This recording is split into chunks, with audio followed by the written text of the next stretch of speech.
straight up Dreamleague ban it against you guys. Do you favor like mid Lycan more because of things like room control, being able to abuse bottle, or do you think that safe lane is just as good?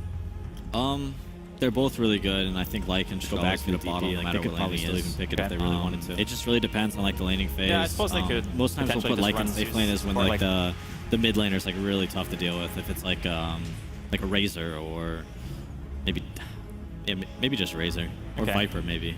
Yeah. So it's actually okay against the Brewmaster mid? It's not too bad. Okay.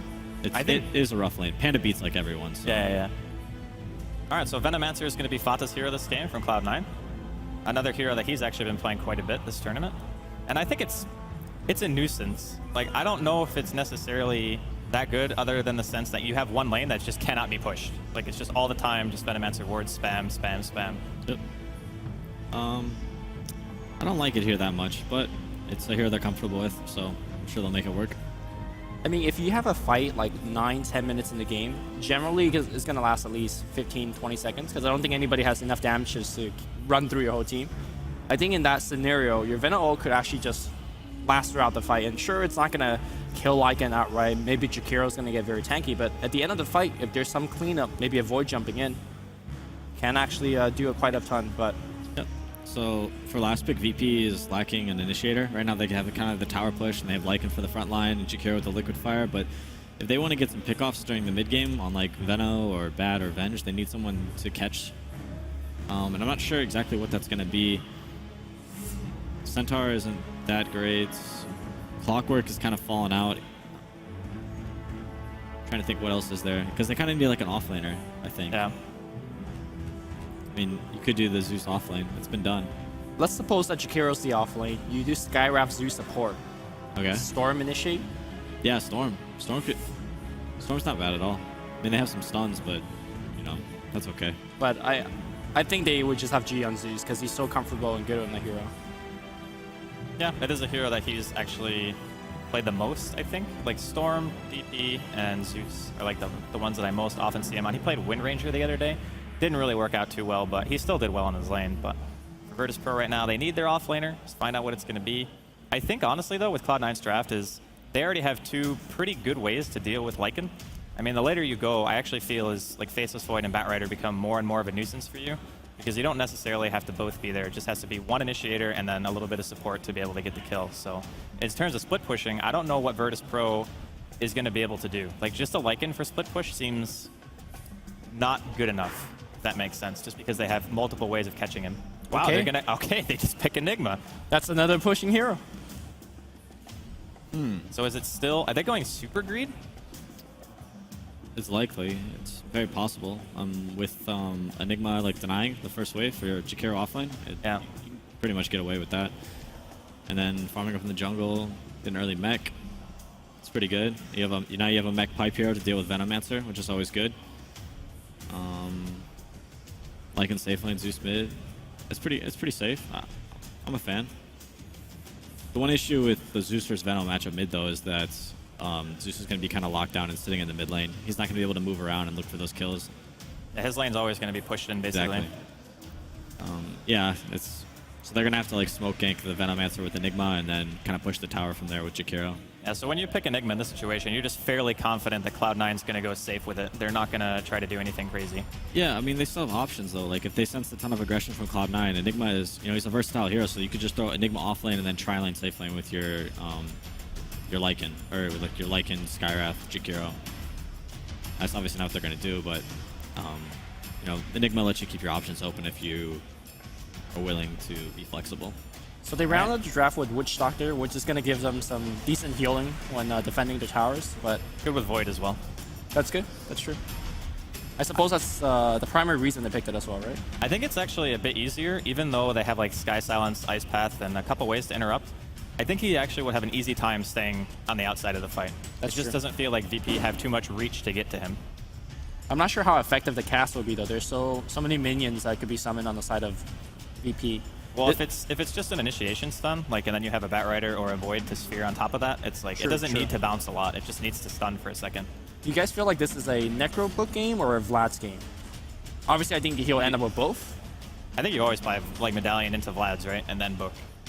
pretty much. Yeah, I'm a fan of Vlads almost always. And then you make the decision, hey, is this a Midas game? And then you get your Necro. Actually, I mean, think with their saw- draft, it could be a Midas game, to be honest. Yeah, BCC the other day, he just went straight into Treads Midas on the Lycan. Or was it Illidan? It might have been Illidan. So it might not be too strange to see that here.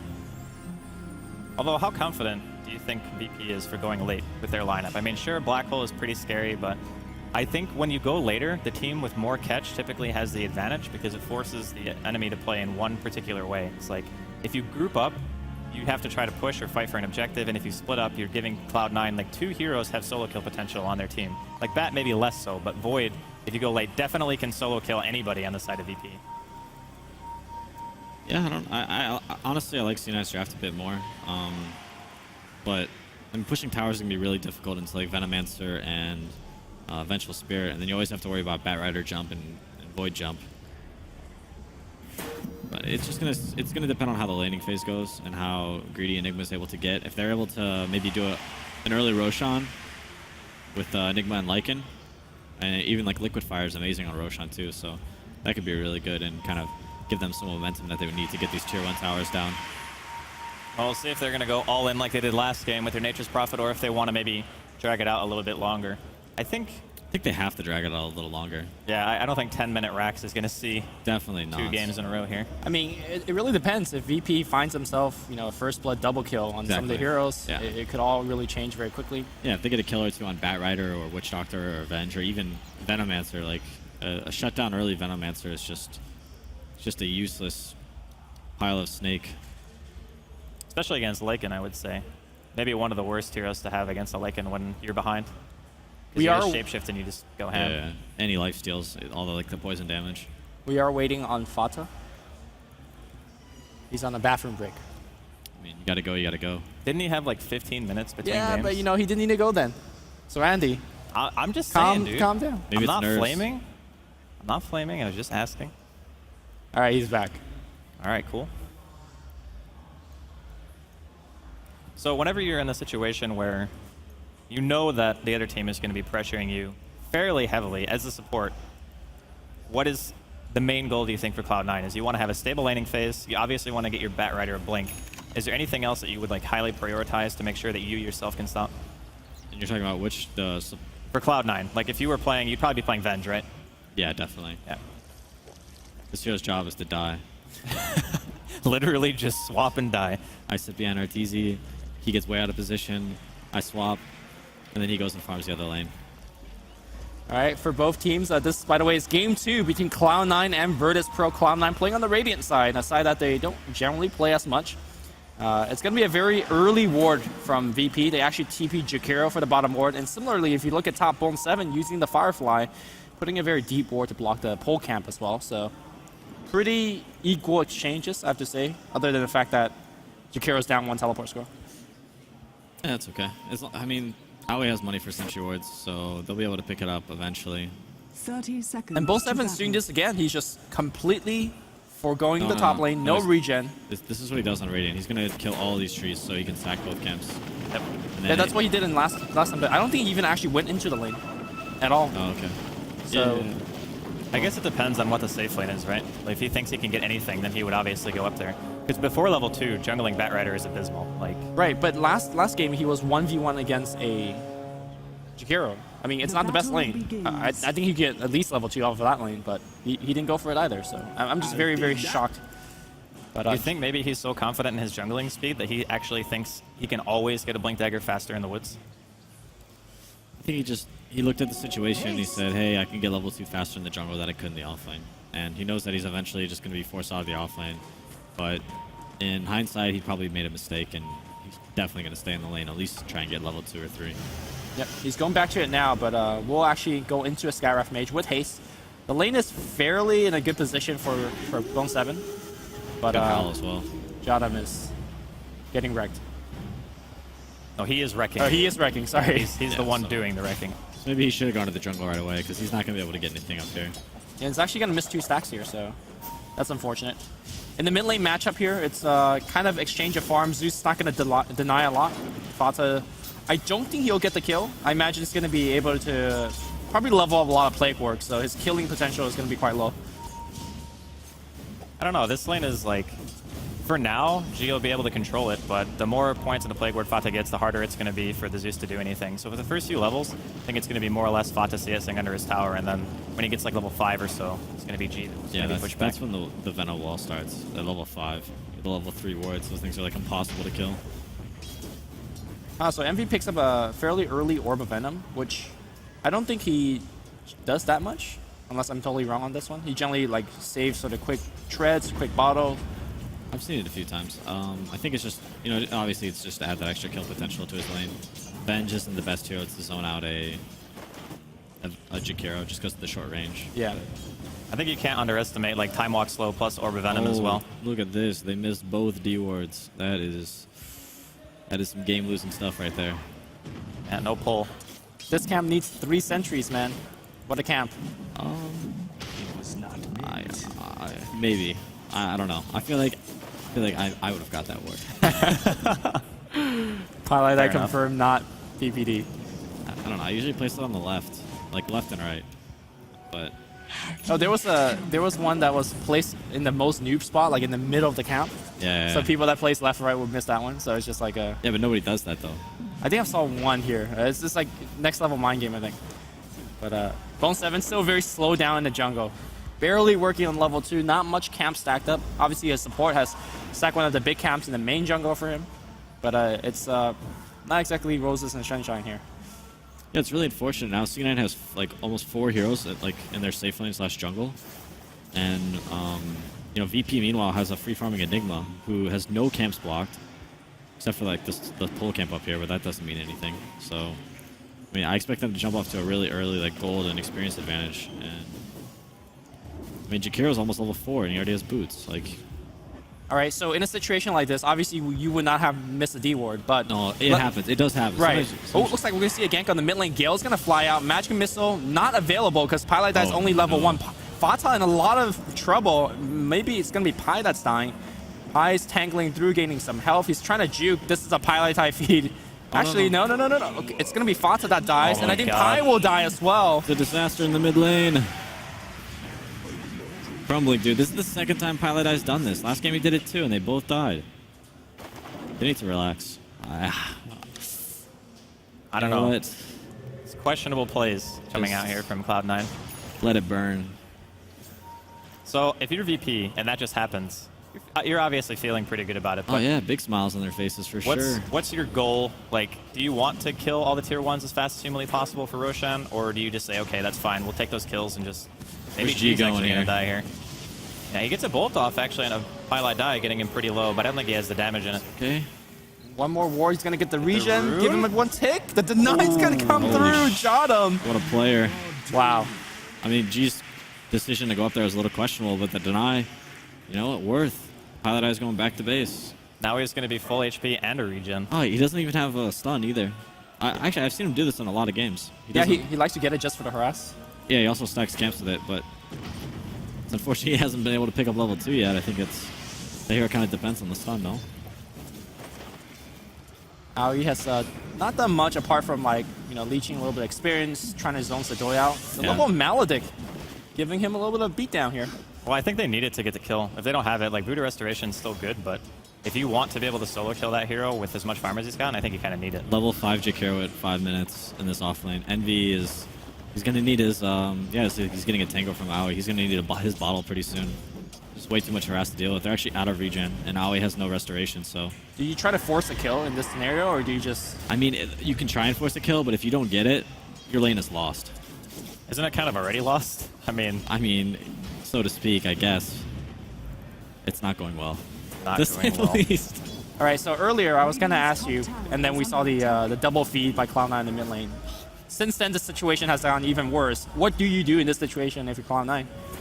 All right, if I was Cloud9, I would try to get Batrider Blink Dagger, which they're doing. He's clearing a big stack. Oh, action in mid. Is he okay? It's gonna get silenced. The Zeus Ball. Oh my god, it does so much damage. Magic Stick not gonna be enough here. G gets another kill. Well, I mean, that was the first thing we should have done, they should have bought more sentry wards. Like, not dewarding this is, like, you have to deward it. So, as soon as they tune or gold on either of their supports, they should have gone and done it. Or maybe Envy even bought the Sentry Wards. Paladin's managed to maybe? get level 3 in the offlane, which is good. G's got boots. I does too as well. He's trying to juke, but not gonna happen. G Good. finds some solo easy kills, upgrading the arcanes, almost level 7. All right, so Peter, them all. what is happening? Like, why is this happening? I mean, Dude, I think, okay, Could you even associate like, the PPD, thought before you process of- even say anything, is it just mom spaghetti right now? Like, I mean, what is Pielidi's goal? Just simply rune control? Is that why he's there? Is there? no, he was in the off lane, leeching experience because Bat Rider was in the jungle and the lane was pushed. But then he went for the 6-minute rune, and then there was some Lycan wolves there, and then there was a Zeus there. But it's a safe lane Lycan. You have to assume that wolves are there all the time, right? I mean, that was a pretty good play by Lycan. I like to give him some credit for that. I'm not Okay. sure most Lycan players would have their wolves in the 6-minute So rune you're like saying that. Arteezy takes some notes, right? No. The thing is, like, Arteezy always gets bottle, so he'll be at the rune, and then Okay. like me or Zai would be in the lane farming while he's getting the rune. Okay. So it would have been a little different. I mean, I definitely would have died in both scenarios. well, it looks like they're gonna make it go on the bottom lane, but Jadam is always there. Last game he was always there with Abaddon. This the time Zeus with the ult. Skywrath. Zeus with the ult secure gives the kill to Skywrath. Who is this team? I mean, are you scared right now a little bit? I mean, should I be? They're just dominating Cloud9. This is gonna. I mean, they're 3-0. I mean, maybe they're just the kryptonite of Cloud9. Could be. Yep. Oh, wait, here's the kill, I think.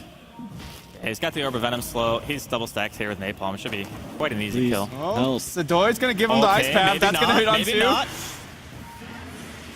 Oh my god. And I think Bone Here 7 comes- might be dead. He here has comes Firefly Zeus. in about 3 seconds, but the nuke damage are coming in. Bone 7's dead for sure. One more hit. Oh my god, the Ancient Seal giving the extra bonus damage. Zeus is not done. He's coming here for the kill, but looks like Envy's gonna jump. He has a bottle on the courier, but he needs it now. Okay, so Envy's not 6 and it's 8 minutes in. Guess who's 8? That's a little bit concerning. Is that not good?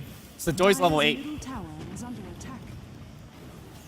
Okay, so what's plan B for Cloud9? Like, obviously the Blink Dagger is important, but do you even have the damage to fight around Sphere right now? Because, I mean, you kind of have to defend your tier 1s unless you want to give VP Oh extra. no, this TP is not going to be looking good. Bone 7 loses about half his health immediately. He's going to free Envy, but I'm not sure if Envy wants to be free. Envy's not even popping out. He's going to die to the fire, I think. Yeah, in fact, he will. G going to work here against Spata. Fata going to corner. He does have a regen rune, but I don't think he ever pop it because he's trapping himself in. Here's a jump up with Envy, but Sadoy's level 8, so he's going to fight himself. He's got the dual breath. He's popping the liquid fire. The Zeus gets a double. Sadoy, part of those kills. He's gonna kill. my That's God. a triple kill. Pielidive runs in, but Pielidive doesn't even have magic missile.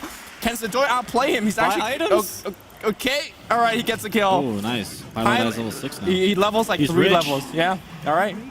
So this is now the recovery game, right? If you're that Venge, you just got that kill. But look at top. Look at Lycan go. I mean, You know- Enigma is still just farming too. He almost has his mech. PPD, I'm not sure if you're aware of this, but Highlight dead. the very last game of Phase 2, Cloud9 like basically threw a game Oh yeah, and then and allowed VP to come here. holy cow! And did all of this? The storyline builds. Oh my God, G coming in here. That's such a good story, actually.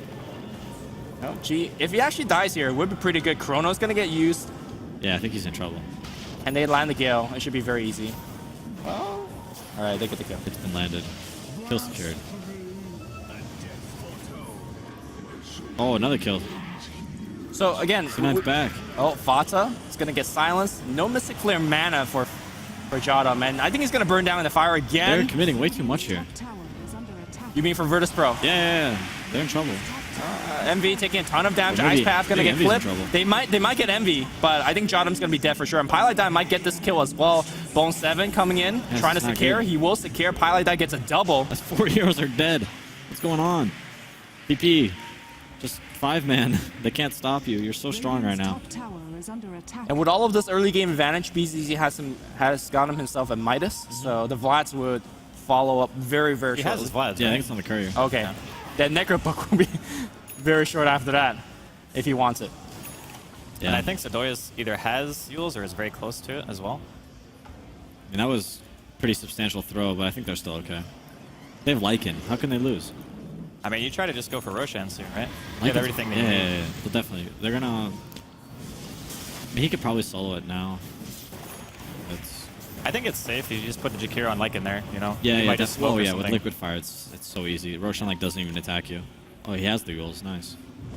They just need to get their lanes pushed out, and then they can go to Roshan. Oh.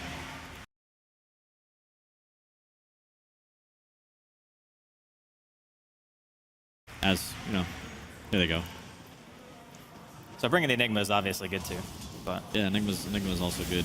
Is there any danger of just getting straight up chrono? It's not up for 30 seconds, but I think if everyone's there, like, Yeah. and they have mech, the chrono doesn't matter. Like, Okay, if they get like they all get half teared, and there's like a Witch Doctor ultimate like hitting them when they're in the chrono, and then they get Veno ulted, they can definitely die. well, But unfortunately, what's happening? They're smoked too. Blink dagger on bat.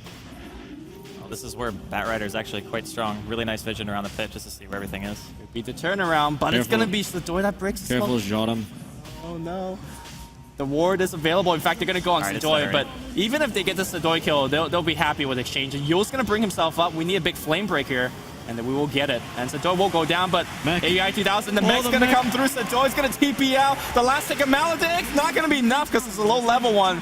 Virtus.Pro is having this game whatever they want, whenever they want. They did lose G in the process, which There's a couple of hiccups, but yeah, they're doing really, really well right now. Roshan was big. Lycan's 11 now. On his way to probably his, I would assume, an Necro book.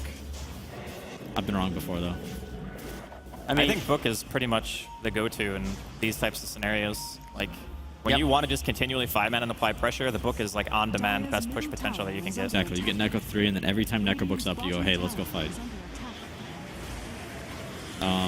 Paladai is, What?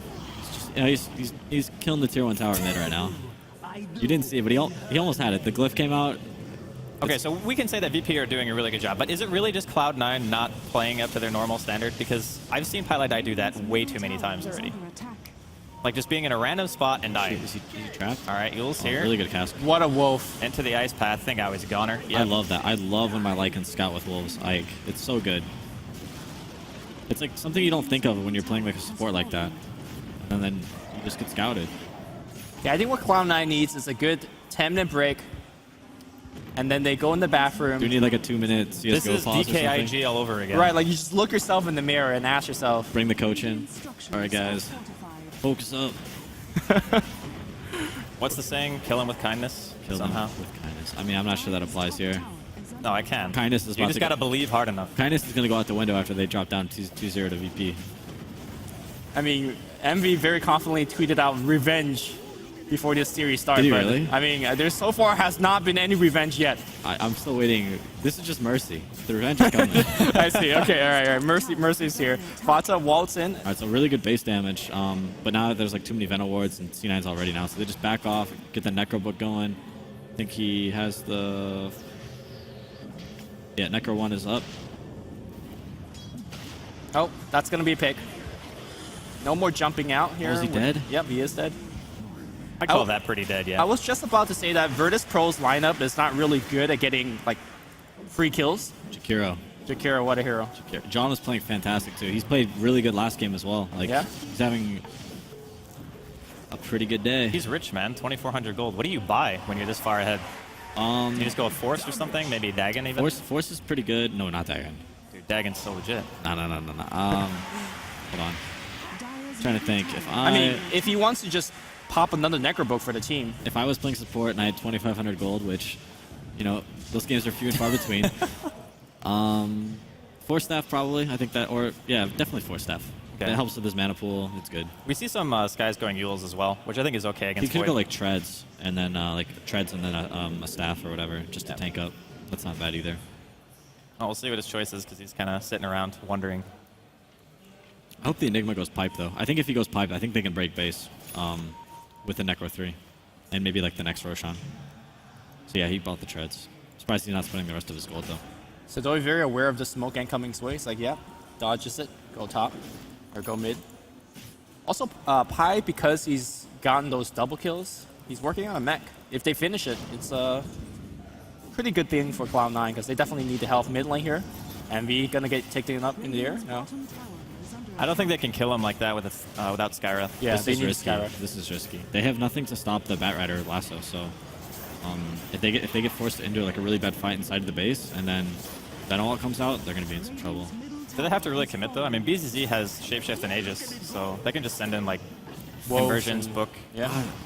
Oh, they're gonna fight right now. They're gonna pick up on Envy, and ton of damage is gonna be on the air. Defensive swap, and here comes that drag. But where's the damage? In fact, the damage will come from the Zeus. The Black Hole will hit only for a second. No, it's holy lasting. you got 3. Oh, Cloud9 GG. gets caught. It's a 16-minute GG. Dear Lord. Somebody scrape off the mom spaghetti off Cloud9's table, because I don't know what's going on here. I don't think many people know what's going on here. That is definitely not the Cloud9 that I think most of us came here today to watch. Clown9. Again, I actually love that too much. I actually should stop saying that, but really well played by VP. let's be totally honest. Did Cloud9 just choke 2 games in a row? No, I legitimately think VP is just playing better right now. Okay. They are playing better, but they're getting freebie first bloods. That's 4 games in a row that they've won. They're definitely playing better. Fair enough. So if you're watching this and you're looking at one of these teams to come through to play you guys in the grand finals, maybe you want Cloud9 to come through now after seeing how VP are playing? Maybe I do. I don't know. I mean, you already obviously said you don't want to show anything until you guys go to the summit. I but- prefer to play opponents that I'm not going to play at the summit. But Okay. I mean, 5-game series, sure. I'm sure the fans would love it. All right, well, again, 1 game away, actually, from elimination now. Cloud9 stand on the edge.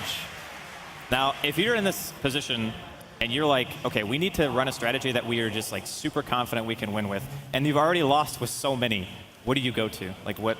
For me personally, I'd probably put Zai on like a playmaking hero. Okay. I'd put him on like Sand King or Skywrath Mage, and I'd say, hey, Zai, go win me the game.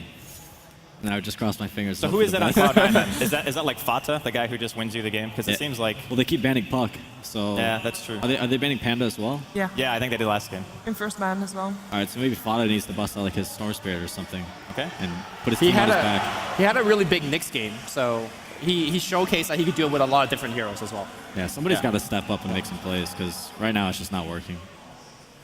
Well, Cloud9, they're going to have a bit of a break to see if they can actually force out a 4th game, because this next game could potentially be the last game of the series already. We had 2 very quick games. But well, we're going to see if they can do it. This is going to be a break, so we'll be right back after this commercial.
Oh,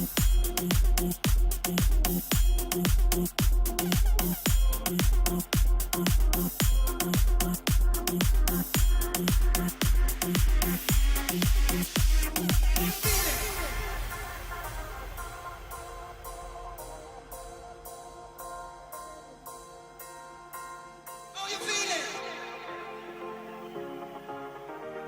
In the party. Oh, you feel it?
Welcome back to the third game of the Consolidation Finals. It is the Asus ROG Dream League, and we're ready for Virtus.Pro versus Cloud9.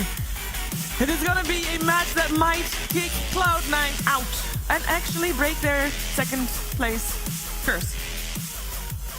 Your microphone's not on. Is your microphone on, Misery? It's my microphone. Yes, your microphone is on, and that actually allows me to introduce our second guest panelist, Misery. Hello. Welcome. Did you see you saw the last game draft at least? Yeah, I did. I saw the draft. What did you think?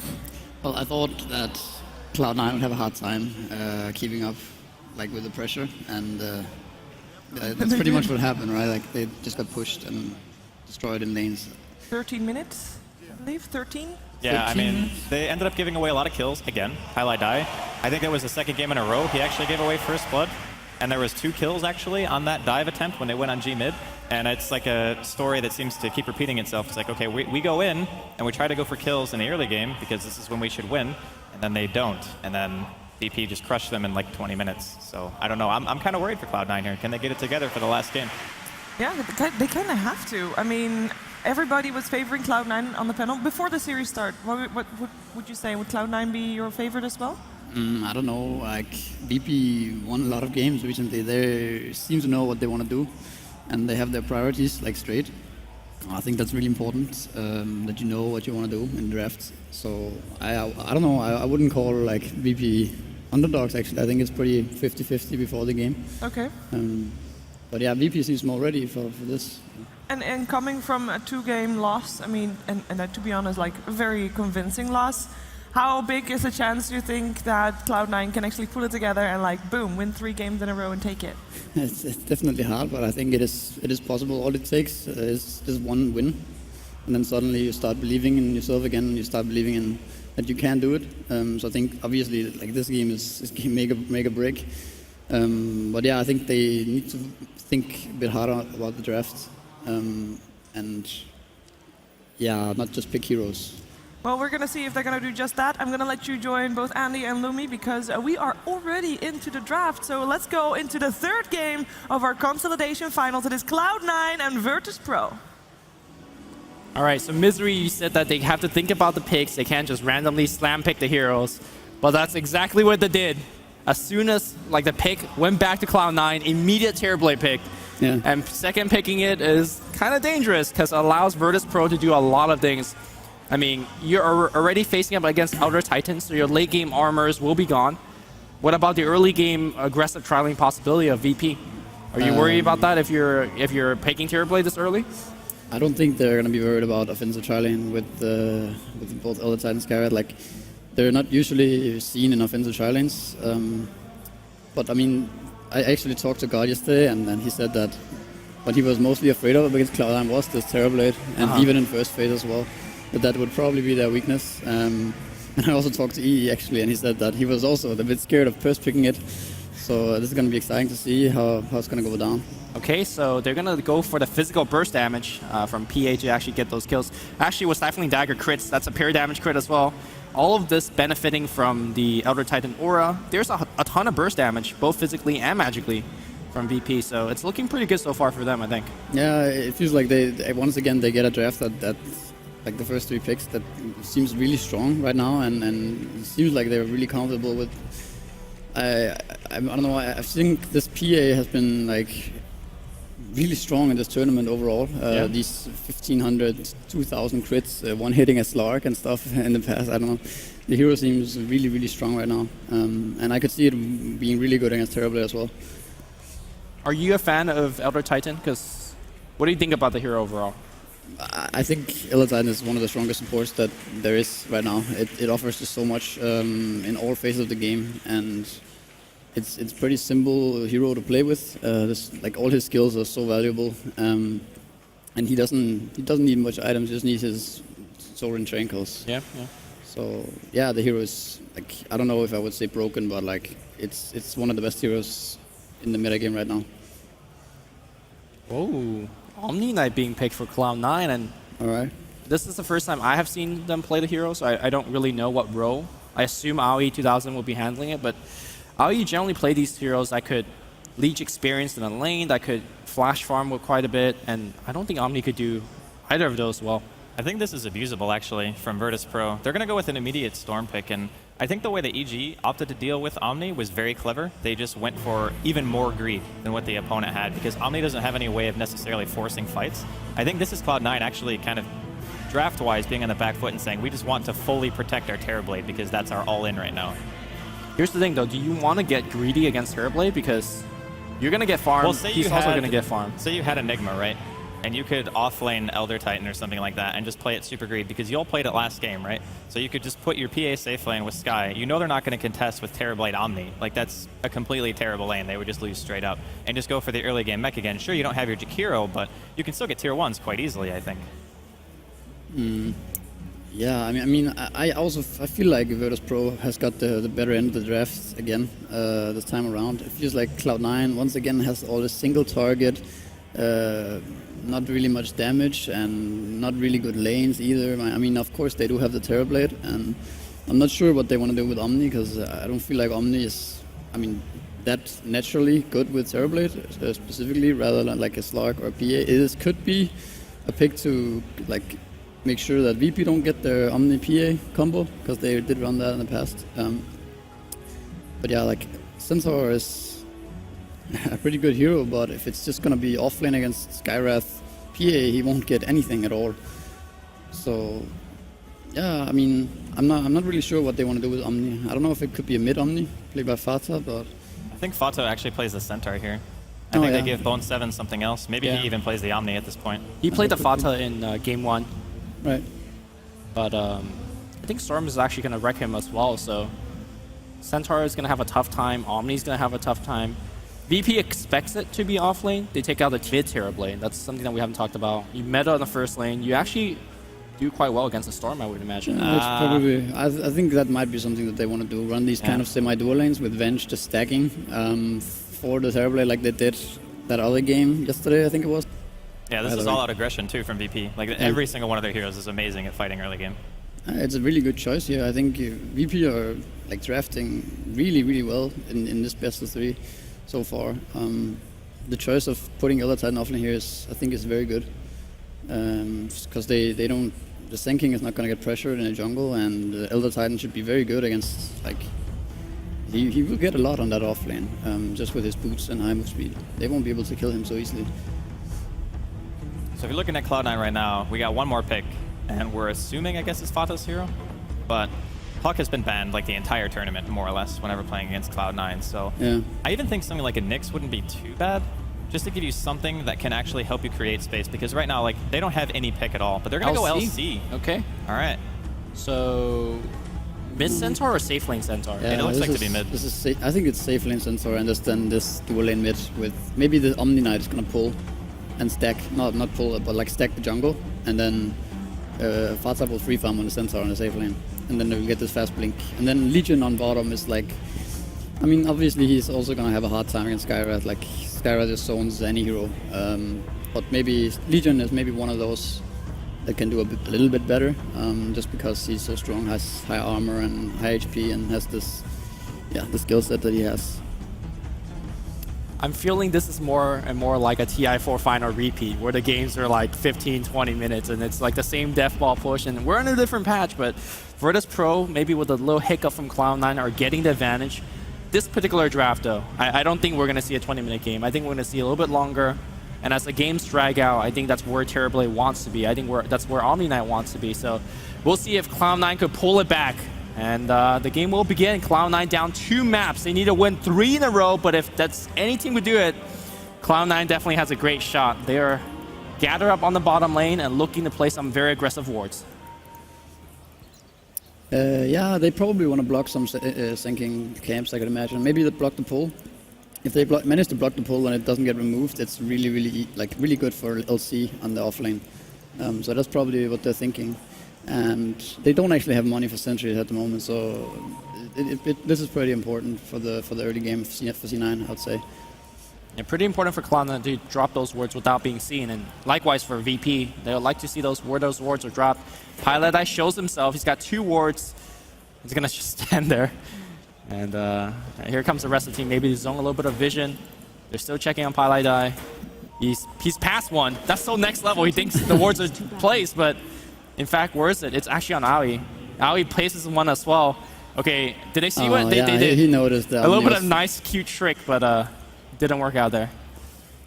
Well, yeah, they're still gonna have to wait for some gold for centuries. But yeah, the problem for C9 there was that they couldn't even zone the. I mean, they probably should have put more emphasis on zoning the VP heroes out. But then again, they don't really have this catch, so VP don't really have to be afraid of anything because they have boots and Skyra. They're very fast heroes, so a bit harder than they would maybe expect to get those wards out.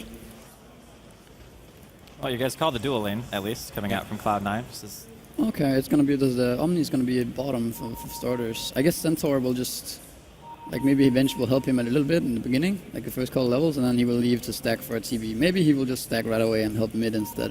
We'll see how he prioritizes. I think if Storm is left alone against Terrorblade, the Storm wins pretty hard eventually. Like, you'll have Metamorphosis for a little while, like maybe 1 or 2 creep waves, and then as soon as it goes away, you're kind of screwed. Yeah, it's true, but like that's the thing about this Terrorblade and the way EE also likes to play it. He usually just goes off map when he's level 4 or 5 or whatever, and then he just farms the jungle. So he will catch up eventually. So I think this can be fine for C9. C9, yeah. Looks like we're going to see a little pause here. Key thing to point out is that Aoi has gotten a teleport scroll right from the get-go. And ideally, I guess, this when Envy gets dive, you TP in. And because he's got such high armor, low health, that heal is actually going to give him a lot of effective HP. I think that's like one of the heroes you want to carry a TP on early. Yeah. Like, you think that in the Baton, like those heroes. Yeah, Jottam so in much. game 1 with the TP turned the gank around and was extremely effective. But back in the mid lane, Envy, look at him just completely bullying G out of the lane. G has to pop south, eat his tango. That's going to delay his bottom quite a bit, Yeah, it is. This is working out pretty good. At least the first. Bottom lane, 2 Burrow weeks. Strike going on Bone 7. He's taking a ton of damage purification in 5 seconds. Bone is going to get dagger. He pops a magic stick. Here comes a shot. The heal is available, but in fact, Aoi uses heal. He wants to go offensively, but the range creep's going to get the kill. BCC's fighting too many creeps at once. Here comes a little bit of a nuke from Bone 7. They got to back off now. Yo has another Burrow Strike. It's going to be a 2-man Burrow Strike. He goes on Aoi. Aoi does not have any more mana, but he'll walk away. Bone 7, there's too many range creeps here. Aoi's going to walk away. The Tango regen will give it to him. And it looks like the early game aggression finally benefiting Cloud9 for once. Top lane, a little bit of body blocking going on here. Sejoy drops the aura. There is no more magic missile. There's a clarity if Highlight Die wants to pop it. Fata looking for the hoof stomp.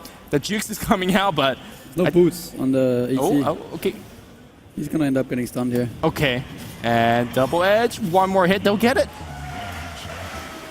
That's a very rare occurrence. Cloud9 winning the early game engagements. I mean, well, there was like 100 million creeps that they Yeah. were tanking bottom when they went in.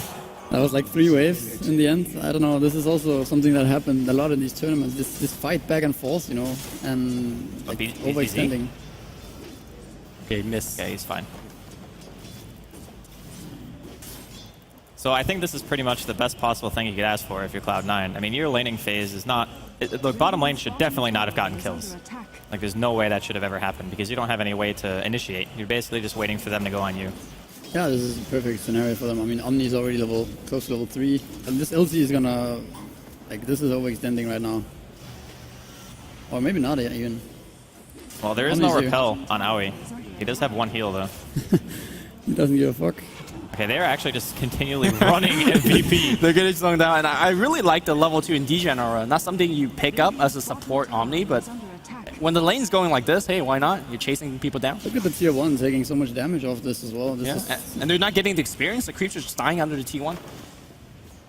This tri lane also, is unable to pull. Bone 7 is just like, you know what? I'll tank the creep wave.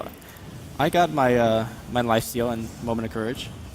yeah, they actually can't do much in this lane anymore. I don't know if they should try and rotate or try and like Sanking just goes stacking off map and then they will be a bit afraid of North lane maybe, but they just need to heal up, get full mana, get full HP, and then do a proper go, maybe on the Omni, or try a smoking or something like that because this lane is not going to work out. They need to try something different. I mean, at this point, don't you think it would just be better for Yul to abandon the lane and just try to farm instead? Oh, that 'Cause dot top lane magic missile is going to fly out. Hoof Stomp's going to miss here. So Joy getting a little bit of extra movement speed thanks to that Astral Spirit coming back to him. They'll be fine. But yeah, I agree. I mean, obviously they need to find some way to get experience and more gold here. So I don't think it's a good choice sharing experience 3 ways, at least bottom lane, anymore against these 2 heroes, because they can't do anything to them. Yola's got his level 3 now, so he can at least farm some stack, which... There hasn't been any stack, because... There's a Hill Bear on top of a Wild Wing Ripper here. Oh, okay. Oh, there's a 1 stack, okay. Alright. Well, he'll work on that one. Meanwhile, MV on the mid lane, as expected, is slowly losing the lane against the Storm. Whenever he's not in meta, he's having a tough time walking in. Once G gets level 6, because his team is losing so badly, do you think he should be aggressively ganking, or he's farming up to maybe treads, maybe... I think he should just keep farming, keep a TP score on him, maybe wait for a good rune or just a good opportunity. I don't think there's any point stressing ganking, because then you might just end up like wasting your time. But I mean, obviously, God is going to have to help his team get back into this game one way or another eventually. Because the Elder Titan won't really make those moves. But what are we going to see here? Maybe a smoke? Or this is a rotation towards mid. Let's see if they're going to get the kill. They have a lot of stun, they have a lot of silence.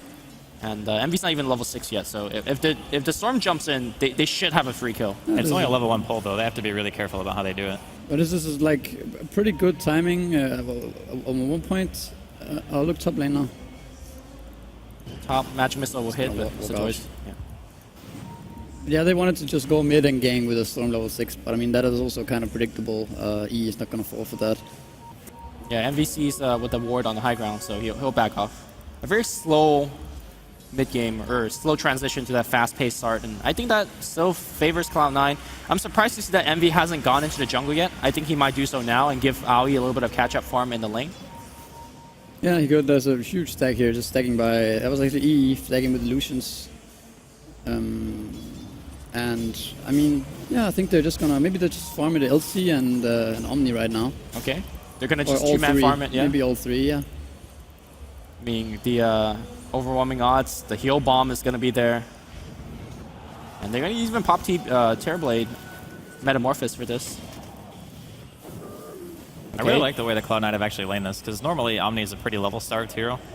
And you put an LC off lane who kind of needs farm a little bit more, but still kind of benefits highly from levels, and you win your lane super hard, and you kind of force the Sand King to be there all the time, because you're farming against a melee carry, right? Like BZZ on PA, it's really hard to go up to the creep wave until you get a few levels. You have to kind of use Dagger to CS, so I think that pressure alone in that lane has put Cloud9 in a really nice position. I mean, I think that was a very fortuitous start, though. You don't send your Omni LC bottom and be like, all right, we got this lane won.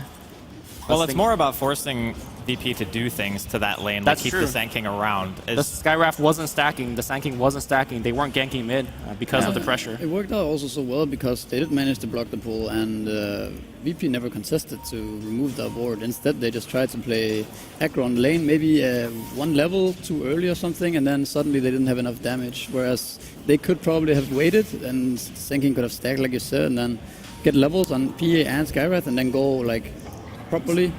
When Might see it everyone's go ready. on top, but as soon as the TP came in, you can see that there is a very good ward in the lane that's got out TP. On the bottom lane, it's going to be a go on Bone 7, but you know he's actually very tanky. He has 1 bottle charge as well. Press the attack. Does he want a duel? Probably not here. He might dual draw them though.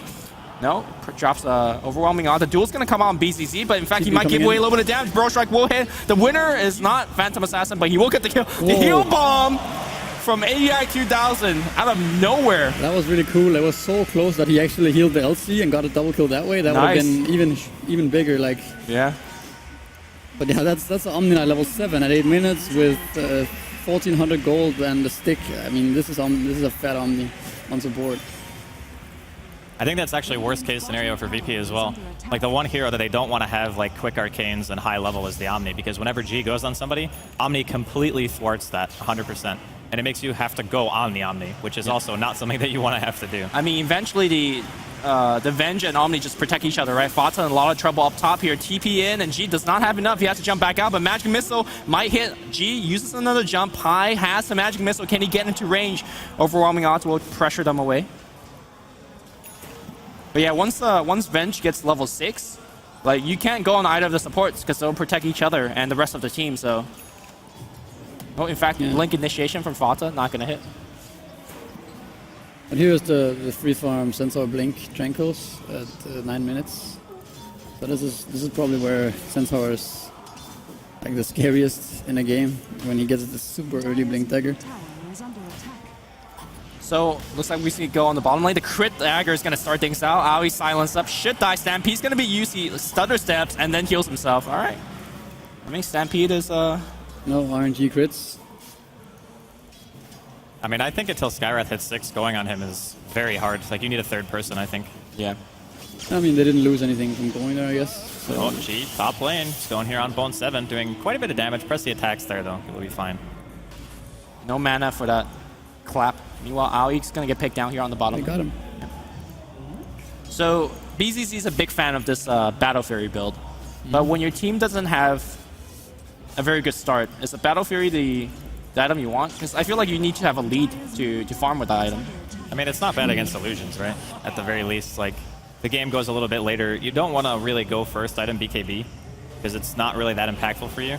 But if you get like one decent farming item into a transition into a BKB, then it becomes a lot better, I think. I still think it's pretty good. I mean, you could go for some kind of like a casual bracer or Aquila like first, so you're a bit stronger for fighting. But I mean, the item scales pretty well with your hero. Like overall, the perseverance is very good. Like you get this sustainability in the lane, and the damage always works with your ulti, obviously. So, I mean, I think it's still very good, even though you're maybe a bit behind in the early game.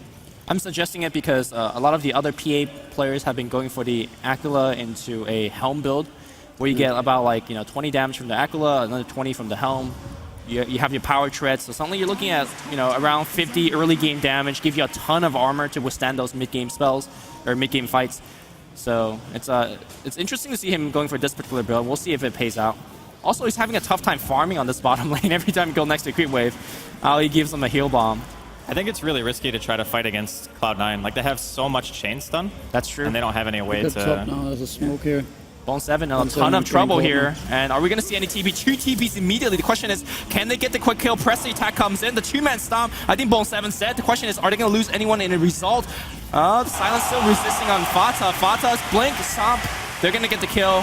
1-for-1 trade, but it's going to be 2 TP for a smoke gank. I guess that's pretty even, I suppose. Yeah, I think VP are okay with that trade-off. Definitely.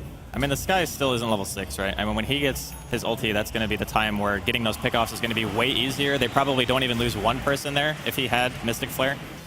But we'll see. Aoi's still just allowed to sit here bottom, just getting full EXP and even farming. Yep. So I think he got his blink now. And a smoke. So we'll see. They might just smoke with the storm as well. Actually, he's going to CB bottom, okay. And this is a pretty good timing as well. Like, considering his early game was not great, he still managed to get it. And storm CB as well, and they're going to smoke. Alright, so they need to get something out of this. They need to get Omni first, right? Because if you go on Bone 7, there's just way too much heal and repel. Well, they need vision of him. If they don't have vision, They it's have a nighttime, lane right? ward. This is actually... They see Aoi. They have a lane ward on the left side. Okay. So I think he just jumped past. And he's going to go right on. Yeah, there you go. The pull comes in. The nice Ambassador stall. It's going to be a double kill. Perfectly executed by Virtus.Pro. Yeah, really well done by them there. That was really, really big for them. They got so much of that, and they're gonna pressure the tower as well. But actually, I think Skywrath died in mid lane. But he got his 6, so it's a bit unfortunate, but whatever. They're still fine with that bottom trade-off. So I was a little bit concerned Oh, about bottom. G. Looks like Stampede's gonna get used and try to get him out. I was a little bit concerned about G because he was participating a ton of ganks, but he's actually coming out ahead with the gold. I don't want to say well on his way on Orchid, but he's definitely working on it. Yeah, I think the Orchid timing for him is probably going to be like 16, 17 minutes. That's been about the standard that we've seen so far. It's just because the Storms are having to be a lot more active in the early game than we're used to seeing. In this game especially, like, G is always a high-impact player. He goes for kills, I think, more than he likes to farm. So his playstyle, I think, is more about winning his team lanes than it is getting a super fast Orchid. And he has generally very good decision-making in committing the kills and getting them. A lot of times...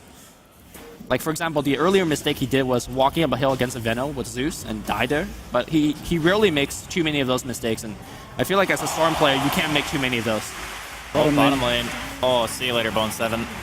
That damage is way too high. Top lane TP out from Storm. Gonna run away from a key gank. So despite the poor start from Virtus.Pro, they're kind of bringing it back together. Now they're making a lot of good moves and a lot of good rotations. This bottom lane twice now. LC getting caught. He has nothing or what. He's nowhere close to Blink or Blade Mail or whatever he wants to go. He only has Treads. I think it's important too that he's the one who keeps dying, because normally, like having double Blink initiation on the side of Cloud9, you can duel like a Storm or something, which is really hard to deal with, and then you just end up losing him. But because he doesn't have a Blink, and he's not going to have one for a very long time, I think that VP are feeling quite comfortable right now. Yeah, and the hero doesn't form that fast. I mean, sure, he has his overwhelming odds and stuff, but it's not like some other heroes that can keep spamming out waves and getting all creeps. And so he kind of needs this Blink within the next 5 minutes, I would say. Well, here's the thing, though. The hero that we haven't talked about at all is Envy, and he's farming very decently on the mid lane, pretty high up on the net worth. There is the clock, right? Stacks, but Storm isn't ready for this. He saw it. So this is going to be interesting. Meta is popped. He only has 650 HP, so he can... I don't know if Storm can kill him alone, but... He has level 1 Remnant and max out Overload. Not with the supports nearby, so... Yeah, it's... I mean, this is time that G is not farming. Yeah, so. and it also it dies so fast, the stack, they can't even rotate fast enough. I might be able to get the tier 1 bottom and trade though, which wouldn't be too bad, I guess. Yeah, it's good. If they can get tier 1 bottom and then initiate like afterwards, maybe. They're also pressuring top actually, so this is not so bad for them. Are you surprised at all by Aoi not having Guardian Angel at this point? I know it's a very hefty mana spell, but I'm not sure how many levels he's going to get. It looks like Aoi's going to get caught here on the left side. Nicely initiated, and G again participating in this kill. He's very patient with that one, but got it still. Top lane thanking. Nice stun timing. And he's fine. Oh, he'll blink away. Yeah, nicely done. Perfectly played. I think if he doesn't stun the LC there, he actually dies. Yeah. He wouldn't have had his blink, I don't think. Still, though, really surprising. Even Sidoi not had the best game. I mean, he's only died twice, but he's still getting close to his Yules if that's going to be his first item choice. And then all of a sudden you have to worry about Earth Splitter combos, which are very dangerous, especially for heroes like Terrorblade. Like, you just die so fast. In fact, he's gone back for a Midas. Wow. All right. Well, it's pretty good on Titan. I mean, I wouldn't mind seeing an Eel Scepter here, but I mean, Midas, you're gonna get that Eel Scepter very quickly. Within 4 or 5 minutes tops. And importantly, you get that level 16. I guess, or more importantly, just max out Echo Stomp and the Aura, which he has the Aura maxed out for now. Yeah, and you're not gonna stop farming after you get the Eels. You're gonna continue like getting bigger items as the game progresses. You can even get like Hexes or Dagon and whatnot on that hero later on. It can be very effective to get this Midas. So we've been having a very slow-paced game, and you know when BCC is going for the Battle Fury build, his supports are beginning to stack. Yeah, he has it now. So I think all things considered, the bottom lane and stuff, VP has managed to come back into this game pretty nicely. I think they're in a really good position. TB does have some farm, but he's still not that scary. He needs to get some kills, they need to win a fight, they need this double damage for EE once again, and they need some things to go their way. Then they're going to be back in the game. But this smoke gang could be pretty important. If VP just backs off and pressures in bottom or initiates bottom or something, then that could be a pretty big important choice. They're showing Sidoi right now, but the Sand King is nearby. This could be a very kind of brutal counter game, but they see him. In fact, they're initiating on him. Yo is not, no, Barrel Strike will not be cast. Meanwhile, it looks like it's going to be Sidoi trying to run out. He is going to TP out successfully. Meanwhile, BZZ already pressuring a tier 2 bottom. I don't know, that's still a win for VP. I think they lose the support, they kill Bone 7 again, still not anywhere close to Blink. They lose their tier 1 safe lane, didn't even deny it. Like, and that was a 3 or 4 man smoke? Yeah, that was actually quite costly for C9. Jump in here, that's gonna... Orchid's already done here for Storm. Jeez. Yeah. I mean, the one nice thing that Cloud9 have is that they have multiple saves, so you can either like heal, you can repel, you can swap. There's a lot of ways to get the person out of the Storm initiation, but in another way you could also say that Cloud9 have to stay relatively grouped against G, otherwise they're just going to be giving up free kills. Yep. And the way that Envy plays his Terrorblade, he's generally on low. With that said, he's also pretty close to his Manta style. I'm not even sure if Manta protects him that much though. When Envy plays, he just pops Manta every time on cooldown just to get that extra GPM. Yeah. So a lot of time, and I'm not sure if G is aware of that playstyle. I think a lot of Terrorblade players nowadays like to use their mana all the time. Oh, use bottom lane. Yep, the dive's gonna come through, but there's a heal. Bone 7 will survive for one BZZ, part of that gank. The swap back, and G's out of mana. The dual damage. Is it gonna come through? Guardian Angel will secure that. Finally, 19 minutes in, Bone 7 has 10 damage to show for with duel. That was actually really big. Like killing both cores at the same time. Yeah. Getting the dual win, that was massive. Yeah, that was really huge. They might. I don't think they're gonna get to tier 1, but I mean they don't need to. And I didn't think VP needed to make a goal like that either. They could just continue farming. I mean he did go for Battlefield and PA, so he's not tanky at all. And I don't think they need to be so afraid of going late game against this TB because they have some really nice ways of dealing with him later on as well. If they just continue farming and get like 3 heroes mega fat, because Legion is not really getting anything still. He's still not having his Blink Dagger. And I mean Centaur does have good farm, but it's still just a Centaur. I think the Elder Titan PA is like the scariest thing because late game your Terrorblade is going to lose melt. one hero, right? Yeah, he can die at 1 hit as well in the Spirit if you get a lucky crit. So yeah, I don't think they just need to like still just calm down and play the game in a normal pace. They don't need to stress anything. Might sometimes feel like you need to stress sometimes when you play against like Naga and TB, Spectre and those kind of heroes. But if you have a lead, like almost the worst thing you can do is to stress and start rushing into decisions. What do you feel about? Oh, looks like we might see. No. My question was about the Phantom Assassin. In the past, we saw BZC go for BKB and Linken's. Do you think this particular build will be well served this game? Because there is some very dangerous like Blink Duel, Swap. But apart it's from like that, Sunder, right? Yeah. Sunder and Duel are the two things that you want to. Is that enough to get the Linken's? I think Basher is better. Like Well, I you think just go BKB maybe Basher. he will just go BKB, yeah, Basher, Helm, something like that. I mean, we could see a Lincoln either Storm. Well, you also want something that's not. You don't want to have to buy the Fusel Blade, obviously, on PA, and you want something to stop Repel. So having a Bash, I think, is like the direct answer to that. Sure. Slow farm, but Cloud9 very diligently farming their jungle, farming the stacks. I like to see the VP supports continue to stack for that PA. And I mean, they also have a Sand King, so they're challenging this stack here. And last time they got a kill out of this one, but they just don't have a way to stop Envy doing this. With two supports standing behind, everybody's getting experience. He's getting a ton of gold.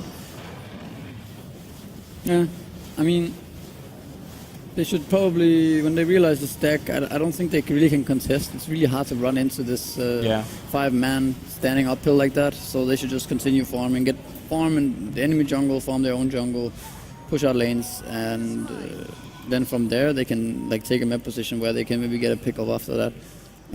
Bone 7 has a Blink Dagger now, so this is a bit scarier for VP now, that they can actually set up kills with 2 heroes instead of just the Centaur.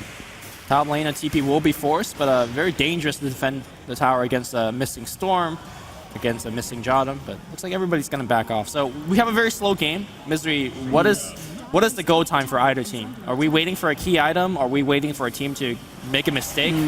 Well, I think VP want the BKBs up on both Storm and PA before they want to try and push into any tower or anything like that. But they don't really have push heroes, so I think the right way to play for VP is to continue farming and keep pushing out lanes, and then eventually C9 will be out of position. Eventually you will have your Skywrath Mage and your Sand King lined up somewhere, and you can get a free pick, and then you can start like towers are still taking damage slowly and surely, so I don't think you need to 5-mana. You just continue farming. Try getting picks. And if you're Cloud9, I guess you're okay with that because you have a Terrorblade farming, and arguably he's the best late game hero. I don't know, actually. I think like ultra late, if Bone 7 had better farm, I think he might be a little bit scarier to deal with, but as it stands right now, he still only has Naked Blink and 1 dual win, so outside of GA, I think ultra late, VP probably have the advantage, just in terms of Elder Titan being so brokenly good late game. The late game, yeah, I mean, both teams can compete late game. It comes down to, as it usually does in late game scenarios, it comes down to who initiates who and how the fight goes down, and who makes the individual mistakes in the fights or whatever. But I mean, Omni is really, really good late game as well, Yeah. and it also matches up against Elder Titan really nicely with the ultimate. So yeah, late game is going to be interesting for sure. Oh, the Storm. blink duel to no. find G, and in fact, she's gonna get blown up. The swap back here for Jadam. 2 kills immediately going aside towards Cloud9.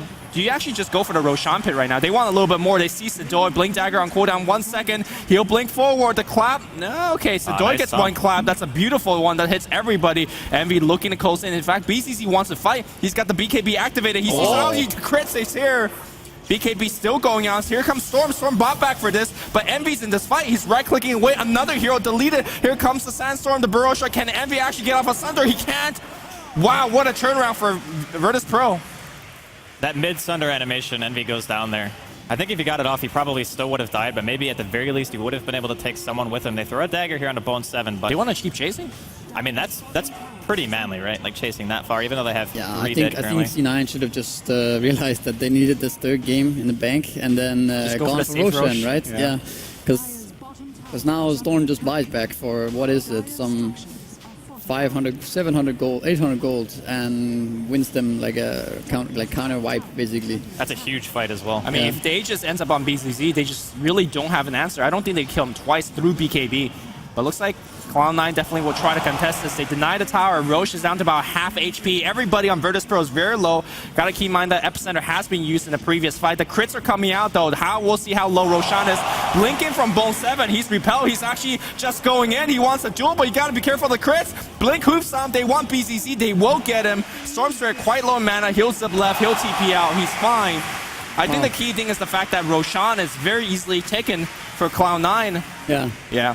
I actually thought they would be able to kill it fast enough, but I guess the respawn times are not that high, 25 minutes into the game, and they don't have like medallion or minus armor or anything like that, so actually their Oh, damage Yo output is wants not to that- play. He blinks in, but he's kind of stuck, so he dies. A valiant effort. Yeah. I mean, if he stole the Aegis, it's completely worth. Fata here, gonna get put to sleep. Do they have any follow-up for this, though? I don't think anyone's nearby. G, in the meantime, finding a pick in the river. Yep. He manages to kill He's Aoi. gonna get going on here by Bone, I think, though. Oh, yeah, he's dead. Oh, that's a couple of quick suggestion wins for... Oh, might get a little bit more here. Jadam getting a little bit caught up. Body block from Pylai die. One more blink should do it. Jadam jukes to the left. He's walking fairly fast. One more kill. And Sedoy might be in trouble as well. Bone 7 just man fighting. He's got to press the attack. Moment of courage is all real. They get the tower as well. No, there's a glyph on the tower. Envy just stands there waiting What? for the TP in. I'm not sure exactly about what. Here comes the TP out for Sedoy. Doesn't Okay, make there it you go. home. Tower's going to go down. Another TP in from Sand King. What is... It feels like there's just a breakdown right now. Yeah, Blink I don't know forward. what's happening? Hoof Stomp's gonna be there, double edge, not Should gonna be connect. fine. Yeah, but still, that was once again like extremely costly for VP. They win the fight, and I think maybe they should just commit to take the tower, back off, everyone heal up, and then contest the Roshan if C9 wants to try and take it after that, you know? Not be greedy and go for both tower and Roshan and the dive. But I mean, obviously that's a hard call to make, but just maybe more discipline there, and they would have been like miles ahead right now. Yeah, Envy at this point will have the completed Scotty. And I think I've heard Arteezy in the past talk about that. If I have a Manta Scotty in about 25, 27 minutes of game time, I feel like I can't lose the game. But this game, though, there is still that PA, so it's always dangerous. Yeah, I mean, it comes down to how much the enemy has and the heroes that he's against, obviously. I mean, if you look at Envy right now, right? Yeah. He actually just have 1,400 health. Because the Scotty, the Manta all give him like real agility. Yeah. And that translates to 0 armor when you have a Elder Titan. Yeah, there's DD, like these DDs, I don't know, I've seen the way they played with C9, the Terrorblade, is that he gets this bottle and then he just checks runes all the time. Yep. And eventually he gets this DD, and you get this DD with like 400 damage, or like now it's even more than that with meta, and your illusions have DD as well if you pop it at the right time. I don't know if that's even fair. It's so much damage. I think Illusion just get the blue Yeah, it doesn't color actually work effect. on illusions. Just Yeah. the It doesn't? animation. Okay. Yeah. It works on Meepo. Yeah, Well, those that's aren't right. illusions. Yeah, those are actual are heroes. heroes. But yeah, I mean, the timing is obviously still really good for Cloud9. And if they want, they could probably start pressuring some tier 2s. Bone 7 gonna get caught here. Mystic Flare is gonna be there, Yeah, and that's a quick kill. And that's a Blink Omni Knight. Jeez. I like it though. I think it's actually necessary. He's gonna stay so far back. Like Bone 7's been playing pretty YOLO, right? Like he goes in, he goes for duels very far away. Having a Blink Centaur and a Blink Omni, like the burst damage that you put out, you have Double Edge, Hoof Stomp, Purification. Top lane. In fact, it's gonna be that initiation right there. The Yule Scepter is gonna be there, and well, BKB's gonna get activated, TP out straight up. And talking about the item choices on PA, he's gone for that Diffusal Blade. Yeah. It's still a really good item. It's just typically, it means that you're not going to be able to make like Satanic or anything, so your late game I think is going to be a tiny bit weaker. You could still go for Abyssal Blade obviously after this, but maybe he just wants to go back for maybe Vlad's. I don't know if it's worth it though, honestly. I think you actually teamed about Vlad's. I don't even know if I think this Diffusion Blade is such a good purchase here. I mean, obviously he doesn't because of the Omni Knight, but... And look at Sadoy. He's also working on one. I think if you have two people working on one, I think you just say, all right, Sadoy, you get it. I get the Basher. Well, one for the Repel, one for the GA, right? Because a good Omni will always bait your spells. Or bait your diffuses. Yeah, I mean, you can't remove like ult from multiple heroes anyway. Okay, if you have two, then you can, but maybe it's better to just get hexes and get a really fat late game PA and then just deal with that Omni in a different way. But yeah, we'll see how it works out. I just don't feel like Diffusion Blade is that big of a counter to Omni anymore. If you're MV here and you're playing the Terror Blade, are you concerned about not having any armor at all? Or you just say, they would never find me anyways? I actually think that if he just goes like MKB, then the PA goes in and dies to him like immediately. Because well, if the PA doesn't kill immediately, then the PA dies. You have GA, right? You have heals, you have a swap.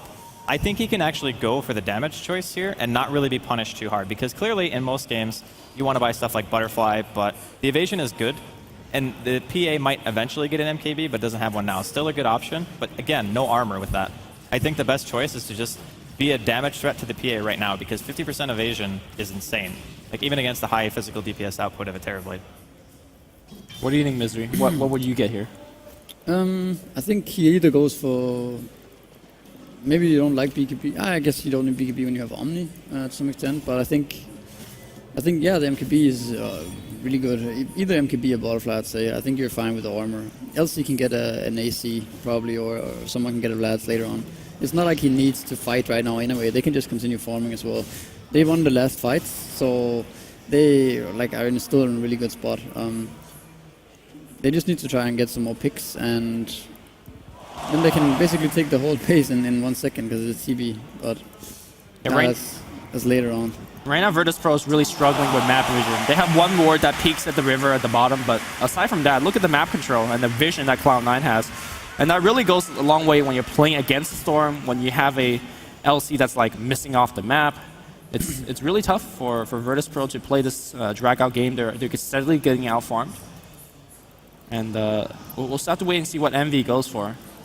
I think I'm a bigger fan of Butterfly. Like the MKB is really good against the PA, but I feel like Butterfly makes you good against everything else. And the illusions or the evasion is still good against the PA. Yeah, it is. I guess they have a lot of magical damage, so Butterfly won't help so much against it, which is why I thought about the damage output. Yeah, the BKB, but like, yeah, there's gonna be Repel. That Repel is probably gonna get removed by the diffusals. So, I mean, it's going to come down to, regardless if he goes Butterfly or MKB, it's going to come down to how the fight breaks out. Yeah, execution, more important than anything else. Fata has a ultimate orb. Any chance of this being a Linken's, or are we going to see a Hex? That's going to be Linken's, I think. Yeah, you put it on the Repel target, and it basically means you can't defuse unless you use two, which they have they can, yeah.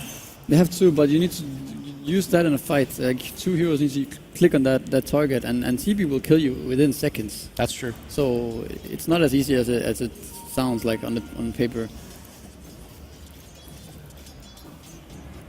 So maybe once that Linken's is done, Cloud9 feel a bit more confident here. Like you said, they don't have to pressure themselves too much, but you want to get a good map control kind of presence going if you want to get Roshan the next time, and having that Linken's up kind of ensures that, like you said, your Terrorblade's going to have a pretty good time in a team fight. So when that item's done, do you figure they might play it a little bit more aggressive?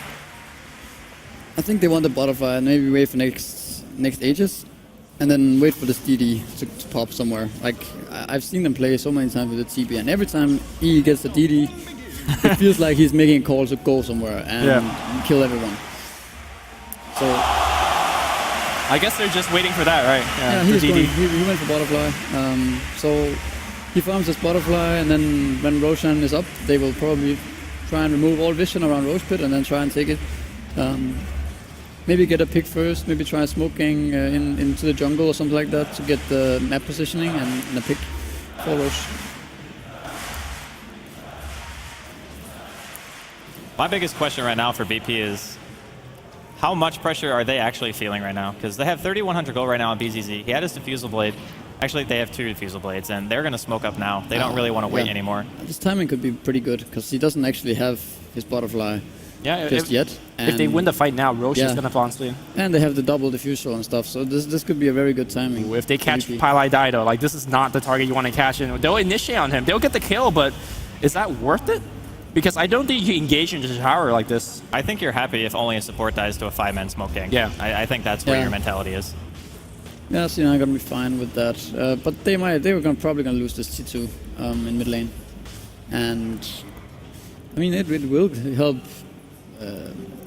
It will give VP some more gold and map control. So it's still a good move regardless of VP. It puts pressure on EE. And V walking in, I think they have noticed the double diffusal blade so far. So repel's not gonna actually matter much. Nope, not yet. They need to link. Oh, yes, Lincoln's actually. Yeah. So in fact, they don't push the tower. They'll back out, respecting the fact that Blink Centaur, Blink Duel is a thing. They'll back out, but Roche is back up. They just saw BZZ TP top. Do you make a play at the Roshan pit, or you just say the Storm is too dangerous around the pit? I think it's more about the Elder Titan. I could imagine C9 going for smoke right now, like a 5-man smoke. And yep, there's one chicken. They're gonna smoke into the Radiant jungle, get a pick, and they also have Illusion on TB. So this is pretty big. That's like, I don't want to say DD. This is almost like a DD, right? Yeah, it kind of is. Yeah. I think VP should expect this. In fact, it's going to be Sedoy that breaks the smoke, and can he actually use? He used right there. The Stampede's already activated. He's going to get bursted down, and without Sedoy, Cloud9 could easily take Roche if that's what they want.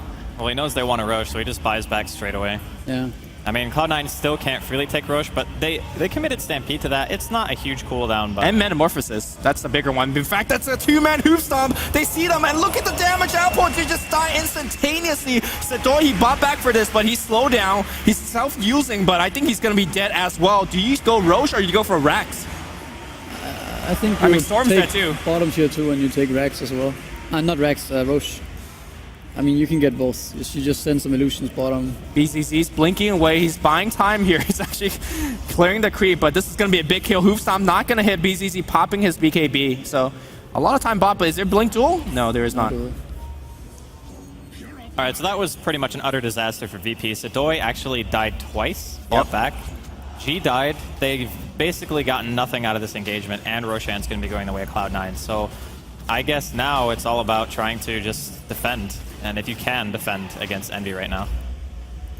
Envy is just so big. He got 4 kills in that last engagement. Yeah. He got an ultra kill, and we don't know what he's going for next, right? Get the Aegis now. And I think with next meta they can actually start taking down tier 2s, and it's going to be hard for VP to contest. They actually have an MKB on PAs. Yeah, the crits can be real, so yeah, it can still be very scary for C9. Oh, Blink Duel coming in here on the bottom lane, but Bone 7 losing a lot more health. He's actually got the blame out. The crits working against BZZ. The dive is coming in right now. The offensive swap being used. Jadam's going to get picked. You know, when Cloud9 has a good game, you see a lot more offensive swaps. You don't need to swap Envy out of trouble. And Cloud9 is rolling over VP. Yep, no buyback PA. This is a Rex. But I mean, PA just killed himself on the blade mail of Bone 7 right there. I think he crit twice and just died. Now, can Cloud9 actually drone here? Because the other lanes, the tier 2s are still up, so you can't... I don't think they go that hard. I think they just back up. Yeah. Yeah, they don't need to do... They just take this Rex and they go farm jungle, I think. go back, push out lanes, and they can even just regoose in some other lane right after. Yeah. I think it's very hard for VP now to do much. This duel on PA every time is going to be... Oh, they're still hanging around a little bit. I'm not sure about this. Taking out some buildings, maybe some effigies on the top river. It looks like there's a blink duel against G, and G is losing a ton of health. Moment of Courage will bring him down on the very last tick. Bone 7 might not have been effective early, but he's really picking it up. He's made a comeback in this game. All right, now people are just dying left and right. Go for the throw. I mean, this is the first game that Cloud9 has won in 3 games. I think VP is still very much so favored in the best of 5 series. But Cloud9 definitely showing a little bit signs of life.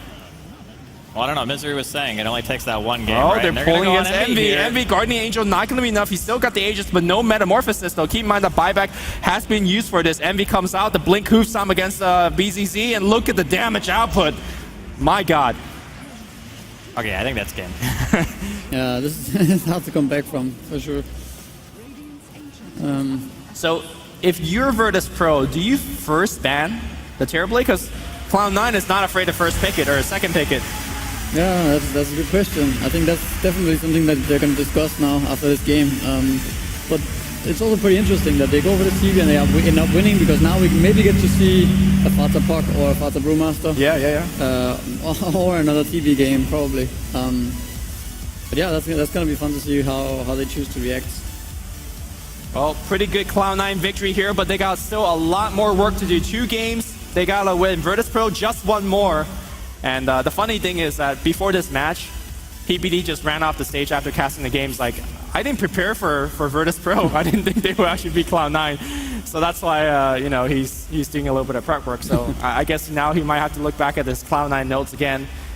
What do you guys think? I mean, VP still needs to win 1, Cloud9's 2. What do you side?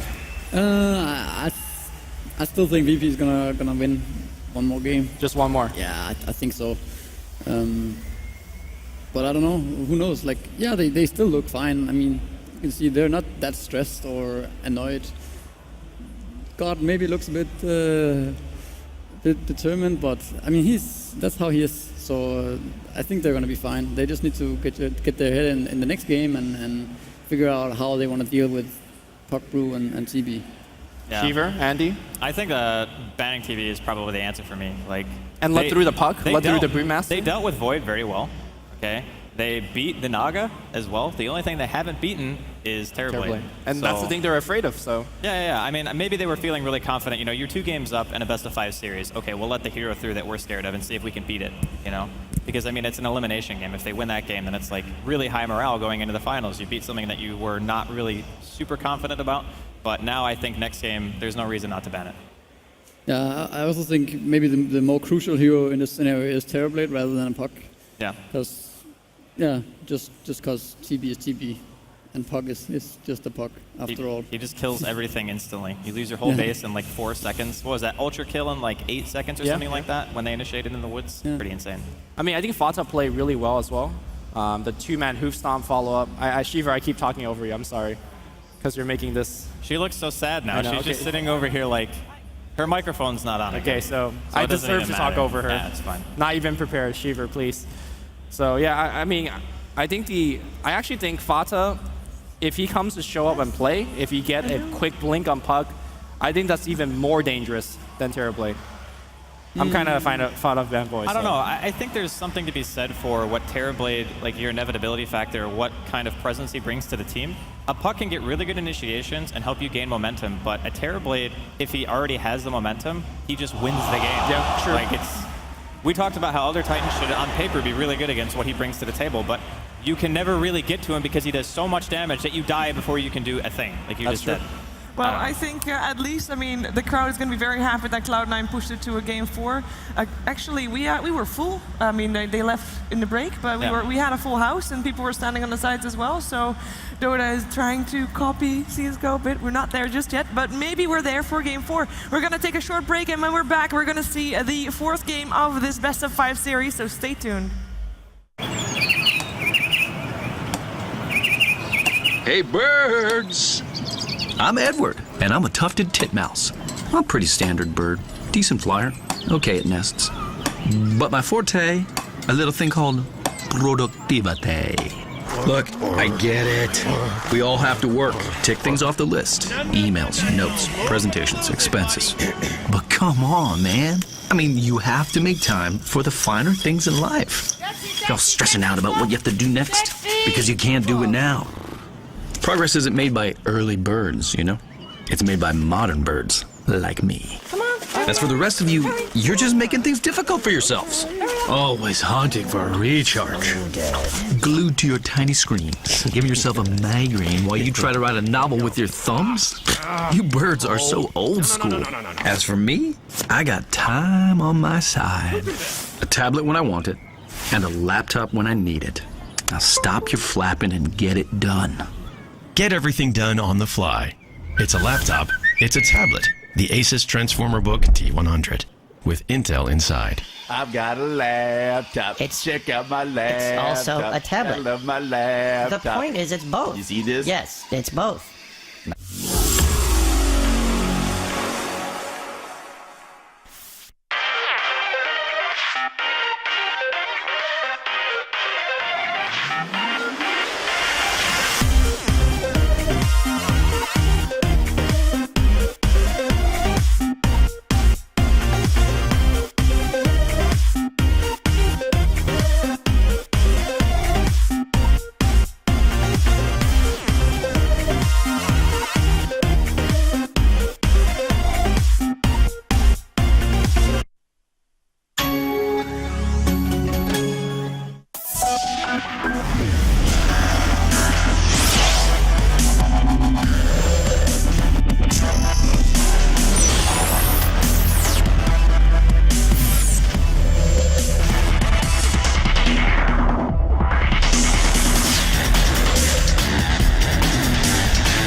Welcome back to the Asus RG Dream League. We're in the Consolidation finals, and it is Cloud9 and Virtus.Pro, and they're on their 4th game here, with Cloud9 already taken 2 of them. Rather, Virtus.Pro already taken 2 of them, and Cloud9 just showing they have teeth and forcing out a 4th game. And we will see if they can continue forcing out games, because they need 1 more, and then we're in the 5th map, and then they need to win 1 extra if they want to actually win. Yeah, I mean, it was really crazy to me watching VP play that game, because normally in the last 2 games we saw the series, it was VP getting the early kills, Pilot Die going around, you know, maybe feeding a little bit, and then it seemed like Cloud9 really couldn't get a handle on things. And now for this game, it's just every single time they went in, like Misery was shaking his head when, what was it, Yol tanking like 40 creeps or something like that, trying to go for a kill on an Omni Knight. It was just like, it didn't feel like they were playing their game.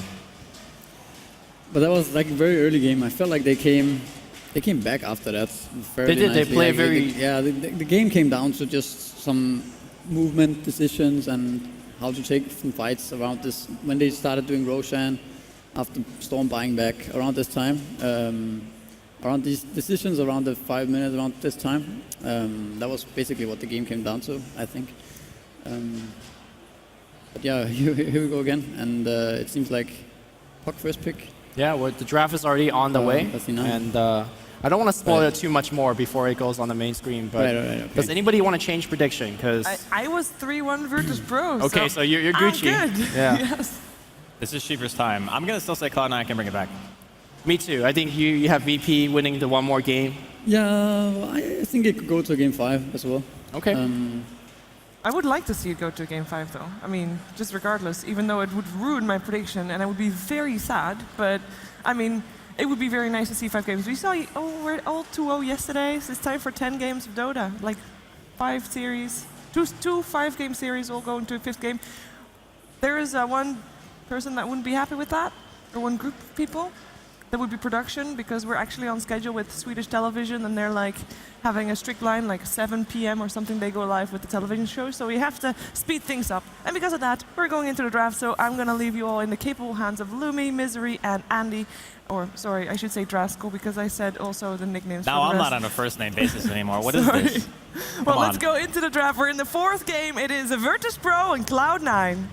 All right, 2 more for Cloud9, 1 more for VP, and something that we talked about at the end of last game, will they first ban Terrorblade? Because Cloud9 showed that they will first pick Terrorblade, and that's going to allow Puck to go through. We've been seeing high praises about Fata's Puck. We are going to see it first. Misery, you played against this Puck, maybe not in lane directly, but you definitely play against Fata from time to time. Tell me about his Puck. Why do people fear his Puck? Do you fear his Puck? I fear his Brewmaster. More? I'd say Okay. More so than the Puck. Okay. I think this could also be a Bone 7 Puck. That's true. I think Puck right now is just like a really, really good hero in this current meta.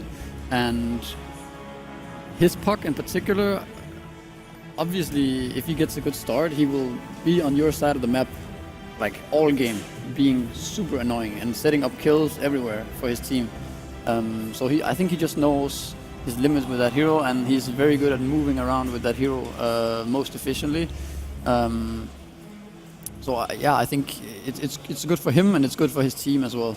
But yeah, like this game, I feel like both teams has gotten a very good opening for themselves. Puck Venge is very popular now, first 2, and so is Elder Titan Skywrath. So yeah, this game is gonna be interesting. And here is the Slark.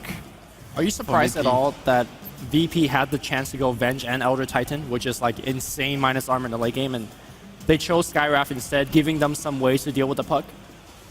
Yeah, I mean, I think Cloud9 wanted this Puck first pick. They could have probably gone for the Elder Titan instead, but VP can play Puck as well for sure. Definitely, like, yeah. God can play the Puck, and obviously Zidoi can play it too. So now that it's in the game, I think Cloud9 just wants it, because it's been banned like now 4 or 5, 5 games in a row Yeah. by VP, and now they finally got it. But they let Slark through though. I feel like Cloud9 almost has to take Zeus here, whether they want it or not. Because in the past, when VP ran Zeus Slark together, your wards are just done. Yeah. They're on the map. Is G still perfect on Zeus? I think so, right? I At think least he is. in Yeah. the He recent won games. the game in this series that they Yeah. played it, so I would assume so. I'm kind of expecting more of the same. Although I would say that the way that VP have to get kills right now is like you pounce, you go in with the Skywrath, you follow up damage. I think Venge is really good against that kind of a follow-up. And Puck is also very good against Slark if you can get the jump, right? It's one of the few heroes that can actually just stop a Slark from getting anything done. So I think in a way Cloud9 are going to be quite happy with their opening 2. And this is something that we saw a ton of in Phase 2. People were picking Puck and Venge like every single match, which is why I think the Puck started getting banned. Yeah. Well, I also think Puck is one of those heroes that are actually good against Slark, to some extent. Oh, Nyx Assassin. So they probably expect the Zeus, and then they just preemptively pick the Nyx Assassin. It's very good both against Zeus and Skywrath. Although, it's kind of weird though, because the interaction with Carapace on Zeus, like obviously you'll still get stunned, but you always deal damage to the Nyx no matter what, because Thunder God's or Static Field goes off first. Okay. And then you still get hit. Yeah, it's true. But I mean, then you just have a way of stunning the Zeus from far away, right? Yeah. So that you can, after the Carapace hits, then you can move on him. Whereas normally he would just be out of, like he would nuke and then he would still be backing off or having a blink or something like that. So it's still hard to get to him. This way, they will, like at least easier be able to get to the Zeus, if there's going to be a Zeus in the game. We'll I see think if we're they kind of choose to go assuming a for it. lot here. Yeah, We're all kinda like, we're where's the assuming, but I Zeus? mean, they could also go for Viper or something like that here. But he has played a lot of Viper as well in this tournament, and Viper seems pretty solid to me right now. Yeah, the epic 70-minute game that these two teams had was like Stark Viper for VP, and then it was Cloud9 having a big Nyx, big Jakiro, and big Naga Siren. But it's going to be Zeus. Yeah, so, Zeus. I mean, these heroes are very squishy. In terms of the Puck-Zeus matchup, Puck should have a very good time there, right? Yeah, I think they both just farm. Obviously, yeah, Puck is gonna phase shift the Chain Lightning most of the time. So it's really chill lane. Okay. For him. Oh, Anti-Mage. Haven't seen this one, especially from Cloud9 for a long time. Yeah. I think it's really solid. Like, you haven't picked your second support yet, so I don't think Virtus.Pro are going to be too keen on going aggressive with Sky Elder. It's a pretty weak aggressive setup, unless you want to put your Slark solo versus whatever Cloud9 are going to be picking as their last hero. And then maybe you could pick like another range support, and then just have like Slark or Elder Titan solo. I don't know. On stream, we have Jirax, the MVP of Phase 2. And the Valix. A little love for him, maybe. No, nobody cares about Jirax. And then we have Valix right next to him as well. Obviously, the two members of 4A, 4 Angers and a C captain, 6th place finisher here in the Dream League finals. Yeah, I mean, to be honest, new team. They got quite far. Yeah. I was very impressed with some of their individual plays, like Jirax and Matumba Man played really well, in my opinion. Yeah, for sure. They were really good in Phase 2. I think they surprised everyone. You know, part of me inside wishes that we didn't hand as many as those things out as we do. They're everywhere. They really are. They have like a whole box of them down mean- there, and they just like give them to everybody walking by. I'm surprised the lack of dongers are raised right now. Like, shouldn't everybody have one? Well, Or the game 3? hasn't started yet. We're still in the draft. You gotta wait. I mean, you gotta hype up for the anti-mage pick. Yeah. I mean, I would have $3 right there and just go, guys, it's AM. So fun. I think you're maybe the only person who hypes AM. No. There's a guy that came with an anti-mage cosplay. He has the dual side blades with the LED Okay, well, lights. you two can have your seats like off in the corner somewhere. And then we have the side blades and the dongers. Yeah, All right, just me. Some people think AM is like Resident Sleeper, but I'm also a fan, to be honest. I think that hero is fun to watch. And I think it's a pretty good pick here. I also like it in general against Slark, if you can get the good start going. It just feels like a hero who doesn't necessarily have to fight the Slark, where the normal Slark playstyle is you play on the opponent's side of the map all the time. Like, that's what you want to do once you get your core items. Yeah. And AM does the same thing. So if the Slark is doing it and AM is doing it, the AM creates more map pressure if the Slark isn't getting kills because AM pushes faster. So it's like requiring, you gotta deal with the AM a lot. Anti-Mage doesn't need to be so afraid of the Slark blinking on him, because you can always just blink out. Whereas the other carries, like this Drow or Skywrath or... Not Skywrath, what's it called? Like PA or... Yeah, PA can also blink out, I guess, but... That like, requires there are some something there. Gyro, Drow, these heroes, they can't really do anything when the Slark comes at you. But Anti-Mage is fairly good in that sense. When he gets his Manta too, he can drain the mana, and he has fairly high mana pool if he goes for Skadi and stuff, so I think overall it's a good hero against Slark if you can get the farm going. So, I mean, for those of you guys that haven't seen AM a lot out there, and your teammate plays a good AM, what is the utmost important goal just to carry the early game for AM? Is it the lanes? Is it have your 4 dudes doing other things away from the AM? It depends. Like, I think in this game, they're just gonna trade. That's a TA pick. But yeah, I think in this game, they're just gonna trade freeform. I think VP are gonna be fine with just... Or what? What is this lane? What is this? Is it not? This is offlane Elder Titan again, I guess? It Or could be what? aggro, maybe, and then Zeus and TA solo. Support Zeus and TA. I mean, core? Venge AM is not a strong lane, right? At all. Right, but they have So- last pick support, right? So you can make this a strong lane. I don't know if you can recover it that much, though, can you? I think even if it's a bad lane that you go aggro with, you still stop the AM for free farming, which is all you want to do. And then you open up 2 1v1 scenarios for the TA, who I think beats any hero right now 1v1 on Cloud9 pretty easily, especially Puck. Like, he will crush a Puck. I think this is either offlane Zeus or offlane Elder Titan, and then they just still go safe lane. Okay. Probably, I don't know, support Zeus, maybe. Enigma. Oh, Enigma. So they go even greedier. Yeah. They're inviting the offensive tri lane. But the offensive try-lane of VP is just gonna be, it's the support Zeus, but yeah, it's just gonna be a passive farm, kind of keep your enemy safe lane down kind of thing. But with the Zeus, I don't think offensive try-lane is a good choice, because they both Skyrad and like they all kind of need levels, and True, if you yeah. sit 3 years in the lane, it's easy for Cloud9 maybe to dodge, or just leave the AM to leech and have Enigma free farming, or Venge to roam on the help the puck out mid and stuff. So I think it's just gonna be safe in Dota, and probably the Skyrad will help out G in the mid a bit, maybe to keep the puck down even further. So unless Virtus.Pro could get some aggressive wards down, I think Cloud9's got this draft favorite to them, right? Because they're gonna get anti-mage farm uncontested. They're gonna get Enigma farm uncontested. Yeah, I think VP is gonna go into enemy jungle again this game, or not again, but like C9 did last game. Either block the pole or block the Enigma's camps. Yeah, that's sentries on Zeus and wards on Skyrad, so they have 4 wards to block camps with. All right, the dongers are raised. This is game 4 between Cloud9 and Virtus.Pro. Cloud9 needs 1 or 2 more. Virtus.Pros need 1 more, and you can see that AM is aggressively blinking forward. Wait, is my crowd asleep? I don't think CSGO can hear this crowd. Yeah, my crowd's asleep. Okay, never mind. We're good. We're There we good. go. And anti-mage, he's blinking aggressively in. Blink on cooldown. What is AM doing? He dodges That was crazy. the pounce. He's dropping really fast. Blink is back up. And given the fact that there's 44 seconds, the couriers actually spotted us out. What is going on here by Cloud9? They're taking a ton of damage. Fata might actually take an orb, and he will have to orb away. He tank goes up for now, and there is the orb. And that's going to There's allow another Virtus... slow on Sky, but Okay. yeah. Well, the pounce missed there, but I don't know. I don't think VP expected that anti-mage to blink on them. Yeah, that was a bit crazy. Yeah, I think he wanted to just blink close and scout, or maybe prevent a ward being dropped, but the fact that he took so much damage, I'm not sure if Pilot Eye saw that ward being dropped. He knows it's nearby. This one He does saw block the camp. ops though. He saw the ops being placed from his own vision, I would assume.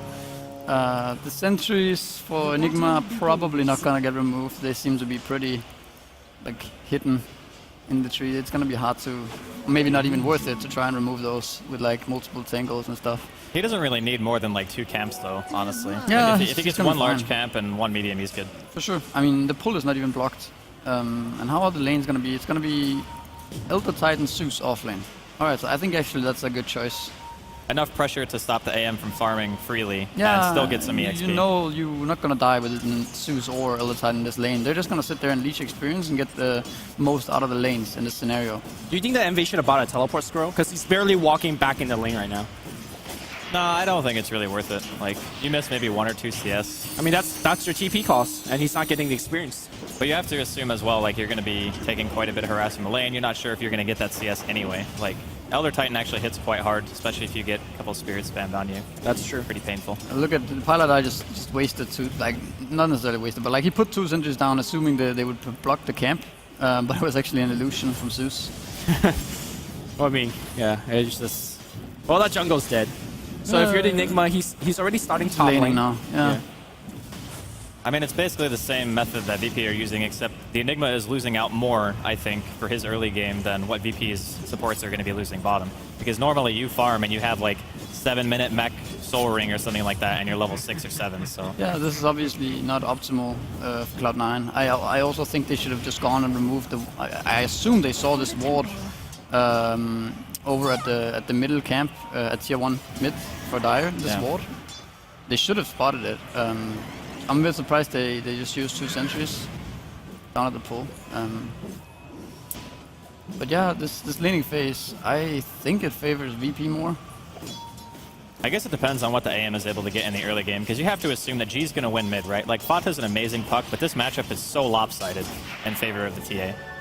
Yeah, for sure. It's not fun to be puck in this scenario. Yeah, especially when you're getting rotated on. Here comes Jordan, just parking on the top lane. Fata's having a tough time there, and yeah, back on the top lane here, BCC going for the kill here. One more hit's gonna do it. Nicely done against the dual lane. All right. I mean, you assume the support's rotating away so you could farm safely, but that's not the case. Solo kill from BCC. This man is very underrated as a core player, in my opinion. Yes, for sure. I mean, he should definitely get some props for playing in this tournament and the results. But I guess he just like saw that there was no stun on the Nyx and just went for it. I guess Boom was maybe a bit out of position, but yeah. I'm kind of wondering what the idea is behind getting the carapace. Maybe he just wants to be able to use it against Skywrath Bolt. Yeah, that's like the only thing I can imagine. So. It's not like they're gonna kill with Impale anyway on this lane. Yeah. But yeah, Enigma went back to jungle now. With a 1 camp. That's one, yeah, with 1 camp. Actually, that ward is blocking. That's a pretty interesting ward. Next level stuff. And I don't know, does it see uphill as well? Well, we can check Dire vision. Yeah, we can check their vision. It does, yeah. It does. Wow. See. What a ward. Yeah, that's a pretty boss ward. What the hell? TA just died. Fuck. Okay, what? All right, I don't Fata, think best anybody player understands ever. what just happened. All right, hands down. Okay. I mean, that just doesn't happen in those normally. types of trades, you would expect Fata at the very least to be low. Yeah. But he wasn't even low. He was a half HP. So I guess maybe G just drew the creep aggro and he lost all his defensive charges instantaneously, and then even then, like. Yeah, God is a very aggressive player in lane, and yeah, I guess he just overextended a bit. I didn't actually see what happened. I mean, I looked away from the lane because thinking, you know, they're gonna just farm. Yeah. The bottom rune's gonna go to Fata here, and there's an even courier after him. I'm not sure exactly what this is about. Now, this regen helps tremendously. Like, being able to spam more on puck against TA is pretty much what you want, because you're never going to win the last hit war just going straight up right clicks. So yeah, even though he died, he still has 25 CS. So actually, as much as his kill may matter, he's still free farming, and he will still get like really big this game. And I think TA is maybe one of the best answers to heroes like AM, because it's not often that you have a hero who has such high physical damage output that it makes the AM just have to back based on that. And if you catch him out with any disable, you kill so fast with max out meld and even like a handful of items. Yeah. I think this TA pick is really cool if it's like preemptively thought out, as if we give them puck and then we take Dire and then we're gonna go TA and then we can do Roche. Fata getting quite low here. Looks like he will be fine. So I think if that's the plan behind it, if it's like the purpose from the beginning to go for this TA, then I think it's really cool done by VP. It's a really cool idea. We'll see if it's gonna work out. I think something that you said earlier, Andy, is it comes down to where the AM's getting farmed, and he's actually keeping up. You know, with the Elder Titan, he's keeping up with the TA. Yes, but at the same time, the support Zeus is level 4 soon, and that's uncontested. And yeah, he's same level as Enigma pretty much. So yeah. I mean, he does last hit, and he does get some farm, but at what cost? They're pretty much giving Elder Titan and Zeus like every experience they want in the lane. Well, they can't do much about it. I would even go as far as to say that even though the AM is farming, it's like way worse that VP are getting levels, because you have maxed out natural order and a TA in the team. And Envy's already taking quite a bit of damage. Just someone might go down here. Yeah, maybe Yol's gonna be the easy target. No, they went on Sadoi instead. Sadoi does have the boots. He's walking it off. Here comes the Malefice. He doesn't have mana for the Malefice. One person's going for one. Envy's dropping pretty low. Does he want to blink back in? That's aggressive play, but there is no mana. Skyraph's gonna pour it in right now. Yol running to his team, and Pylite Die's gonna give away the kill. So very reminiscent of those earlier games where when Cloud9 goes for the picks, they get picked themselves. Good rotation again from Virtus.Pro. I think a lot of this is going to depend on Bone 7 as well. Like, he needs to get level 6, I think, and start helping out some other lanes. He just killed Slark. Yeah, solo kill. I think Jotun Bone is 7 gonna might go die down here, here. though. He's going to TP out. Yeah, there's no stun to stop this. Nicely done. Meanwhile, Puck gets the Skywrath kill in the bottom lane. So we go from passive Dota to everyone is dying Dota from game number 3 to 4. Actually, just realized that our VP has 0 stuns in their lineup apart from the Elder Titan Stomp, so this TP out is probably going to happen more times this game than just this Nyx we saw TPing out from top lane. Yeah, you have like Zeus Bolt, but that's it, basically. Yeah, they have a lot of damage, like insane amount of damage, but they can't really keep people in place. Nyx mid lane, they want TA. Well, they are going to Oh, get he him. didn't get the refraction off in time. He's dead. And the D-War is going to come out. I love the crowd. I love the crowd right now. They're just the dongers are If raised you're for playing everything. against Nyx and you're support, like you play support, you should always have the sentry down already, right? Like you just know that the Nyx is going to be 6 soonish and you just prioritize like having vision there. Yeah, I think obviously that's the ideal choice, that you want the sentry down. I think it has been a bit hard because Skywrath just TP'd bottom and ended up dying in the river and stuff. He hasn't really had time to go mid and place the wards. I think they should maybe have considered buying them and giving them to TA, and then he can place it himself. But that's it's also pretty early, level 6 by Nyx. And it happens. That's what Nyx does, you know. I don't know. I mean, I think it's like fairly easy for the safe laner to communicate, hey, he just got a solo kill on me. He's probably 6 soon. Yeah, it is. You know? It is for sure. So something that earlier PPT talked about is that a lot of core players are picking bottles up on the carries. Bone 7 challenging the rune here. Gotta be careful. Lightning bolt to check. They did see Bone 7, but he's away. You also got a haste rune. You can maybe bolt another time for vision. And it's But going to they're wear off not. soon. He's just gonna walk out, isn't he? Oh, nice stun from Bone 7. Hits on 2. But they're gonna get slow Venge. on the Pylai die. There Always is Black around Hole. here. There is Black Hole available. Lightning Bolt is already cast one more time. There is also Ancient Seal, so this Black Hole is not very reliable. They're gonna go on G instead. G does have those refraction charges. One more stun's gonna hit here. G taking a ton of damage, but I think he's gonna be fine here. He's also gonna walk out. Another Central Orb being dropped. Vata comes in. He has to orb back out. A very awkward engagement from both teams. Yeah. And now knowing he can't really use his Black Hole here. So what do you guys think about this bottle on AM? I mean, you're gonna get regen from your Perseverance. Yeah, that's And that's you an want your Battle interesting Fury. choice. I mean, getting DD and Illusion's nice, but It's 700 gold. Not the biggest deal. I mean, it depends on how many runes you're gonna be able to pick up. It's if you get like a couple of bounty runes and you get some DD or haste or something like that, illusion, you can speed up your farm just this way, and maybe you can get a kill here and there just because you have this bottle. But yeah, I don't know. I think maybe it's better on CP and some other carries than it is on AM. and I guess if you go for the bottle, then you definitely don't go for the Vlads, right? Because a big part of Vlads is giving you the regen that you need for blinking. Yeah, I don't think you have repeatedly. the inventory slots to go for Vlad's. You already have so much committed. Bottom lane, the gank's gonna come through here against the Doi. Easy kill here, and Envy's gonna KS it with the Mana Void. Well, at least now he can bottle up and become full mana again. I mean, the fact that you have max blink, so you can get to the runes very easily. So Yeah, that's DD bottom now. They actually see it, so he could go for that. But he is free farming right now. Now, Fata going to eat his silence here, and I think he's just going to take the rune instead, so Envy's not going to get to fill his bottle. So Andy and Misery, when do you make the decision of upgrading your treads as a puck mid versus going for the straight blink? I don't know. I think oftentimes when, like most games, if you just go naked boots straight into blink, that you're pretty reliant on the other team or the rest of your teammates actually being able to follow up and damage. But if you wanted treads, it's better laning presence. It's better for solo kills. And oftentimes, just going for the straight blink, you're not going to be able to get solo kills anyway. So Yeah, I also think it comes down to he got a really good start. He killed the TA. He has 2-0-1 right now. He's good form, but he's not that high level that a blink now would make such a big difference. So I think just going for these treads first, and when you have this good start, you know the blink is going to come at a good time regardless, right? So I think it's a good choice here. And it's not too far off blink with a couple of nukes and a couple of wave. He will get it very soon. We did see a Nyx gank not working out on the bottom lane. VP very prepared now I mean, I feel like Nyx has already done more ganks he should have got away with. The VP support's a little bit Solar smoke from Enigma mid lane. It's going to come through right now. Black hole for G. The TPs are coming in right now. The question is, can they burst him quickly down? There is a silence coming out, but the coil break will do it. Here comes the dive coming in, though. They are going to get one in return, but I think if you're Cloud9, you're happy with the exchange. I don't know. You dropped a lot there. You dropped Black Hole and Coil just to kill G. And I mean, sure, double CV reaction, but you still committed quite. I think it's even.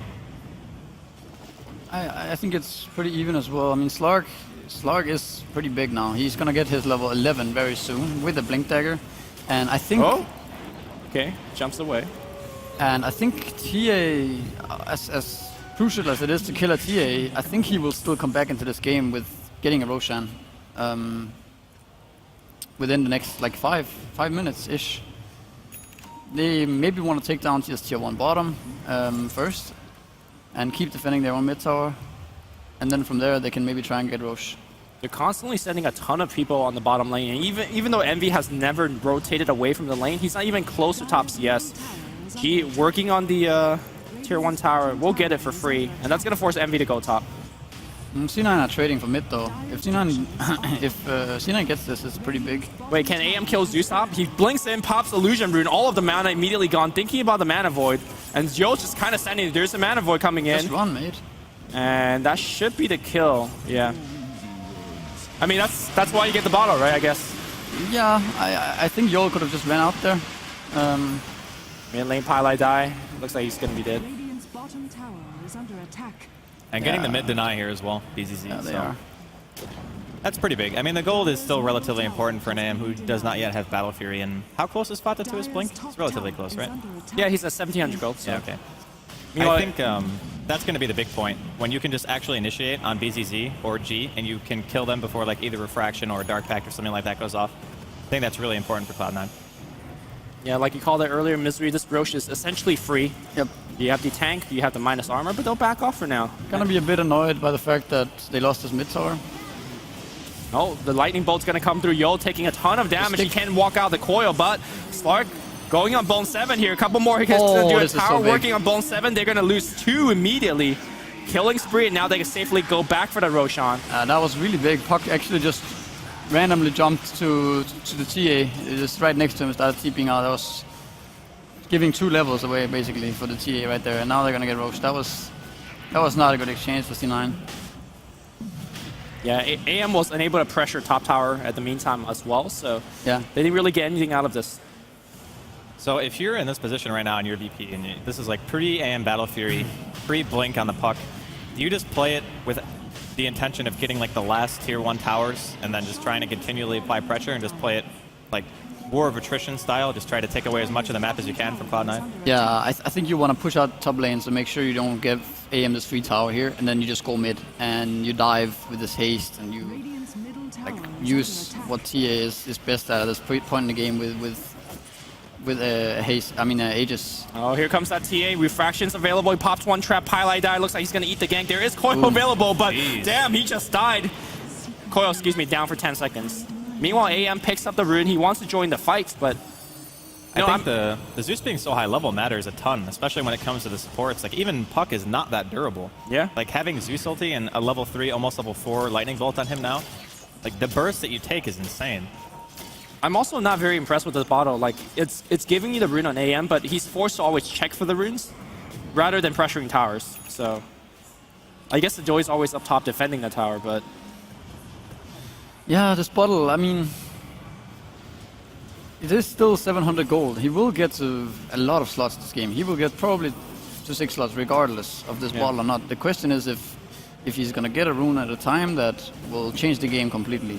So I totally understand why he wants to go for this bottle. It's not that big of an investment, and the exchange you can get back can be like devastating. By the way, Elder Titan is rich. Got the Midas, yep. He always seems to have a ton on this hero. That hero can farm. The one thing though about ET is a lot of players were saying that once you get level 11 and you have Yules, that's like your peak. Do you agree with that, or do you think that still having like more on top of that is always going to be better? Well, I think obviously more on top of that, but I think he doesn't need more items than that. That's why he's so good on support. See a dive on the mid lane. Blink, silence. The coil's gonna hit onto Yo's gonna be dead, so they're gonna leave him die. Sedoy's gonna come in as well. He's gonna black hole, trying to get the Slark, unable to get him. They will get Sedoy. That's 2 kills. The question is, how many are they gonna lose? He's gonna pop the Mex. He's gonna go down. The swap's gonna come through though. He's dropping low, and he's gonna die to Elastic. They will pick down the Slark. That's a great kill. Jadam running away. Meanwhile, on the back line here, looks like there's a little bit of chase. Fata blinks forward. He has no more mana anymore, but he does have the treads. He's looking for a chase. Meanwhile, Anti-Mage pushing the top lane. Oh, looks like Aegis goes down as well, and of course, Jadam goes down. VP just went into the meat grinder. Yeah, that was a smoke gang by C9, but like VP just being a bit out of position there with multiple heroes in mid lane, not actually being 5, and C9 just going for them when they were not ready at all for it. Oh, AM might be in a little bit of trouble. He's gonna eat a Mel Strike for sure, but Bottle, dude, for the regen. Lightning bolt for the cancel. Oh my god, yo! All right, there's one more trap, but he should have rings. Yeah, he's fine. It's alright, man. He's got a bottle. Yeah, he'll be fine. 1730 Battle Fury. With the bottle in between, that isn't bad at all, I guess. No, it's good enough. Yeah. Sure. Considering they contested his lane too, right? So. Yeah, and they just won this fight. I think they're in a really good spot right now. So how much of a clock is Virtus.Pro working on, right? Like, this AM is gonna now farm uncontested. He's gonna get the bounty runes. He's gonna get the DDs, I imagine. I don't think they're necessarily on a clock. That they don't need to stress anything. They just, again, they can get these kind of pickoffs and then get their way back into the game, get more items, they're still gonna be fine late game. They still have Zeus, Elder Titan, TA, they have so much damage. Like this AM, even with 6 slots, if the enemy has a lot of items as well, he's not gonna. Boy, on the mid lane here, nice actually face dodging that one. Swap back here, Pylai died in a lot of trouble. FaZe is gonna dodge the magic missiles from being cast. Sedoy runs away. Nice pick here, but they're looking for a little bit more. G is the aggressive player. Gonna get blinked. I think he actually tried to swap to break the coil there, and it didn't go far enough. Because he got the Sedoy ended up getting the stomp off anyway. So, unfortunate. They should be able to get the tier 1 quite easily, even with Midnight Pulse being down. Yeah, and here we go back and forth again. Like, VP just get a mid tower and 2 picks, and they're gonna get out safely, I believe. And now this lead that I said C9 had before is pretty much neglected. Again, it's up to AM to put more pressure, which he knows the heroes are missing, so going back for a little now. You're gonna just go straight Manta here, right? There's not much discussion. There's a Skyraft mage in the game. Yeah, I think Manta's the right choice here. I don't think you need a Vlads yet. Someone else can get that later, potentially. I think it's just a matter of not having the room for it, honestly. Yeah. Yeah. Wonder when he's gonna sell his bottle. If it's gonna be selling Pullman Shield or Quelling Blade over the bottle. I think you sell the Poor Man Shield first. Yeah. It just... I see the bottle and the Quelling Blade as excellent farming items. Nyx has a Dagon, by the way. That's the... I don't know, that's like the build nowadays for these Nyxes. No Arcanes, no Blink, just straight Dagon. I think the reasoning is, like, when you're Nyx and you find a support solo, like, think Jadam, for example, on Skywrath Mage, you guarantee that you kill that hero if you have a Dagon. Yeah, which means that it's a lot scarier. Good. It's very good for sure. I'm surprised he actually has a man. There you go, the solo kill on Zeus. He's gonna get Yules. That's the only way to cancel that TP, and looks like Bone 7 will pay for it. Another rotation. Yep. Is he gonna have enough right clicks? Highlight die trying to TP out in the mid lane though from G. He is gonna make it home. Meanwhile, there is Aoi coming in to help out. So this game is just a nightmare. Meanwhile, on the top lane here, Envy going for the kill. He'll blink back. And he can still re-engage. He's got the haste rune. That's going to force the TP from Jadam. Monavoid can cancel it. Doesn't see him. Good TP by Jadam. But again, I think VP are still in a really good position just because of this TA. They can just get this Roshan. And even though TA maybe falls off a bit later in the game, they still have the Slark. And Slark can get the Aegis as well. And well, not if he dies here. A Blink Winging Rift could start things fight. There you go. The burst damage is going to be here with the Monavoid. And Envy on a killing spree. That's 3k go. We looked away. It was, what, a 17-minute Battle Fury? Yeah. And now it's up to 3k. Yep. AM, what a hero. I think when he gets Manta, it actually becomes almost impossible for VP to kill him. I mean, what are they going to do? The Yeah, only it's thing they true. have to lock him down is Skyrat Silence. That's it.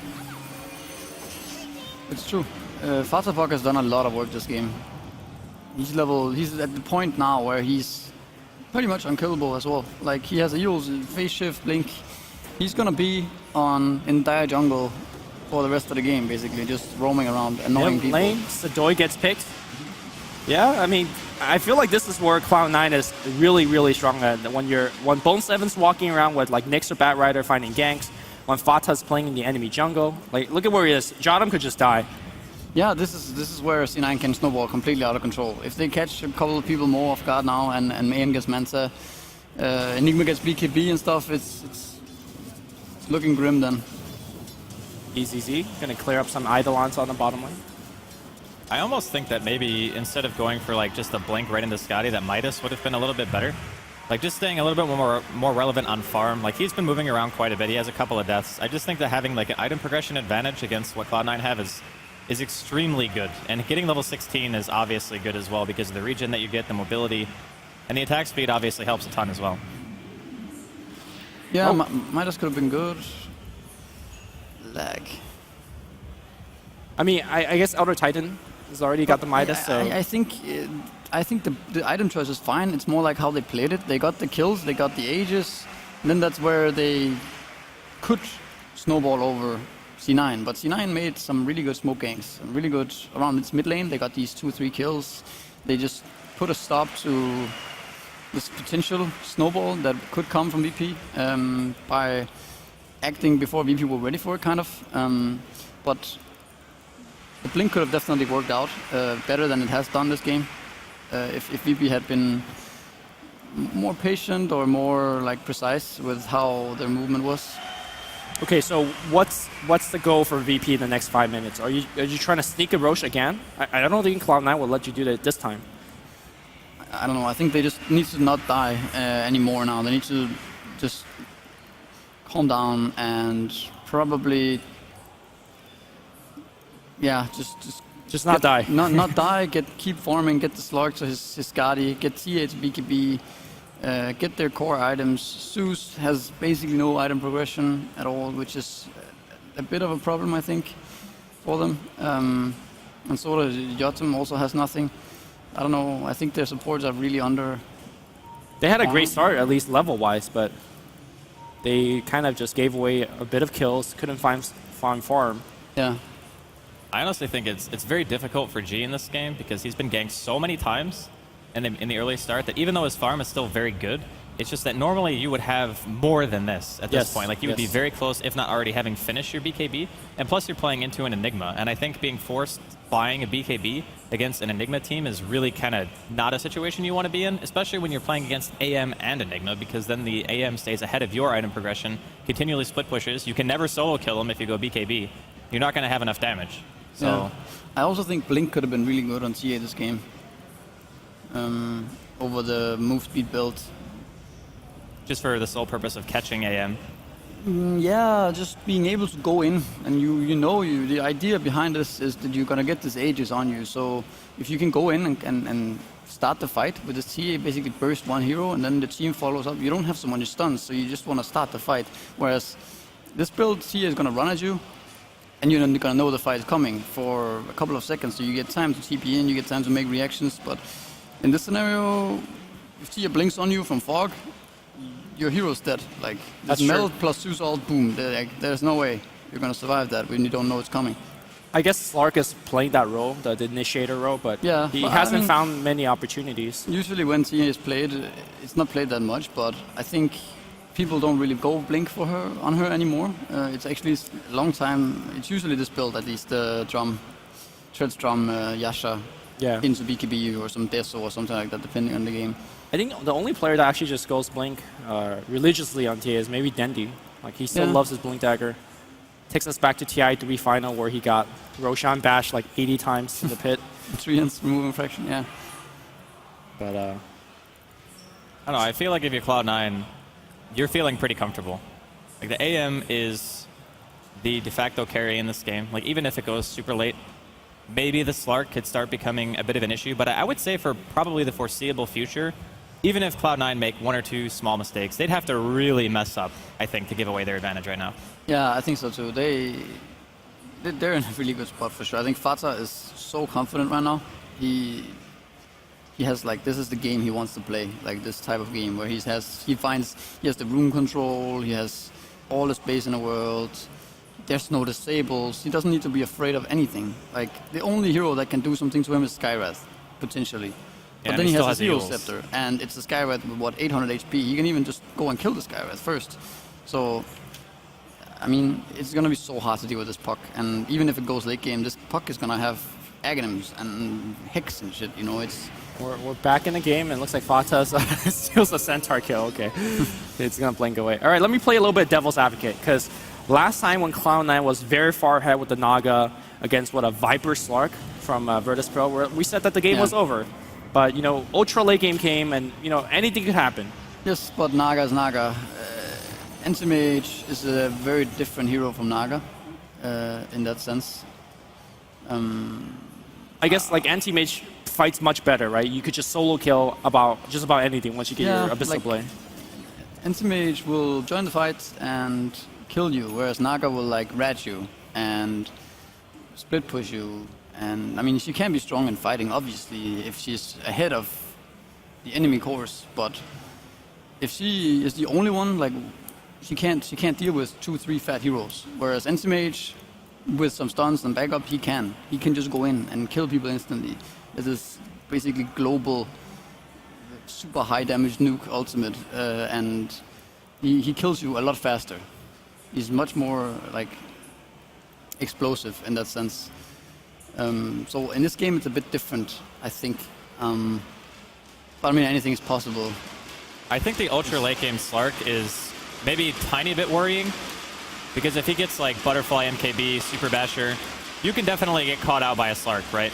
Especially against ET when you don't have the base armor. But we're assuming that fight happens, right? We're assuming that Envy lets himself get caught, because I think when he can contribute to the fight, the Slark is basically not there in a perfect world. If we get to the point where there's going to be Abyssal Blades and some Elder Titan Hex or something like that, then that's the ultra late game we're talking about. Then it's a different scenario. But I'm not sure. I think C9 could hit a timing that is Anti-Mage, Manta, Heart, Aegis, win game. You know, and I won't let them get to that point. But I mean, the comeback potential is still there with like Elder Titan, Zeus, Slark, TA. That's so much damage that you can never really count them out if they just keep increasing their item progression just a little bit. Just to update you guys a little bit, as I think we have Dairycraft for like the past 10 minutes. It's fine. We have a little bit of lag issues on Cloud9 side. VP does not have it, so they're trying to figure out what's going on. Meanwhile, I guess since we have Misery on here, and of course you don't have to answer this if you don't want to. How's your break going? It's going good. Good. It's very relieving and nice for a change to be at an event And without but having this. Yeah, but when you pressure, watch this, do you be like, oh, I want to play again? I want to. Yeah, I mean, it would be nice to be in the finals and play the finals, sure. But That's true. I'm actually fine with just being here with a more relaxed attitude. Okay. So, Any goals on how's Chesty's back? Do we know? I don't know. I think after this Dreamleague, we are kind of all having a break to some extent. I think, well, Loda's going to the summit, right? Loda's going to the summit, and so it is kind of a stalemate in one way or another. Chesty, I'm not sure. I think he's getting better, but we haven't talked so much about it, to be honest, what's going to happen. So I don't know. We're taking it chill. Well, good luck with you and your team, because thank you. You've been to a lot of TI, and it would be a shame to miss you this year. Have you been to every TI? I think Yeah. Misery. Oh, Yeah, okay. The only one I wasn't sure about was TI 1, but I'm pretty sure he was there too. So. I was there. I didn't win one yet, sadly. It's pretty tough, to be honest, to win a TI, I heard. Not the easiest thing in the world. It's not a piece of cake. Actually, what's your uptake on that? Do you have to be really good and also really lucky? I think you do need luck to win a TI for sure. You need to be really good. You need to be hardworking. You need to have a really good atmosphere in the team and really good like team spirit, because you will lose a lot of games at TI. Everyone loses games, and Except Alliance at TI 3. Except Alliance at TI 3, and they even when they lost the games, you could see that they could still come back, and that's very important. LDD at TI 2 it was, I think. they lost one series to Navi, and then from they there just, they just like, lost, yeah, right? yeah. So I think that's very important that you're able to handle your losses and realize why you're losing instead of, just get over it, move for the next game. Just most important thing at TI, that you're able to do that. And I'm speaking from 2 years of experience, losing 2-3 first games of the tournament and then crumbling and trying to figure out how to come back. And it is a really, really hard tournament to play. It's tough. I mean, I think Cloud9 is experiencing a little bit of that right now, right? They lost 0-2, and it's not like even a close 0-2, which is kind of getting smacked around, but they got the game they wanted, the Terrorblade game, and now an AM game that's going great. We are looking like we're going to see a Game 5, but anything could happen in Dota, so Virtus.Pro definitely could take this back. Yep, it is possible. But I think Fasa is telling his team right now that this game is very chill and we got this and it's all good. Yeah? That sounds like something he would say. Yeah. It's like, don't worry about it, I got it. It's fine. I mean, that was kind of, that's his role in the team, right? Like, he's always I the guess one who another does reason that. to why Fata is so good on Puck and Brewmaster and stuff is because he has this playmaker kind of role that can set up kills, that can tell his team where to move. And if he gets a good game, he can create space for his team and start the fights for his team as well. And he's very vocal in game, so he will make a lot of calls this game, I'm sure, on where to move and where to go. So that's where he's a very, very strong player for sure. On screen we have Conrad, the manager for Cloud9, trying to fix some technical issues. I think DreamHack has called for a technician, but Yeah, they did, some time ago. I am not sure what is going on. I guess that just might be one of the PCs, because apparently VP is not having any in-game problems, but Cloud9 are lagging. VP is watching CSGO right now. They're like, yeah, take as long as break as you want. We'll tap out. You know? Which is, I think it's important to keep a lighthearted attitude, because it's going to be a long day for both these teams. Another best of 5 in the waiting. Another best of 5 against EG. Oof. It was pretty funny. We had Peter up here earlier, and he actually left because he was assuming that they were going to play against Cloud9 before the finals or the Consolidation finals started, and then VP won 2 games really quick, and he's like, oh, maybe I should actually just go watch VP instead. So interesting to see who's actually going to make it through. But in this particular standpoint, like your VP, you're 2 games ahead, you then lose 2 back-to-back. That's got to be like slightly stressful, right? I mean, that's how like best of 5 comeback begins, right? Yeah, you just... I don't want to say like IGDK all over again, where it's like best of 7, have like a short break, come back, win 4 games in a row, but it is possible. And I think this patch is actually, like, not to take anything away from Cloud9, but I think the draft is so important in 6.82 that it's easier to make those kind of sweeping comebacks, because if you outdraft your opponent a few times, it's like those games should be won, you know, assuming opponents are equal skill. And I think obviously Cloud9 don't suffer in the skill department. Maybe they were just a little bit rusty this morning. Although at this day and age, do we see like clearly outdrafts anymore? It doesn't have to be an outdraft in the sense that the team should win from the get-go. It's just like you're allowed to make X number of mistakes a game with each particular draft. Like say, for instance, your late game is not as good, but you have a hard time going high ground, and you fail a few high ground pushes. Well, that draft all of a sudden just doesn't do anything anymore, right? I guess to bring it back to game 1, you said that they had to win that pushing right from the get-go. Yeah, they had to win when they won. Like otherwise, it's like if Bone 7 had gotten a few better initiations and had stopped those pushes, I think Cloud9 could have very easily won that game, because those lineups are very all-inish. So it's very draft dependent, of course. But again, I think that's what 6.82 is becoming very quickly. Is like if your draft is good enough, and the other team makes a few mistakes, that's it. That's all you get.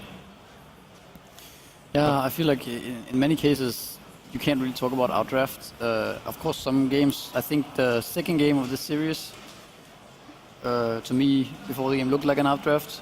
Yeah. It was very limited what C9 actually could do to win the game.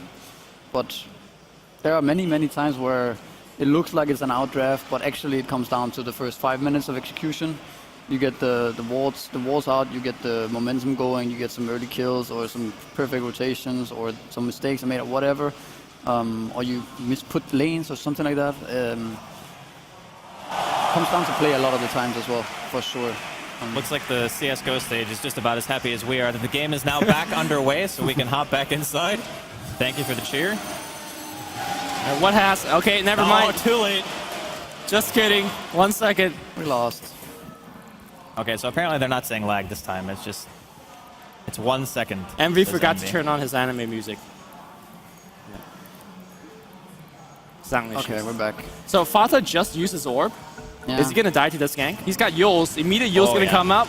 He's got face on the way down. If the sun's gonna hit, oh, he dodges everything. And he's gonna be able to blink out, I think. Yeah, there you go. Yeah. I mean, you don't get to do things like that with the Venomancer, right? And that's why he loves playing this hero. Another phase. He's got Raining Rift as well, but he'll blink out instead. Is that, no, actually, he orbs back in. He has face again. Yeah, he should be able to face blink again. Meanwhile, Black Hole is going to be used on the mid lane just for G. G popped BKB for that one, and he still goes down. That's a 10-second BKB. And earlier talked about you can actually lose kills, because now with Manta Style, every time you lose a kill, you take a ton of tower damage, maybe even lose the tower outright.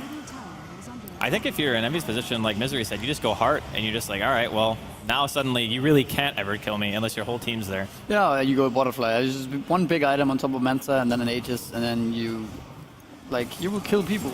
And they can't do anything about it. You saw, this is still Anti-Mage with 5-second blink, and you saw how hard it was to kill a puck. It's kind of the same idea with Anti-Mage, because they don't have stuns to lock him down. But yeah, I mean, they just used 30 seconds to try and kill this puck on bottom lane. And it almost felt like he was playing with them in the very end. He was a little bit. Yeah. I think that was a space creation for mid, so they could actually get those 2 kills, just hold the attention of VP for a little bit longer. Yep, now Envy has the haste in his bottle, so he is probably unkillable at this point, up top, especially with the Manta Style. So he's pressuring towers, forcing TPs. Fata and Puck doing the same thing on the bottom. He's actually going to go for a little bit of harass. At this point, he's just annoying heroes, getting in their head. Seems like a really tough spot for VP. Like their best game plan really is to just try to go as late as you possibly can. Courier does coming in from whatever he Fata, wants. he needs a third hit. Didn't get it. Doesn't get it. Should have had shreds on agility or intelligence. It's the essence shift, losing one attribute, making a breaking that. Yeah. Huge value. Oh, haste Sadoy. on Envy. There's a Yules. I think he's still dead, yeah. I mean, he could commit Manta on this if he wants, but he sees like 3 heroes. In fact, he pops to pop Manta now. BZZ gotta be careful though. He goes to Shadow Dance. They will lose the bench. Envy thinking about blinking back in. The Mana Void on Zeus. It will be absolutely huge. Oh my god, the coil will come through. Johnum's instead immediately. Yo, what is this pause? Okay. Lag. I think Yol is not in this happy place right now. He's coiled with no HP. All right, well, I mean, clearly Cloud9 are winning this fight. Well, I mean, BZZ has no HP. They didn't actually get the slug, so he will heal up a lot, and he will be able to re-engage soon. Obviously, you're probably in trouble, like you said. But TA is hitting here.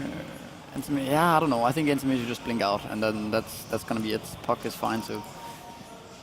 I always find this like very interesting where you get a pause in the mid fight, and then the caster would try to like, all right, this is all the outcomes. How the fight goes down. And then it's like none of it. It's like it's no, just actually, some other option. If we just unpause now, this is not what will happen. What would happen is that now Fata's gonna jump to the orb here, over here at the Elder Titan, silence him and kill him, and then run out. So they will get Elder Titan as well, at the very least.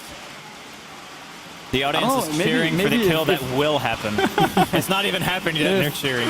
If Yol just has like super much ice, I don't know the expression, but if he's cool, he just stands his ground, hold position, and just look cool. You know, that's how. No, just don't run out of the call. Just hold position, and hope for the best, because there is a chance he might actually survive here.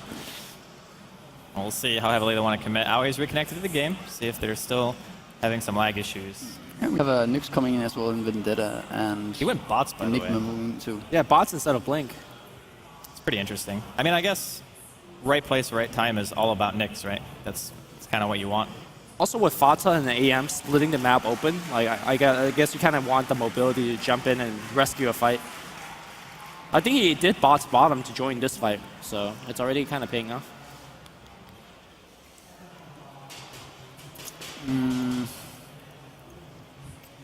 Lag. You know, I have to say though, to be honest, we haven't had too many technical problems so far. What a great time to have it on. I don't want to jinx it, right? But I'm just saying, like, for the most part, it's been good. So having one pause isn't too bad. Yeah, it's actually been a fairly smooth event as well, from what I've seen. So in the past, we have had problems with DDoS and Valve servers and Volvo, please. Volvo.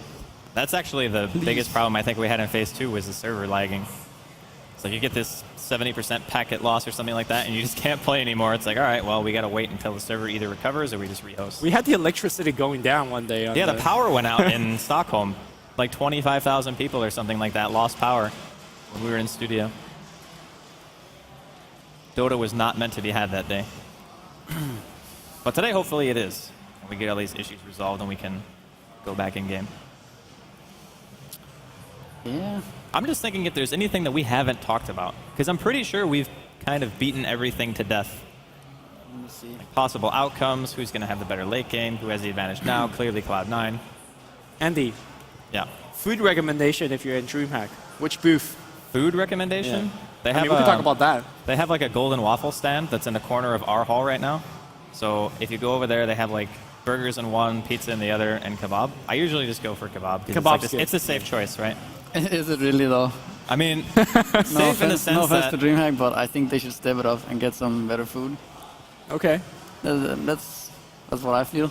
I mean, we get catering, right? So I ate kebab 2 days in a row now, and yeah, you don't have to feel good about it, but you can eat it, right? it's a kebab. That's what it is. I mean, your other choice is there's a walk place as well, leaving this hall. Yeah. I heard that was terrible. I didn't try it myself.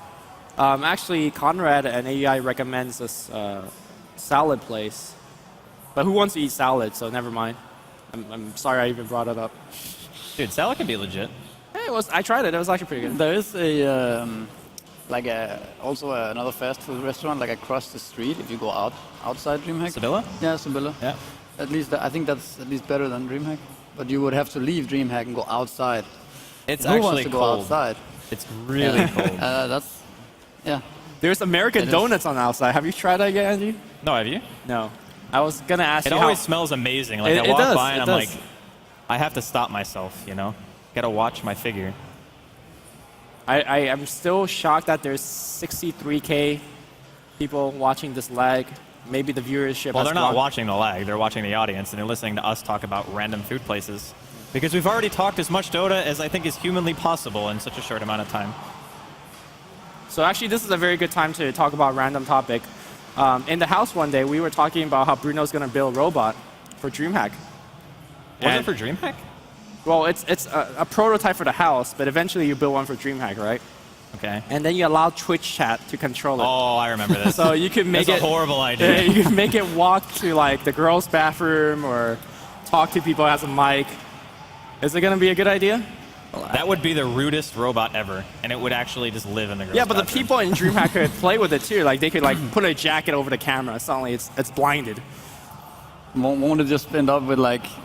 Have you seen the chit chat plays Pokemon? Yeah. That's the whole point. You know, you just go it's crazy just gonna with the be robot. left, right, and it won't move, and It's it going won't to be do Pokemon anything. all over again. Just It's gonna going be up like- and down the stairs all day. 100K people spamming left and right. But sometimes you give it control to like a mod, right? The mod, like one person can control it, dude, for I don't know, a minute or two. Yeah. All right, well, the lights are being turned on stage, which I can only assume means we're going to be coming back soon-ish. Figure it out. I should probably move my chair because I'm, way out of position.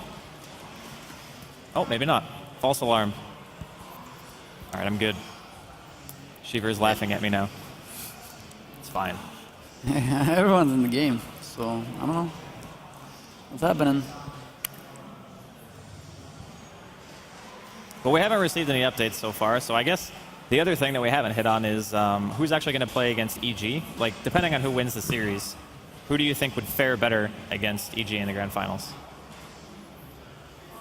Well, we saw VP play against EG yesterday, and It wasn't I great. believe It wasn't that pretty, was yeah. that was a hard games for VP. But then again, I still think they played poorly, like worse than they have done in the past. Yesterday, the first game, I felt like they had a decent draft at least, but I think they just gave way too many kills and just let the snowball begin from EG's push, and then they couldn't do anything. I actually think VP have a better shot of beating EG. Also, looking at the past of how EG and C9 always seem to fare against each other on LAN, it always comes down to EG always wins. So I don't know. That's why Cloud9 are the king of second place, because EG always beats them in the finals. But maybe if they win this game from being down 2-0, going back 3, they're going to have some serious momentum backing them up, and they can pull an upset against EG. It is possible. In Phase 2, they actually took down EG 2-0. It was like pretty convincing win, so I think at least Cloud9 is banking on that. More meatballs on screen. Just 2. I mean, Kipo.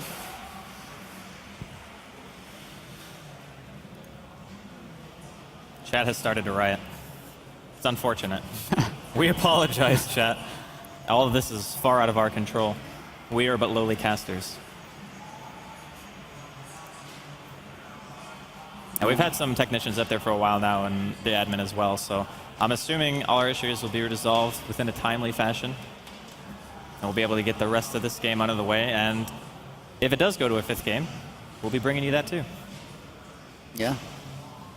Oh, and by the way, Misery, thanks for stopping by. I'm sure everybody, you know, home crowd, all that good stuff. People are probably glad to have you here, as are we. It's a pleasure to be here. Maybe starting to regret a little bit now with 20-minute pause. Could have been eating a kebab. God damn it. And you actually reminded me that Sibylla is right out there. Yeah. I might have time between series to go get food. Let's see. Andy, I support that decision. What, you going and get food? And get one for me too. Oh my, you can just come with me. What But are you it's so doing cold that's so outside. important? The world is so cruel and cold. All right, so story time, since we have time, right? We're waiting for the bus to go to work because we don't have like a working car. Oh. So we're waiting for public transport, right? It's pretty cold. Lumi is like sitting there with his head down, just shivering uncontrollably, like waiting for the bus. I come from So California. We so do like the box around Lumi. We're just all hugging him, and this lady's like looking at us crazy, right? Like we're just standing at the bus stop, just standing around him. Took a picture of it too. He is the worst person to take into cold weather. He just collapses. So Sweden, not really the best place to be No, right Sweden's now. actually terrible. Yeah, it reminds me of that ice world in the Interstellar. It's like when they dropped the spaceship. That's not a spoiler. They went to an ice world. How's that a spoiler? Don't spoil it. Okay. Wait, have you seen it, Misery? No. Oh, okay. So don't Do spoil. you feel spoiled? I was just gonna say when they went to the ice world, it looked like Sweden. It was a terrible place. Oh my god. It I don't didn't want to watch the actually movie look anymore. like Sweden. Anyway, we're gonna have a load, it seems. For some reason. Gonna have a remake, yeah. I don't know why. Like everyone's in the game and stuff. So. Well, maybe Virtus.Pro didn't like how the fight broke out. Yo's definitely going Well, for if they the- go to a load, they're going to be at 25 minutes because it didn't go to 26. 25-30 it says. So that team fight actually never happened, which I actually think hurts Cloud9. Right? But they're still in the favorable spot, so they're gonna be okay with it still, I think. Yeah. Well, we'll see how it plays out. Hopefully this load works. Everything's going to be A-okay. Oh, it's the whole Dota 2 loading. I don't know if that's been fixed yet. Let's hope the Ancients spawn. Let's hope Let's Roshan hope doesn't Chris leave the spawns. pit and just start patrolling the river. Yeah, Let's I hope don't that know. the runes spawn the time they are, because AM has Did a that bottle, actually so- happen too? I think runes that- stop spawning, right? Yeah, Sometimes? I think they would just spawn randomly. There's no logic when you load. It just breaks. I don't know. I'm hoping for the best. Not only so we can get on with the series and see who's going to be playing EG in the finals, but for the sake of the teams too, because I mean they're going to be here for a long time. And I don't think having like 30-minute delays is what they want either.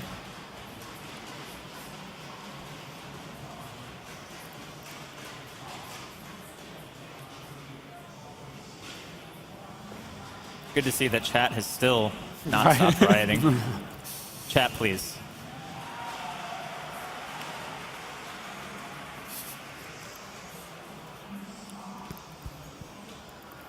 All right, so we're just waiting on one here, I think. Envy still has to take a slot, and then we can just go ahead and hop back into what hopefully will be a game.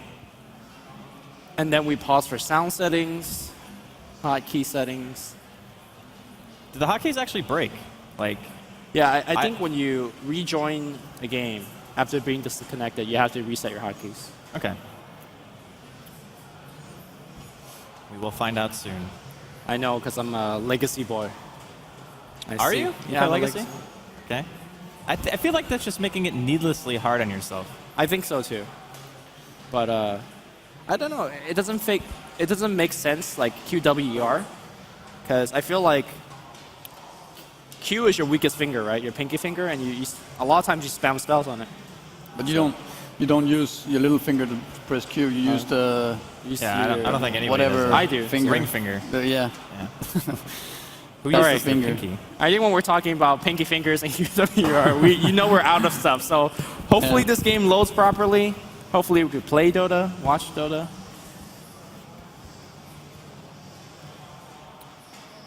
All right. All right, here we go. The pause is on again.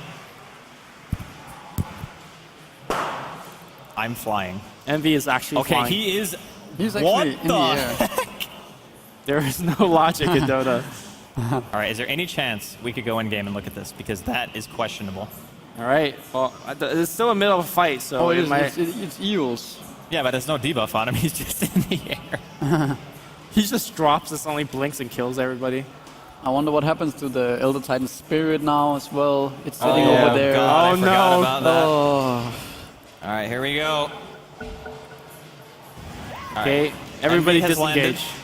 But the spirit's not coming Okay, the back. The spirit is- spirit is not coming back, guys. It's No, in the but mid lane. that's just that's a neutral spirit. You can kill that, yeah. You can It kill just that one. It came back. It gives 1 gold. No, it's just sitting there now. It's sitting there. No, It's he's not- got it. He's got it. Okay. It's invulnerable. Okay, so did it get vision from that? Let me check. I hope No, not. he doesn't. Oh, okay. He doesn't. All right, so it's just going to hang out as a reminder that there was a 30-minute pause. All right.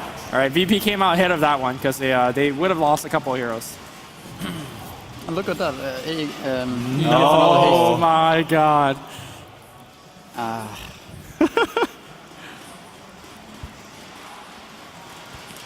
I'm wondering what kind of lag issues they're actually experiencing. Is it like frame drop? Packet loss? It's probably this random delay. You know, that suddenly you can't move or type or anything. It just feels like 10-second delay. Could be it.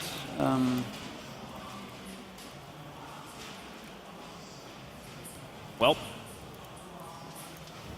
Yeah.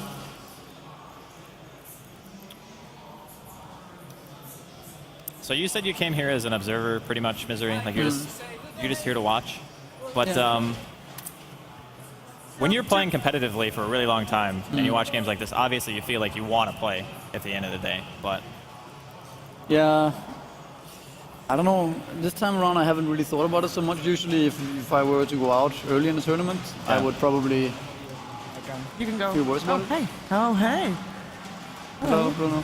What's up? Not much. How's it going? It's going pretty good. But the Actually, I just realized that I can talk to you, but I can't hear you at all because I don't have any ear, and there's so much background. yeah, but I'm like right here. Yeah, no, I can hear you. How you going? How you doing, Andy? I'm good. I want to watch Dota, but unfortunately it's not in the cards. I want to watch Dota too. I see what you did there. Get out. I had to. It's so easy. Lumi, how are you doing? You have to kind of shout or make hand signals. Hello. Did you hear me? That was so Yeah, that- self-racist. No, I just. He can say that. I Because can't. can say hola. Okay. What do I get to Yes, say? Howdy ho. That's so weak. All right, whatever. I don't know. How is in Danish? Hey, as well? How'd you say hello in Danish? Hi. Hi. Hi. Yeah. Not too creative, are you? Not really. Fair enough. So I missed the first game. I saw the second game and the third game. Do you think VP is one of those teams which, if they lose momentum, this can go into C9's favor? Nah, I don't think so. I think it's one of those things where this game, I feel like Cloud9 had a bit of a better draft, not by a wide margin, but good enough to the point where I think the fourth pick AM really took them by surprise. And they weren't really prepared with their lineup to deal with it. So it's like they make a handful of mistakes, they don't get as much pressure as they want, and then all of a sudden they're in a horrible position. Right.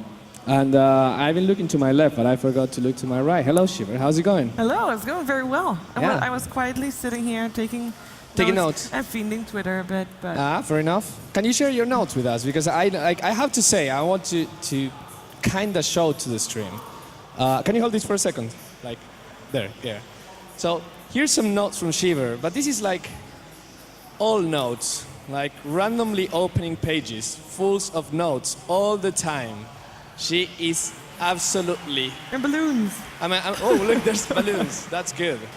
But yeah, I mean, you've been keeping track. If we want to make kind of like a post-tournament compendium of what happened, all we need to do is scan that book. Yes. And we can make it happen. But just to give an example to the people watching there, what do you have about this game?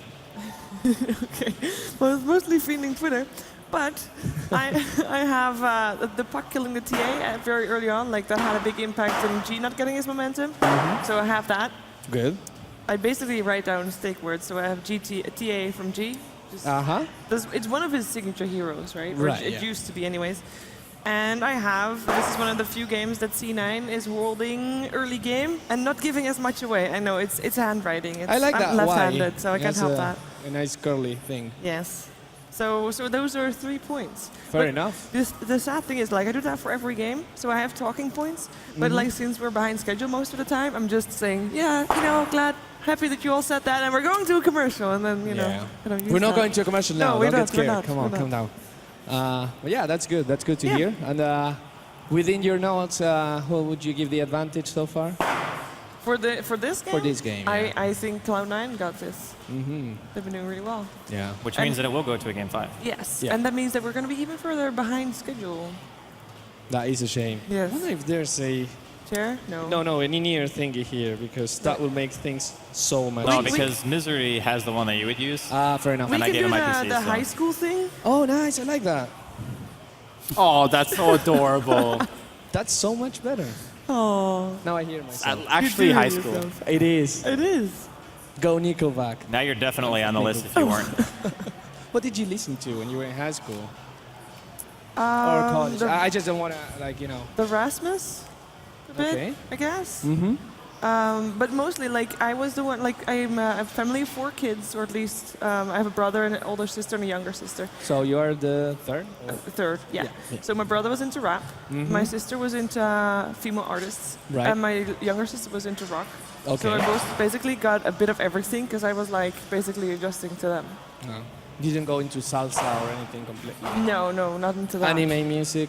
Also not, never watched it. Fair enough. What's big I've in heard the Netherlands? Like, is there any Dutch singer that's really big, or group or band or something? Oh, there's probably quite a few, but I don't really listen to Dutch music that much. I mean, there's some that sing English songs as well, and they're nice, but it's, yeah, it's mostly for bars. Like, if you really want to sing along, you know, the Dutch songs are good, and if you're having a bit of alcohol, then, you know, singing along is really nice to do. That's really good. Do you have any, like, ABBA or Roxette or, like, iconic Dutch group? That anyone can think of any Dutch Iconic music? Dutch group?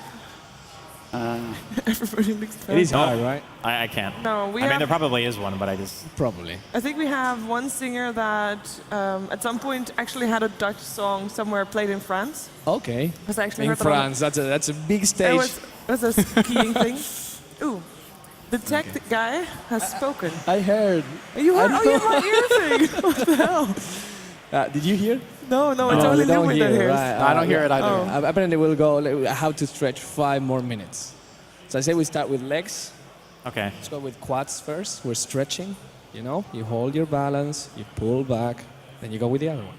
Go with me. Come on. I'm very uncomfortable right now. Only you can do that to me, by the way. It's just a natural God-given gift, isn't it? It's my superpower. I take that as a compliment. Yeah. And but yeah, well, no Dutch thing. How about Danish? Sorry, what? I mean, Danish. Okay. I'm chilling CSGO. Yeah, that's fine. That's fine. Danish groups. Music? The Barbie girl guys had the Danish singer, right? Aqua? Yeah, they had a Danish, like the rapper kind of guy. The Yeah. Oh, bald- yeah. The bald guy was Danish. The girl was Norwegian, I think. Or Swedish. Swedish. Yeah. And then. Maybe there was a Norwegian guy in there as well. Yeah. Those were cool. Do you remember? I'm a Barbie. Of course I girl. remember. Everyone was young once, right? I mean, we all listened to that song and now feel shame for it in the future. Yeah. I mean, shut up. You have the Hansons, right? Yeah. Yay. Aren't you proud? No. Which Hanson did you like the most? Oh, I wasn't really into that music, so I No. just know that they were having that name and they were really young kids. Yeah. And they were also young kids when I was that age, as in they were still They were your young. age. They Is that were what you're they saying? were not my age. They were Okay, younger okay. than There me was at like, that point.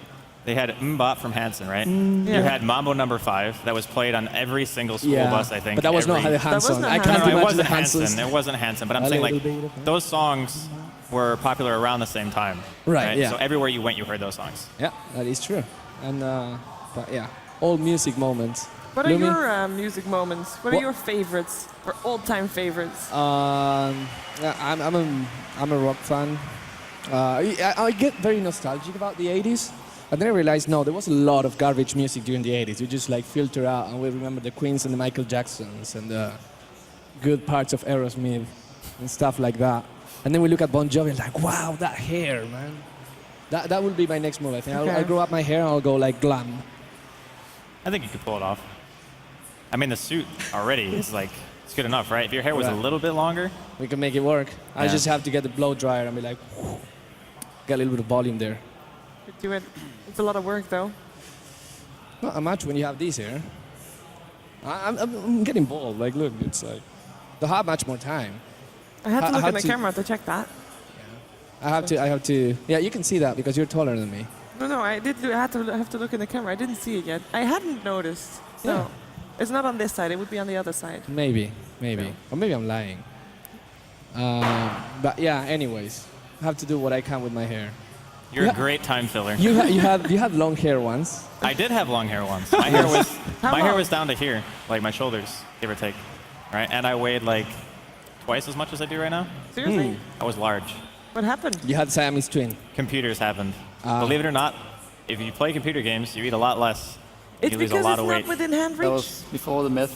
Yeah, all the meth and, basically. yeah. It's like computer games and meth. Here I am. All right. Great diet. Do recommend.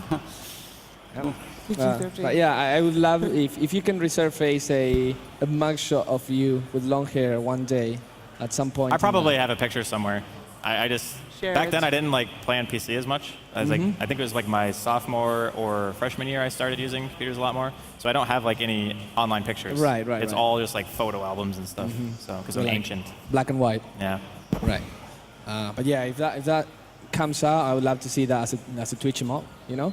I'll just put it as my Twitter profile picture. Yeah. People will be like, who the hell is Who this? is that guy? I look Trust? so much different. Like it's crazy. Did you have a beard? No. I couldn't grow facial hair back then. It was all up here, and then it migrated south for the winter and never came back. It's a sign of high testosterone, apparently, which is related Is it? to male It is. virility. Yeah. So, All right. yeah, Woo. party tonight. Why can't I have testosterone and keep my hair? Tough life. It's like the white hips as well. Can't have it all. Misery. You said, I said because they're asking to go. nice. And they're asking, I think, yeah, we're ready to go, it seems. All right, we're No, going. this is such a good conversation. No, What are you it's talking about? quality. What a party pooper. All right, the game is going. Go back. Good luck, guys. All I'll right. join you later. Tower is under attack. Radiant structures are fortified. What a segue. Yeah, thank you, Bruno, for extending that segment for us. Because meanwhile, Anti-Mage is up in the air, and so is BZZ on the bottom. I don't think the kill is actually going to happen here, but if he stays for a little bit too long. Quite close. He took a Top ton lane, of damage there. Clark Oh, puck. on the run. Silence. Okay. Actually, just break. The coil break is going to stun him. Blacko is nearby as well. The Yule Scepter is going to bring him up in the air. Aoi does not have Blacko available, but BCZ stunned for a long time. If the Impale hits, in fact, they are going to get a kill on BCZ. I felt like he could have Dark Packed it. Meanwhile, Jottam taking a ton of damage. There's Blink available, but it looks like he does not want to commit. I don't know. I think in the end, that's still like. Oh, All right. no. Volvo, please. Well, Bruno has vanished, so I guess I need to scoot over. Hold on. Can I?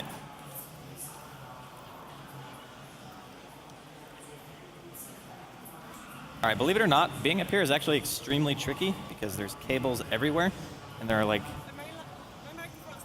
Okay, Shiver has been muted again. She's not allowed to talk. I am very sorry, but okay, so I got corrected on Twitter. Tiesto, Armin van Buren, Fairy yeah. Corsten, a lot of DJs that's all the basically. DJs. Within Temptation, Alice DJ. Apparently the Venga Boys were Dutch. Didn't know that. So there you go. Go Cloud9. Why is there a sad face? Maybe because he's sad about the pause? I don't know. This is a good point. Golden earring to Unlimited. Oh God. Wait, are those all Dutch. Dutch? Okay. Yes. So. I don't know. I don't listen to many like trance or any of that stuff, you know. Well, me neither, but I know all the guys. It's like. Yeah, it's you've like heard of them, Yeah, right? it's an oh yes moment, but it's like, yeah, I should have known that. Should have been more proud. How shameful. How shameful. But this pause, what kind of impact does it have on the player? I mean, they're bored. Yeah. I don't think they know what they're doing anymore. Do you? Game is- Because you get like taken out completely of the out of the game. Yeah, completely. This is the worst. that can I mean, for happen Envy, it's about the same, right? He's like AFK farming the game. He's also. I think for C9, I mean, it favors them because they don't need to do anything to win the game. Basically, they can just farm a little bit and just chill, and then get it going. You know, again, like get their head in the game like that. Whereas VP, they kind of need. My sister. We kind of need to make some action happen to win the game. Right now they're doing Roche, which is probably, it's probably going to end up going down here for VP. So that's a little bit. I guess we shouldn't talk about the game too much, as No. Envy is walking left and right. Right. It's fine. Fine. There's the Oh, guy good. with the walkie-talkie. Truthfully, even with the headsets on, apparently there were, you know, If we were very loud, they could hear us. if we were yelling. But I Yes. mean, we very rarely yell. Though to be honest, Well, Lumi yells. do you have the if the CS:GO crowd's really loud? Do you have like the impulse to talk louder as well?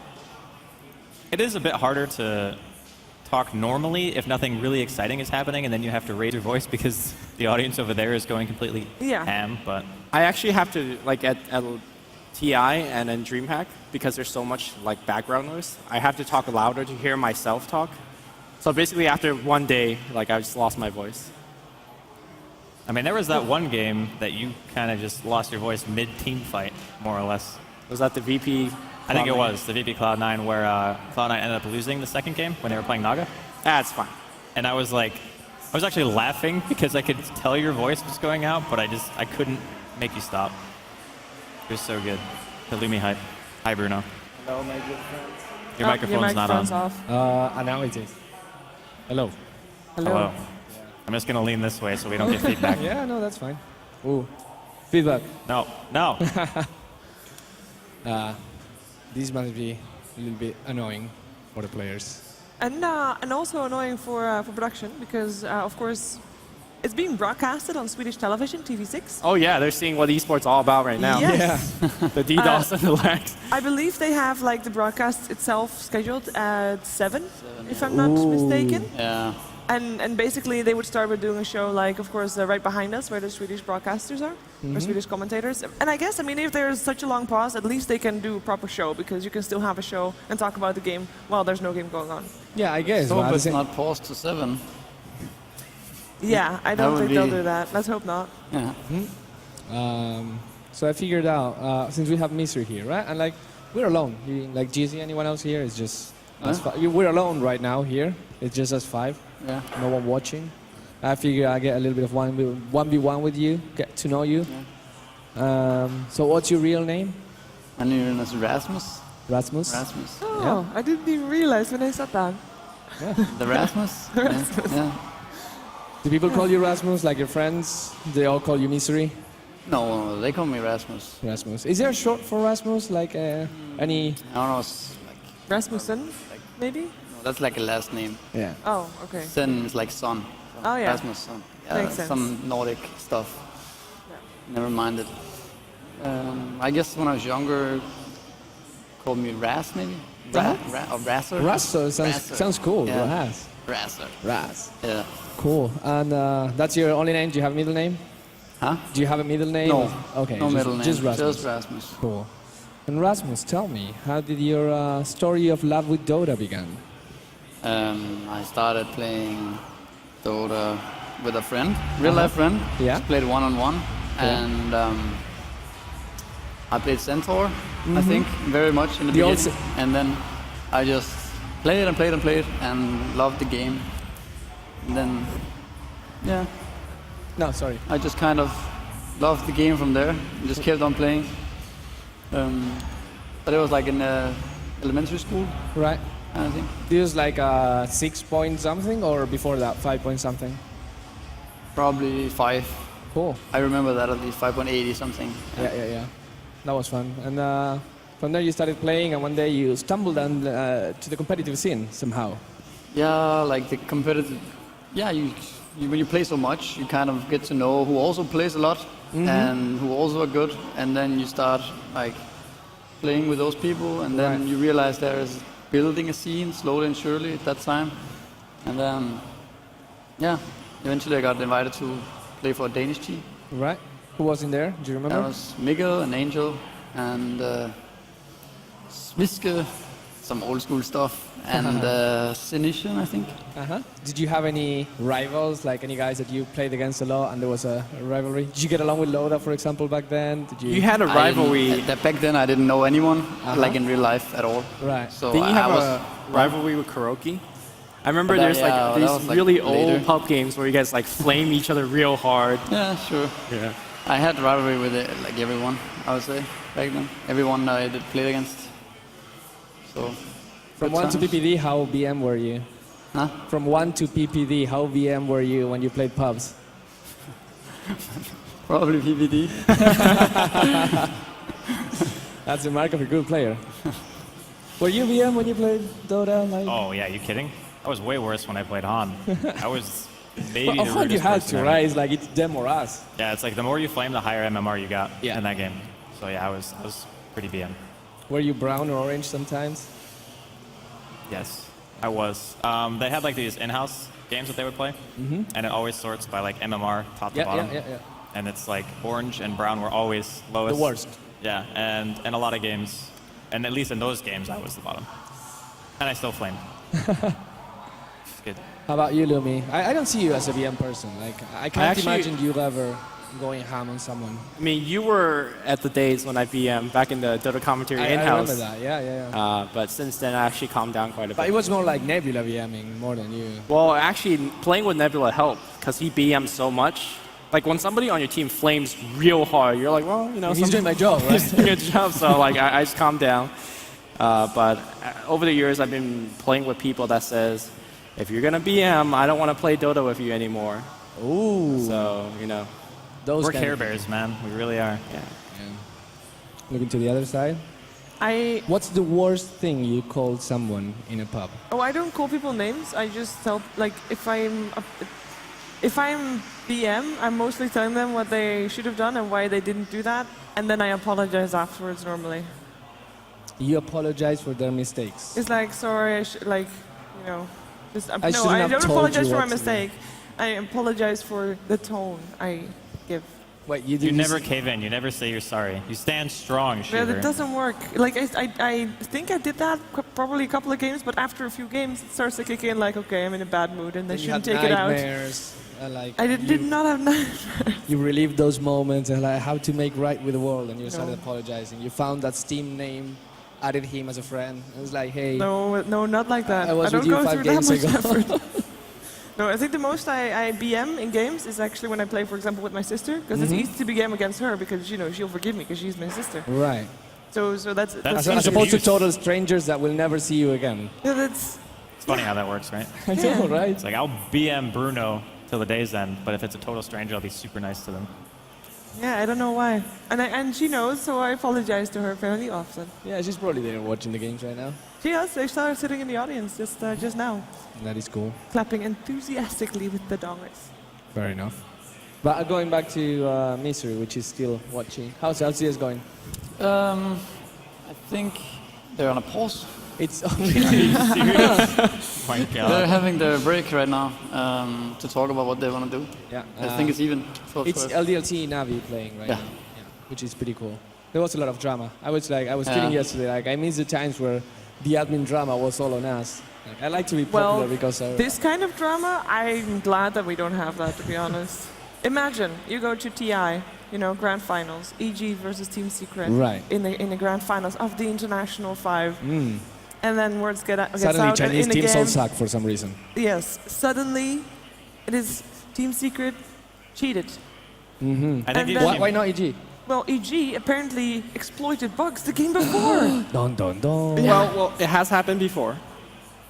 TI3, Punch hooks. Punch and Chen. on. Punch Chen, but that was But not. that's not a bug. Like I actually I remember made the a bug. pack faces void. That was more of a. What was that? You could face shifting chronosphere. So if Yeah. you get caught by chronosphere, you face shift and lol. Just wait until the chronosphere expires. Well, when I was watching the game yesterday with the overpass, Yeah. jumping up and shooting Yeah. everyone, and while I was watching that and listening to the cast, I actually felt back to TI3 with the fountain hook, Yeah. kind of same stuff, because I felt like I mean, I it don't wasn't know. fair Just at like, all. here's It the thing. wasn't balanced. The difference between the fountain hook and what happened yesterday is that the fountain hook, everyone knew about it. Yes. Like, no one was like, oh my god, is this possible? While these guys apparently found something that it was at least not public knowledge. Maybe the pros team knew about that. I thought it was a known bug for like 6 months. I've been told that there was a YouTube video where it was shown, and then the Fnatic people asked them to take the video down, so they were aware of it, and they Oh, wow. avoided it to Yep. be known by the public. Now, it's all hearsay, just to Right. get that straight. But, I mean, it's the from gossip mill at what work. I know from talking to, I wasn't talking to LDLC in particular, and we suddenly transitioned to CSGO. But Better drama. Drama is fun.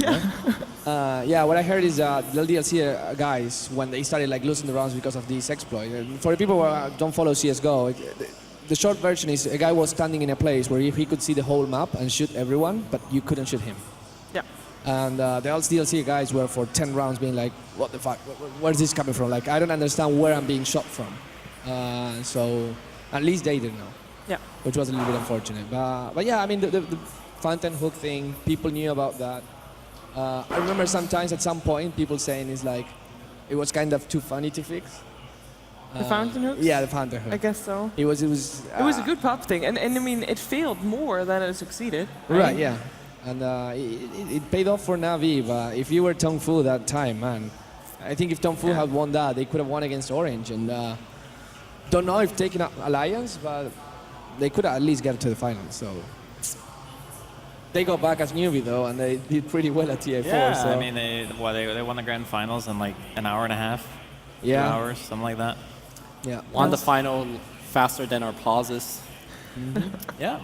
I was there. Okay, and yeah, now that we're in the cheats part, of course, there was a post about Dota 2 now that has like some sorts of cheats. Yes. You could say nothing as critical as like an aimbot or map hack, but there's something that you could see. But when we were in Dota 1, there was actually map hack. Yep. Warcraft 3 had map hacks. Yeah, so. essentially you could not see Fog of War and see everyone at every time. And I'm sure that Misery never used map hack, and he's not listening to me right now. Of course, like you avoid that. So that stuff is for news, right? Of It's all course. right, man. Everybody map hacked at least once on Warcraft. I haven't map hack at all. I don't believe you. But you kind of Arena knew. pubs, huh? You kind of knew when someone map hacked, like. Well, there was some people that did it super obvious sometimes. I don't remember who it was, like the nicknames. It was.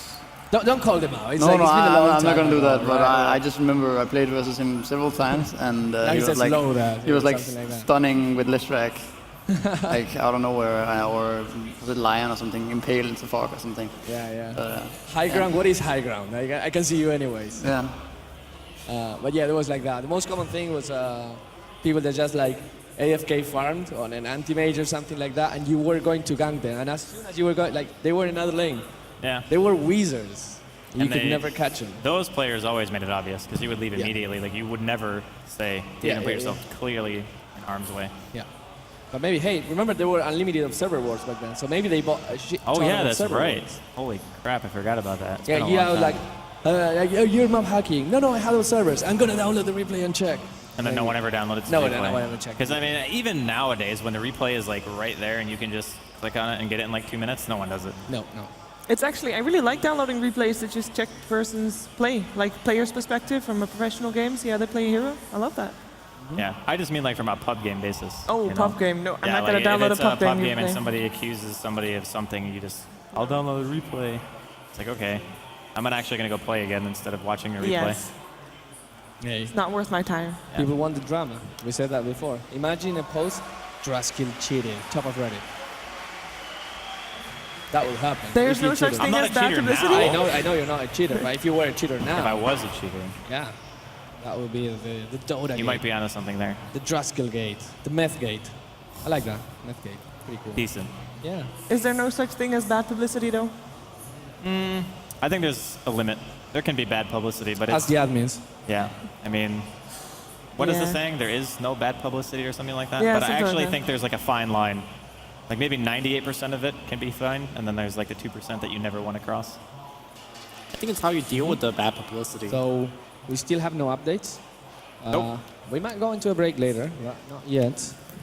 I mean, we've already been space filling for what, 30 Oh minutes? wait, maybe. Oh. Wait just a second, guys, because we might have some updates coming right now. The voices in my ear will tell me something. Why did you My all of a ear. sudden start talking like this? I don't know. Maybe I'm trying to make it a little bit more interesting. Okay, ready for what? Ready for the what? update? Yeah, okay, ready. We got okay, ready, go. Ready for the game? Oh.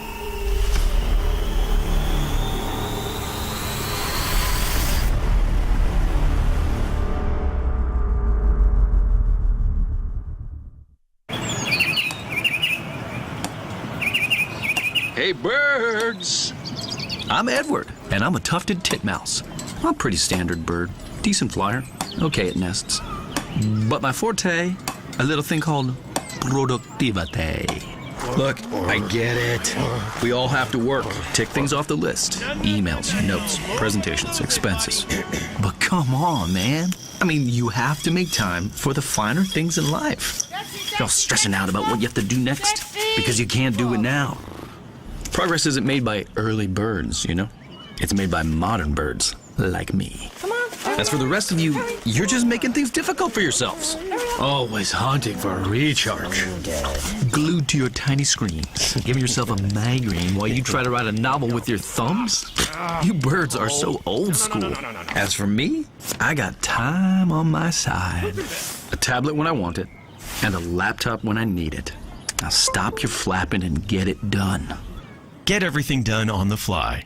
It's a laptop, it's a tablet. The Asus Transformer Book T100 with Intel inside. I've got a laptop. Check out my laptop. It's also a tablet. I love my The laptop. point is, it's both. You see this? Yes, it's both.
Test? Microphones. All right, we're back. Finally with this game. We didn't miss much apart from Virtus.Pro taking a Roshan and AM clearing 1 or 2 camps. So still the very same slow pace.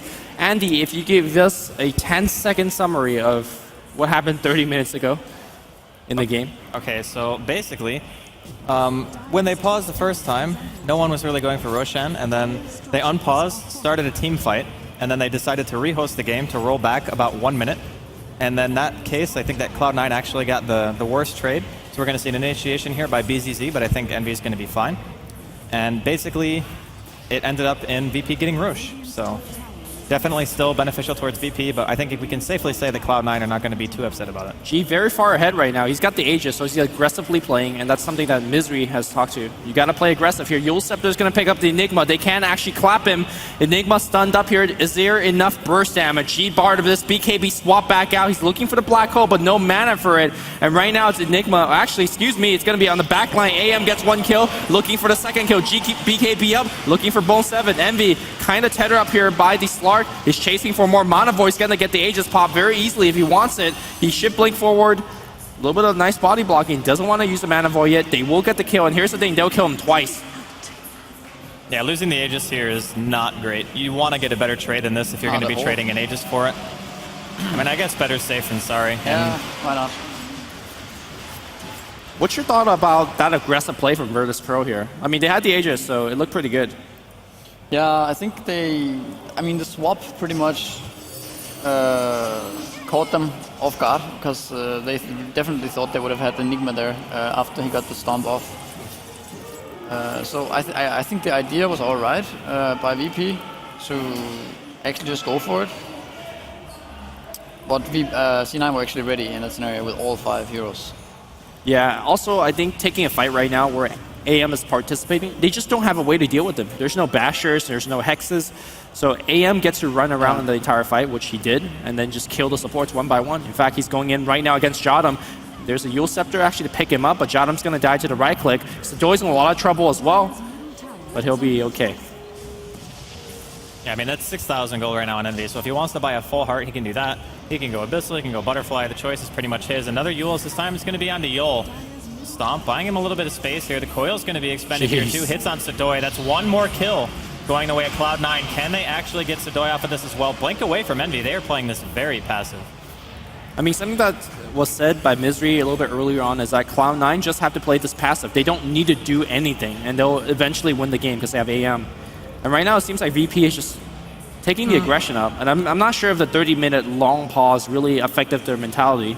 Well, I think C9 are still doing it somewhat right, just keeping up the pressure. I mean, it's not like you just want to chill and let Slark and let everyone just farm up hexes and pistols and stuff. You still want to keep up the pressure and make sure that VP can't free farm.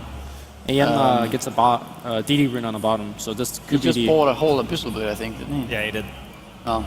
So that's pretty terrifying now. Like DD and Abyssal, he kills any hero on the side of VP. It's rare you see someone go Abyssal like this, these 3 items together before like Heart, Butterfly, BKB.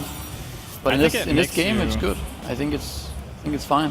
When you know that the other cores like G and BZZ are going to be farming like separate lanes, it's nice to be able to blink in with a guaranteed stun and just be able to say, look, I can almost flat out kill you in this time. And obviously it makes your push better too because it gives you 100 damage. So. And he pops the DD for the kill, but not even close to getting initiation, so he'll farm with it. Where do you think Cloud9 decides to start to make the push, Misery? Because you said they still have to be careful of the late game items. Well, they don't need to push, they just need to continue pressuring, right? Right now, what they're doing here is fine. Forcing rotations, make sure that they don't get free farm. This is a little bit risky though, still, because there is no puck here. Now he's going to pop the BKB, but he's still really slowed down by the Scotty. Looks like they will lose the Enigma. Meanwhile, Envy on the backline chasing Jottam. A bash into a Dagon, they get the kill. They could still go for more. Abyssal Blade is available. Blinking here by BZZ, but he blinked into 3 Cloud9 heroes. He has to Shadow Dance. He'll use it right now, focusing on Pylite Die. Swaps Envy back in. He'll blink back out. They lose 1. Bone 7 gotta go invis. Envy's gonna get clapped after Manta. Gotta be careful. Bone 7 still invis. And looks like they will disengage. I felt like they didn't have to engage under that tier 2 when the puck was not nearby. What they did was fine by just staying there, pressuring with Eidolons and threatening of taking the tower. Because puck was basically farming his hex, he has gold enough for it now. If they just chilled there and waited for the puck to come, like there's no way that VP could afford them. But here they got 2 kills for free. And maybe Skyrat died. Yeah, Skyrat died. Skyrat did. But they got another BKB charge out of Enigma, which I guess is not too important because you'll just BKB before you block hole anyways. Yeah. I guess G's going straight Butterfly? It looks like it. I guess that's a really good choice if the AM ever blinks in aggressively and you get into a man fight situation. Butterfly is probably the best. But Also, I think AM is in a situation where he kind of wants to go hard next, right? So Yeah, he wouldn't buy an MKB, I don't think. well, if he does, then you make him very killable. Yeah, I honestly think that like even AC might not be too bad for the AM this game.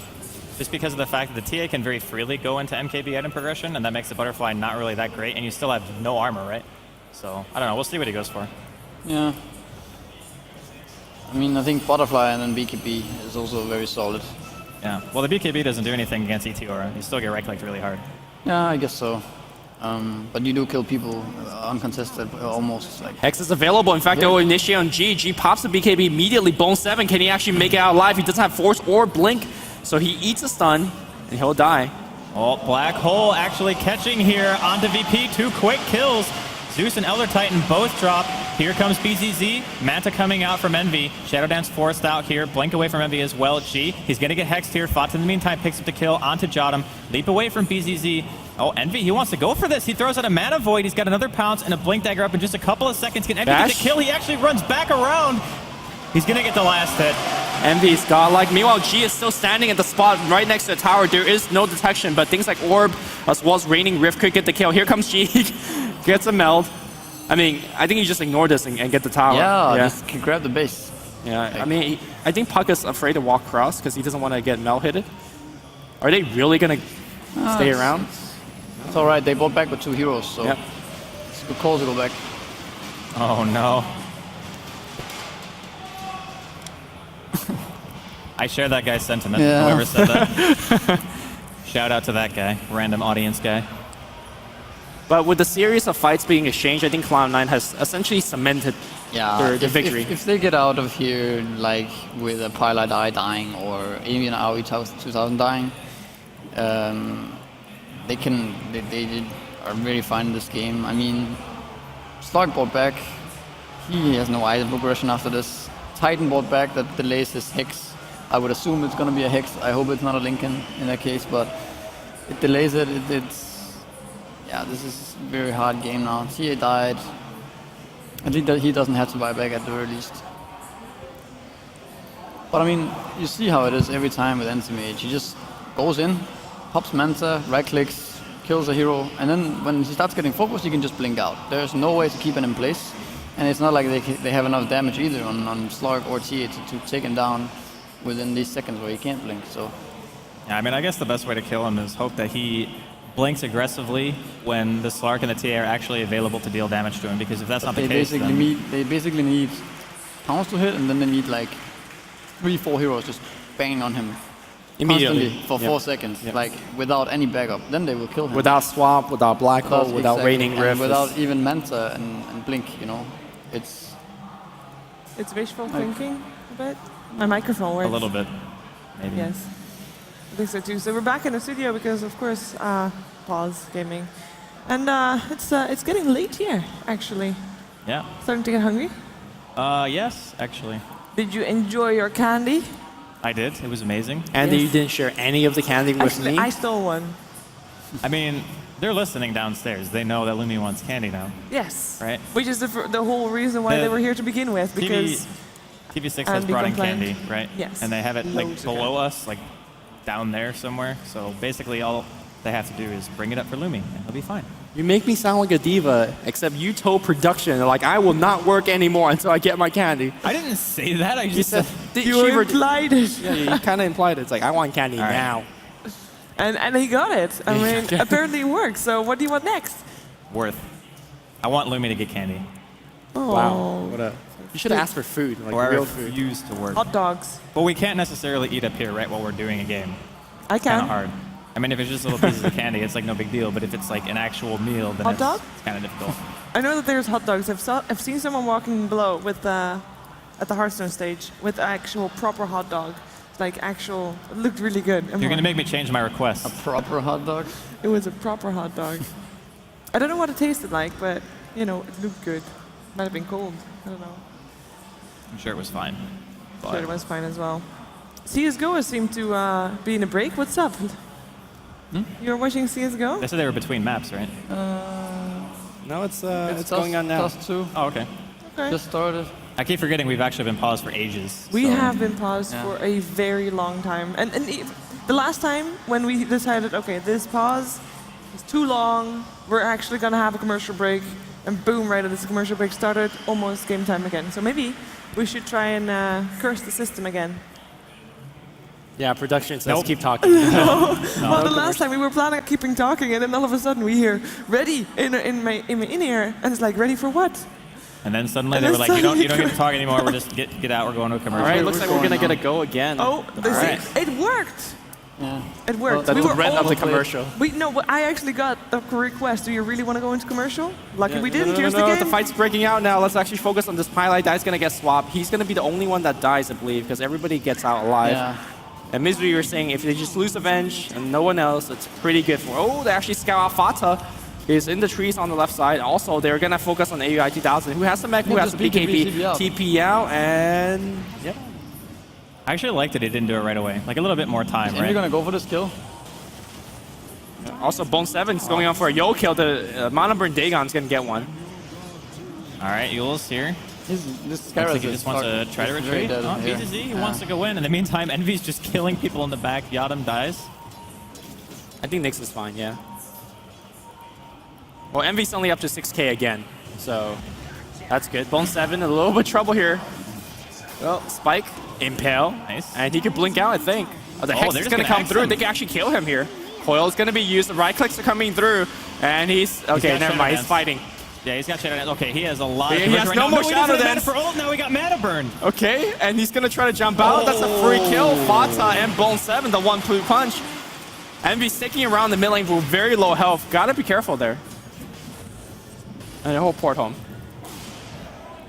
What is this game? 6k gold and AM again. What did This he is buy? the...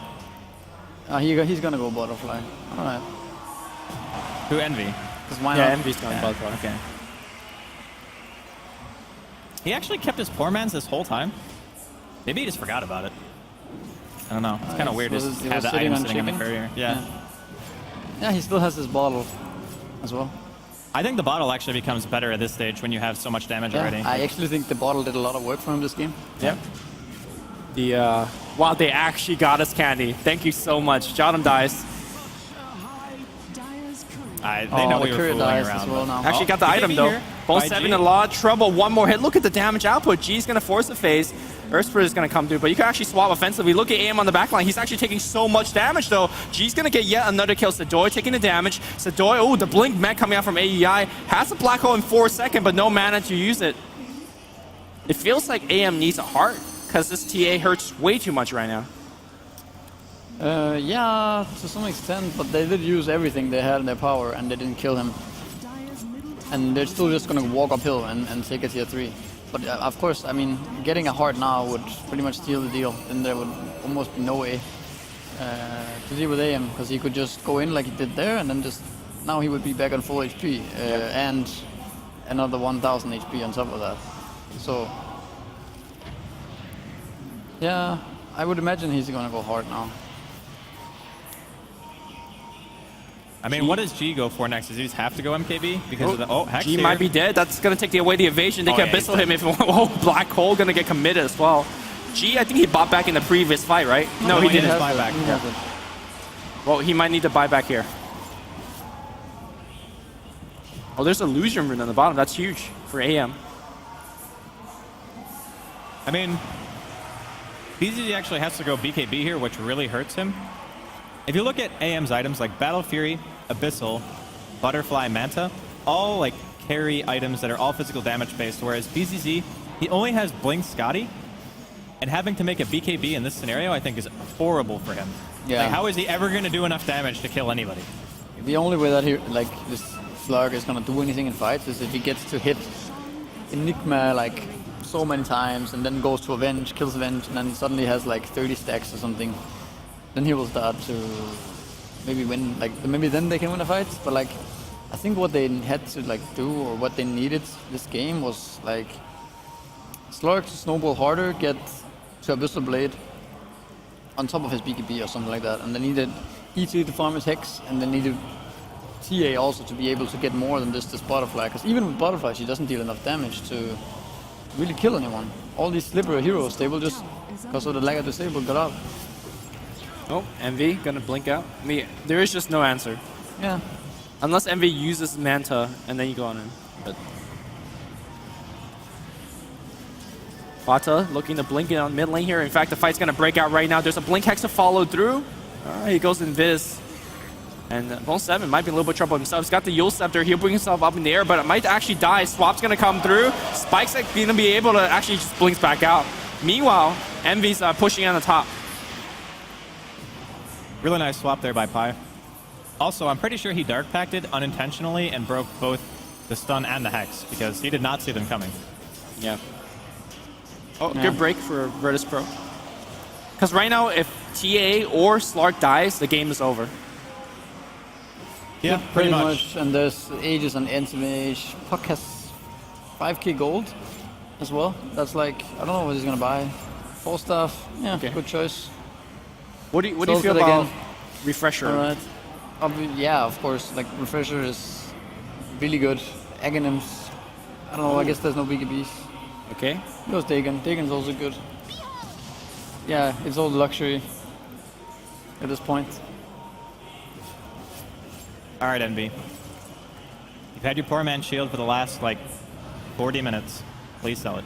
When Aegis runs out, he can swap it out. Is it annoying you that has that thing that shows up on the right side?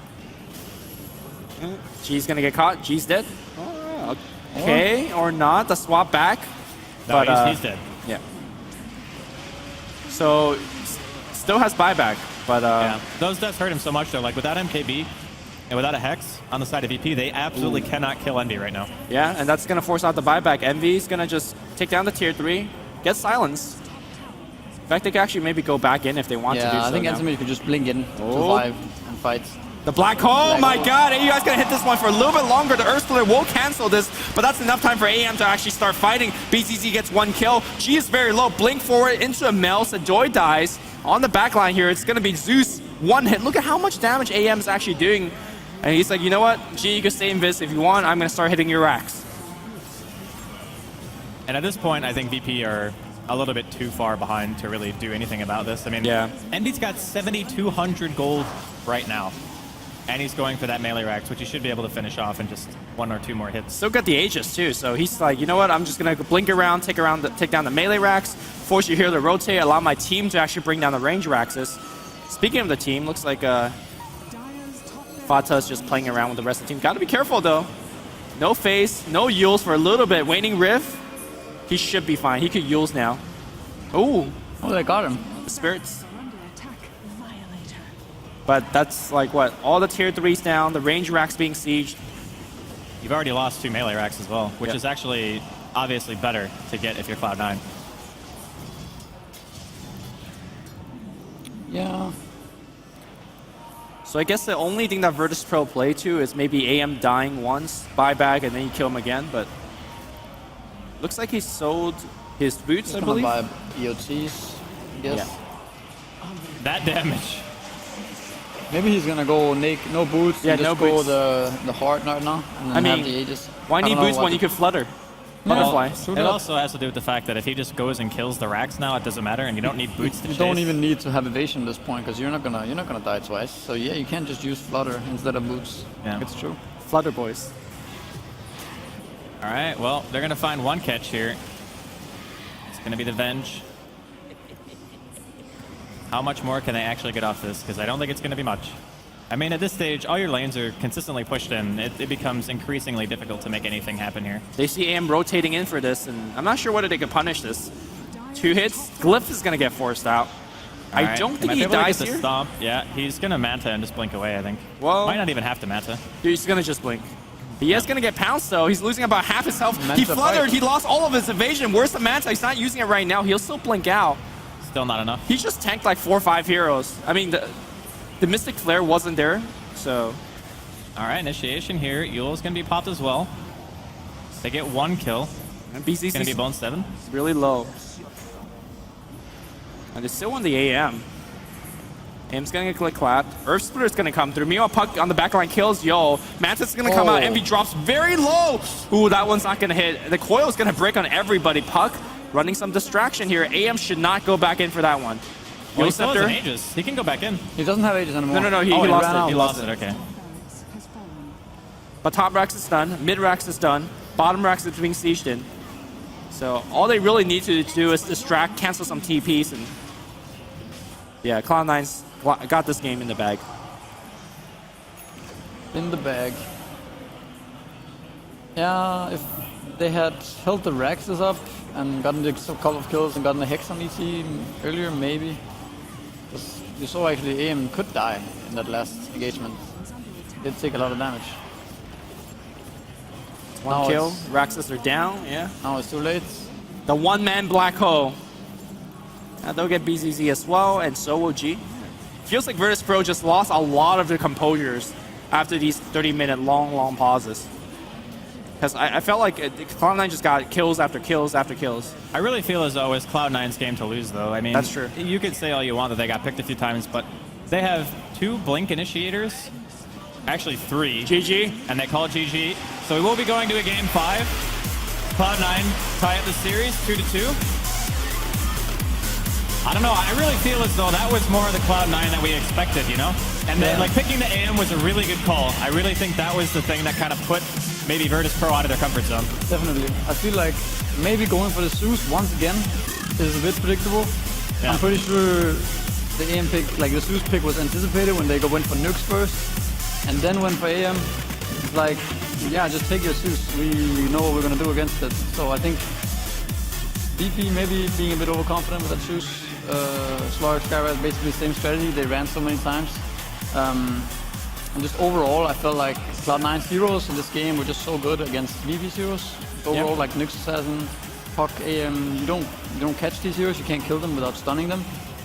And that's just why it was such a hard game for VP to actually end up winning. So maybe this was a game where you could call outpick.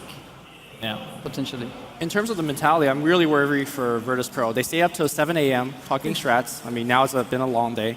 I had a very, very long game, and they just let through Terrorblade. They lost that game. And then they let through Puck and lost the game. So going back to the same question, do you ban out Fata Puck? Do you let through the Terrorblade? Or the Brewmaster? I mean, obviously, Fata played a really good game. Like, there's no doubt about that. He had an easy game. Like Misery was saying, there's no one really who could do anything to him. But I don't think that matters as much if there's not some kind of carry on the other team that just... Leg. What is that supposed to say? Leg. Leg. You know, like lag in game. So bad. Maybe they just couldn't make an Like you have a hand. Wow, the pauses were so long that people could have made letters out of dongers. It's true. But I really think that the AM was more impactful in the sense of applying pressure passively by having a hero who, if you don't shut down, will eventually just win the game on its own. Less than the Puck was impactful. So, I don't know. Well, we're going to see it because we're going to have still a deciding game after a small break. So we'll be right back after these commercials. Hey, birds! I'm Edward, and I'm a tufted titmouse. I'm a pretty standard bird. Decent flyer. Okay at nests. But my forte, a little thing called productivity. Look, I get it. We all have to work. Tick things off the list. Emails, notes, presentations, expenses. But come on, man. I mean, you have to make time for the finer things in life. You're all stressing out about what you have to do next because you can't do it now. Progress isn't made by early birds, you know? It's made by modern birds like me. As for the rest of you, you're just making things difficult for yourselves. Always hunting for a recharge. Glued to your tiny screens, giving yourself a migraine while you try to write a novel with your thumbs? You birds are so old school. As for me, I got time on my side. A tablet when I want it, and a laptop when I need it. Now stop your flapping and get it done. Get everything done on the fly. It's a laptop, it's a tablet. The Asus Transformer Book T100 with Intel inside. I've got a laptop. Check out my laptop. It's also a tablet. I love my laptop. The point is it's both. You see this? Yes, it's both. Nice.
Welcome back to the Asus ROG Dream League. We are ready for the 5th game of the series. It is the Consolidation Finals, and we have ourselves a crowd.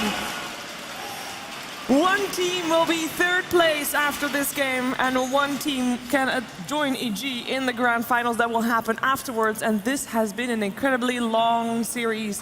5th game, 5-game series going all the way. It's a marathon for these teams. It is really, and that's the winner bracket advantage, yo. You don't have to play this long series. The other thing is, last game in itself was a marathon because it was like almost 2 hours. Yeah. And most of the game wasn't even played. Well, I mean, you could see Envy walking back and forth there in the background working on his actual marathon. Maybe he's like more relaxed now. You know, he had a little bit of time to get a walk in. Now it's time for the 5th game. Series is tied up 2-2. I think that was the smart thing to do when you just don't sit in a chair. You know, get up, take a stroll. Why not? Go to the bathroom. Why not, right? Get the blood flowing, maybe. Important to keep drinking water. Stay hydrated. Yeah, stay hydrated. You don't want kidney stones. Yeah, that's true. As we do, of course, have a player with kidney stones It's here. pretty good to just drink, not only for the kidney stone part.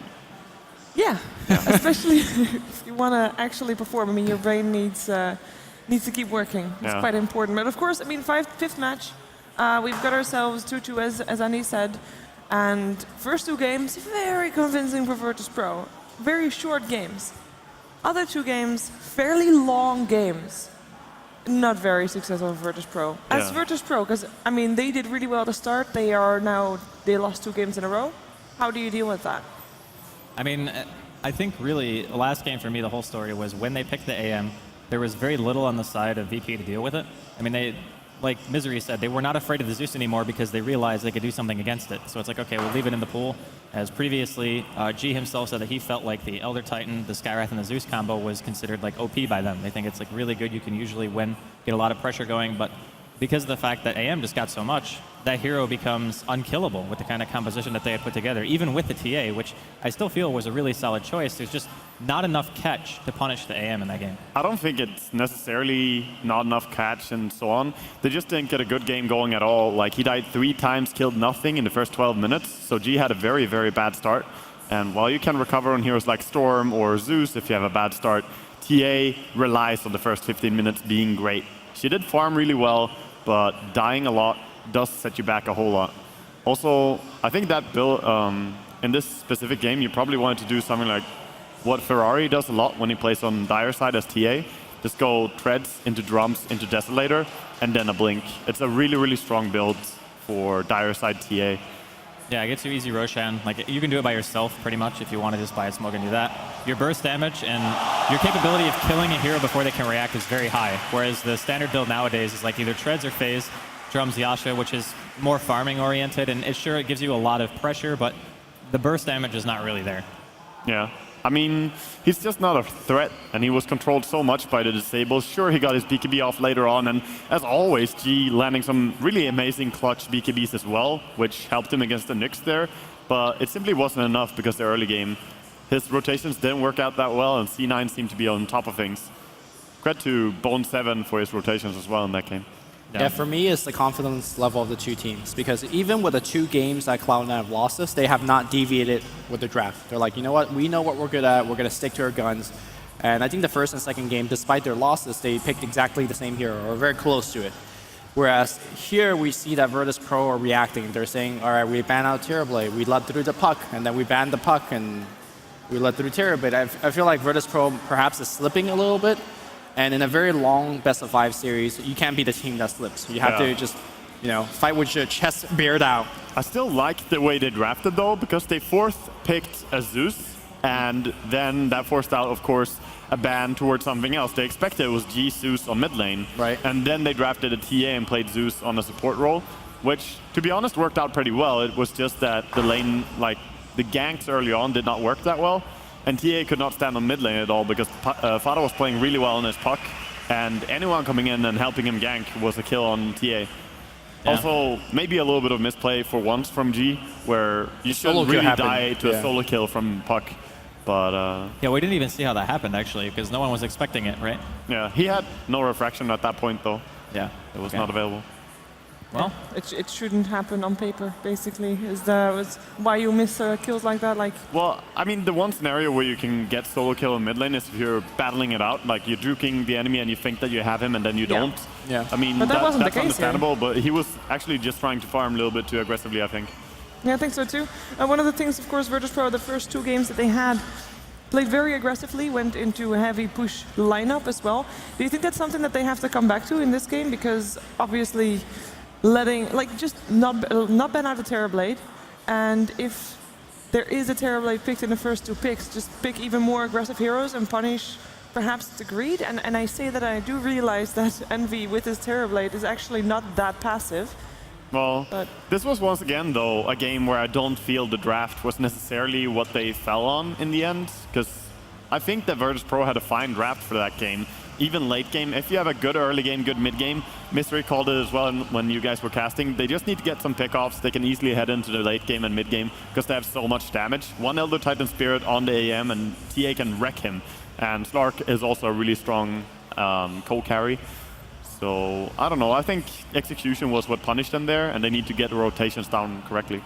Yeah, I think actually the first 5 minutes will have a huge impact in the game, because remember, the first 2 games, it was Pilot Die and this was AI 2000 giving up first blood carelessly after had. And the game kind of snowballed from there. It was Jordan picking up a ton of kills. He teleported in with Abaddon and got counter kills. So I think if the game just gets somewhat passive, I think that would favor Cloud9, but if Virtus.Pro could find those early kills, get some good rotations in, I think heroes like Skywrath, Ogre, Venge, these are the heroes that you want in the early game for VP, and then capitalize on top of that. I really like whenever, for me, VP, Elder Titan is maybe the highest priority hero that you can get, because whenever Sidoi plays it, he always gets There was only one person clapping for Aki. Sorry. Aki was on screen, and one guy went totally enthusiastic in the crowd when he was by himself. He didn't wave, though. He needs to wave, right? Yes. Yeah. Shout out to Aki. Oh, they can't see the screen. Oh, sorry, I just heard someone really enthusiastic for the they can. the screen. That's a good point. Okay, people in the stage are not seeing what we're seeing. So this is the stream screen, not the actual stage. Oh, okay, that makes more sense. I was like, wait a minute, how did nobody cheer for that? All right. Yeah. Good to know. All right, well, we're going to be hopping into the game here in just a second. It's the last game no matter what here in the Consolidation final. So again, the loser goes home as 3rd place, where the winner goes on to play EG. Yeah, and EG has been ready, sitting here after game 2. I mean, we had a class with TPD. He's like, okay, you know what? I have to prepare for Virtus.Pro. But since then, I mean, that was what, 3 hours ago? Something like that, yeah. Because, I mean... Long time ago. Yeah, so they've been waiting a long time for their opponents to be done playing this match. And to be honest, I think, I mean, winner's bracket advantage, having your opponent play another series before yours is great. Having your opponent playing all 5 matches in a 5-game series that went on this long, it's an insane advantage. I mean, that's ideal for EG, but that's also a reward you get for actually winning all the way and getting into a grand finals already. Yes. And I think all the teams that are here are pretty much where they expected to be as well. EG, I don't think there's anyone doubting that they would go directly to grand finals. C9, of course, they're looking to improve from a 2nd place to a 1st place. First, though, they had to go up against VP, who also have had an amazing run. VP have done really well this LAN. Yeah, they really surprised a lot of people. And the reason we just heard the crowd actually cheer is because since they have a different screen, they actually have the draft right there. So that's what they're clapping for, and that's why I'm also going to leave you guys. It's going to be our 5th match. One team will be going to the finals, and one team will take 3rd place. Let's go into Cloud9 versus Virtus.Pro. We have a pretty amazing storyline between VP and Cloud9. They were on the verge of elimination in phase 2, and it was Cloud9 where it gave them the, I guess, the mercy victory. Virtus.Pro have won a lot in this LAN, and they are all the way in the loser bracket final. This is game 5 between Cloud9 and Virtus.Pro, and for once, it's VP with the Vengeful Spirit. Yeah, I mean, Pilot Die has played it, what, almost every single 4 games in a row, I want to say? Yeah, it's been pretty insane. And you said it yesterday, poetic justice. If VP are able to take Yeah, out yeah. Cloud9 here, just letting him get this far. But they give up a hero that they've actually themselves been picking a ton. They're going to give Elder Titan to Cloud9, a hero that Aoi himself plays pretty damn well. Do you Terrorblade here if Cloud9? Same situation as game 3. Puck is taken out. If you wait to phase 2, there will be no more TB. I don't think you're in too much of a rush to get your core, honestly. I think there are actually a lot of options that Cloud9 can go with. They just showed one of them in the AM. So obviously, by having the Elder Titan, it makes TB stronger, makes AM stronger, Naga Siren.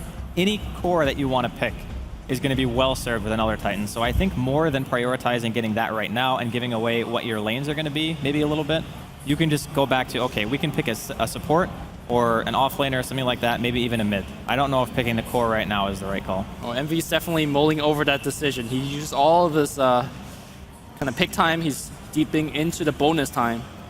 Yeah, and I agree with what you said there. Just going into picking a Terrorblade or any carrier really this early allows the enemy to customize way too much against you.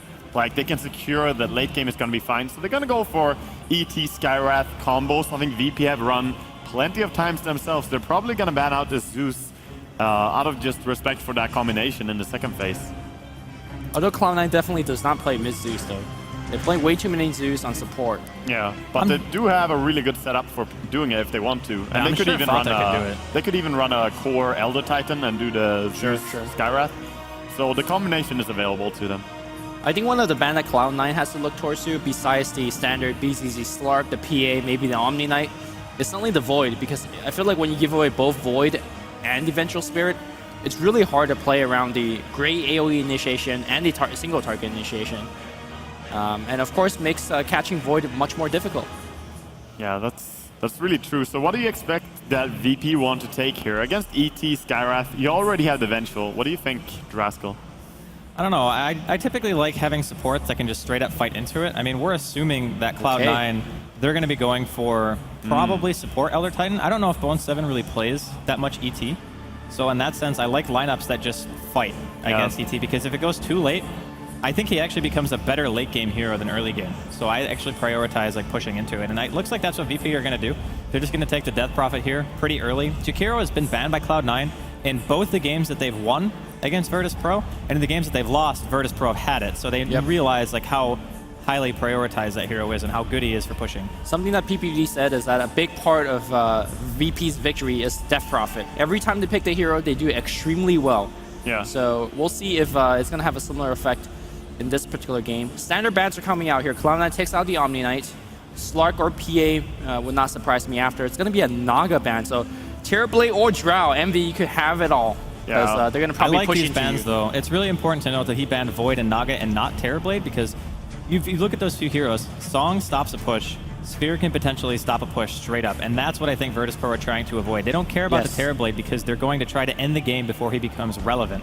And I think against the Death Prophet, it's much harder for Terrorblade to fight up into Exorcism, and obviously Vengeful Spirit can potentially swap out the DP to save. We don't know what other heroes they're going to go for yet, but we can only assume that this is going to be a lineup tailored to end the game fast. Yeah. Now, in the past, Envy has played a ton of Gyrocopter and Luna when these two heroes are more in the kind of the meta game. If you know a push is coming, would you consider those two cores that give you the option to fight early?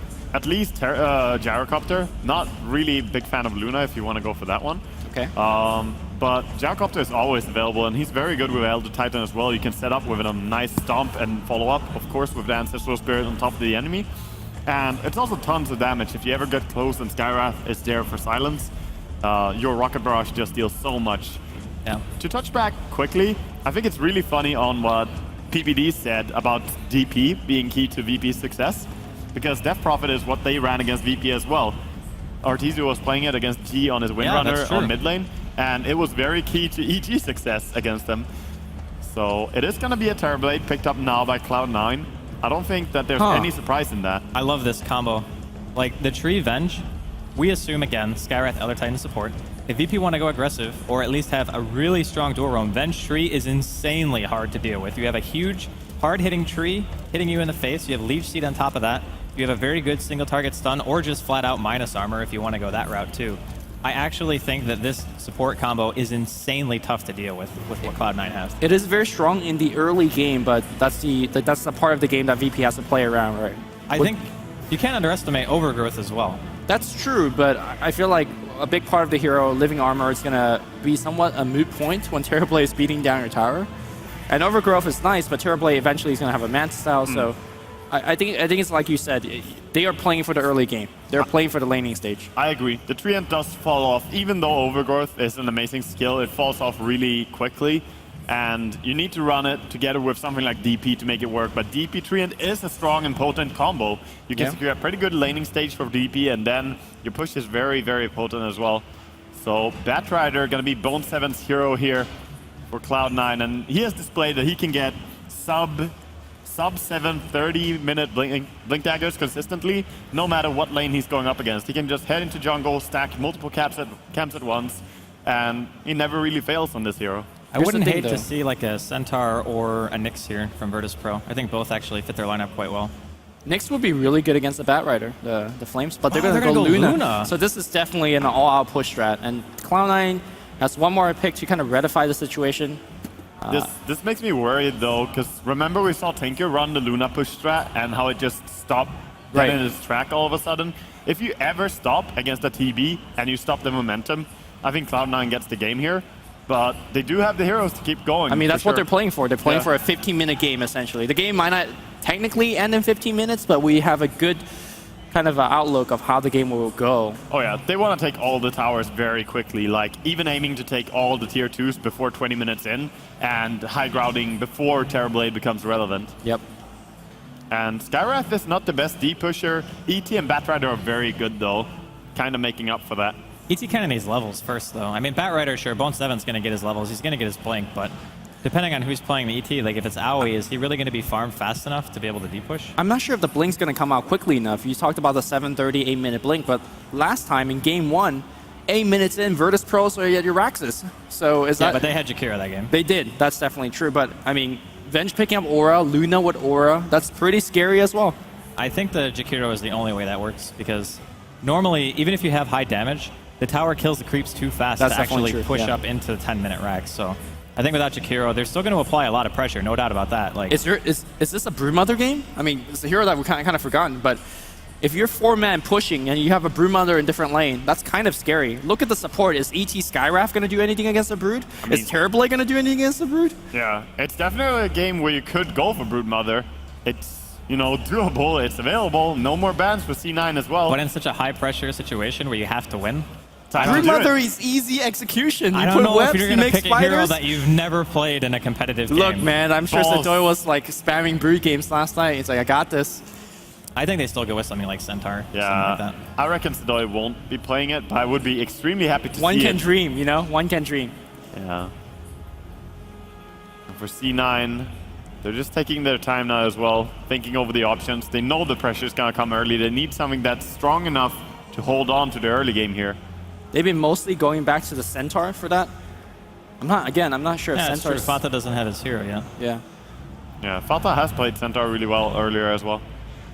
It synergizes well with the bat, so I think that might be what they gravitate towards. I think it synergizes well with the Terrorblade as well.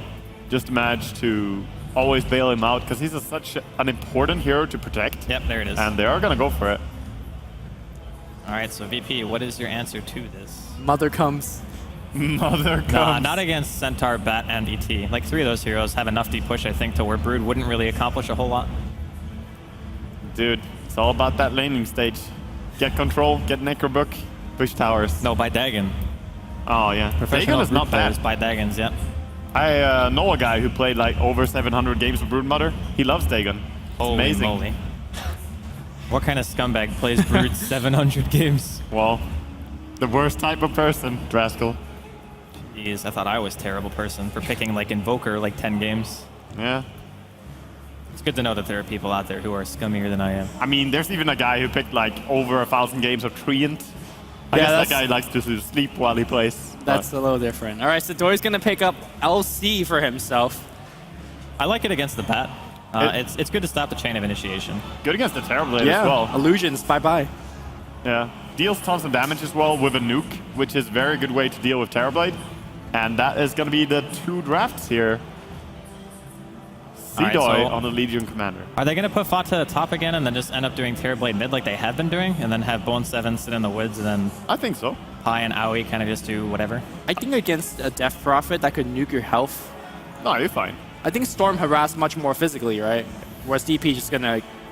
Yeah, but there are worse heroes to come in and do anything. Like, previously he has been playing mid against the Skywrath, throwing bolts at him all the time, and still he had a 17-minute Manta style. So I think sending E mid, use the Metamorphosis to secure some denies against the DP before she gets high level on her nuke.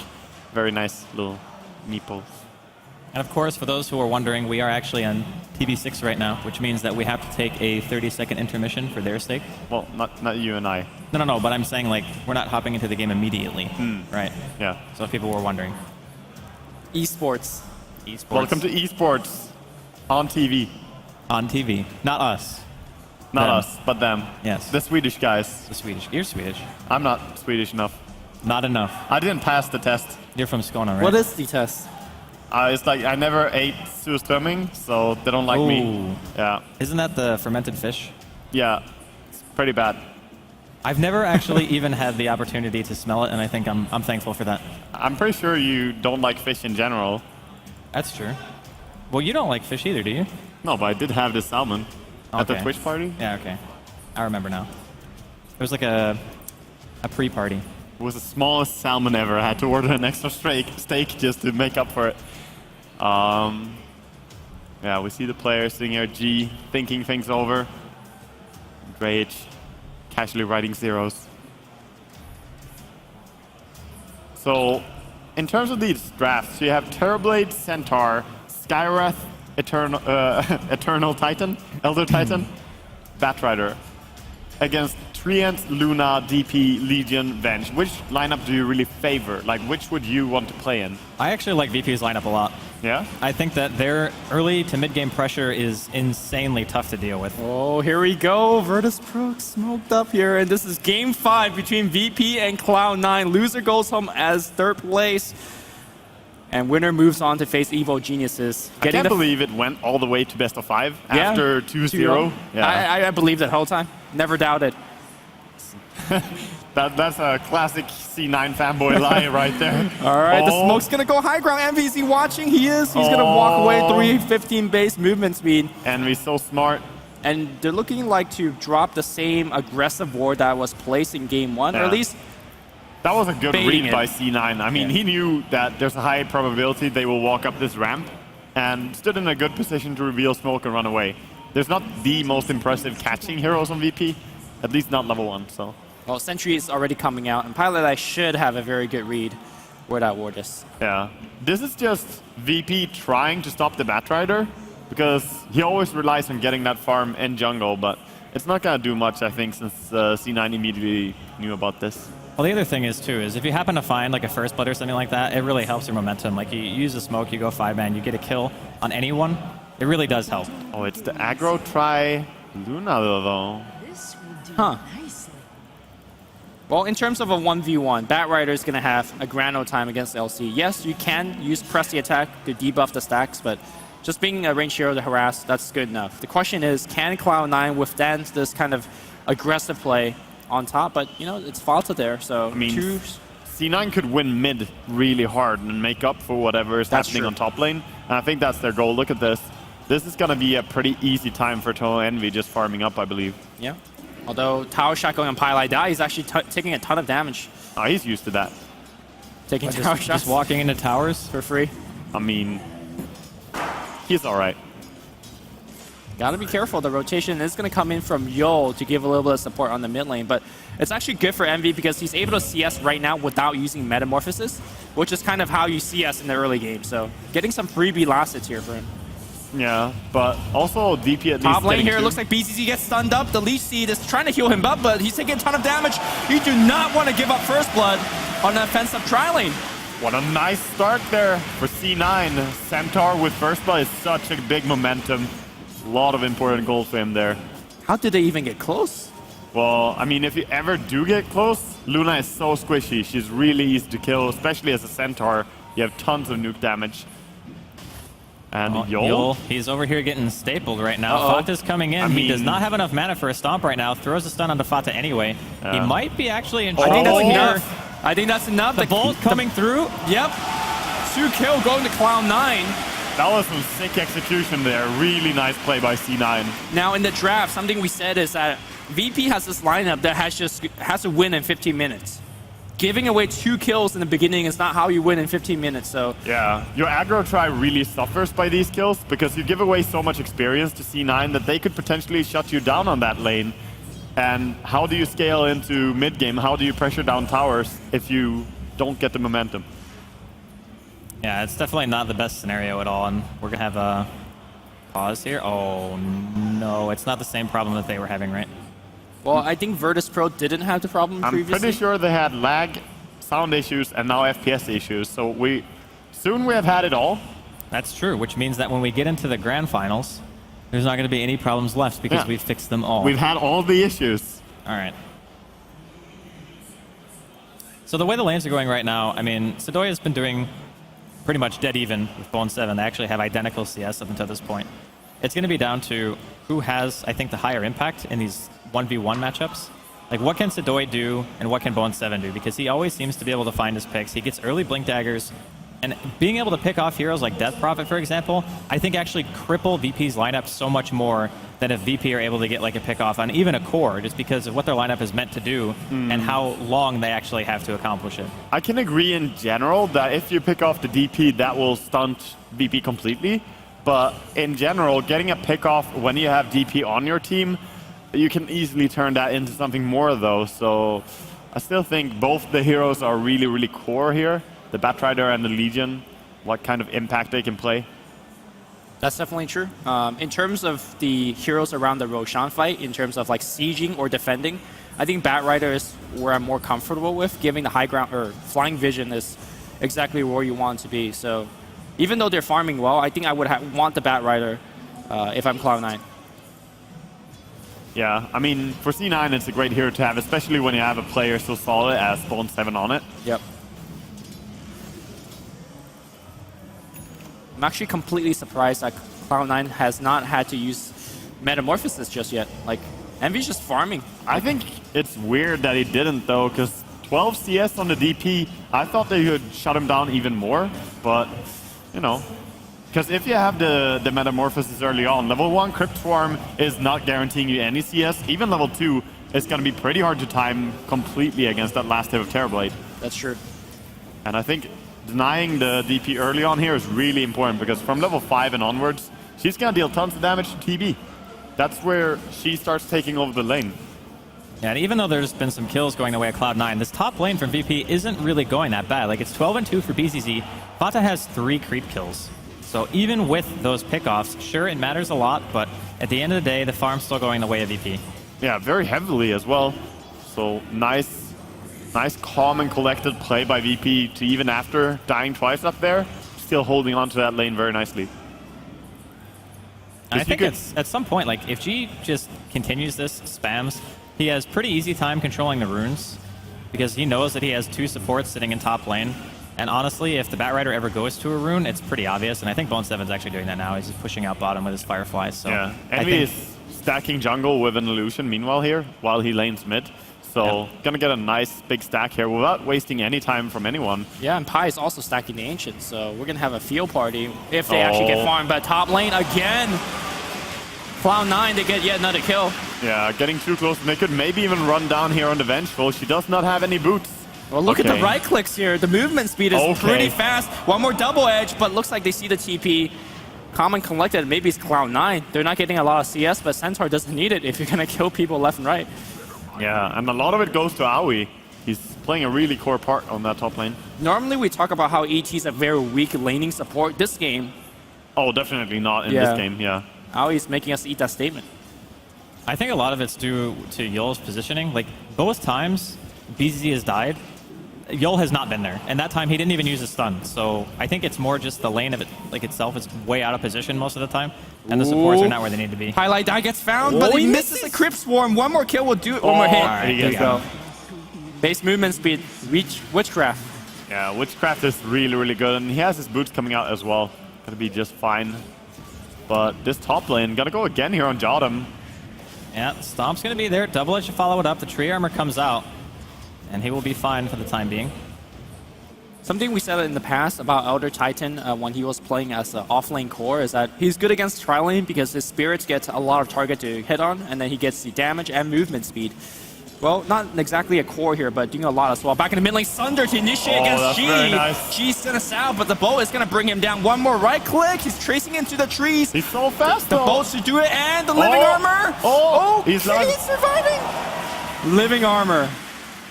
And Witchcraft. Wow. Just what an wow. ability. Yeah, Treant showing just why he can be very nice to protect that mid laner. That was a nice attempt by C9, though. Very close to securing a huge kill. Yep, so Envy will go his patented bottle, sending illusion bottom. Looks like Sidoi picks that one up.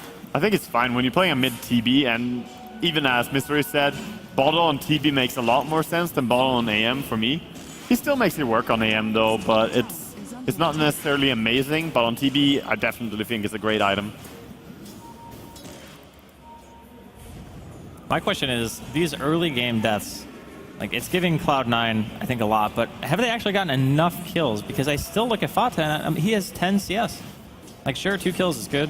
He's got 900 gold right now. He might be able to farm up a bit. I think VP are maybe playing this a little bit more passive now. Envy in a lot of trouble. Another hit into Crypt Swarm. Can't get the kill, and nicely done, G.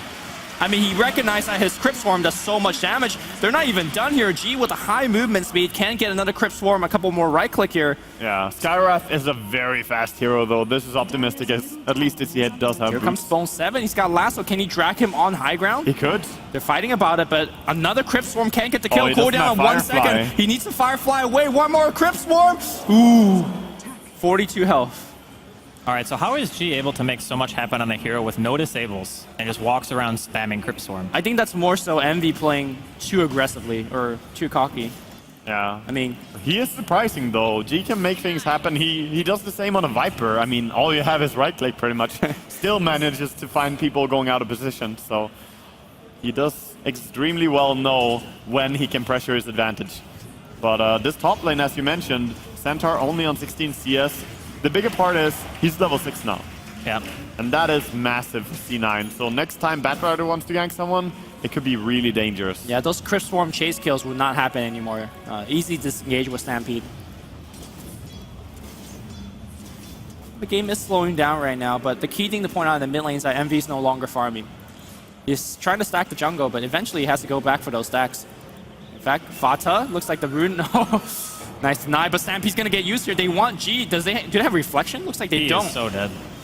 Okay. Yeah, there's no way he's living through that. Living armor, actually not good against fire. Yeah. Also a Stampede just playing in so much. They're bringing in the Batrider close enough for that kill. Yeah. And it's tough. It's tough playing against Centaur. You never know when you're out of position. Suddenly, one Stampede and the enemy close distance on you. I mean, G, you could argue he was going way out of position, but it really didn't look like it from his perspective. Yeah. I mean, Centaur is just an amazing hero. I think back in Star Ladder, TIE Hunter was kind of the definite go-to offlane, but for me, more and more, it has become the Centaur, just for movement and plays like those. The engage, the disengage. I think so too. Both heroes are amazing, but Centaur maybe even more so. Yep.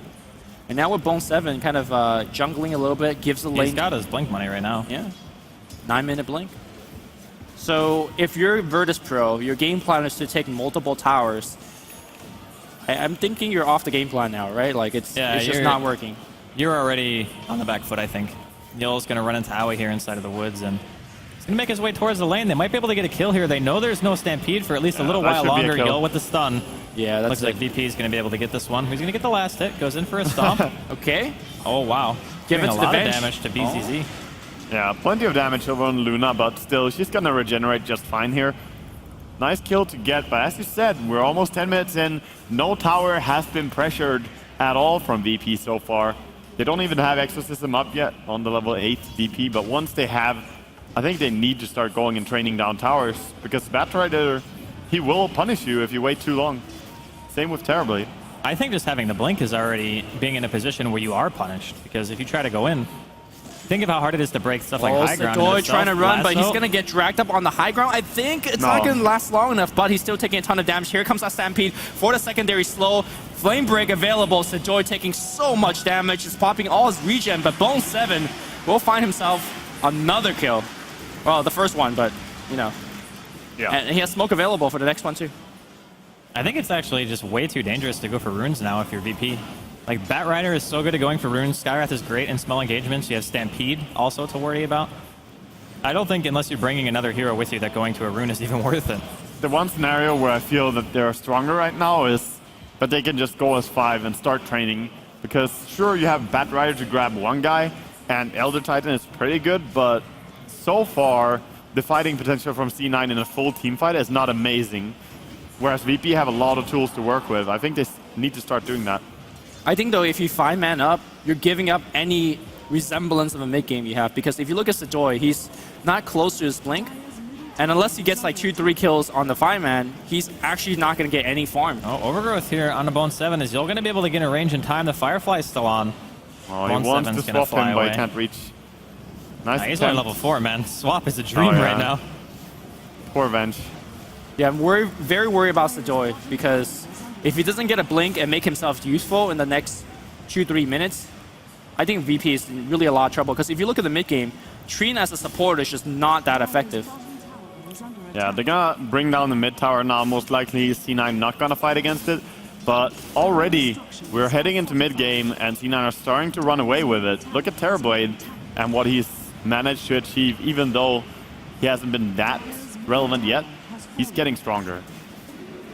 And Terrorblade's one of those heroes that even if you are under-farmed, if you're left alone to hit towers for even like 10, 20 seconds, you pretty much kill a tier 1. You don't have to have like a Manta and a Scotty to have impact in terms of split pushing. It's just about how much room your team can create for you. And I think Cloud9 are maybe one of the best teams in the business when it comes to that.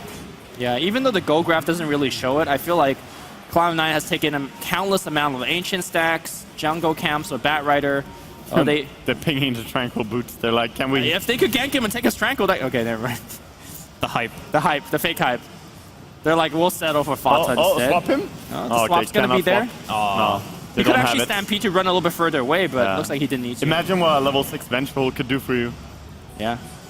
If only. Yeah, running aggressive offlane just makes your support hurt so much. And he was running around trying to get things done, but, you know, it's tough life, level 4 Venge.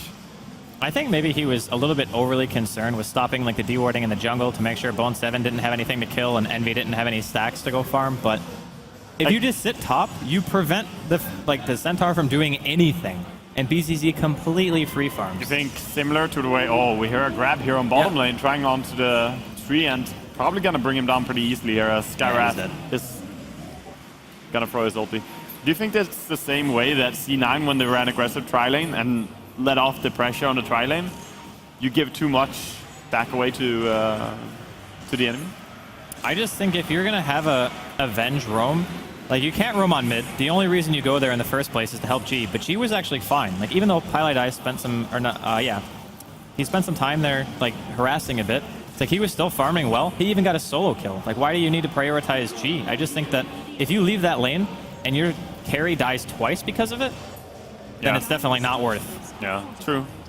They're pushing Bone 7 out of the lane. So Joy's playing very aggressive. They know that there is no Flaming Lasso, so this tower is going to get taken down eventually. So sticking to the game plan, Virtus.Pro says we're going to 5-man and we're going to take some towers. Yeah, I like seeing this from them. They need to start going. I mean, they're on a clock, definitely. Against Terrorblade, they do not have the tools to deal with him later on. Sure, Legion Commander is fairly good against him, and Overgrowth is a nice spell to have, but you simply are gonna struggle because Luna has such short range, and when you metamorphosis, TB wins that fight.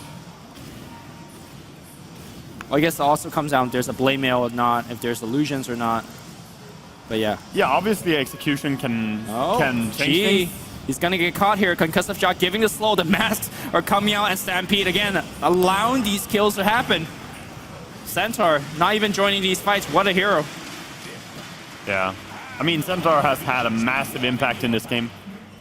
Yeah, and comparing to the Sedoy and Bone 7 offlane players, Bone 7 had 3 lasso ganks by the time that Sedoy's got Blink, and that's just difference of the heroes. Batrider could jungle very effectively.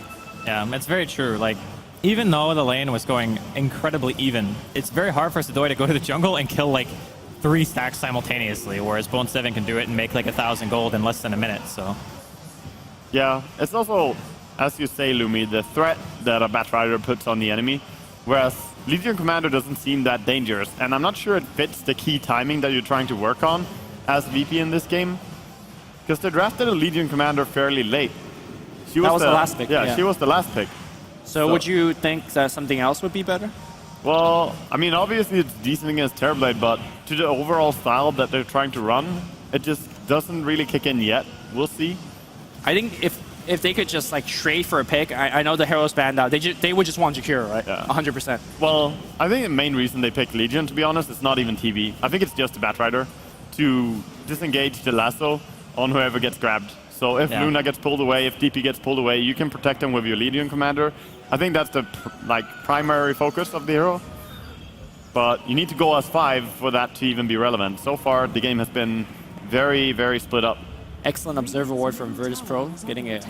If you're playing support, I think getting that ward down like in this time of the game is really, really good. That's where smokes are all happening. But it looks like smoke into smoke action. Bone 7, he knows he's got the vision. He's got the invis ring as well. He can initiate if you want, but it looks like they're going to go right on. But Sedoy is actually going to get lassoed. He's not doing any damage, and the burst damage is going to be there. Fata, double edge is going to get the kill. Yo in a ton of trouble as well. Stampede will bring them forward. Yo is going to give a little bit living armor, but he's actually getting burned down. Here comes Aoi. He's bringing the briefcase. He won't get the kill. G trying to do whatever he can. His Yule Scepter's on cooldown. Here comes the Eclipse. He gets 1 kill, chasing for a second, but Fata's already out of there. 2-for-1 exchange, and looks like Bone 7's still stuck, but he should be okay. I mean, that's a low commitment 2-for-1 for C9, because they were still not bringing Terrorblade. They were still farming with him. So amazing once again for C9 and delaying the push. Even if it's a 1-1 trade and the more important hero was killed on C9 side, I'd still call it a win, because you need everyone for VP to push.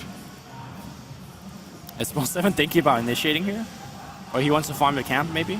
No, he wants to go. He always wants to go. Wow, they find another free kill. Well, I mean, you know, when Cloud9 plays like this, they look like one of the best teams in the world. They are one of the best teams in the world. Just these games are few and far between, I want to say. I don't know. I just feel like maybe at the beginning of the day, they might not have had VP figured out that much. I think this best of 5 series is all about adaptation, as we're going to see a Yules here top on Aoi, but he'll be fine. I think it's just they figured out what they need to do against VP to win, and I don't really think there's any other way to say it, because you might like kind of click for 1 game and win, but do you win 3 games in a row just because of that? I think they had him figured out, but we're going to see a duel here in the river onto Bone 7. G is here as well, throwing out the Crypt Swarm. Is it going to be a win? Unfortunately, no damage for Sedoy, but they do kill the bat. They really need to pick up those wins, because I think sooner or later they need Sedoy to get big. BZZ is farming very well. In fact, he's actually gone for the Mask of Madness. I think this is kind of like the mini Midas, if you will. Allowed to move between camps very quickly. It's a very, very efficient item, but it also doesn't play towards pushing at 15 minutes or anything like that. Yeah, I think they gave up on that already. I think you're playing for the ultra late game, your 6-slot Luna, which is pretty scary if you get there. Yeah, they definitely want to take this later. Now, obviously, want to use the DP for some pushing here like they are doing. And the respect is coming out from C9. 1 hero dead, they don't want to defend this. Just going to back off and try to take bottom. The best defender is dead. One thing we haven't really mentioned too much is that VP haven't lost a tower yet, which is still pretty good, but I think we can all kind of agree that the lineup on Cloud9 doesn't necessarily revolve around killing towers, even though it's good. It's more about making the space for Envy, ensuring that his item progression remains unimpeded for a majority of the game. I mean, his next Metamorphosis is gonna be really scary, because he has Manta Style and an Illusion Rune. Yeah. So next time, he has like 35 seconds or something on it. Yeah. When he gets the next Metamorphosis, you could maybe take a tower straight off that. I mean, sure, it's VP that has a tower, but if you look at the gold graph, Cloud9's leading in terms of gold. That's always a bad sign. Let's see if Sedoy could change things around. If he finds the real Terrorblade and get a duel off, That can be big, but looks like he breaks the invis, and in fact, initiation is going to come through against GG. Takes the everything. He's going to use though. Can he actually survive? He actually, well, they disengaged. Yeah. They don't want any part of that fight. That was a little bit of mistake on Fata, mistiming that stun, but hey, can't always land those. Top lane, he's pushing already. Yeah, you needed a chain stun there. The Yule Scepter really coming into play. If you stay there and fight, you could easily get punished as C9. So good choice to back off, not getting greedy. And still just gonna try and farm up with the Luna. It's not like he's farming terribly, it's just that the Terrorblade is always, I think, going to farm maybe a little bit faster than you. Yeah, I also would say that items are worth more on Terrorblade. You can get so damn scary in the mid game with that hero. Luna is, I mean, she's a scary 6 slot, don't get me wrong. Yeah. But I don't think she wins this one if you just go into mid game. Gold7 didn't turn off auto attack. He's still going to go in and try to get a lasso. The stomp is there on the Sadoi. He's going to burn to death in the Firefly. Yul in trouble as well. TP reaction coming in. It's BZZ. Nice Treant armor coming onto Yul, keeping him alive for the time being. Yeah, also trying to go on Fada here, but BZZ is very squishy. Yeah, he's got his blink up. He'll be able to get out. Meanwhile, though, top tower has gone down, I believe, to AEI, and mid tower is undefended because all of this teleport square went to the bottom lane. And this is how kind of Terrorblade wins game. Your teammates distract them, you allow the push, you're allowed to farm. Top lane, G is gonna, looks like to make a go, but easy TP out. In fact, he actually canceled it. Yeah, too bad the Mystic Flare missed completely there, but I mean, you're talking at drums, face boots, Yule Scepter, DP. She's so fast, even if you landed perfectly and she walks through it, just runs out. It's pretty much no damage. Stampede. Got him. Gonna get caught here again. Just running around in circles with the Firefly. Solo kill. On. Nice flame break timing there. Yeah, I mean, solo kill in the way, but also Centaur always helping out with that ulti. It's a massive thing for C9. But generally with the Bat Rider, you just can't do something like this, right? Because you just don't, you're not Nyx Assassin. But being able to solo kill supports now is a pretty big deal here for Bone7. Yeah, I think he could solo kill even Course depending on positioning. All right, defensive Earth Splitter being thrown out here by Aoi. G actually just walks into it anyways, like whatever. I'm still at 350. He's gonna here. pop the drums. Aoi's dead. Oh my goodness, Cloud9. All right, that double edge hit for 400 damage because of the Elder Titan Spirit. G getting pretty desperate to find something here. You can definitely tell that VP are not comfortable just taking the farm war here. And they shouldn't be. Double damage, the Rune of Destiny onto Eternal Envy. All right, Fata gonna be dropping here. Sadoi finally gets a dual win on the board. I believe that's the first one, yep. First one, yep, plus 14. When the first one is 14, the game has been pretty passive for Legion Commander. Yeah, very true. So, I mean, it's not to say that VP are out of the game, but if they could get this MV kill and get the Roche... Oh, he's gonna Sunder himself. Oh my goodness, yep. Even better than tanking with Illusion, I suppose. There you go. That value. And he's working his way towards Scotty. He's actually going to have it soon.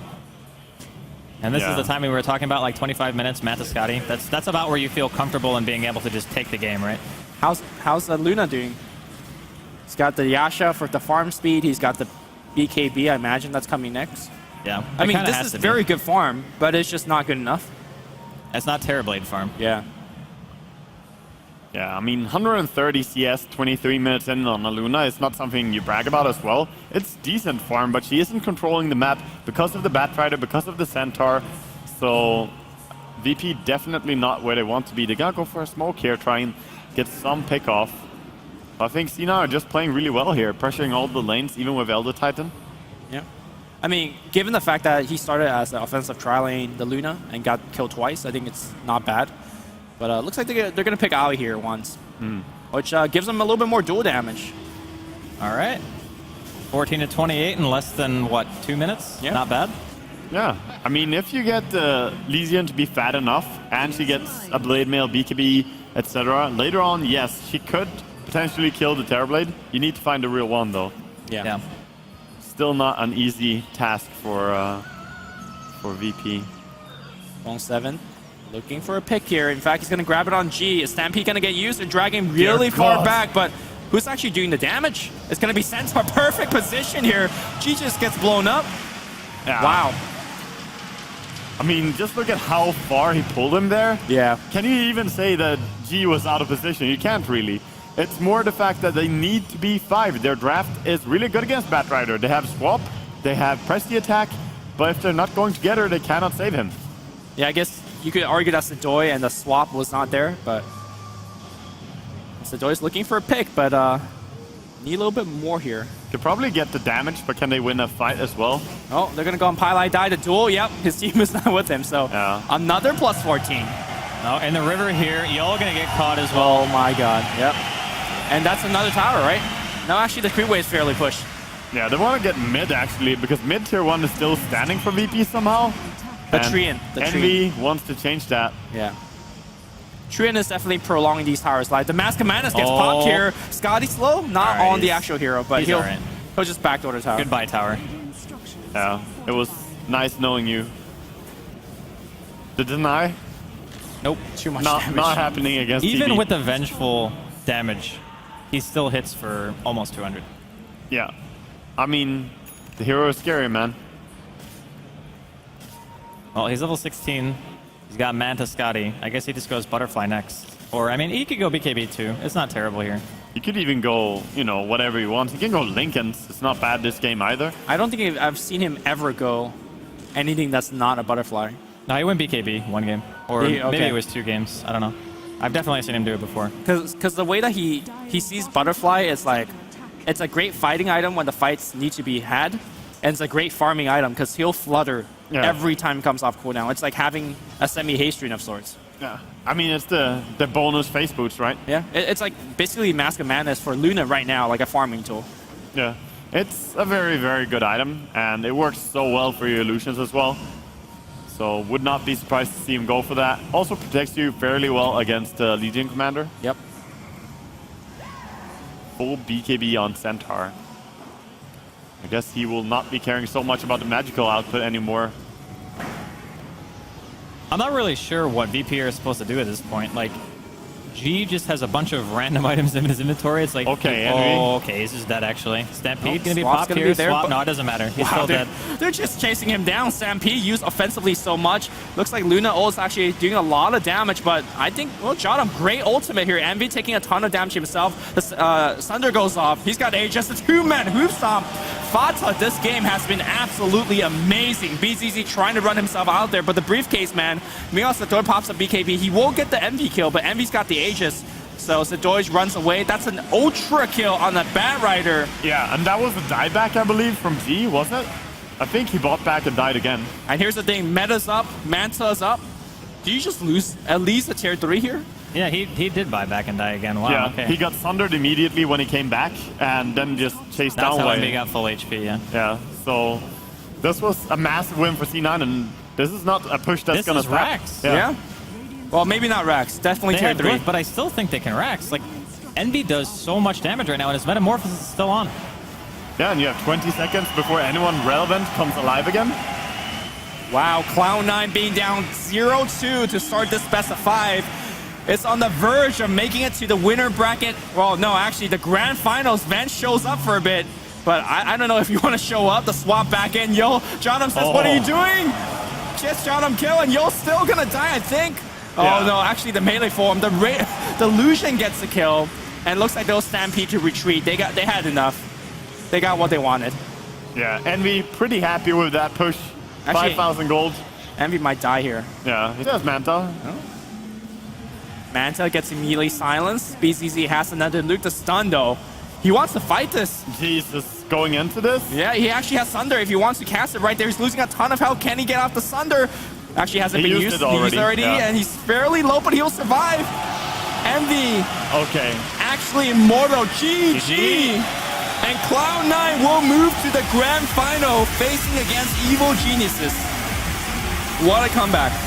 All right, so Poetic Justice was not had this day. It was very close. Still knock out VP after playing them so many. Was that like the 4th time in a row that they've had to play them? Yeah. Something ridiculous like that. It's just we win, we lose, and then we lose 2 more times, and we come back and we win when it matters. So Cloud9, they've assured themselves at least 2nd place here at DreamHack. Well played. I don't know. I just feel like that whole game, it was all on VP to make it happen early game. We knew that they kind of had to get the pressure going, kill the tier 1s, try to get some map control, and it just never ended up happening for them. I think a lot of it also had to do with the fact that top lane, that Vengeful Spirit, they spotted him out in the woods. They ended up first blooding BZZ. That lane went completely terrible, whereas middle and bottom were both even-ish, and I think that if maybe there had been a little less rotation from them, that they could have just maybe won 2 out of 3 other lanes. They first blooded BCC, and then they also killed the Vengeful Spirits. So amazing start, and the aggressive tri-lane did not really serve any purpose, did not take towers. And it's dangerous, man. I haven't seen this Luna 5-man push strat really work out for any team lately. So Have we seen one executed well, though? Like, we haven't seen that strat play well. You could argue that, but how much more difficult isn't it to execute a strat like that compared to just you having TB, playing, and knowing that as soon as mid-game comes around, we are the strongest. Simply the strongest. That's true. I'm not trying to, simplify what C9 did in this game. They had some amazing execution on things. Bone 7 was doing so much. Fada got some nice stuns, and his ulti was always on time. But they also know that Envy is going to be the strongest one in mid-game. Yeah, and of course, Terrorblade making it through the draft. I mean, if we have a Void pick instead of a Terrorblade pick, would have been different? Would have made the lanes much harder. You can't send TB mid against Death Prophet. I guess you would have to send a Centaur there, but... No, I think you could still send Void, but it wouldn't be as good, I don't think. Yeah. I mean, they almost forced a kill on the Death Prophet with a Sunder initiation, right? Yeah, yeah, and the other thing is, they actually wouldn't, you wouldn't be able to stack for Void. Yeah. You would be able to stack for Envy. He could always farm the woods. Void can't do that. So I think he's better at using the map. And I think for what they wanted to do, it's just all about, we only need to get this hero X amount of farm, and then he will actually just push on his own. Yeah. You don't need the Void sphere to fight around, you just push. I mean, he will push on his own. He also stacks on his own, just sending out illusions while laning mid. And that's so extremely important. You don't even need to waste time from one of your supports. You don't need to run away and do it yourself. And Ancients were cleared so quickly by TB as always. So, well executed by C9, taking it back from 2-0 to 2-3. That's amazing. That is amazing indeed. And one of the winners is actually standing on stage right now together with Jess. I believe she has Pylai Die next to her. Thank you, Shiver. Indeed, I have Pylai Die next to me. And what an amazing series that was. The first 2 games, Virtus.Pro absolutely smashed you guys. How were you able to come back from something like that? And how were you feeling after the first 2 games? We were feeling pretty confused. We didn't really know what happened. So we had to change something up. So we tried to pick kind of different things, not really, but mostly just refocusing mentally so we could take them on. Now, the casters mentioned at one point that this series was, or rather this tournament, in fact, is all about adaptation. Do you think that after playing against VP for those first 2 games, you were able to pick up on their strategy and counter that? I mean, yeah, basically we banned Jack Hero, and I think that was it. It seemed that was it. And that was quite a long series, especially considering all those tech issues that we had. You just played 5 games in a row. Are you ready to possibly play another full 5 games? I mean, we're gonna eat something now, and hopefully, yeah, we'll be ready. It's gonna be good to play EG again. Hopefully, we can win this time. So, yeah. Great. Well, thank you so much. Congratulations. Now we're going to go ahead and go to a quick commercial break. And when we return, it will be EG versus Cloud9.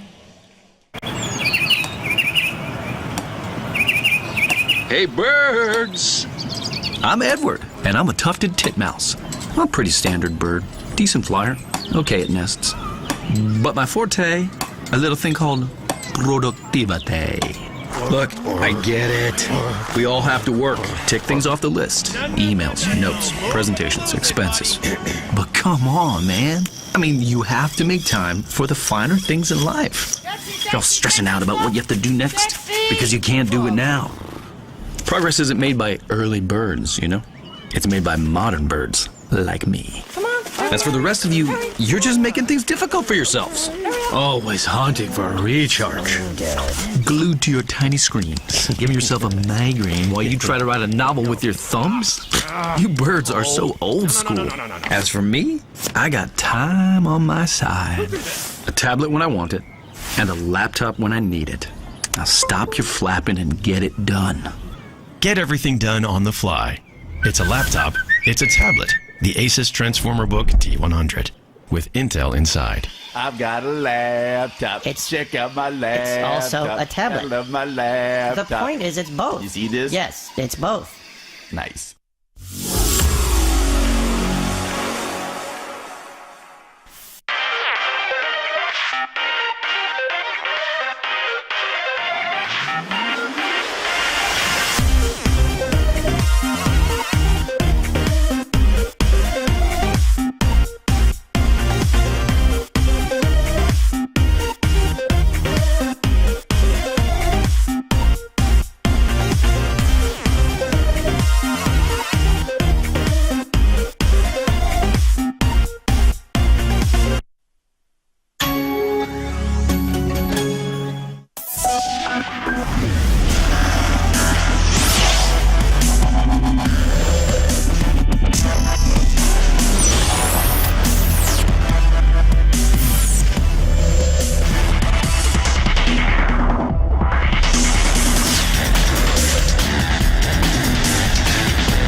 Welcome back to the Asus RG Dream League. We're live here in Jönköping.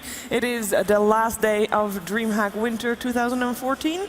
And we have here with the grand finals, it is a best of 5 EG taking on Cloud9, which were actually the expected. Look at that applause. Yeah. It's for us. Yes, totally us for us. But we are here, of course, with the two teams that were expected to make it to the grand finals. Yeah. Maybe not as easy as some people thought it would be, because Virtus.Pro definitely C9 made fight. it look very shaky there in the beginning, going down 2-0 against VP. But they did make it here in the end, and as you said, EG, C9, this is a good matchup, and I expect some good games. Because C9 really is probably one of the teams that can threaten EG in grand finals. I would also say, though, that today you mentioned the shakiness of Cloud9. If they had that same shakiness against EG, they would get stomped like every single game. So I'm hoping that between that best of 5 series, having a nice meal, talk it over with the team, maybe they can bring their A game here. Yes. I think C9 and EG, they match up against each other quite well, mostly due to because they have a lot of similar heroes and strategy. If you look at Arteezy, he plays things like Terrorblade, he plays things like Lycan, some of the heroes that Envy would play as well. The offlane player like Mon7, Jakiro, Universe, Jakiro, Bad Rider, and Universe plays the same. Sorry, I'm getting all these names mixed up. So obviously, I think PPD has a much more versatile drafting style. Like, for example, offensive lane Dirge. I don't think we see in Cloud9 even attempted anything like that.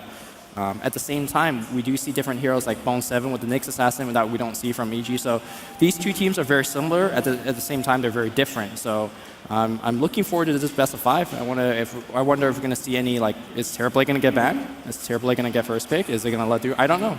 It could potentially get banned, but I don't know. If you pick it first phase, you also reveal a lot of what you want to do. So we'll see if either team wants to go for that.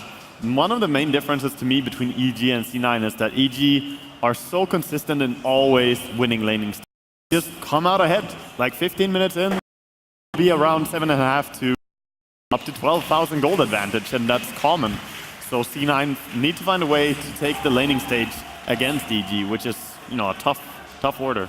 Definitely a tough order, and of course they've had a very long day as well for Cloud9. They've been here very early. Now, that's not to say that EG wasn't here, but they got to sit back and watch Cloud9 play. Definitely an advantage. And we spoke to PPD earlier. He prepared for Cloud9. He did say rather would not play Cloud9 because he wanted to save strats for the summit. So perhaps already having to reveal some strats right now. When you're in a grand finals in any tournament, I mean, you can't really think about saving shit for other tournaments. This is a grand final, and you need to win this here and now against C9. I think in a way, if you start off, say, you go to your comfort zone, right? Like they pick their Enigma or they pick anything that EG are very common for running, like they want to do something like they did yesterday even, that's still a strategy that is uncommon, that has been shown that can work. So I don't think you have to pull anything crazy out until maybe you get to like a 4th or a 5th game when you start feeling the pressure a bit, and then maybe you just do something like that. I mean, it's also preferable if you can secure just a 1-win advantage, then you can do crazy stuff as well. I mean, you don't necessarily want to do something crazy when you're down 2 games already. Right. So preferably if you take a little bit of an advantage, we could see EG come out with some new draft as well, just to not get figured out by C9. Yeah, and of course, before we continue, I just need to mention quickly that we also, of course, want to thank our sponsors, Asus and NVIDIA, without whom we wouldn't be here.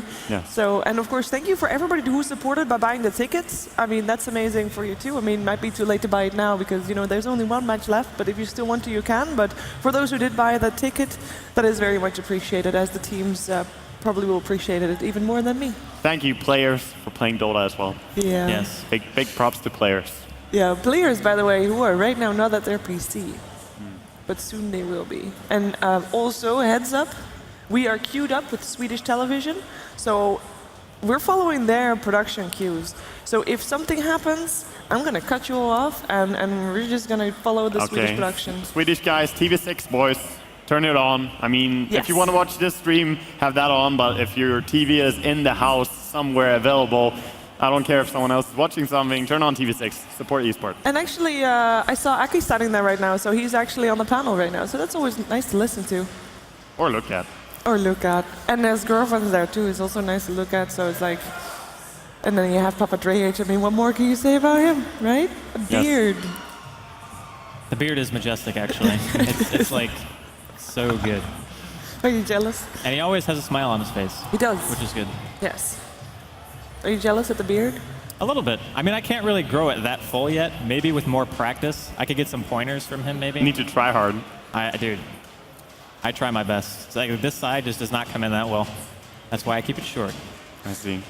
Well, Cloud9 EG, I mean, it's a best of 5, and I mean, it's a grand finals, and I think a lot of people have predicted, oh, 3-0, EG is going to take it easily, and I think most of the people here are in favor of EG.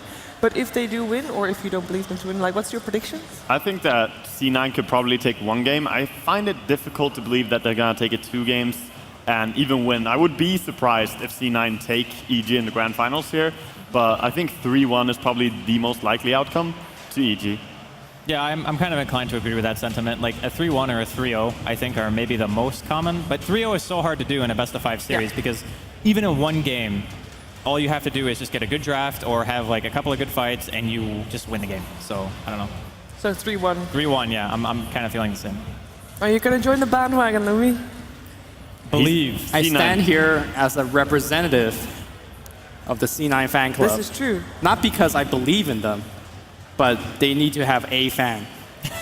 They need to have 1 person that believe with 2 easy. All right. So 3-2 to Cloud9, easy. Well, as someone, I was reading Reddit yesterday, said 3-2 easy.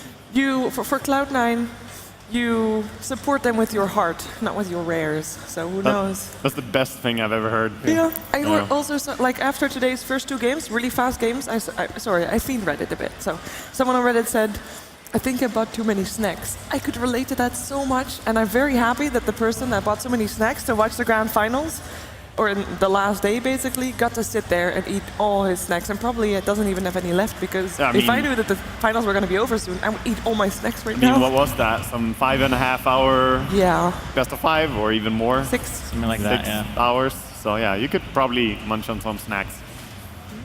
It's a good goal. And of course, I mean, we're still waiting for the Swedish production crew, or at least rather their flow, but if you will. And any heroes that we are particularly looking out for? I mean, we've already... oh, never mind. It's time. It is time. Let's do player introductions is the call. So that's where we're going to go to right now. Player introductions. Oh, I need to announce them. I didn't know that. And of course, we have got our first finalist. It is Evil Geniuses, already led by the Swedish Pride, Sai, as they walk through the stage. Evil Geniuses, they went 10-4 in the group stages. They were able to beat everybody, make it to day 2 straight off the bat. Beat VP Polar 2-0, beat Virtus.Pro 2-0, and are here very secure, placed in the grand finals, very confident as well, as we saw yesterday during an interview. And yes, they're meant to stand in front of their PCs. And of course, Zai, first one there. RTZ, solo mid of EG, or carry player. People call him the #1 player. Next to him, we have got the drafter, the captain. It is PPD, Peter Daggers. He's just a good name to pronounce. Here we go, RTZ. We have got him without a jacket. I am slightly disappointed. Where's the jacket universe? Want to have the jacket, but of course, a formidable player. Formidable? I've seen it written down so many times. It is a Fear, definitely not Old Man Fear. Reaction speeds like crazy, an amazing puck player. Amazing anything player, actually. What? He plays everything. He plays everything. This is true. Doesn't have to be one hero. Doesn't have to be one hero. They're going up against a very great team, of course, as well. It is Cloud9. Also, EG, you're allowed to sit down now. So it is, of course, Cloud9 that they're going to be up against. Cloud9 also went 10-4 in the group stages, seemingly having a bit more fans here. I think so. I think Highlight Eye leading the charge. Look at how calm he is. You know, I like the swagger that Cloud9's bringing to the table. Definitely. Yeah. They're very happy despite the long day, and Highlight Eye. Oh, Fata just pulled the RTZ. They're very confused, but it's okay. They had a long, long day. They did indeed. I mean, they had a best of 5. They went all the way to the 5th game, but they are standing here and they're happy and proud to be here and well deserved to be here as well. Of course, on the left side, on the offlaner as well, it is Bone7 making it here after not being here for the group stages, playing from home, but he's here and it's paying off. Swedish Pride for Cloud9. Look Oh, that's support. Wrong team, my bad. But that's support for a Swedish crowd. Twilight Eye, a lot of fans here for him. AUI also has a lot of fans here, right? Yes, he does, definitely does. The slightly greedy support player, but Twilight Eye always make it worth it. No, it doesn't. And Fada, one of the most solid solo mid players that we've seen here this tournament, according to many on the panel. Really stellar performance all the way through. And last but not least, also stellar performance. It is the carry. It is maybe for some the red, but a lot of people adore him. It is Eternal Envy, of course, and they will be your second finalist here at the Asus ROG Dream League Grand Finals. And also, you may sit down. Yeah, I'm pretty sure that Lumia adores Eternal Envy. I mean, I thought the funniest thing was he looked at his teammate, smiled, and as soon as he smiled, right, like the whole room lit up, and then everybody's cheering, and then he looked at behind him. Yeah, he looked behind him. It's like, oh, camera's on me. Let's take off the smile. No, none of that. We'll not have mercy against EG. The team's ready, guys. The teams are ready. They're sitting down. We're soon ready to also start the game. And yeah, I mean, we did our predictions, and I just really want to know, like, any specific hero that we haven't seen a lot of that are not brewed in Phoenix. Did you want to see from a specific player? I don't know, it's kind of hard to say. I think that actually this patch, there's been a lot of stuff that's been picked. So just to point out one thing in particular and say, yeah, I want to see that. I mean, if you want to talk about what heroes I want to see from each team, I think that Terrorblade is definitely a go-to for Cloud9. They're definitely good with their Void and their Naga. Not necessarily the most exciting heroes to watch, but you're here to win, right? So. This is true. Yeah, I agree completely with what Rasco is saying here. If you can pick in Terrorblade as your third pick or something like that, that is extremely strong and something you have to look out for. But I also want to say that EG are so versatile. They have a lot of heroes they can fall back on, even their Void. And if EG go for their Void pick, I would love to see some Shadow Demon being played again by C9, because it's a really strong hero that's sadly a little bit underrated right now. Yeah, that's very true. I mean, he offers a lot when you know that Cloud9 love to go for these heroes like Batrider, and we've seen a couple of LCs. Hello, RTZ. Was that a triangle supposed to be? I don't know. I don't know what he was doing, actually. He's doing sign language to us. He is. The hero that I want to see the most is actually PPD's Abaddon. I actually pulled it out yesterday, I believe. When they picked that Fury and Undying lineup, right? Yeah. Yes, and I think they did it earlier against Matumba Man Slark in the group stage, well, in the stage 2 as well. I think Abaddon's a very difficult to play support because you don't necessarily lane harass with your range. You just kind of have to be there at the right place at the right time. And that may sound easy, that may look easy, but it takes a ton of skill. And PPD always does it very well. So just for a high display of high skill support play, I love to see that Abaddon. I think in this patch, PPD is 8-1 with Abaddon. There you go, pick him 3 more games. It's his most played support hero. I mean, he plays a lot of different kind of heroes. Let's just put that straight. Because he only played it 9 times, but he has played it 9 times. He's drafted it quite a bit and is very successful with it. Yeah, another player who played a lot of Abaddon back in the days was EGM, and he did the same thing, just being at the right place at the right time. So it takes a certain understanding of what you need to do in the game to play Abaddon correctly. He's got his jacket back. He got his jacket back. It was at his PC. I like it. So is the jacket the source of his power, or did he create the jacket with the space that he makes? Not sure. Good question, Drasko. It's like asking if the chicken comes before the egg. That's the winner's interview right there. Solid. Have to, of course, get Universe to actually do an interview in that too. Universe is not the most talkative person. He's normally kind of shy. I mean, for a guy who's kind of shy, he did make a pretty flamboyant video. Yes. Oh, true. Oh, but that was a subscriber goal, I believe. That he did it because of that. I believe he said that on the couch to Bruno during an interview in stage 2. All right. I think that's EG. I think it's I think they're also in the draft. We just had a sneak peek there. Ooh. And that means... Did you see anything, Draskell? Well, you have a computer in front of you. Yeah, but I don't use that to cheat. Oh. I don't stoop that low. Okay. Good. I mean, my peripheral vision, I can tell, but I'm not looking at it. Well, since it's already pointed out, we are indeed in the draft, so we're not going to waste any more time. We're going to start the grand finals right now. It is game 1 of EG taking on Cloud9. And very surprising, just based on the walk-in, the player introduction, that it seems that Cloud9 has more fans here. So maybe the crowd here is cheering for the underdog. But yeah, I mean, they definitely are the underdog. I mean, let's face it, any team going up against EG, you would probably assume that EG is not the underdog. So with that being said, I really love the way that Cloud9 just immediately banned Jakiro. I was actually talking to our in-game observer, Webba, shout out to him, by the way, for doing all the observing all day, every single day.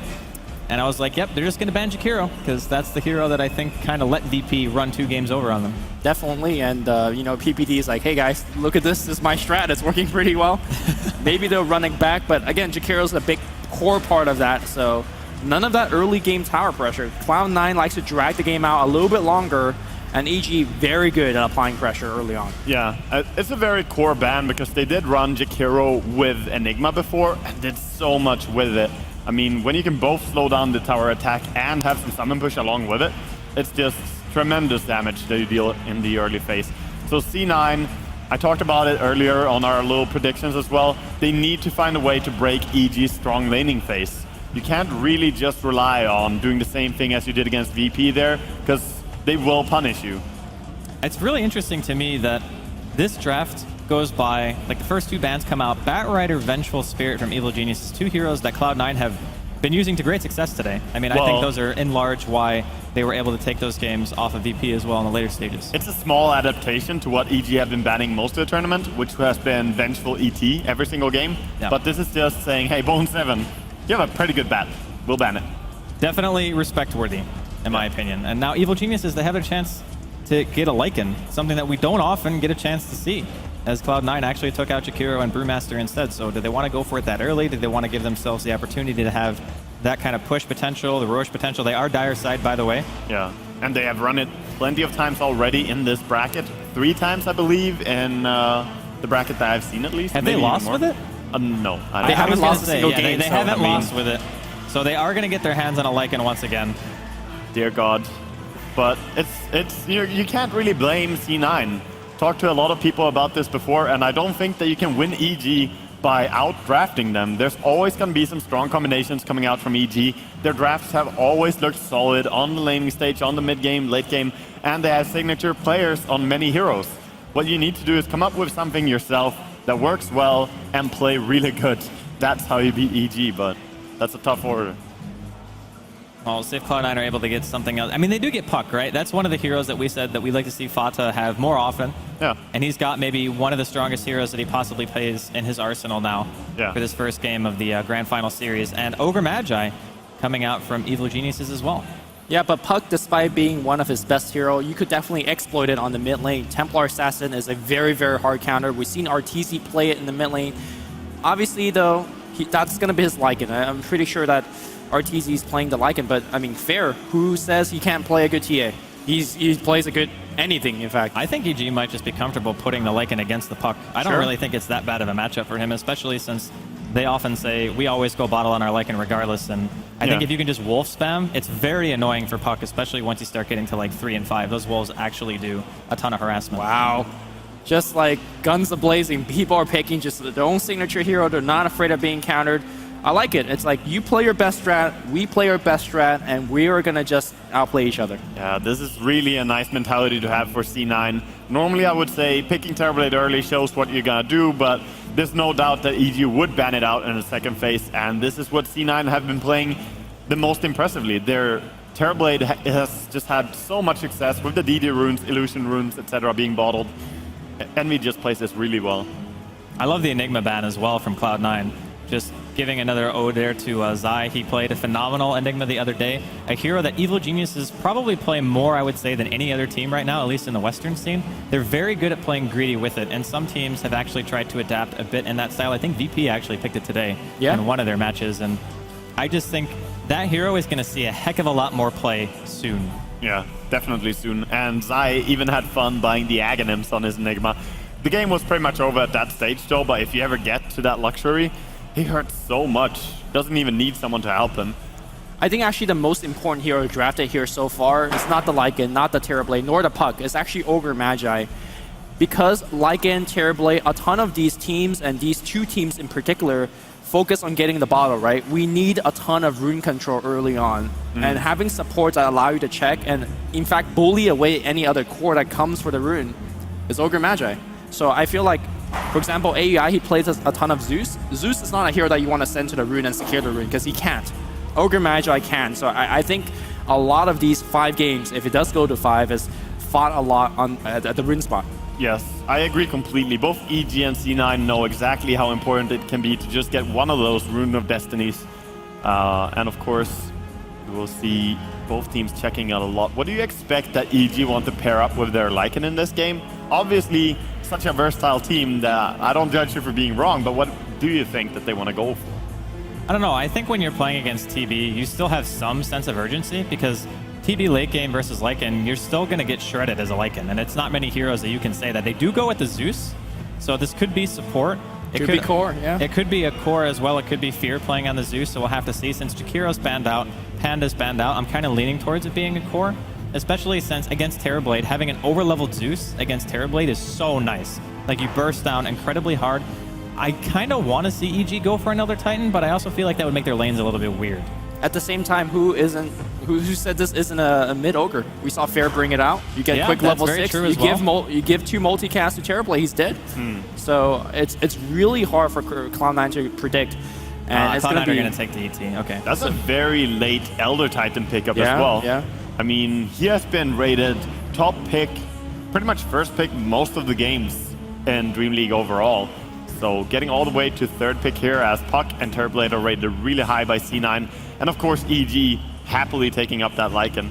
I think Cloud9 had to pick Elder Titan there. I think if Evil Geniuses were able to get their hands on it, that their damage output would be incredibly high. Like, you have a hero who already builds Vlads and AC in the Lycan, and then you have Elder Titan on top of that. I don't know. I think it would have just been ridiculous to deal with, even if their laning phase might have been considered even marginally weaker for it. Yeah, even the Zeus combination with AT would be so crazy. But same thing goes the way of C9 now. You have the Elder Titan along with the Terrorblade. That can really shred the enemy team down. And Ogre, one of the heroes with really, really high base armor. So you can punish here.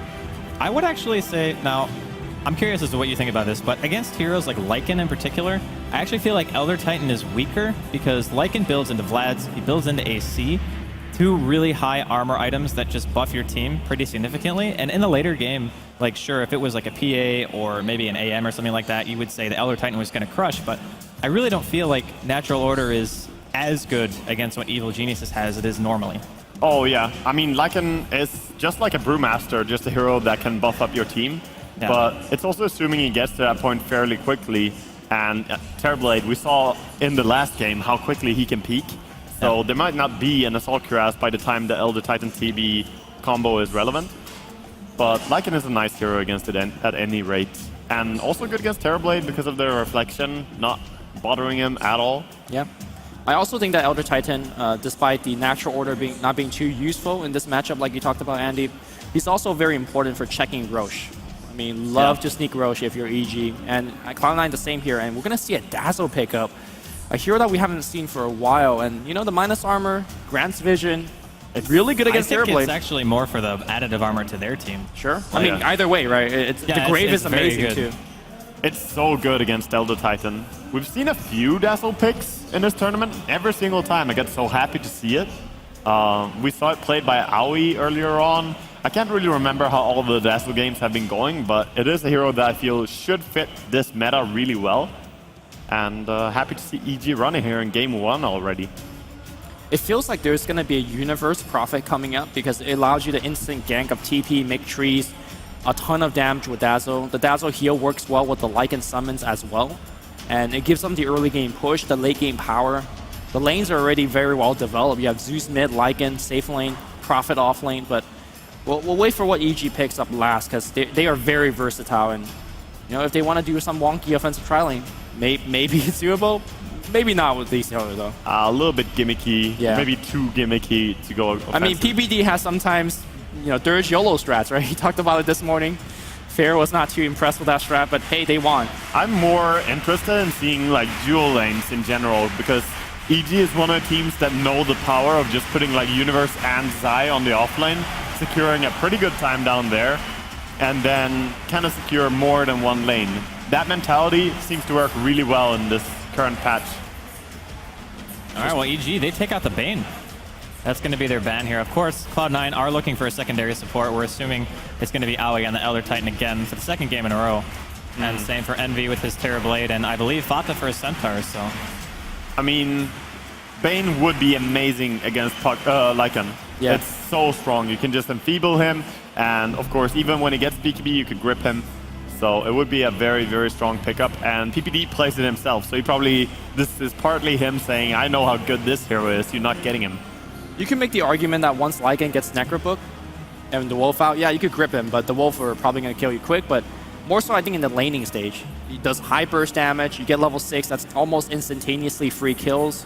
So yeah, it's a very powerful early to mid game house that gives you late game disable through BKB. Sven coming out from EG. There we go, all the armor coming up. You know, we talked earlier to some players about why are you not playing Sven? And I can't remember who it was that said, but they were just not impressed about. Oh, it was Matumba Man over on. Because we suggested Sven for like counter to ET Aura. Yeah. He's like, nah. Not impressed. Not impressed. Well, we'll see if it's going to be impressive because. I mean, it's more about like the guaranteed stun, right? Like you get Sven stun, Ogre stun, Zeus ulti, Dead Terrorblade. I mean, it's still a very good hero for clearing illusions as well, which I think up until this point EG kind of lacked. So you get the good cleave going, you put it in a core position, and you're just good to go. I mean, this is one of those games where C9 is not even guaranteed to have the strongest late game by any means at all. Yeah. Because Sven, Dazzle, Lycan, and Ogre Magi with the Bloodlust, even Zeus scales really well into late game. So sure, you have the Terrorblade, you will have a lot of power in the mid game, but maybe with all this armor, EG can take fights at that point. I like the approach that PPD has gone into here. Yeah, Warcry is ridiculous. 16 armor. Yeah, and you have it almost all the time. Yeah, it's got a 50% uptime at level 4 if you level it. So, very, very good ability. See what Cloud9's answer to this is going to be, and they're going to go for the Treant, which I like a lot, actually. Hey, man, Overgrowth, you have no answer unless you BKB. It's so good against Lycan and Sven for that reason. Like these are heroes that are strength heroes, so sometimes you see some agility cores go Manta and BKB as well, so you can like preemptively BKB, save your Manta for an Overgrowth, but you actually can't do that if you're Sven and Lycan because the heroes don't naturally progress into those items. So here's the thing, I'm very concerned about Cloud9's damage output. Treant is not really a hero that's notable for late game damage, and against Centaur, all of the, I mean, Centaur. Centaur is great. That's good mid game spell damage. But if you look at the ultra late game, where just right click matters. Oh, ultra late game, they don't win terribly this. against the world, right? Like so, I think Cloud9 is working with the clock here. A mid game clock. They need to finish. They need to go ahead and finish the game around 35-45 minutes. I mean, you sound like a nervous C9 fanboy, but even then, you know, the mid game timing they have is very strong with Terrorblade here. That's true. But late game, for sure, EG... By the way, I don't appreciate to be called by a nervous C9 fanboy. I'm just a C9 representative. Okay. Yeah. Okay, I'm sorry. Yeah. Used to be a fanboy. Used to... Damn. Whoa. No. I definitely hope C9 do well. I'm actually just a fan of good Dota. Yeah. Like, all of these drafts, all of these picks, like Treant, Dazzle, we don't see these heroes too much. Sven? Can you imagine Aghanim Sven? It could. Yeah. It's pretty good. Could be really nice here.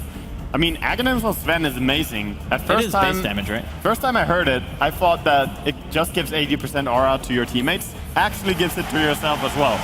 So you get a really good ulti. And it is pretty worth buying, but often you need to BKB first. And there are so many good items for Sven to pick up.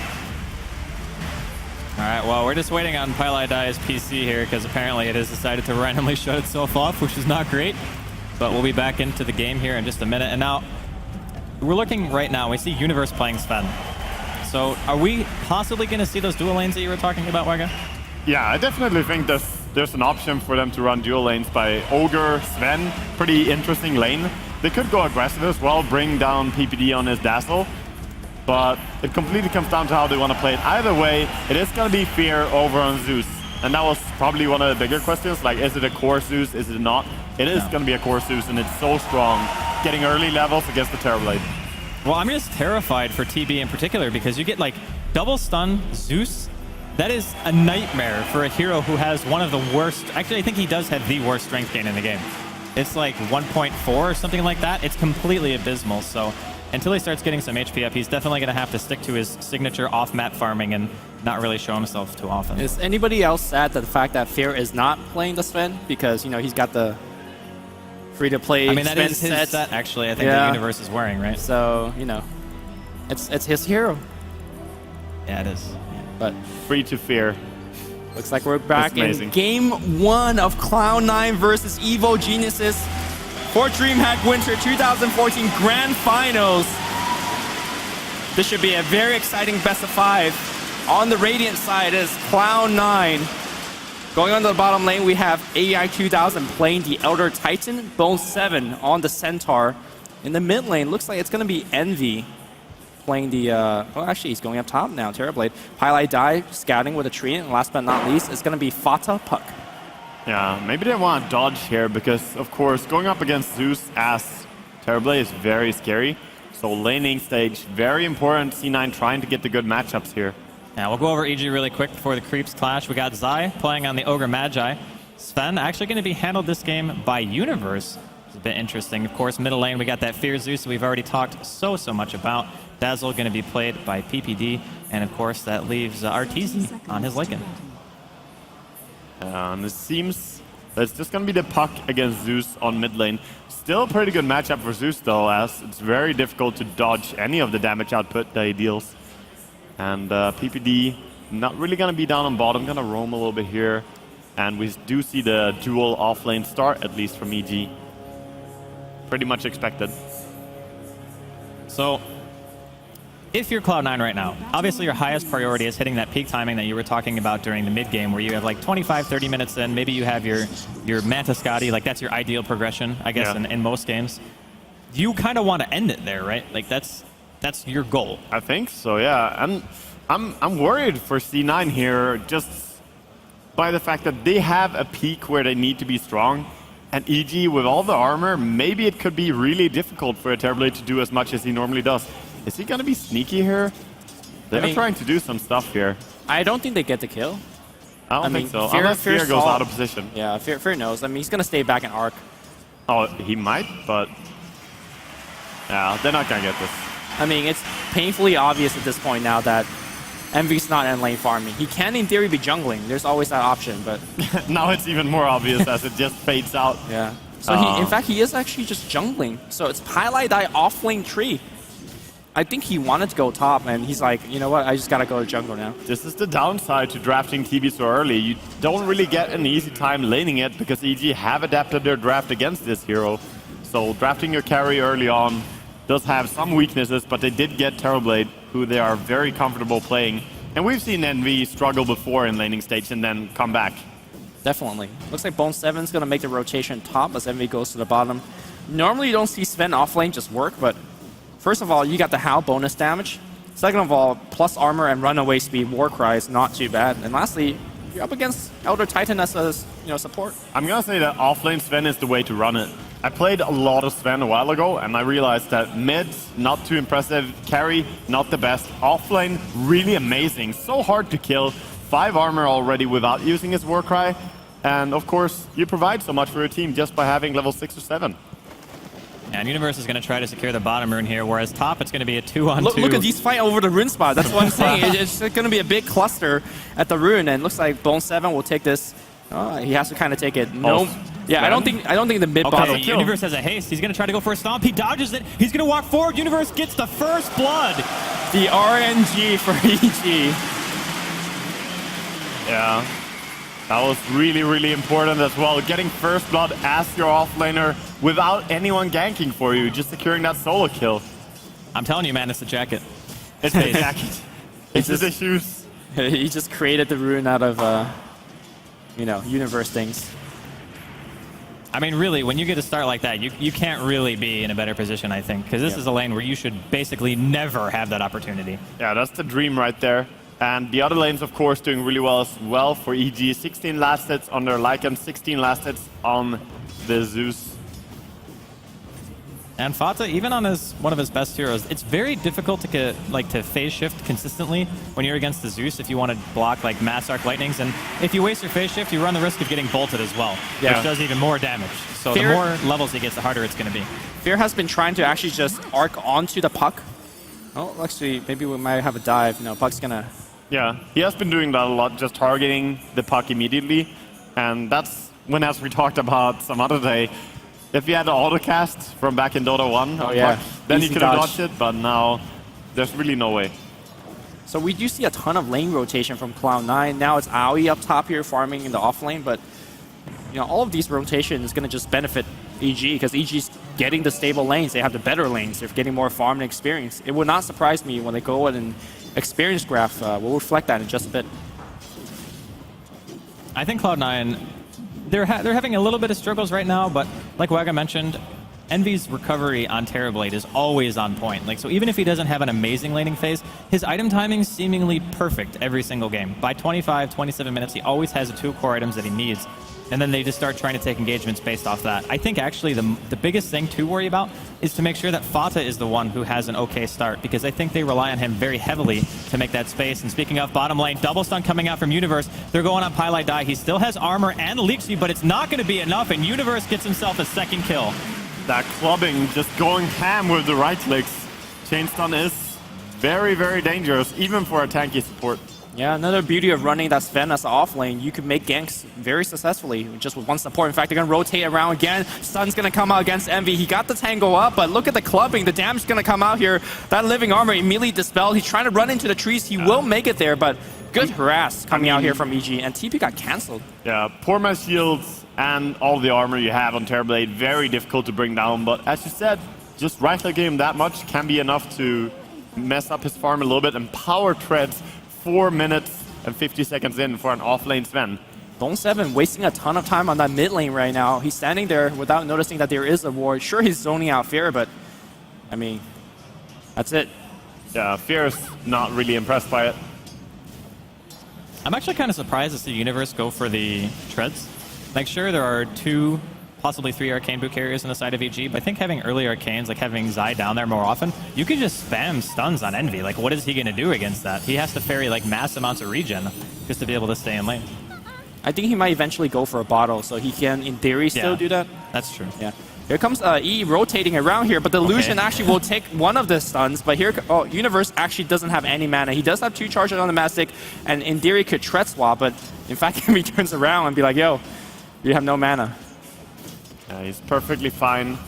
But still, though, all this aggression is just keeping Terrorblade from dealing any tower damage, and it is messing with his farm a little bit. Oh, he has mana now. In fact, the bottom lane, the sun's going to come out. Envy's going to eat another Fire Blast. Zeus ult's going to come through. That's going to secure a killing spree on Universe. Is it the shoes? How does he do it? I mean, that was very fortuitous timing, right? Like, Fear was level 6 around the same time that they went back in on there, so really good communication coming out from EG, just knowing their limits. And like I said, the guaranteed stun, Stormhammer does a lot of damage for a stun. It's right up there with Magic Missile, I think, for some of the highest single target stun damages that you're going to be able to find. So yeah, you get bursted so hard. Along with the fact that you normally deal a few right clicks during that time as well, it does deal a ton of damage. And meanwhile, Envy is being bullied this much. 46 CS, 6 minutes and 40 seconds in on the Lycan. He's just having a blast up on top lane. Yeah, he's going for a straight Midas, and he'll have it in about just 1 or 2 more creep kills. So Arteezy rolling away with the game. Zai's actually going to get found here in the jungle, but is there actually an initiation for him? No, he'll just walk away. I mean, I feel like Ogre in this particular game just showcased how good he is. He's just walking around bullying people. Yeah, that's why they second picked the hero, rating it even higher than Elder Titan, for example. Yeah. PPD knows how high value that hero is, and Zai plays it really well. Same for PPD. On bottom lane again, Zai just being down here. Having a Soul Ring, honestly, this early on Ogre, because of his base regen, it's so insane. Like 6.4 health regen. You almost get all your health back by the time your Soul Ring actually comes off cooldown. I actually think you do. Yeah, you definitely do, because you get 180 HP over 30 seconds with that much regen, so. Yeah. And this is a big problem here, because Sven has 27 CS, and your Centaur has 12. Centaur also rotated down here to try and find some farm, forcing Terrorblade into the jungle. This is definitely a laning stage going the way of EG. Oh, by a mile. Look at the goal lead. It's a 3,000 goal lead without any towers being taken up. This is standard EG. Like, let's be totally honest. If we were to say that their lead was even less than that, it might be surprising. It would be, yeah. They're just that solid. And Arteezy, I mean, he's as close to complete perfect CS as you could be. 67 at 8 minutes in, farming jungle effectively now as well, letting PPD catch up some levels on top.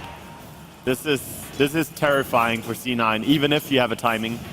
I'm actually somewhat surprised at the player on hero pairing. I thought that for sure it was going to be PPD on the Ogre and Zai on Dazzle, because Dazzle is a hero that you want a little bit more experience in gold on. Definitely will benefit from a level 16, for example. I think it's the playstyle of the heroes, actually. Like, Zai wants to be the one moving around, and he's going to do just that. They are going to get scouted, though, by Pylai Die.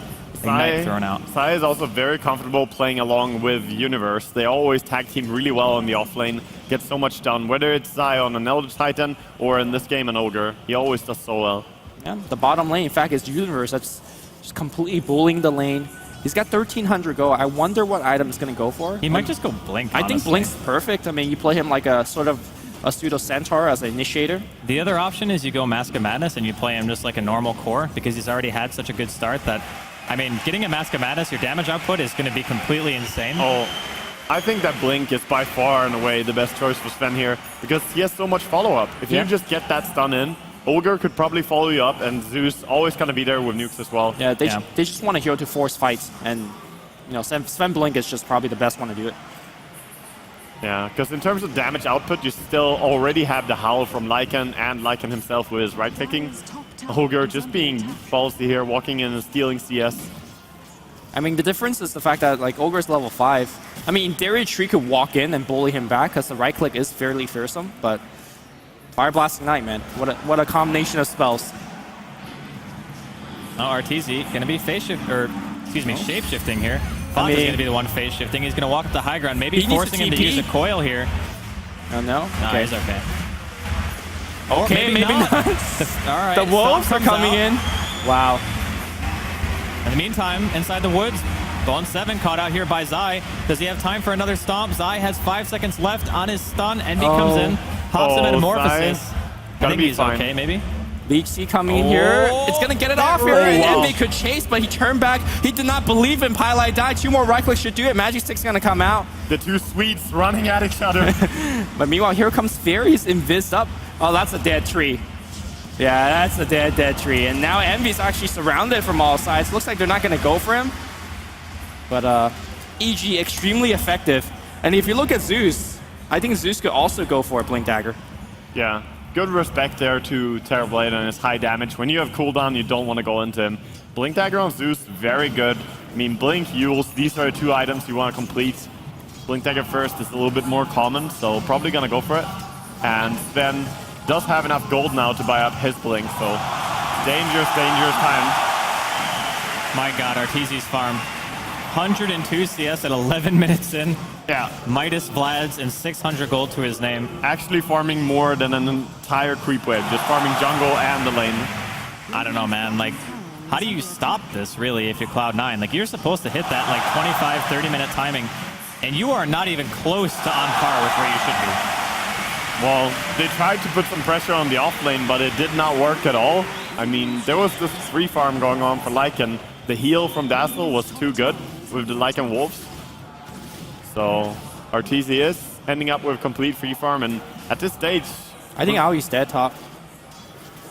If he even shows up to where Sven could blink and stun, he's got to be extremely careful. Yeah, Lycan ulti just cooled off as well, so they definitely want to dive him, I think. Well, worst case scenario, they get the tower, right? I mean, they don't even have to kill the hero. They can just go for the push. And they know he's here now. He's actually going to use the stomp. Nicely done, but tower is going to go down regardless. And that's a T1 with no trades at all. Dazzle securing the tower. Like a good support shit. Got that DD, man. Mid lane here, looks like they want to make a go here. Fata didn't actually face it. Here comes the Stampede, coils on 2. They got to kill Zai quick, and they will. The orb out in response, PPD, TP's in with a double damage. Cloud9 gets on board with 1 kill. Yeah, and Universe also struggling to find his first rotation here with the Blink Dagger. Has not really found anyone yet. Yeah, and he's being very diligent about not showing it either.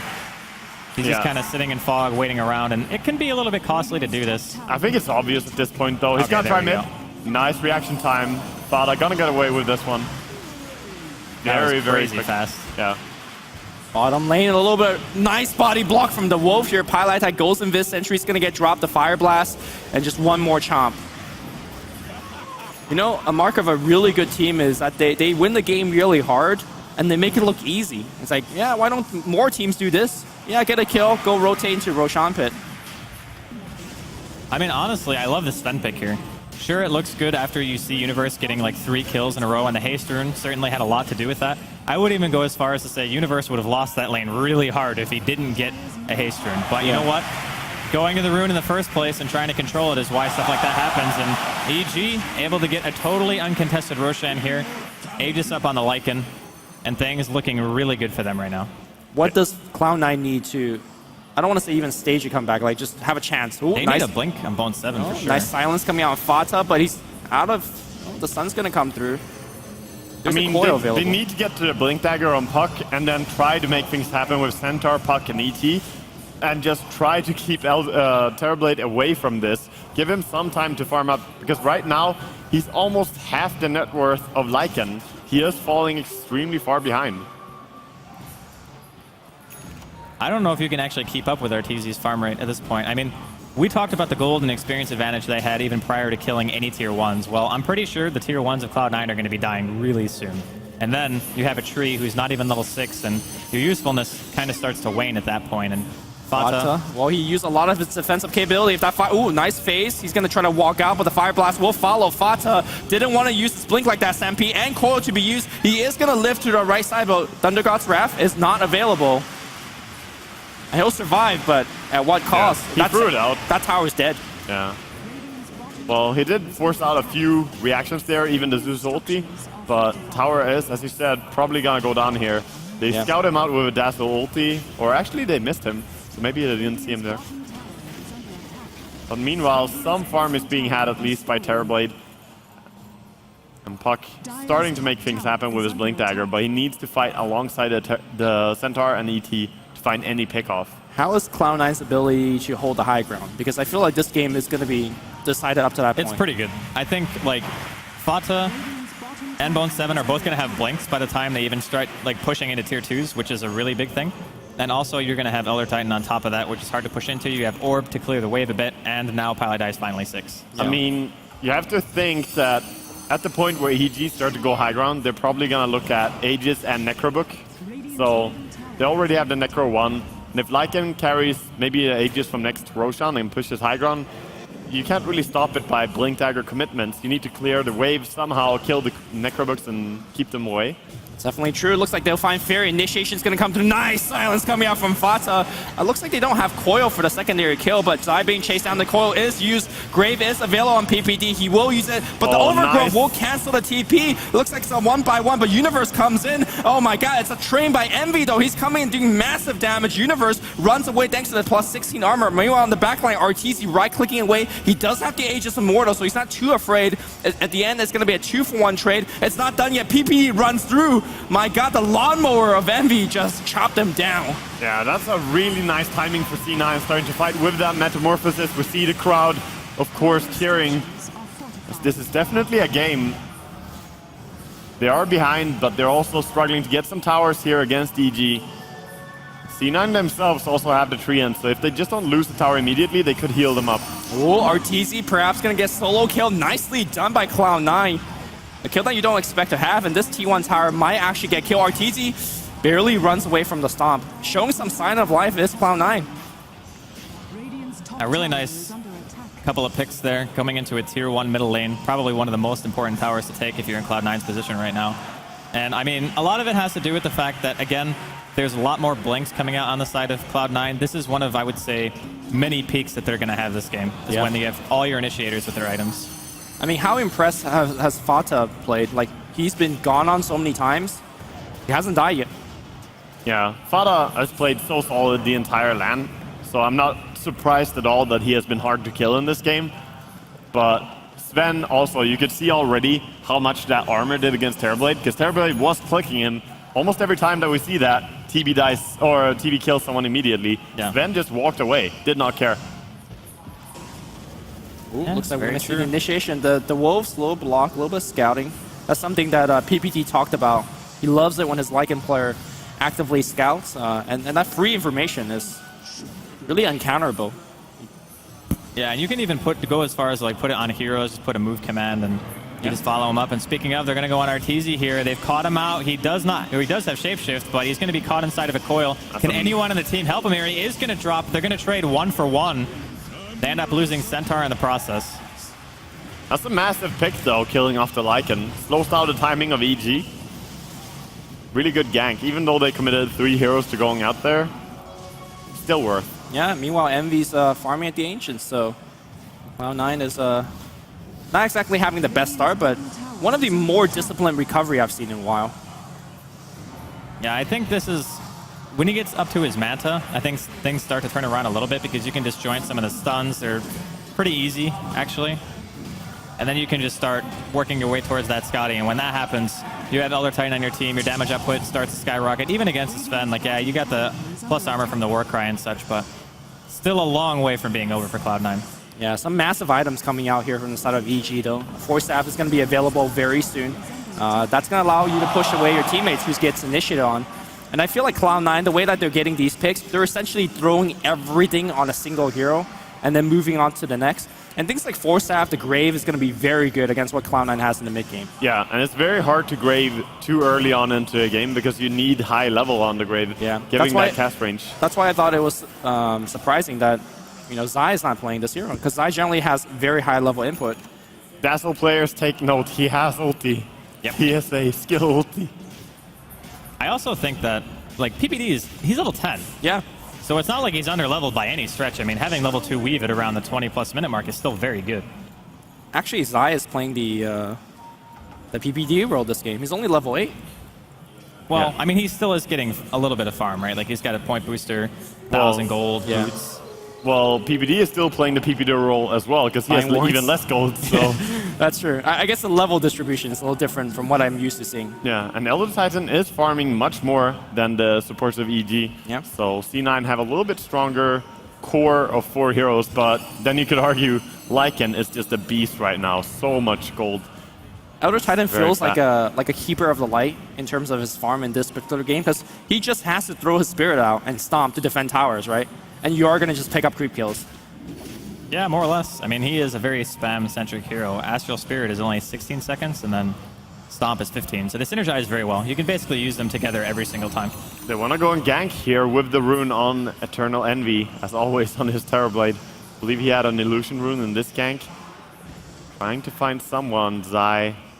Can he feel it? They feel it. They're definitely walking back, but Arteezy's, they know the smoke is broken. They know exactly where it is. Arteezy, the silence is going to come through Arteezy. Wow, another clean pick. They see Zai. Zai will face, but now Zai in a ton of trouble. Yulsep just going to get used to the sun not hitting too much. The Earth Splitter, though, will bring him back. Another kill.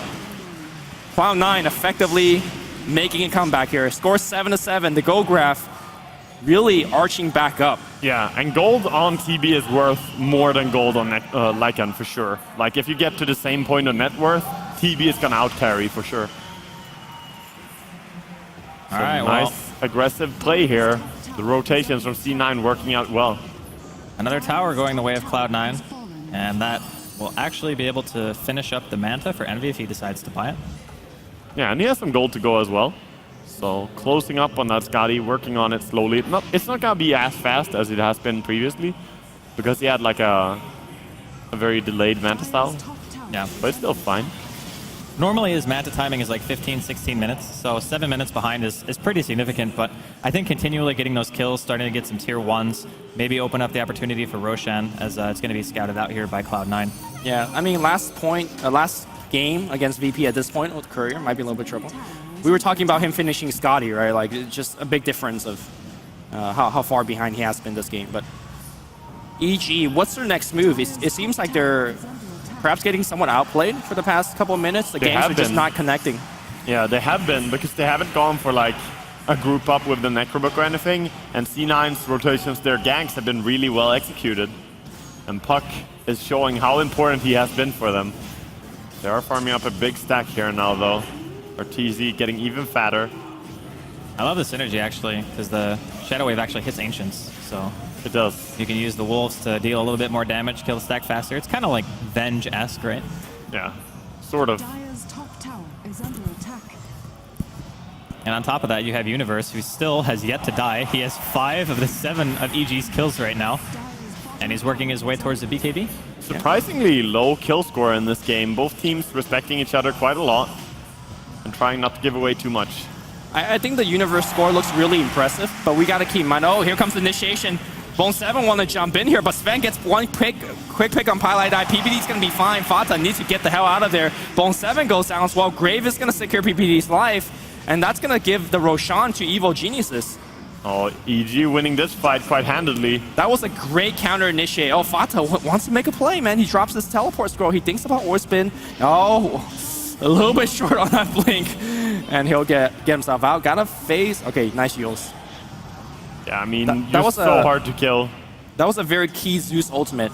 Basically cancel every blink dagger, so Fata could not get off a good coil. Bone 7 could not get off a stun. And that's what allowed the quick picks from Evil Geniuses. Yeah, Zeus is such a dangerous hero. Whether it's a support or a core, his ulti is always amazing. I think as soon as you hear that stampede sound from the Centaur, you just ult, right? Yeah, just click it. It's like, even if you don't really cancel much blink dagger, the fact that you know where the enemies are really helps you stage your fight, whether it's a retreat, whether it's, engage. Yeah, and you might not cancel everyone's blink, but if you cancel just one guy, that might be even better, you know? Because then the entire enemy team might not be going together. That's true. And you can pick someone off. Universe working on a BKB here on Sven. He's still not that dangerous, but when he gets max level on his cleave, it's going to be, oh, there we go. Oh, man. What a play. That hurts. That actually hurts quite a bit. Treant just revealing a spoke gang by some nice positioning, really. He was standing under a sentry, but there was no vision up there as well. Yeah. So, just nice. PBD has Pilot Die has 3 teleport scrolls. He's like, yep, I'm going to stay in the enemy jungle. I'm ready to get out. This is some like Marine stuff, or maybe Navy SEAL stuff. Okay, wait, Fear didn't see him there? It was definitely daytime. He came out for a second, but looks like he didn't actually spot him. Old man vision. Jeez. Damn. The flame is... Need that reading glasses, man. I don't think he was in vision completely there. It looked quite close. We'll see. Definitely. But either way, EG, despite getting that Roshan, they still feel like they're a little bit on the back foot against E9. Yeah, I mean, I think that actually waiting it out right now is a little bit dangerous for EG, right? Because in another 10 minutes or so, Envy is going to have the item progression that he wants. Oh yeah, that's and like the C9 peak. Yeah. All right, Bone 7 just killing the Necro Book. Hey man, it's gold. In fact, they're using him up. I don't think they can actually get a kill, but whatever. Turn around and Midas. Greed. Don't care. Efficiency, not greed. Yeah. So this Treant play, by the way, from Pilot Die really reminded me of his Bounty Hunter from TI, right? Just like constantly enemy jungle. Not as effective because you can't snipe couriers, you can't blink track and give vision, but kind of doing the same thing. And he's basically using passive gold in game to get to this blink. Once he does get to the blink, I feel like the overgrowth is going to be a huge factor in these fights. Farming with that passive gold. Yeah. If you don't die, man, that's farm. That's true. He does find out PPD here. Goes for the ulti. Okay, but in fact, they're going to try to come in, but Sven, that's only going to hit on Envy. The Grave is keeping him alive immediately, though. Well, it looks like he's going to get right-click down. No, actually, nobody goes for him. The Earth Splitter, however, will get him. Ran in a straight line. Yeah, I don't think he had much of a choice, actually. He kind of had to run straight. Envy got to be careful. Yeah, the ulti does a lot here. Yeah. What's his armor right now on Terrorblade? It's going down. Minus 22. It's going to wear off in a second. Manta. Universe with the stun. Woo! Nice. Well, in fact, they're going to turn on RTZ. The wolf form is out. The right clicks are coming through here. Very tanky, though. Got the Vlads. He will die here. Okay. That was strange. Will he die a second time? He could. No, here comes the puck on the back line, forcing Zai away here, RTZ. It's an very ogre. Careful about this ogre. Oh, Envy has to run. No only 3x. I was like, no multi, just kidding. 3x multi. They get the return kill. Maybe a little bit greedy chasing RTZ. I mean, that had to have been a bait, right? Like, there's no way he actually thinks he can TP there. Yeah.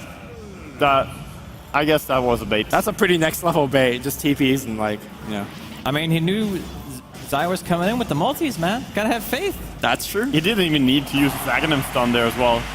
He just threw out one casual 3x multi, no problem.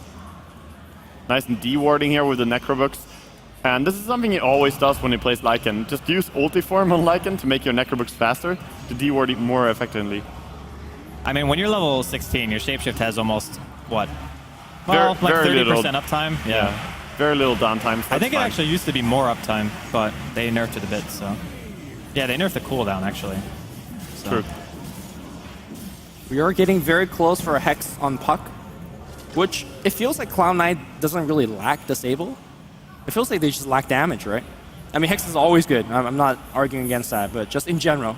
I think having a Hex is pretty instrumental, actually, for them, because if you have, like, it's a Lincoln's. Tesla, for example. It's Oh, Lincoln's. he's going Lincoln's. Okay. Huh. I was going to say, it's really nice for just having it so you don't have to necessarily initiate on PPD. You can just Hex him, and then you can get your combo on other heroes and then just get the kill. Well, this is the spam Lincolns on your Terrorblade game, right? Yeah, I guess that's true. Something that EG did as well when they played the double Lincolns game, just spamming it non-stop. Was really good against an anti-mage, I remember, in Phase 2. Yeah. So similar in this game, Oh, just yeah. protect him. That anti-mage could not even use Mana Void at all. Yeah, it was a Storm and a Puck both buying Lincolns. Yeah.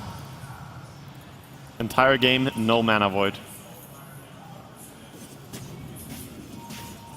Even though the game scores 8-10, I feel like this has been a very action-packed game. Like both teams really effectively evading and helping out allies.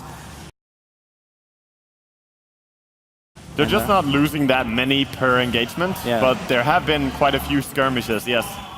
So very active play from both teams. BKB, one of the bigger pickups here from University. Does show it immediately mid, but I don't think that matters, letting the enemy know. The important... Ooh, actually, there's a wolf falling on Puck early on the top.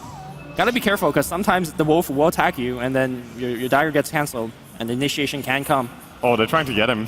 I think he's got Lincoln, so he should be fine. I mean, it's optimistic at best, trying to kill a Puck, especially with Aoi standing around here with this patented Yasha build. Always the same items on his Elder Well, they Titan. definitely could get AI 2000. In fact, the multicast Oh will come my through God. immediately dead. It's all Ogre. Yeah. That damage, though. For real.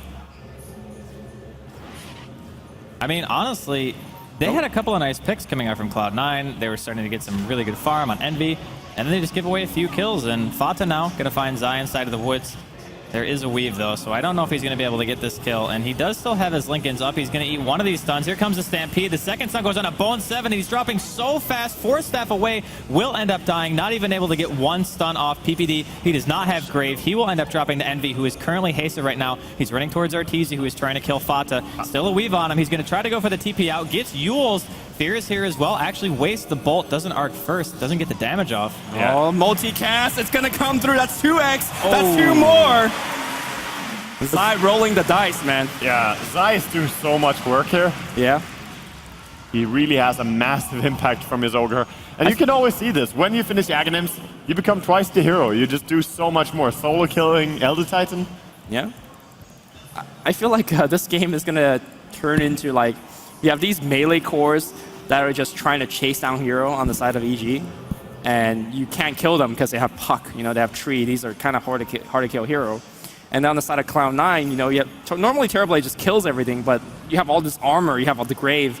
So both teams really persisting in these team fights, nobody really dying, and that could explain the 9-13 score, despite the 32-minute of gameplay. The pace of this game looks like it could definitely go into the ultra late game, by the way, where I still think that might be EG's choice here. Yeah. Remember when they played versus VP Polar, and they just saw Divine? They just said, hey, we're going to take it to ultra late game, it's fine. It feels like they have a similar approach in this game because they're not pressuring at all against C9. The big difference in that game was that EG had the whole map. They farmed everything. Yeah. But Cloud9 is definitely maintaining their own map control. I mean, in fact, look at the tier 1 They mid. are. Yeah, they're keeping their towers alive. They're threatening the Roshan constantly because of that mid tier 1.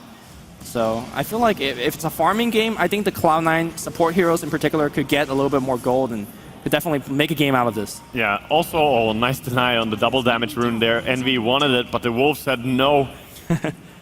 Very nice play by Arteezy. Roshan just spawned up here as well. And this is already the third Roshan. It's 32 minutes in, and we've already seen 2 kills, so this will be the time where EG definitely want to start thinking about getting into position, and they are already on it. Like, they are just moving down here straight away. Arteezy's nice actually Yules there by Fata, by the way. Arteezy's actually using his wolf form just like as a haste rune and run around. The uptime is pretty high. Yeah, it's about 30% of the time. All right, tower kill here by Fata, and he gives a silence on 2, jukes away. He's going to get stunned here once. Second one is going to be blocked by the Lincolns. That timing, though. In fact, he's actually chasing in pretty hard. Gotta be careful of the minus armor that's persisting on him. Yeah, but it's so hard to do Yeah, anything. he's just I mean, playing it's with the heroes. It's a living armor, Yule Scepter, and of course, Linken's Puck. It's very hard to kill. I love the fact that there is a illusion of Terrorblade and a Wolf in the Roshan pit. Just like both teams are constantly very aware of scouting.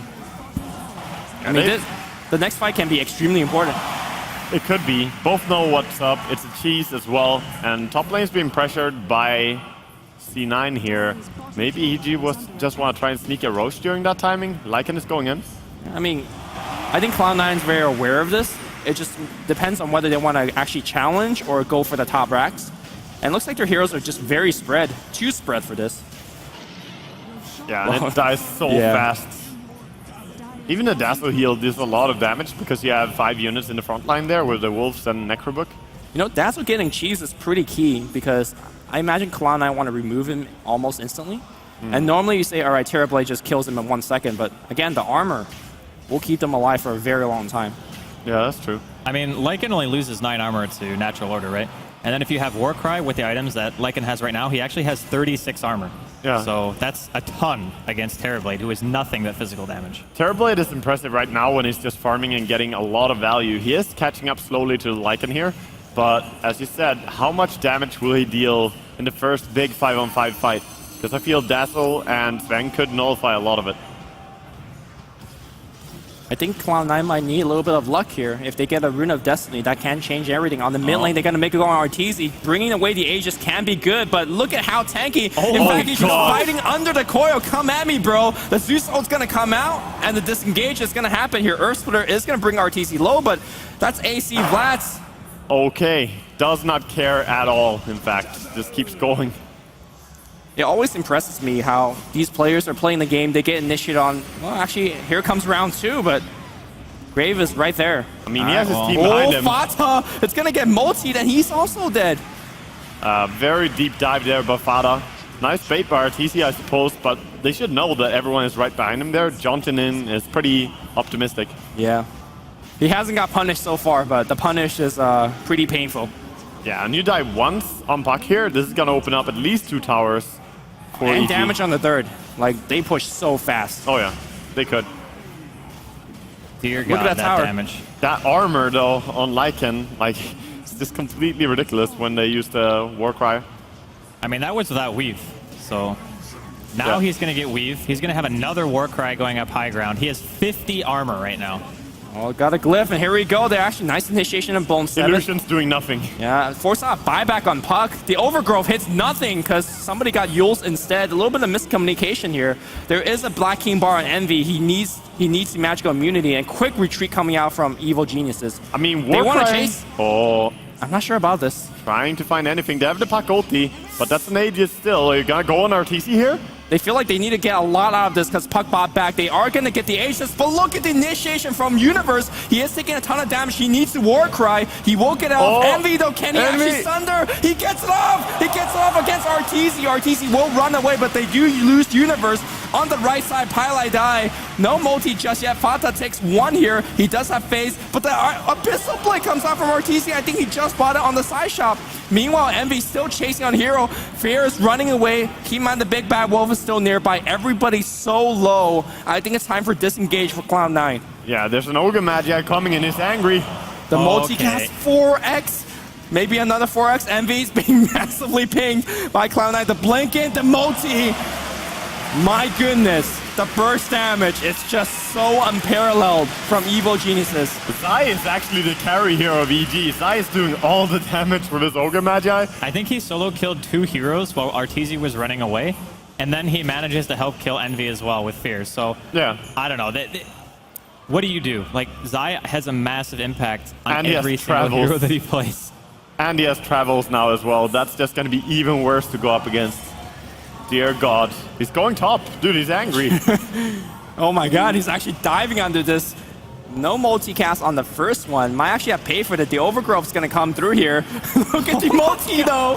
I don't know about this. Twilight Die going Vis. You don't gank Ogre. Oh, he's going. Ogre ganks you. Okay, Zai just bossing down Pylai Die.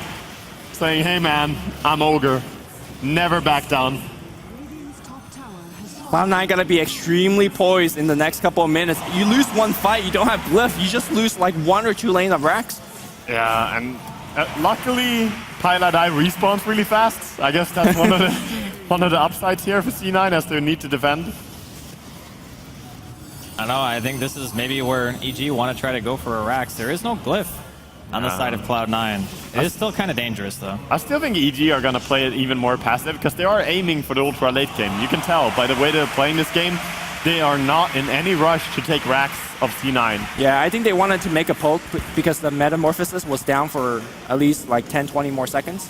So as soon as they know you're not getting a free kill, you're not getting a free tower, they'll back off. Very, very disciplined play. Yeah. Also, Fear is doing a good job every fight of just trying to spam Arc Lightning on the puck to break his Linkens. Yeah. He did that in the mid-team fight.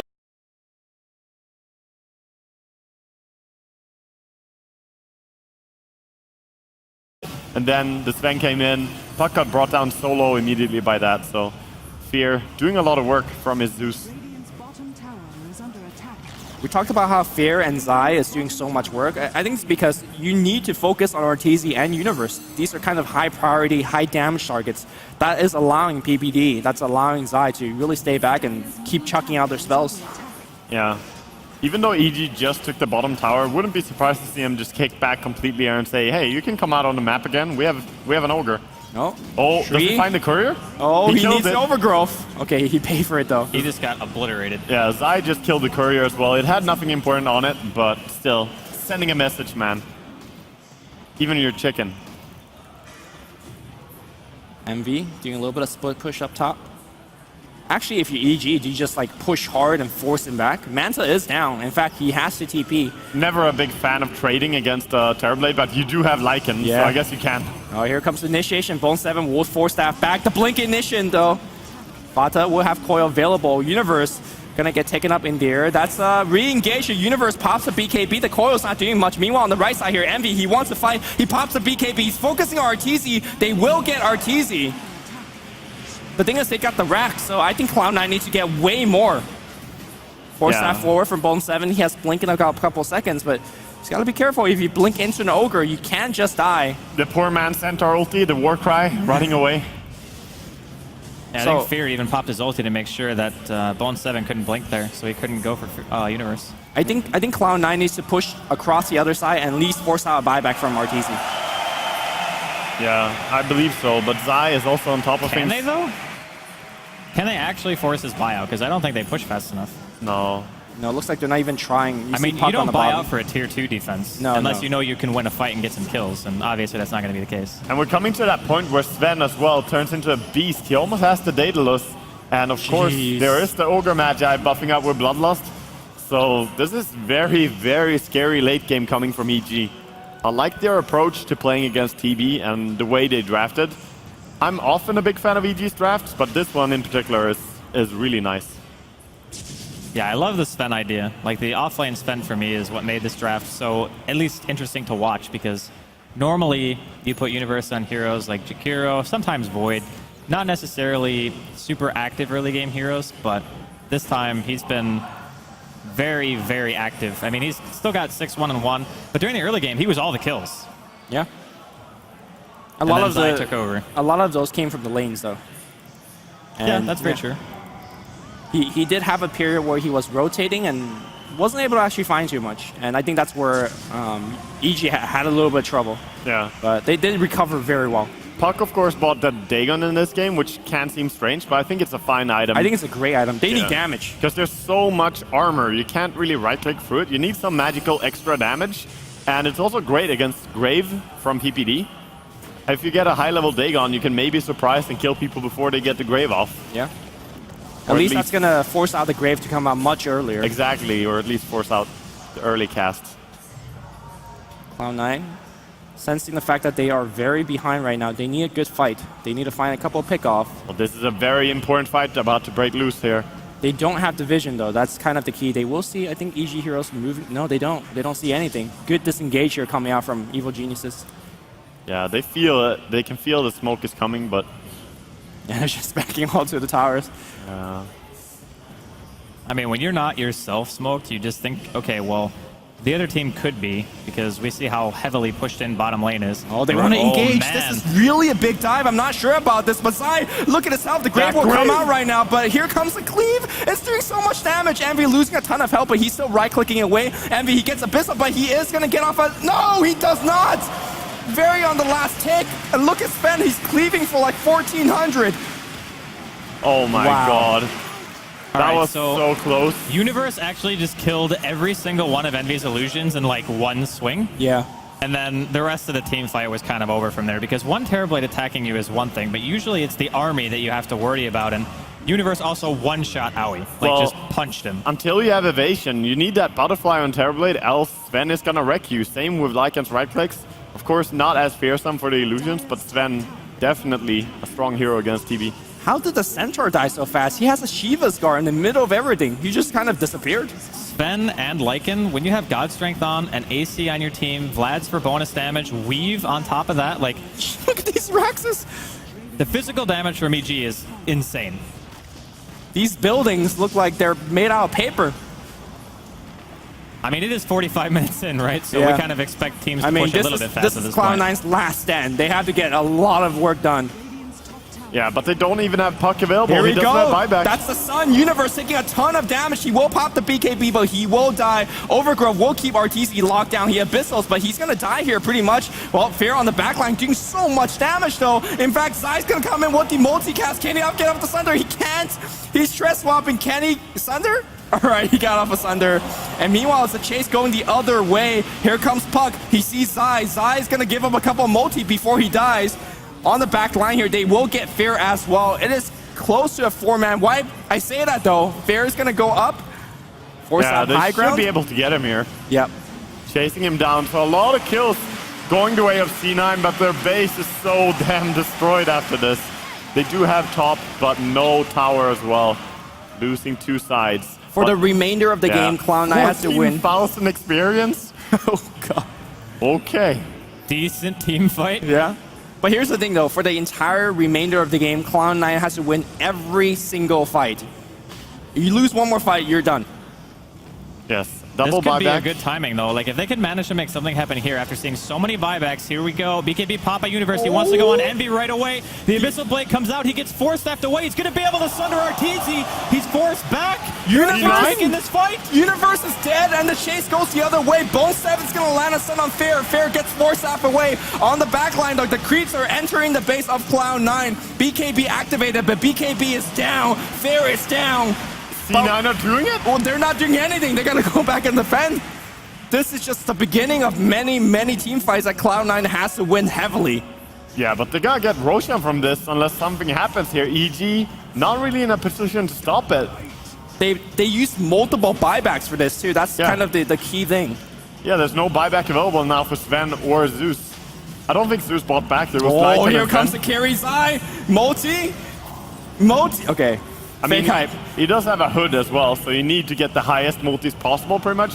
Oh, it's going to come the other way. RTZ is going to get overgrowth, but here comes their ult. Meanwhile, on the backline, Envy is going to get the Aegis, the cheese, and the bottles on the ground. Somebody's got to collect the cheese. Zai walks in. Thanks for the cheese, bro. Meanwhile, the multicast is going to come out. Coil's going to hit on two. They want PBD. No, they want RTZ instead. The right click. The Abyssal Blade is going to come out. Envy's really stunned up. One multi is going to come out.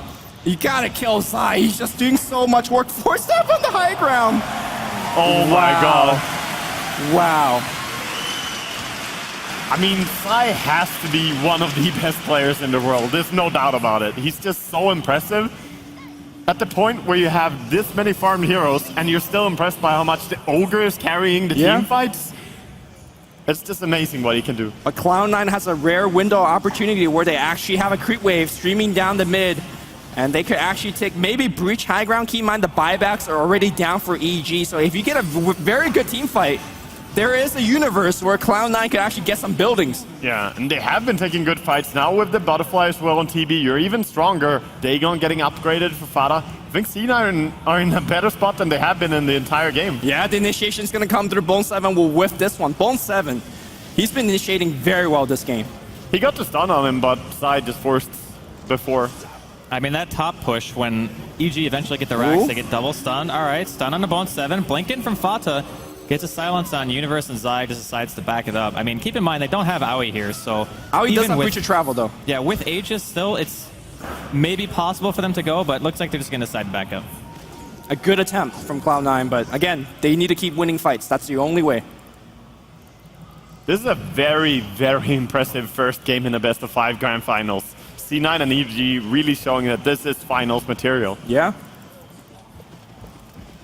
I think it's fair to say that these teams maybe were just like on another level for the rest of the tournament, even though Cloud9 showed a little bit shakiness against VP. Yeah.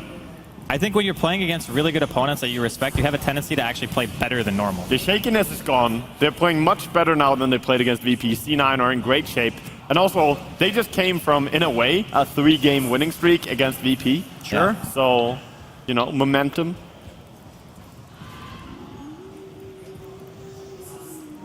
Ogre is streaming out. They see him. The blink silence is going to be there. Ogre, force stab. He's in the trees, but they see him. The clap's going to be there. He popsicles, but he's really in a terrible position. Actually, there's no sight. They see him now, and Zai's going to get brought down. That's a big part of their damage. And keep in mind that he did not buyback, but he doesn't have buyback anyways. This is a prime opportunity for Cloud9. Aegis is running out fairly soon, I want to say. Yeah, they can keep pushing here. This is an amazing spot. They did use meta quite a while ago now, but they have half the duration pretty much. Yeah. More than enough time for one poke here, and that could be enough to take Rax even. Let's see what EG are going to do about it. Ogre's a big part of the damage, not just for the multicast. They need the Bloodlust. They need the damage output. Here comes the Glyph, and that building without the Glyph will also melt like paper. The right clicks are coming through for Envy. Look at how quickly it drops. It's focusing on the melee racks. How much deeper do you want to go if you're Cloud9? Do you go for another lane of racks? I think you take one and back out. No, they're thinking about moving top.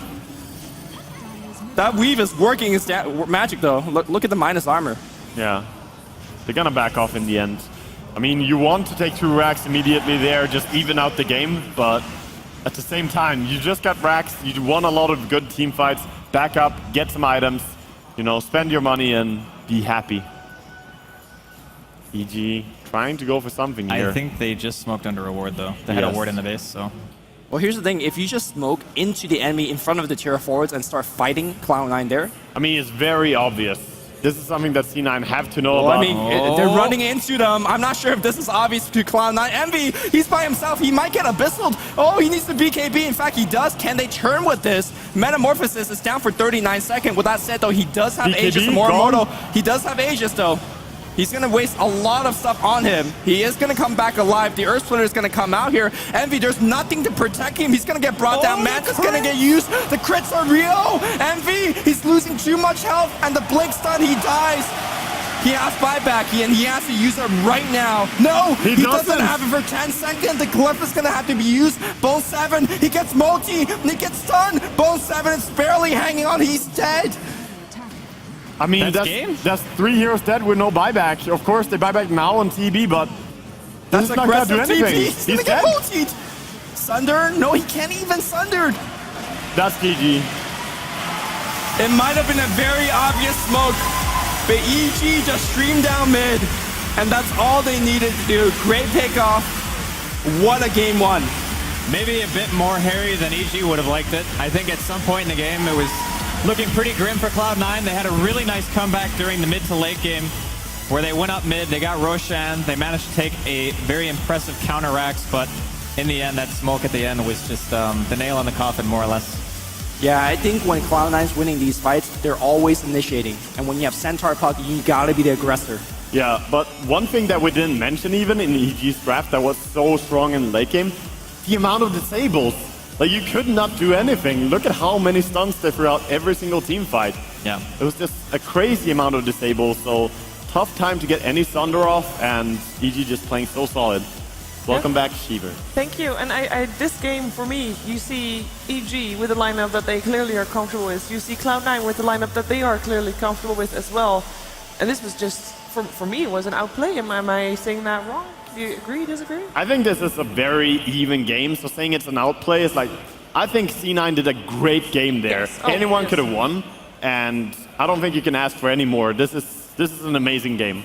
Highest quality game of the LAN so far. Yeah, I would agree. I mean, remember when they're pushing high ground on the mid racks for Cloud9, pushing against the Dire team? Like, if there wasn't a force staff, for example, if Zai got picked in the base, who knew that could have been an earlier set of Rex.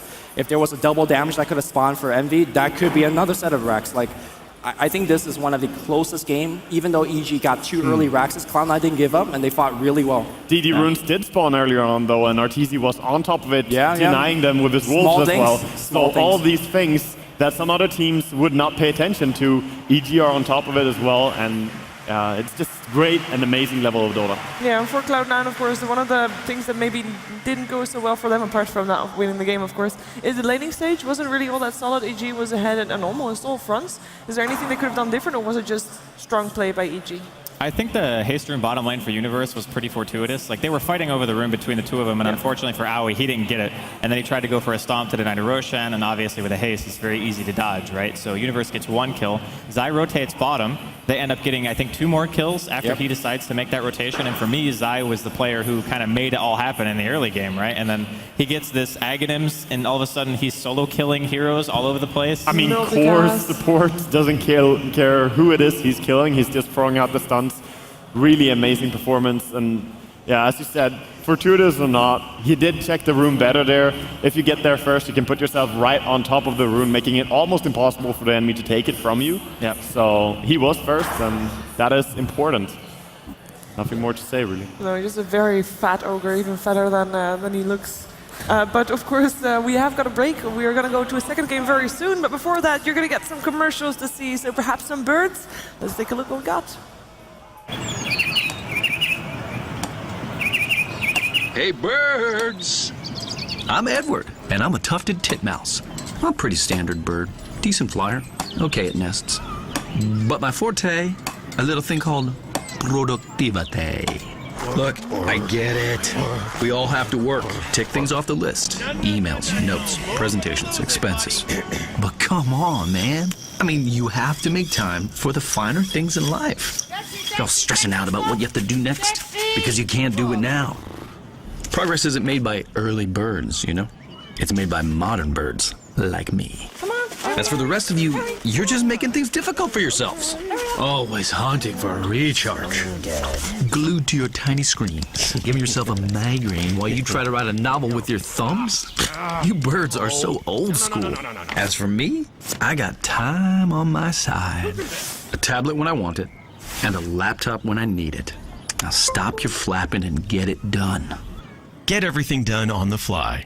It's a laptop, it's a tablet. The Asus Transformer Book T100 with Intel inside. I've got a laptop. Check out my laptop. It's also a tablet. I love my laptop. The point is, it's both. You see this? Yes, it's both.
Asus ROG Dreamleague, and we're ready for the second game in the grand finals.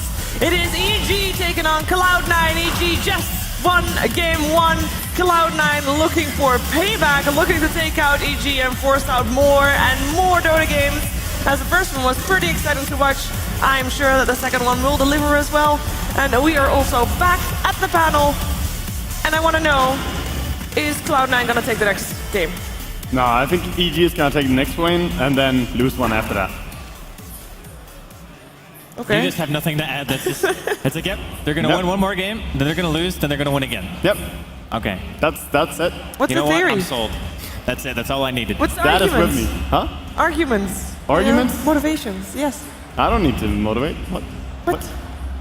He No. doesn't need a reason. He just It's like, feels. they're going to be 2-0 and then they're going to lose. Because when you're 2-0 in the best of 5, you always lose one. It's a thing.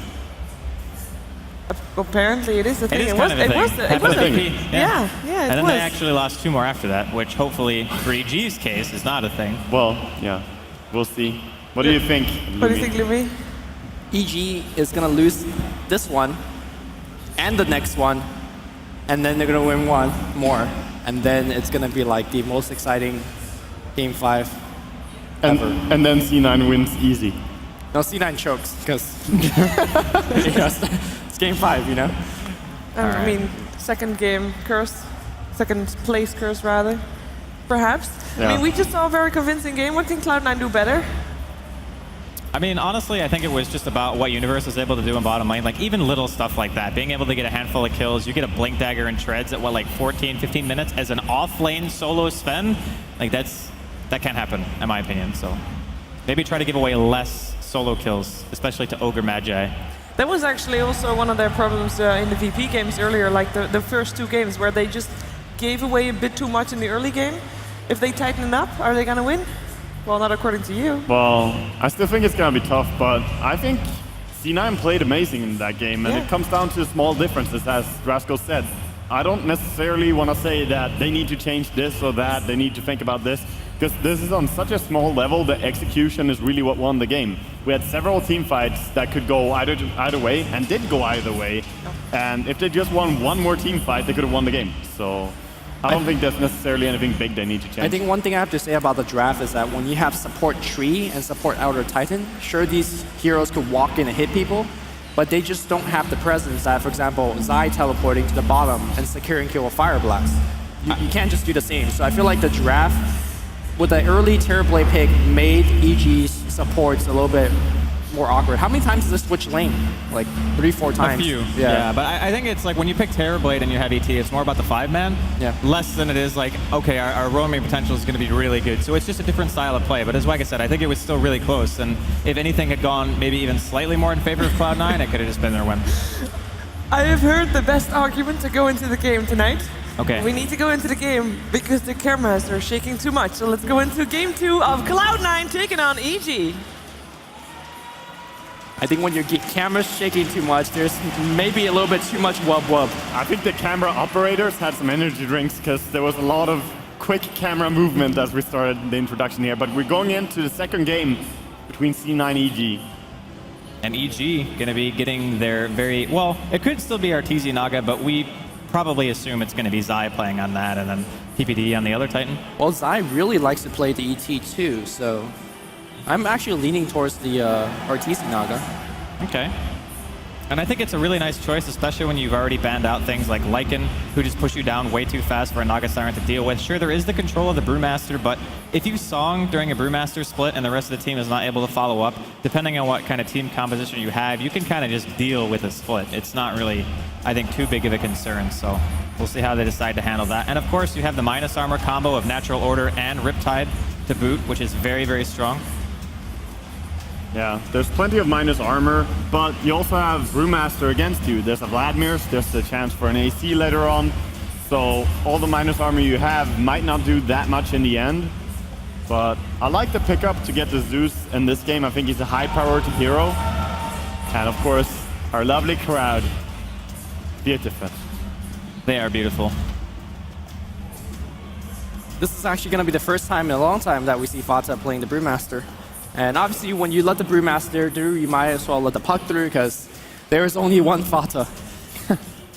I guess I mean, that's Bone like 7 plays Puck. Let's not forget that, right? That's true, that's true. Like, we talk at length about how good of a Puck player Fata is, but it's not like Bone 7 is really much worse in any way. So does Fear. So he definitely could, get picked for him as well.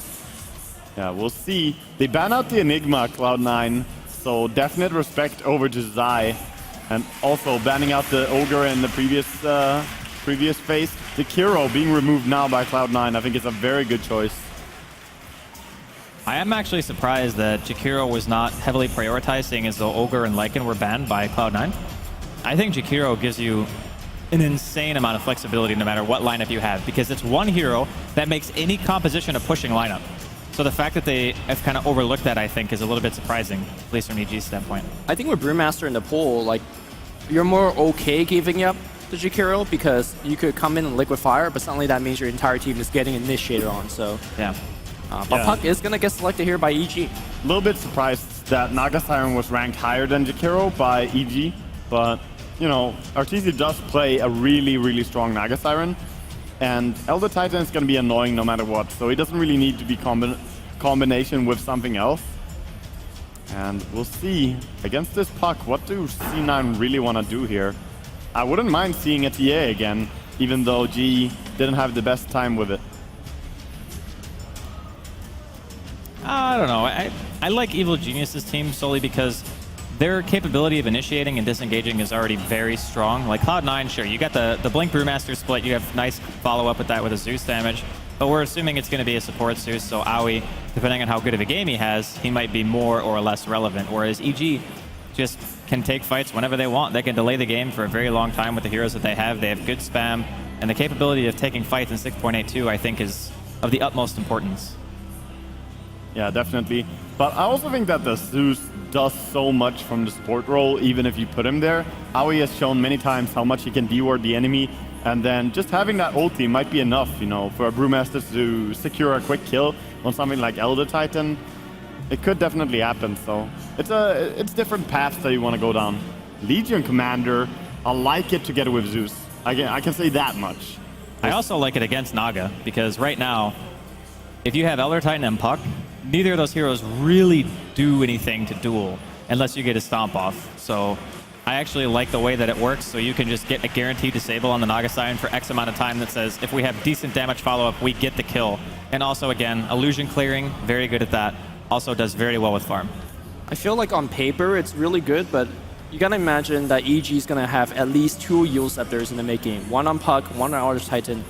So in terms of the late game, LC better has a BKB, or that duel is not going off. Yeah. But obviously, I think the duel, a big part of that is mostly using an as the disable to allow your rest of your team to beat on the Naga, so there's that too. It also forces out like a Linkens very early from Puck. You could even see him go like blink into Linkens before a Eul Scepter in this game, simply due to this. Because if you duel a Puck, that is a very easy win for Legion Commander. That's true. Now, in the past, when the Bone 7 has played at LC, he has had games where he actually doesn't win a duel till like 20, 30 minutes in. So it's important that Cloud9 actually prioritize LC. A lot of times they gank for MV, for example. I think you need to gank for Bone 7 in this particular game. I want to see safe lane Brewmaster, mid Zeus, off lane Legion Commander, and then when you have Blink on Brew, switch up the Legion Commander, let it farm up a little bit as well, get your double Blink timing, and then start playing. That's what I think C9 should be doing here. It just doesn't fit their playstyle. I don't think MV plays any of these heroes. But I do agree, like in a different lineup or a different team, they could run it like that. It would be very strong, but of course, they can still do it with support though. Just the important part is the switch between Brewmaster and Legion Commander to allow Brew first to get his blink off, blink up, because he doesn't need anything more than that. Ulti is gonna do everything for you. And there we have another nice hero for securing the duel wins. And the Mana Drain Hex, man. The Naga's illusion is going to get cleared through by both overwhelming odds, the arc lining, the static, now Hex and Mana Drain. It seems like if you want to send illusions to farm, it better not be in front of these heroes because they will clear them. As you say, the 5-second cooldown Mana Drain when it's maxed out is a very good way to deal with illusions. And maybe a little bit underrated against all these TB Naga Sirens and illusion plays. Yeah. I also like it in the sense that Hex is an instantaneous disable against heroes like Puck. It's a really nice method later in the game to have a blink and being able to catch an otherwise very elusive hero that we know Fear plays very well. And also the same thing can be said for Naga Siren or basically anybody. There's not much things that are faster than a Hex. Yeah, that is very, very true. So Witch Doctor, obviously a nice hero to have here on EG. And EG, in the best case scenario, could set up for an amazing team fight with a Song, Puck, Elder Titan, Witch Doctor's ulti. But Cloud9 have a very explosive type of team fight. They can burst into your team very quickly. Yeah, I think Naga being initiated upon is probably Cloud9's highest priority. Because, yeah, you could try to jump the Puck, you could try to jump the Witch Doctor, but unless you're absolutely certain that you could get the kill before Song comes out, you could do a ton of damage and all for naught, you know? All right, well, Tidehunter last ban out here from Cloud9. Evil Geniuses take away the AM, which I think is actually a really solid ban, and in this case, it's going to be a Storm Spirit. So support Witch Doctor and Naga Siren, offlane Elder Titan, and then you got a core Puck and the Storm. Yeah. The thing is, Storm is, you're going to just get run into by the Lion, the duel. It's whatever's effective against the Puck so far is still effective against the Storm. I think it's one of those heroes that they give to Arteezy because during the early game he's going to farm, but as soon as he gets like one core item, he can actually start making space for Zai, who is likely going to be playing the Naga Siren in this case, right? So you have a core who transitions into his Space Maker with the Puck in conjunction with that. It's a very potent dual gank combo that would pretty much kill anyone right now on the side of Cloud9. It is really strong, and they have experience running similar lineups. They did it plenty in Phase 2, playing Storm several times over on Arteezy.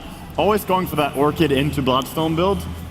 But I'm just curious, do you really want to be this aggressive when the enemy picks Zeus, Legion, Lion? And there is your hard carry, Eternal Envy, picking up the Spectre. You know, for sure, I thought this was going to be a good Doom game. You know, there's so much kind of easy Doom targets. Your aura stacks very nicely with the Brewmaster and the LC, but Spectre gonna give them a lot more global presence, a lot more ganking presence as well. This has to be dual lanes, right, from Cloud9? I think if they go for tri-lane, it's going to be so level-starved. Like, Zeus and Lion both want levels pretty badly. I think they just put Envy and maybe Aoi or Pi mid with them and then send your Brewmaster top. I think the standard thing that Cloud9 likes to do in this particular case, they'll put Spectre, Lion, and maybe have the Zeus stack the camps a little bit. LC gets crushed in lane, LC transitions into jungle, Zeus goes into LC lane to sap a little bit of experience with arc lightning and whatnot. So it's a very standard transition for C9. Or even just keep the Zeus down there with Bone 7. Like, why not just have Zeus and Legion Commander together? Dual lanes on the off lane are very popular by both these teams. So we'll see. I'm more curious what EG want to do because it feels like C9 have not too many options. Whereas EG have a few in how they want to lane this. Alright, we'll find out soon here. I don't know, I can't really say that I like Cloud9's draft as much as I like their draft in game number 1. I actually feel like EG have so much room for momentum and just being able to end the game extremely fast, especially against the Spectre. Like, that's one hero who actually does not offer you much of anything unless you specifically build it for the early game. You're talking like Max Dagger, Max Desolate, you go like the Treads, Drums, or you get an Urn or something like that, and then you go into Radiance, where I feel like EG, their lineup, I think, is a bit easier to use. That's definitely true. I think they have the more mobile heroes in the later stage of the game. The jump from the Storm, the jump from the Puck, and you know, we talked about the Naga being played by Arteezy. It's not the case here, but in terms of initiating, you still have to pick a support Naga. Like, you still have to jump onto him and make sure the Song does not go off, because I feel like Cloud9's lineup is so burst-based that if Song ever comes off, EG will just be able to reposition, heal things up, and the fight will go very poorly for Cloud9. All right, well, game is underway here. We're going to go ahead and hop inside of it. Game number 2 between Evil Geniuses and Cloud9. Can they get themselves on the board? Or will EG take this series right now, bringing it up to 2-0? Sounds like we might have some EG fans in the house. Yeah, on the side of EG, Arteezy will be playing your safe lane Storm. Got the recipe for that Soul Ring. PBD is going to be running support Witch Doctor. In the mid lane, it's going to be Fair Puck, something that he has played quite a bit. Top, it's going to be Zai on the support Naga, and last but not least, Universe playing the Elder Titan. All right, on the side of Cloud9, Pylai Dai playing the Lion here. Right above him is going to be Eternal Envy. playing on the Spectre. Nearby is going to be Aoi 2000 on that Zeus towards middle lane. We got Fata playing the Brewmaster, and last but not least, Bone7 on the Legion Commander. Very, very standard lane. The big question is, where will the line go? Where will the Zeus go? They are rotating about here and there, maybe just trying to secure a couple of runes. 2 wards being dropped on the top, and I can't really tell who got the first. I think the Radiant ward was dropped just slightly longer. So Pretty much at the same time, though, so they might have seen each other when they dropped them. Yeah. You could check the time by clicking on the... Yeah, it was the 3-second earlier ward coming out from EG. Yeah, they're pinging it out right now. Nice rune to start things off here for Pilot Eye, finding the Invis. And the thing is, with the boots on the line, you gotta have to just play defensive in almost 2 to 3 lanes, right? Like, he could just walk top now, even. Yeah, he could be anywhere. I mean, mid is gonna have to play a little bit more defensive as well. You do not want to get hexed and clapped. Very dangerous for a Puck. So just by being Invis and the enemy knowing, look at Puck. Yeah. Not at all pressuring Fata this time. At least not yet. Yeah, you have to play differently. And Fata could just like aggressively walk up, right? Just to pretend that there is a line here. But it's the mind games and the next level mind games. meanwhile, on the bottom lane here, same thing. The EG range heroes not really zoning Bone7 out, giving respect to where that line can be. Yeah, they will find out very soon as he is running around here. A little ping comes out from PPD as he saw him. He has been spotted out. So right now, mid lane is going to be pretty much a wash once again. It's not the most exciting lane, Puck against Brewmaster. Brewmaster coming out a little bit ahead right now in CS, but that was, as I said, Puck playing careful against the Invis. Top lane though, yeah. more things going down here as the fish is aggressive. AI 2000 try to go for the pull with the Arc Lightning, but a very good zoning from the Naga. That's some crazy cheer. Don't worry, we'll get some exciting Dota here, and I imagine we'll get some amazing shares as well. Look at Zai, he's just in the grill of Naga. He's just chopping away, man. Yeah, I mean, this is a pooled Spectre, though, I think, so... Oh, no, it actually isn't pooled. Yeah, he actually bought his poor man's after the fact, so... Yeah, one of the benefits of being safe lane or side lane instead of being mid. Yeah, you can buy the poor man's shield, 2 slippers right away as soon as you get the CS for it. Yeah, you can buy the entire thing there as well if you don't buy any of the components. So, very nice thing. Runes being checked by both, but denied by Witch Doctor there on bottom. I didn't even have time to see what it was before PPD killed it. Yep, no mercy. So we have a little bit of warding, rewarding the pull camp there on the top, so none of that AoE pulling stuff. And like you said, Zeus is a hero that needs quite a bit of level. I'm not sure about the way that C9 are laning it. I would pretty much rather see the Zeus go aggressive with Legion than Lion. But I guess they really want to get more levels on Zeus, as you say. I think having the Lion on the bottom lane gives them a little bit more kill potential against the Storm, if the Storm stays around with too low. But I do agree with you in terms of, well, maybe not. Zeus having a ton of trouble on the top lane. He's getting bashed down. The slow's going to come through, but not quickly enough. Envy. Not going to go. It's the dynamic duo, Universe and Zai. I don't know how many times I've seen these two guys get first bloods on their offlane together.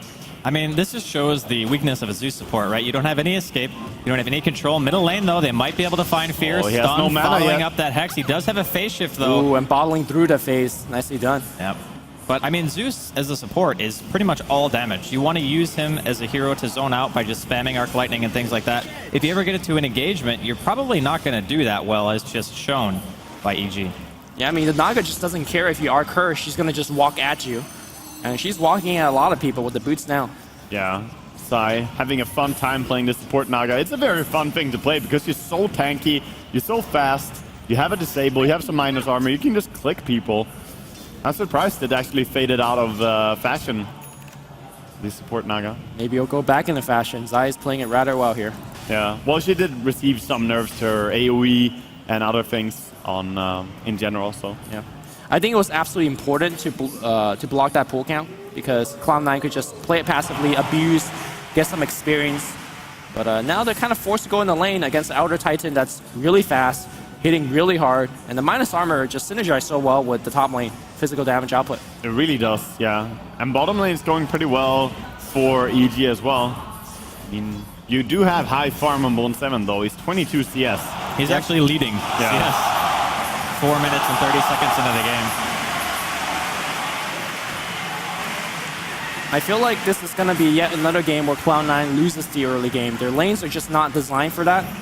But like you said before this game happened, Cloud9's playing for the mid game, right? So, well, they do have high farm on their 3 cores, but so do EG. It's pretty even, to be honest. And the difference probably going to be the support. So they're going to go aggressive here, going to back off in the end. But definitely the amount of pressure they apply on top lane is really, really high. And I'm impressed that Envy has so high CS, actually. Yeah, he's going to go back to base and lose a ton of that CS time. And, well, Aoi's going to be here to collect some of those. Hard to actually dive a Zeus if he constantly shoves out the lane with Arc Lightning. Yeah, you're going to dive without creeps, and it's not the most favorable thing. Especially as Spectre could TP back in again. Yeah. But one thing that C9 really have going for him, though, is the fact that Bone 7 is getting so much experience and farm, I suppose, on bottom. Yeah, he's actually going to hit level 6 before Arteezy, which is definitely a good thing. Are you guys concerned at all that fact that the way that Pilydai is playing right now? Because he's just constantly... Oh, they're going to try? I think Fear knows. Why would he dive behind tower? He's orbing, he's used his orb, he has to go forward, and he will, but that's fine. Trying to be aggressive, but Puck is such a hard hero to ever catch. I mean, Fata knows no fear right now. He's just, I'm going to go in behind the tower. I don't care. I remember a pretty legendary game in Phase 2 where Fata played Brewmaster. Oh, yeah. And had some 25,000 net worth, That's being true. the top farmer. That's where the Fata face came from. The Rage, no buyback, no BOT gold. Fata face, no space. Yeah. It was amazing.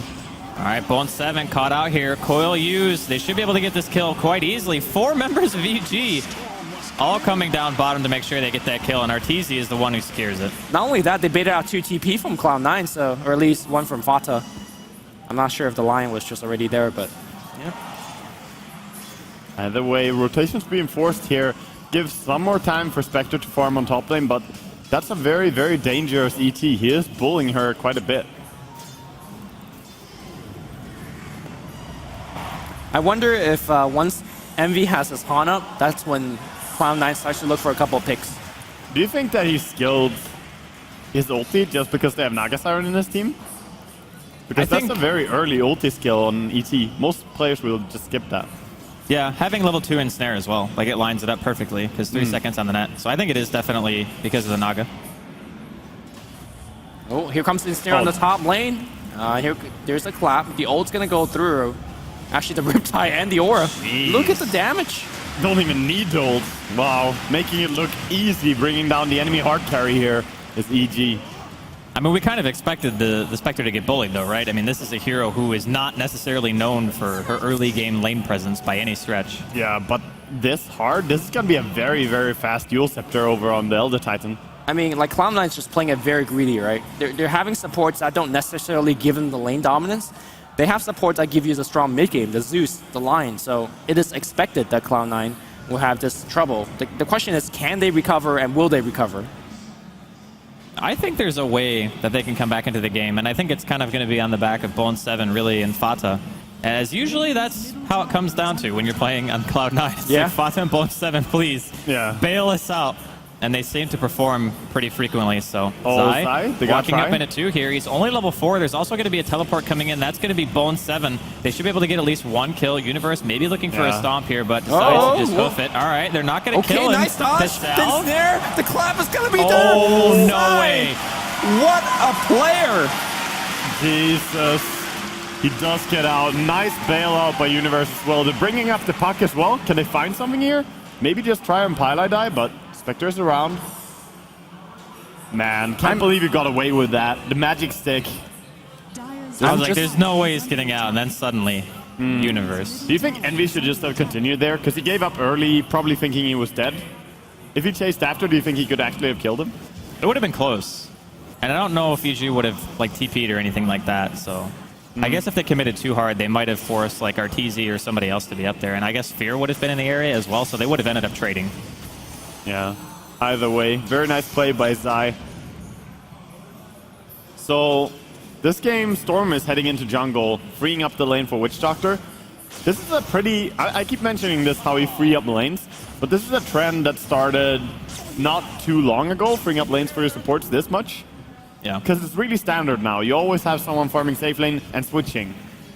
There's very rarely a case where you have one guy farming safe lane and keep him there farming to get strong, right? That's not the goal.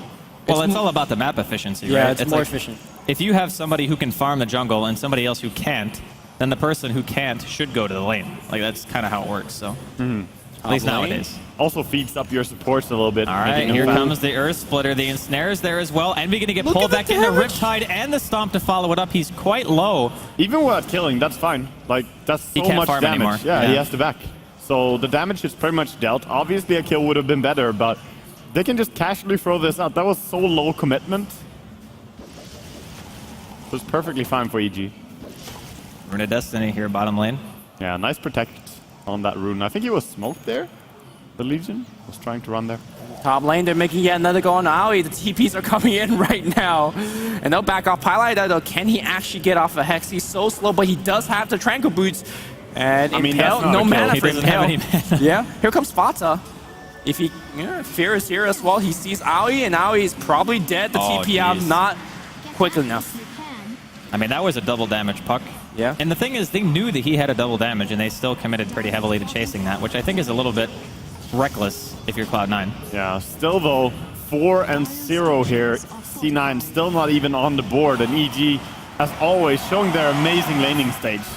Yeah, despite the good start that Bone 7 had, he has really faltered off. Where has he been? He's been somewhat jungling. He's kind of getting a creep kill here and there, but without Blink, he's actually just the most immobile hero. Really useless. Yeah, I would happily see him go Blink before Power Treads, to be honest. Because Power Treads slow down your Blink Dagger so much. Sure, it's pretty good for farming, makes you quite a lot stronger, but he's not helping his team at all yet. It does slow down his timing.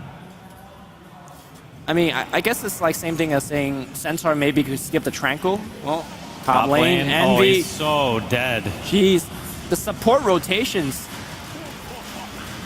I just love the synergy behind EG's lineup. It's like you have the Ensnare into the Stomp and the Earth Splitter, Ensnare and just having a Witch Doctor ward be dropped as well. Going to see a ball away here from Arteezy, dodging the three-man gank Cloud9. But there's just so many abilities that sync up very well together that can net you kills, and it doesn't have to be like a huge four-man commitment. It can be just two heroes, or three in this case. As you say, it's not a big commitment, and they very rarely put themselves at high risk as well. EG just seem to play around C9 very well in this game, and abuse the poor Spectre. I mean, Cloud9 was in this exact position last game. The only difference is they were able to find a ton of ganks on the backs of a Puck as well as a Centaur. So these ganks are not really lining up for Cloud9 right now. They need the Blink Dagger, they need it quick, and they need the ganks. You know, I'm not a massive fan of Spectre in a game where you don't want to protect. Like, you're not doing tri-lane anyway. You're picking Lion and Zeus, as you said, greedy supports who are not that strong in the early game. Spectre does need complete free farm. Yep. Yeah. At least a traditional core carrying Spectre does. Yeah, because I think he's being played more as a ganker this game. Yeah, in a way, but he doesn't have the same function. Like, for say, if you have Terrorblade and he falls behind in the laning stage, you can always recover by just farming. But his one recovery right now is to find kills with his team. Oh, attempt bottom, the jewel. Yeah, they're gonna make it go. They are. No, the song! Arteezy makes it home.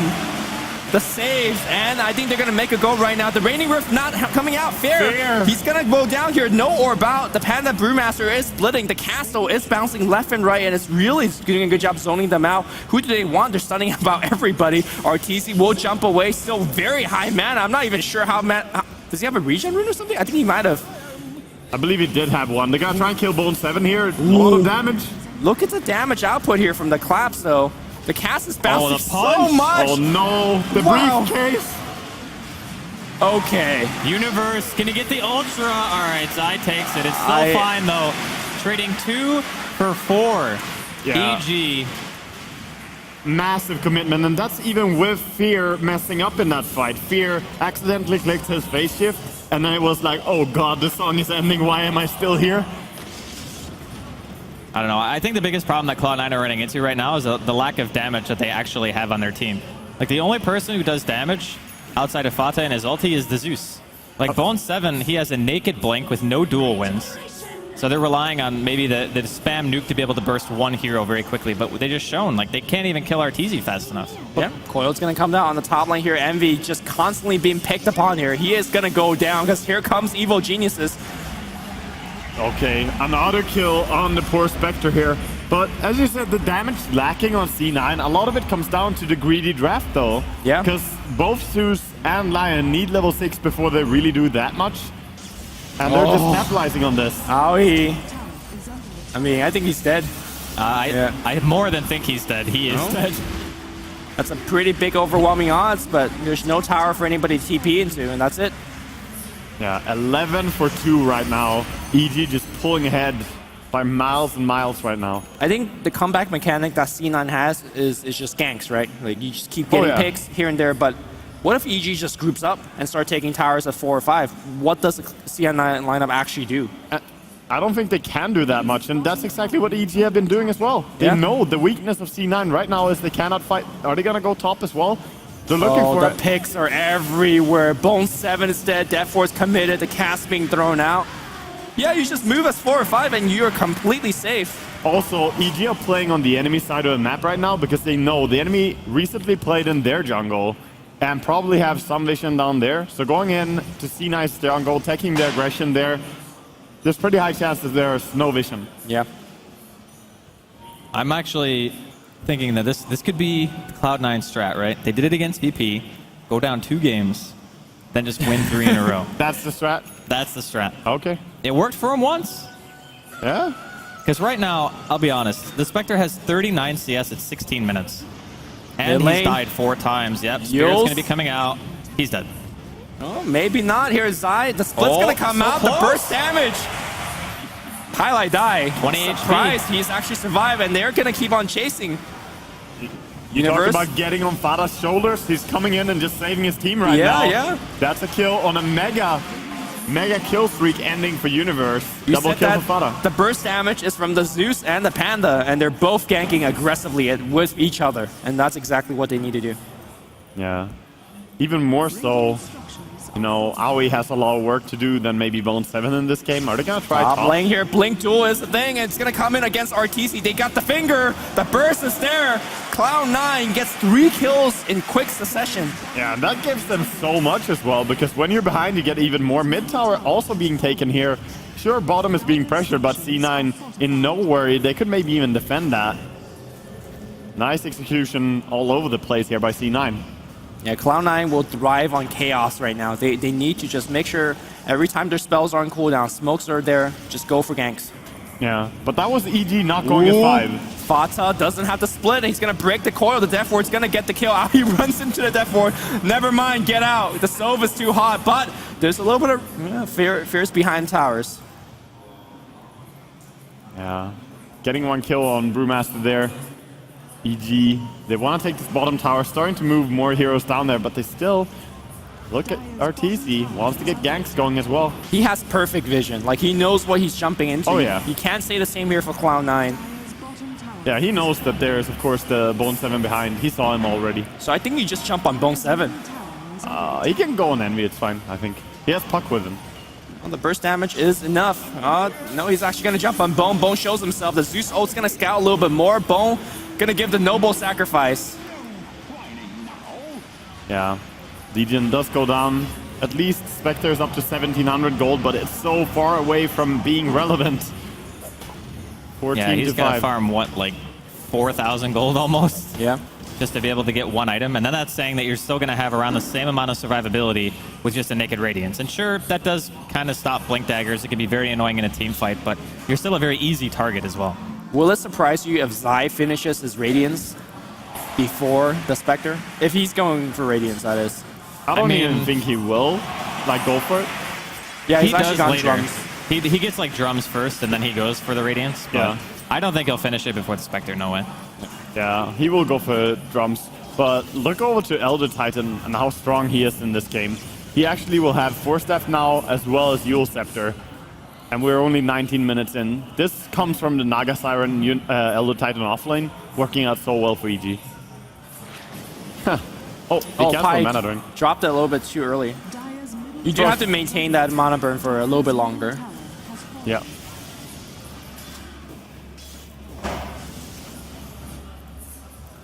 Cloud9 looking for an opening.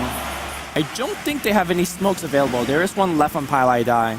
Oh. And there's a finished Bloodstone on Storm. Yeah, he went for Bloodstone first this game, by the way. So I think that's fine. There's only really the Brewmaster as a key target to silence. And you already have the puck, so... And even if you do silence Brewmaster, there's a chance that press the attack is used to remove the silence. Yeah, I like having higher health so you don't die as much. I like the fact that you have better mana regen. Well, not better than Orchid, but good mana regen to just farm in the lanes, farm in the jungle. He could still go back. You know, go back into the Orchid bottom. Nice duel. Yep. Quick kills, all the bursts. Even the Haunt coming in right now. That's going to give him T1. And I don't think EG want to fight over this. Yeah. This is the weapon that C9 have. Like, finding someone with the duel, with the Mid Finger of lane, Death. long jump coming in against the Zeus. Trying to run away, but no Orchid, so Arteezy can't play too aggressively. Does force 2 TPs. So we haven't really talked about it, but between the Spectre and the Zeus, we have 2 heroes who actually have global scouting. Do we think that maybe it's because they put those heroes in conjunction together that it's like maybe a bit easier in the mid game to take fights because you have 2 ultis that just can tell where the entire team is at any given point? I don't think you ever really want to use the Spectre ulti unless she's very underfarmed. You don't really want to use it as scouting though, because then she becomes even more irrelevant. Yeah, the Zeus ulti for scouting is much more common because it's only a minute and a half cooldown. Yeah, definitely. Look at bottom though, the sneakiness. Sneaky snakiness. I mean, at the same time, this particular lineup is very terrible at taking towers. So you can see that Cloud9, despite getting a couple kills, has not really capitalized on it. They don't want to go here. There's an Elo Titan as well, but they don't really know it. I mean, casual run by DFC. Oh no! They see Pylai die. He's just dead. I think he just gave up. He's kind of just standing there. Okay. What a stun, actually. It hits everything, but it doesn't matter. Yeah. All right, so Arteezy, he's farming top here. He's got his Bloodstone. Fata comes in just doing some harassment. It's not going to be too much worse for wear. Yeah, Zeus has his ulti online again. They do have Brewmaster ulti as well, and the Jewel is available. But right now it's about EG forcing different lanes to push in. C9 have to react to that. Just defend.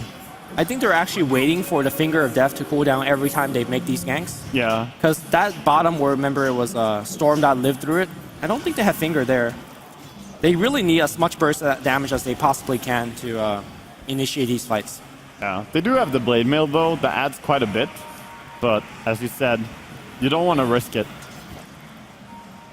And these smokes are running dry very quickly. Cloud9 is using them very aggressively, and you kind of have to in this situation.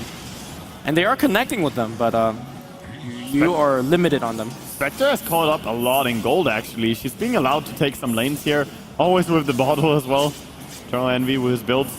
I mean, works really well on Spec. Yeah, you need the mana. She's very mana hungry, and you can now, in theory, just farm with your dagger a lot more aggressively.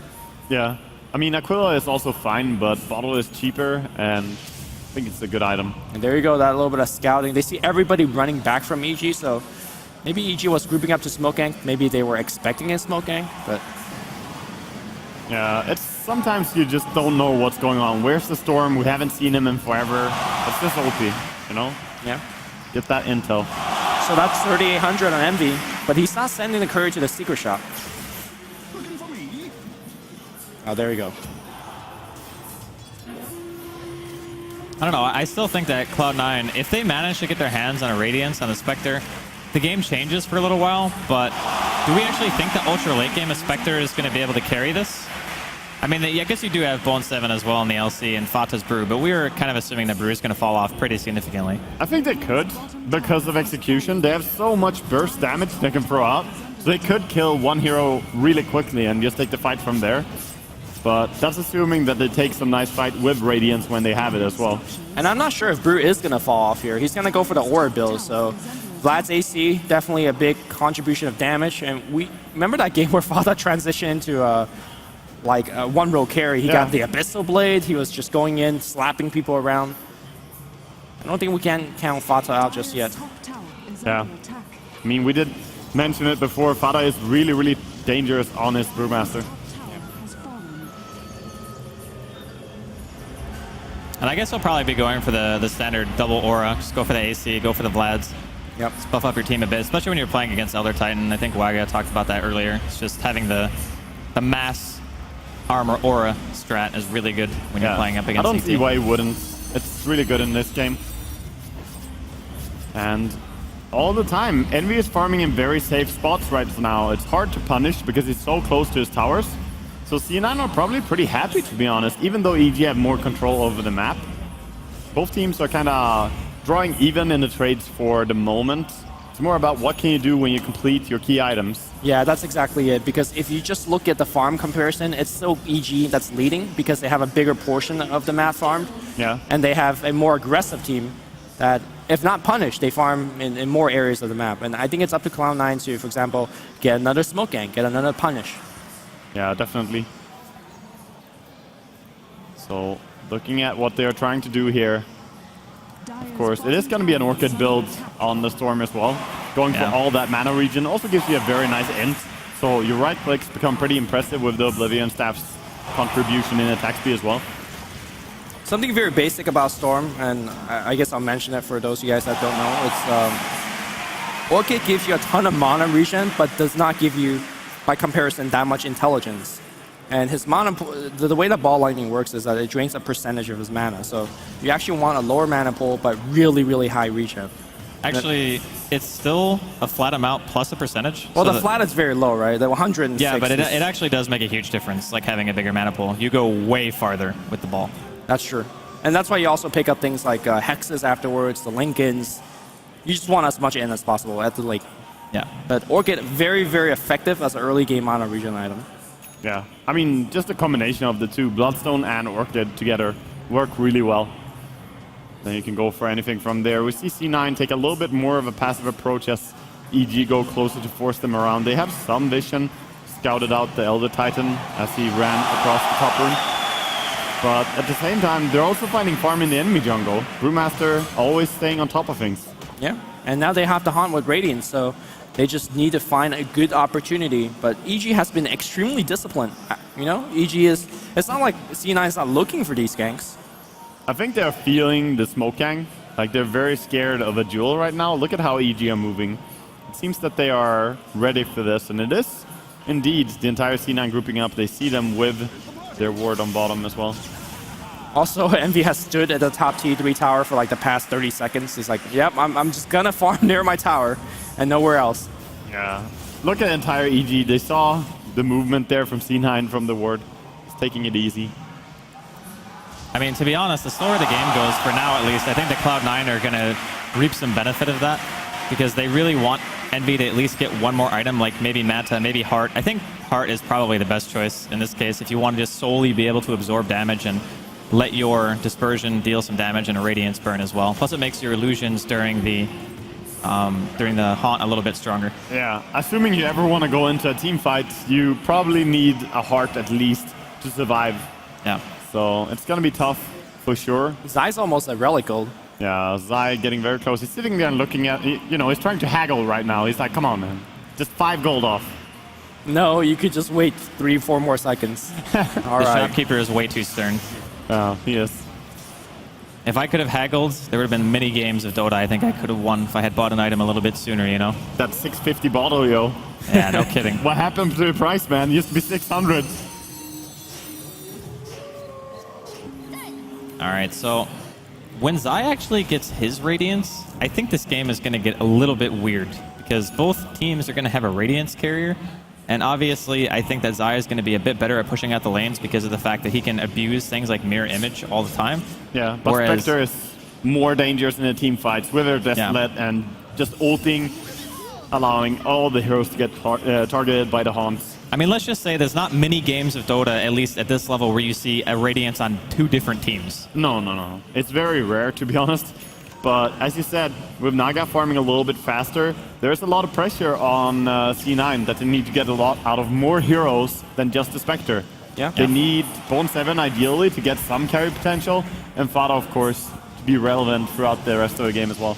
I don't think LC has done what it should have done this game, or draft to do, because if you look at his dual damage, he's got 20. Yeah. So I think Fata in particular has to pick up the slack, and he's got the BKB. So the Orchid, the silence would not be an effective way to lock him down. I'll be honest, I haven't seen an LC do well.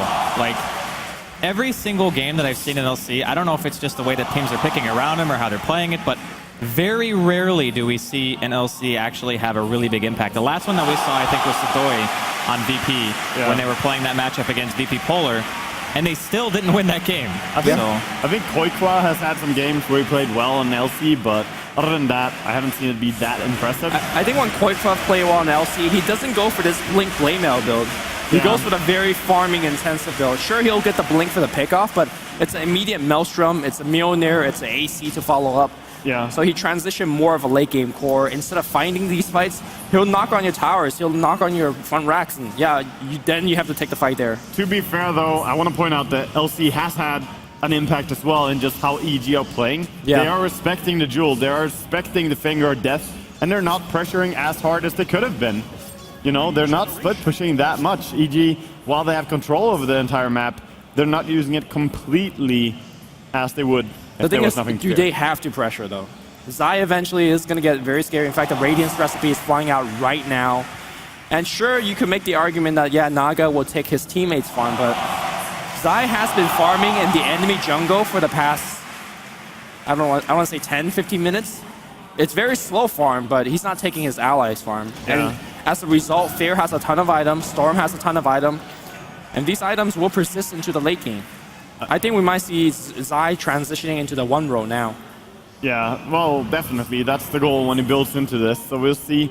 But, you know, that first feeling when he first sent out the Radiance as a Naga, do your first split and just farm a little with it. There's nothing quite like it. Yeah, all his hard work for this moment. Huh. This is a very interesting play here coming out from Fata. A little bit of D-Ward coming out from AI. Yeah. I mean, if nothing else is going down, right? Yeah. You might as well. Slowly. I like the way that the Cloud9 is trying to sneak this. It's very, very secret, very hidden. So pressuring on other sides. And it doesn't seem that EG have any clue what's really going on here. They might have one eventually, but it could be too late as well. Yeah, they're sending the Spirits trying to check right now. Oh, Also, they Illusions, know. They know. Illusions did see it. They got the scout fairly early. They do know at a reasonable time. Yeah, Fata's still working on it. I mean, he's bringing it low. He's not losing any health, but... Everyone is coming here, though. Yeah, I mean, I don't think you want to do it against a Song, so... Oh, that's so tough. Because now you brought him low, but not... You didn't kill him. And Well, EG are I think this around. is where having Spectre is great, right? Spectre could just walk top, keep pushing out the tower, and you can fight around the Roshan pit with Spectre haunting in, so... I don't know, man. Against Song, it That's seems true. so risky. That's Like, true. You can't obviously commit to going for Roshan because he'll just Song and then he'll take it. No. I don't think C9 should go for the Roche, but right now EG is forced to stay near the Roche as well. Yeah. And you just hold 4 here, and then EG has to hold 5 there. EG also have a very hard time killing Roshan quickly. I mean, their deeps are not impressive, right? Yeah. You have Arteezy with his right click. Okay, it's okay. But C9 can just sit They're around here being pretty happily. zoned out, though. Zeus ult's going to check at the Roche HP. It's pretty much at the same level where they left it at. Well, that allows PPD to heal up, though, so a lot of damage not being available in this fight. Maybe they just take a Roshan for free now. Are they? Is Zenvi going to haunt in? That's the question. They're dropping very this fast. team's way too far They could away. Song just now and kill it. They will. Better safe than sorry. Yep. No reason not to Song when you're killing Roshan, to be honest. Like in a scenario like this, just use it. I think that play where they started to blink in going for the Roche, it was really good, except they couldn't push out the waves. If the waves were at the enemy tier 2s, then I think it would have been... I think you needed to sell it even better. Like have Bone 7 on a lane and Envy on a lane. Because when Bone 7 and the Brewmaster are missing and you never see them on lanes, it gets a little bit awkward, you know? And that might have been why they scouted it. Who knows? Maybe they would have scouted it anyway, but... Yeah, I mean, just easy to send an illusion from Naga in there. At least when the enemy is like pressuring 2 different lanes, you don't expect them to be killing Roshan. If it's just Spectre on one lane, well, maybe EG are experienced enough to catch up on it. The mech in this game on Elder Titan, by the way, is a very good item pick. Against Zeus, against Spectre, you really protect against so much AoE damage and just heal it up again. Was that a scouting haunt? Yep. It was. Told you, man. Double scout. Got Zeus ulti, got Haunt. It's good to know. Fear on the top lane. And the duel's going to come out here. We were waiting for this for a long time. In fact, he drops the gem. That's a huge win for Cloud9. Never mind the plus damage. And they're going to lose Pylai Die and trade here, though, middle lane. RTZ picks him up with the Orchid. Pylai Die doesn't mind, man. It's fine. Bone 7 got the space. Space created. Well, they might lose the tier 2 for this. Without Haunt, I don't think Cloud9 is in a position to defend. No, and RTZ is showing that as well. No Jewel, no Haunt. I don't fear you. Yeah, he's got a DD in his bottle, too. Yeah. He's very happy Storm. Also got his first Bloodstone charge there. But with how defensive these games are, the Bloodstone is not paying dividends yet. But I think it could. We might get one more here. He hasn't seen him, though. Yeah, Storm is just zipping very aggressively. Remnant granting flying vision. It's going to be a TP out. Yep. Aoi is just fine. So, at what point does C9 pick up an item and change the pace of the game? Or are they just forever in the deficit now? I think it's the heart for Spectre. Like, and the AC. Yeah. If you don't have that item for survivability, you have 1100 HP on a Spectre. That is not going to last very long against what he should be like 1300, 1200. The AC, or sorry, the Mansa's completed. There you go. It's not that he doesn't do damage, just that he can't live. That's the real issue. He has 0 armor right now because he has nothing but agility.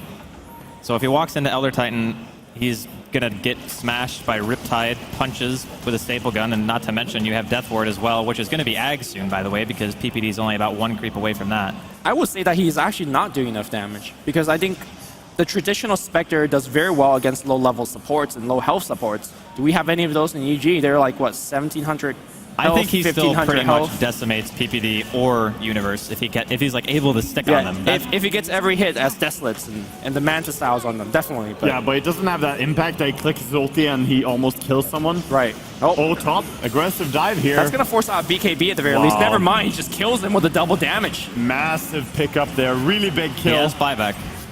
Who's teleporting in? Oh my god.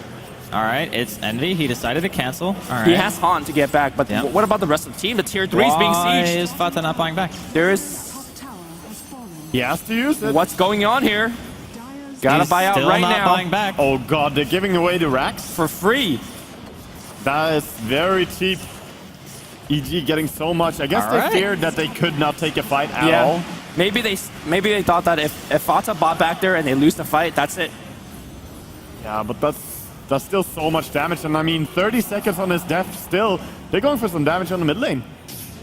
Right, Gotta well, win the forward. fight big. The RTZ duel. gets dueled. The song comes out, and RTZ survives. Oh. The Radiance Burst's not going to be enough. RTZ do a little bit of walk. He walks back into PPD. The song, something that we talked about in the draft. You just have to focus the Naga.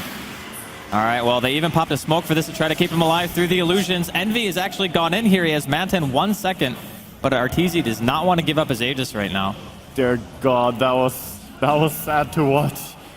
That Storm just standing there. Radiant's not doing enough. I mean, this is such a massive win because he already has Hex on Storm. He can buy it now. He has 4,000 gold. He bought the ultimate orb, sending it away, and that is complete Hex. That is a big swing. Life just got hard, as if it wasn't already hard enough as Cloud9 in this game. He just gets rid of his TP, right? Yo, man, it's the C9 strat. Lumi was onto it. What's the C9 strat? Lose 2 games. Oh, that's Andy. Yeah, that's Andy. Okay. Yeah. I was saying C9's going to win 2 now in a row, but it doesn't look like it. All right, Aegis down, by the way, so RTZ now has room for his Hex. And I don't know, really, like... Actually, would it have been more dangerous for C9 if they killed the Storm in that duel? And then RTZ responds with full health, full mana, and... I think they still run, actually, if that happens. EG would back out, I think. Because EG are disciplined. They will not take fights where they know they can lose so much. Like throw away an entire game in one fight. Link Duel is available. Ooh. Close. I think he actually used it. He dodged the Zeus ulti as well. Oh. Forced out BKB. Fata gonna pour it out. No, the Hex! Fata gets caught. Oh no, he's gonna go down here. Yep. He dies so quick. He looks like a support. That's a 2,000 HP Brewmaster, by the way, and he dies insanely fast. Yeah, no and buyback this time now. he does not have buyout. I think this is punishment time here for C9. I don't think Cloud9's team fight is nearly as good as Game 1. So, nor do they have a similar level of initiation. I'm not sure how they're going to take this fight. All right, so just as something to point out before this fight happens or before the push continues is Zai has higher net worth than Envy. Yeah. I mean, he's All right, here farmed comes really the duel. effectively. It's going to go on PPD, but the same result, man. The song's going to come out here. Storm is going to zip on Envy. Envy's dead. He does have buyback count, and he's going to use it right here. Death Ward's going to come out, and it's bouncing. Okay. It's bouncing on everything. I mean, Envy bought back, but it's dying as quickly as he just came back. That's game. Yeah, that is game right there. Nothing really to do. No buyback on anyone on the side of C9. EG 22-8 is the score right now. C9 still not tapping out, but they're losing mid-racks. Well, they haven't GG just yet. They do have a tier 2 in the bottom lane. Yeah. But I think it's fair to say that they even... Oh, man. I don't know. What do you do if you're Cloud9? I mean, Zai is just farming here in their base still. He doesn't care. He's got 4,000 more net worth than Envy does. Yeah, man. Zai, what a player. I mean, of course, it's a transition into a 1 role, so it's obvious that he would have farm, but it just... The Spectre, for me, I didn't like it from the start, just because of how easy it is to punish the hero. And I think that EG have done an amazing job at doing just that. I just don't think it synergizes that well with the Lion Zeus. Like, you need real babysitting heroes. You need Skywrath, you need to secure a complete free farm and have that really early, maybe even Vanguard face boots into a Radiance. In this game, it was a struggle all along, and they died a lot on top lane to Universe and Zai. Yeah, I think whatever the result of this game is, like, if C9 makes a miraculous comeback, great, but if not, C9 needs to go into Game 3 and say, we need supports that don't automatically concede the lane. Yeah. Zeus, strong mid game, great, but it doesn't matter when you go into the mid game with a 5k deficit. They're also going in for the double Lincolns once again. Luxury items for Puck and Storm. And here we see one desperate move. I mean, EG knows, Yeah. right? They There's have like, a ward in their base. It didn't reveal the smoke, but they also see that no one is showing, so... there's no one defending the bottom tier 2. Yeah, Like, it's... just look at EG's positioning. There's the... Okay. Okay. Might work against another team, but EG is completely aware of this. But it's also... Yeah, okay. Okay, Bone 7. Yeah, his team is also not behind him, so not a really well-coordinated gank. Pilot is going to come in, he dies very quickly. The Han's going to be used here, but, I mean, this is a Spectre that doesn't do enough damage. Arteezy's bullying him around, GG's called. 2 game for Cloud9. For EG. For EG. For EG. 0-2 Cloud9. All right, so very similar right now to how Cloud9 were playing against VP. They give up 2 games very quickly. Are they going to be able to do the same thing against EG and win 3 in a row? That's the question. Nah, man. They will win 1 and then lose. I think the difference is that against the VP, those 2 games, it wasn't even their game. They didn't even play well in those games. So they know they could play better, and they did. Now, these games we saw, I think that's kind of where Cloud9's levels are. Like, especially that game 1, they played really well. Yeah, but Cloud9, they put themselves in a tough spot, I believe, because this game, as well as they could have played, they seem to have a very difficult draft to play against what EG were doing. Yeah, it's very true. Again, the Spectre, kind of the Achilles heel, I think, of what Cloud9 were bringing that game. And regardless, even if they played it extremely well, I still think it would have been a hard matchup for them, no matter what. And I think in the next game, maybe pick something that isn't, I don't want to say unconventional, but pick something that's not so punishable, you know? And like you were saying, the supports didn't really have the capability of making that much space, didn't end up helping that in the end, because they decided to split up Pilai Dai and Aoi, that I think if they had just committed fully to the safe lane maybe at the start, that it might have been better for them for the mid game. I just think that focus should be on laning stage for C9 and then try to take it from there. Because that's really the only thing they struggle with too much in this game. They didn't get a chance to execute that well. All the heroes needed too much. The struggle was the same in game 1, which was, I think, Tree and ET as the 2 support. Again, they don't really have a lot of lane control. The only difference is, again, Centaur and Puck was able to carry the team back, essentially, through multiple smoke ganks. This game, the smoke ganks did not connect, and they just kind of stay in a rut. Sure, it was Envy farming a Radiance and then a Manta style, but again, the net worth difference with Zai. Z-God. What a player. I mean, remember that juke at the top lane? Yeah. Crazy That was- awesome. I mean, that was Universe and Zai together as well, right? They know each other so well. Just the stomp was there as well with the ensnare before. It's just really impressive to see these two guys go up against a dual lane or a tri-lane on the off lane. They always seem to get so much out of it. All right, well, the boys in blue, they got one more game. All they got to do is win one more game, and they will be the Dream League Season 2 champions. Yeah. Yeah, Can they do it, and of Wagon? course, one more game until Cloud9 would be second place again in that case.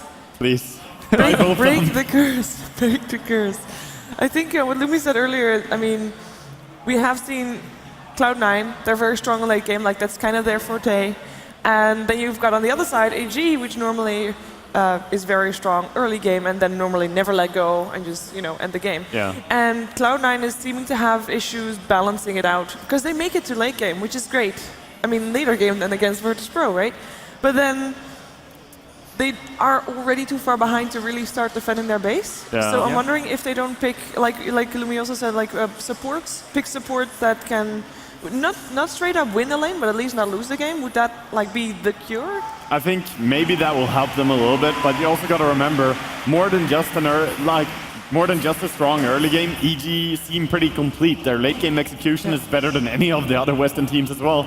So if you grab too much on the early game, you'll probably find yourself losing in a different way. So it's a I really think tough C9 are balance. closer than anyone else to really figure them out. Game 1 was so even, and if they can just get to a very even matchup again, all it comes down to is to execution and team fights. And yeah, game 1 could have been C9's.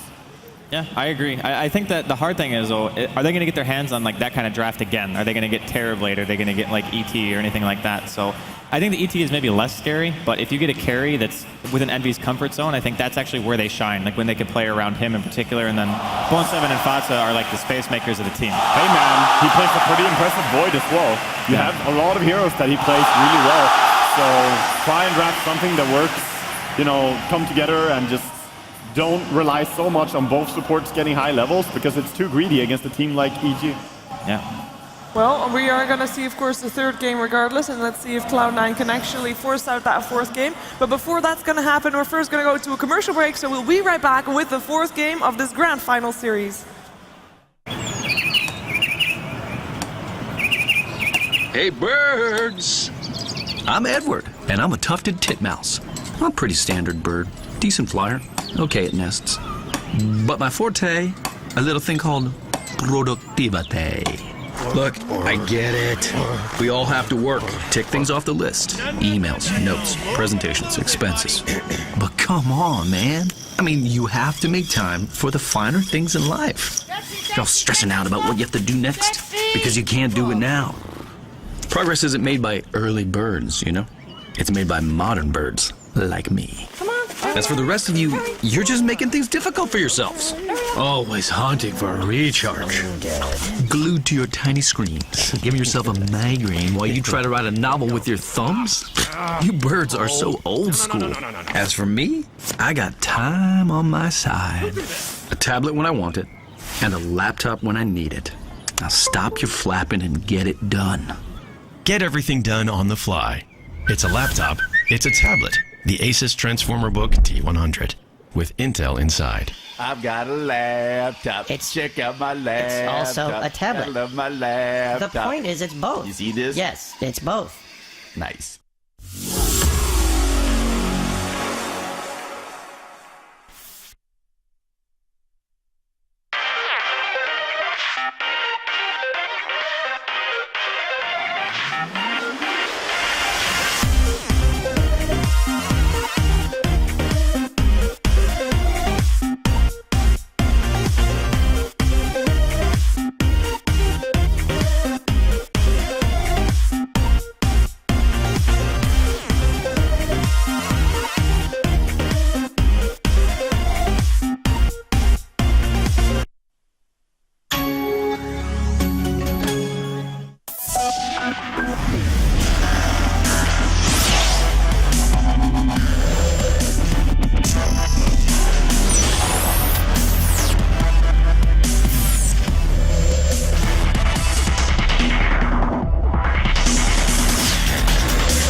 Welcome back to the Asus RG Dreamleague, which would be perhaps be the last time. This is serious for me, right? Yes, it is. We're gonna have Cloud9 and Evil Geniuses with the third game in the grand finals, and one of them is gonna take home a load of money, and that might be EG if they win the next game, because this is already the third game and they won the previous two.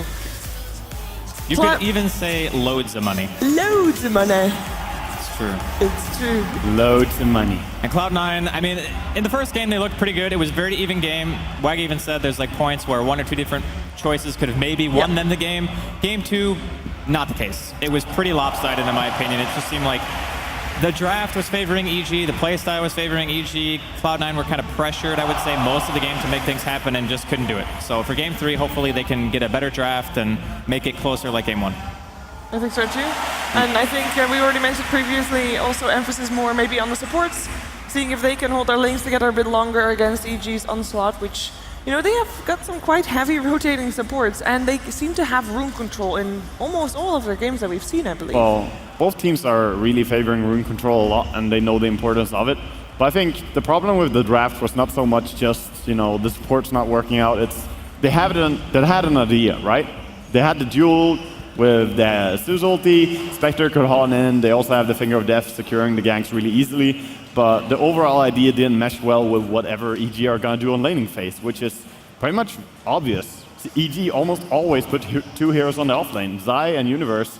More often than not, they will be down there with two heroes, and they couldn't deal with it in any single way. So, you know, maybe adapt more to EG's typical style, because they do this more than half of their games, putting two heroes there. Do you then also just go for 2-1-2 lanes? I mean, you can, but I think it's something that maybe Cloud9, well, they do run their Terrorblade middle from time to time, so I guess it's not totally out of the question for them. It just depends on if they're able to get those types of heroes that benefit more from a dual lane, and can they actually get the supports that they need to make sure that the lanes don't just crumble. So, we'll see. As you said, you need to have the heroes that benefit from the 2-1-2, because they did 2-1-2 pretty much in that game, but when you have a Spectre, you need to babysit her. She is the biggest lane baby. At the same time, it depends on how Cloud9 is feeling. Are they saying, all right, our strats are not working out, we're losing trust of what we are probably best at? Because this is what they do all the time. They pick very greedy supports, have a very strong mid game, and win by that. Or do they say, all right, we give up the strat that we know the best, and then we play something else, which is out of the comfort zone. So I don't know. I don't know which one is better. Maybe the strat that they're comfortable with doesn't match as well as EG, but that's maybe where they win the most games against EG in scrims. I don't know.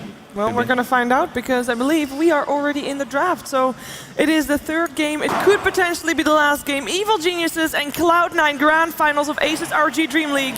Let's go. It could be the very last game or 3 more to go. I got to remind everybody that's watching, that's live, that if Envy said that if he ever wins the LAN, he will dye his hair or bleach his hair. I don't know exactly what it was. So at least for that, I'm hoping that they win.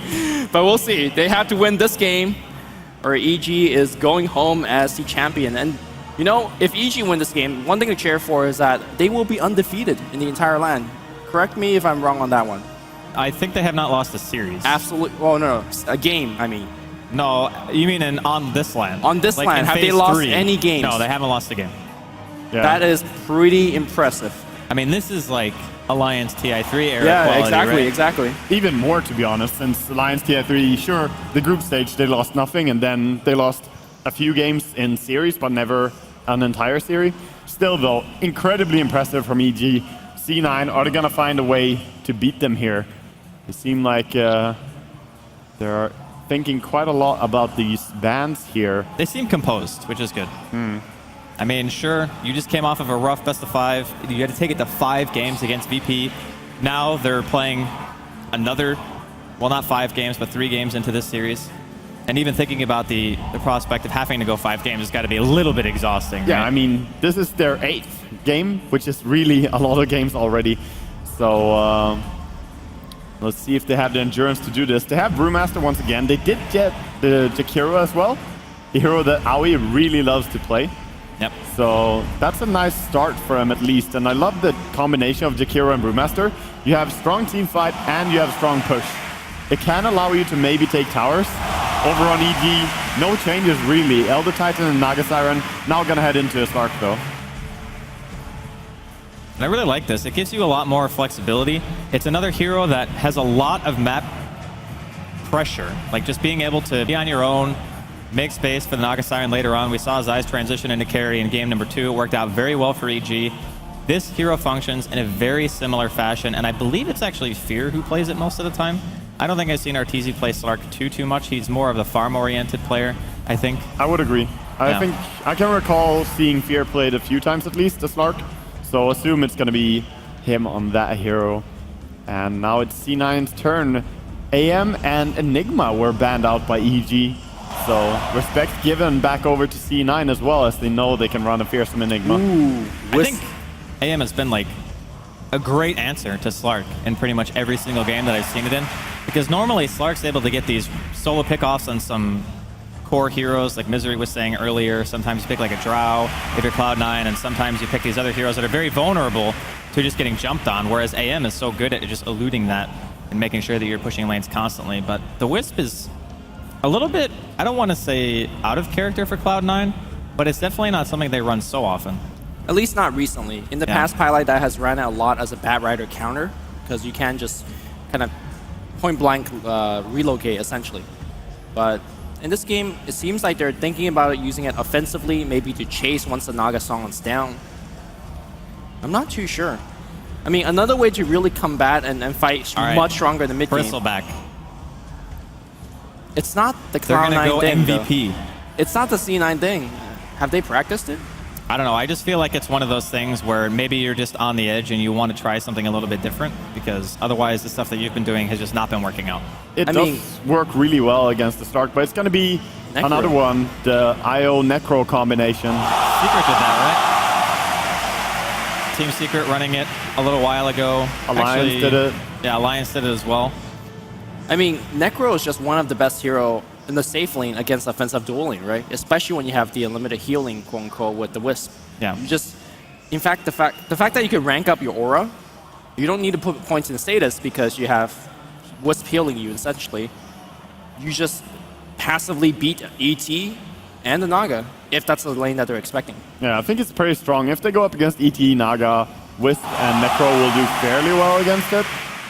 If it goes passive, but if it goes really aggressive in the first few levels, I still think Naga and ET has shown how much damage they can deal with just a few staple hits. I kind of feel like the Necro, if he gets behind, will just flop over. Like, just Evil Genius's draft, again, it's mostly the same as what we saw in game number 2. The only difference is instead of a Storm, they have a Slark right now.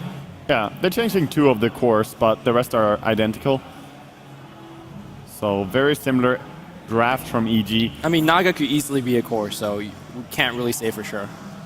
Yeah. It is possible, yeah. It's just that if that were the case, I think it would end up being like Slark mid or something like that, which I guess isn't too far out of the question because it would be against a Brew, but I suppose we'll find out. RTZ has played a lot of mid Naga though in his days as well, so it could be a core Naga mid, farm up the Slark on safe lane, and do something with the Witch Doctor in general. He could be safe lane protecting, or he could go top even. But we'll see what approach they want to take. EG slowing down quite a bit here in the draft. As, doesn't EG just go AA here? Yeah. I'm surprised they wasn't banned out. I think AA is really strong, actually. It gives you the offensive dual lanes even if you want, but they're going to go DP, so... Okay.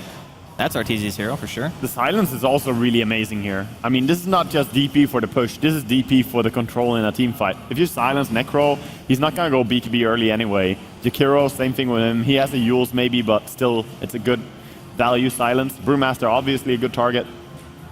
So, it's an interesting pick. At the end of the day, 5 very strong laning heroes for EG. That's kind of the bread and butter. They always win their lane, and these are the heroes to do it with. Yeah, we'll see what C9 want to secure as their last hero here. Should be one more support if they want to run the offlane Jakiro, but I think it's a support Jakiro in this game for sure. So look for Bone 7's hero.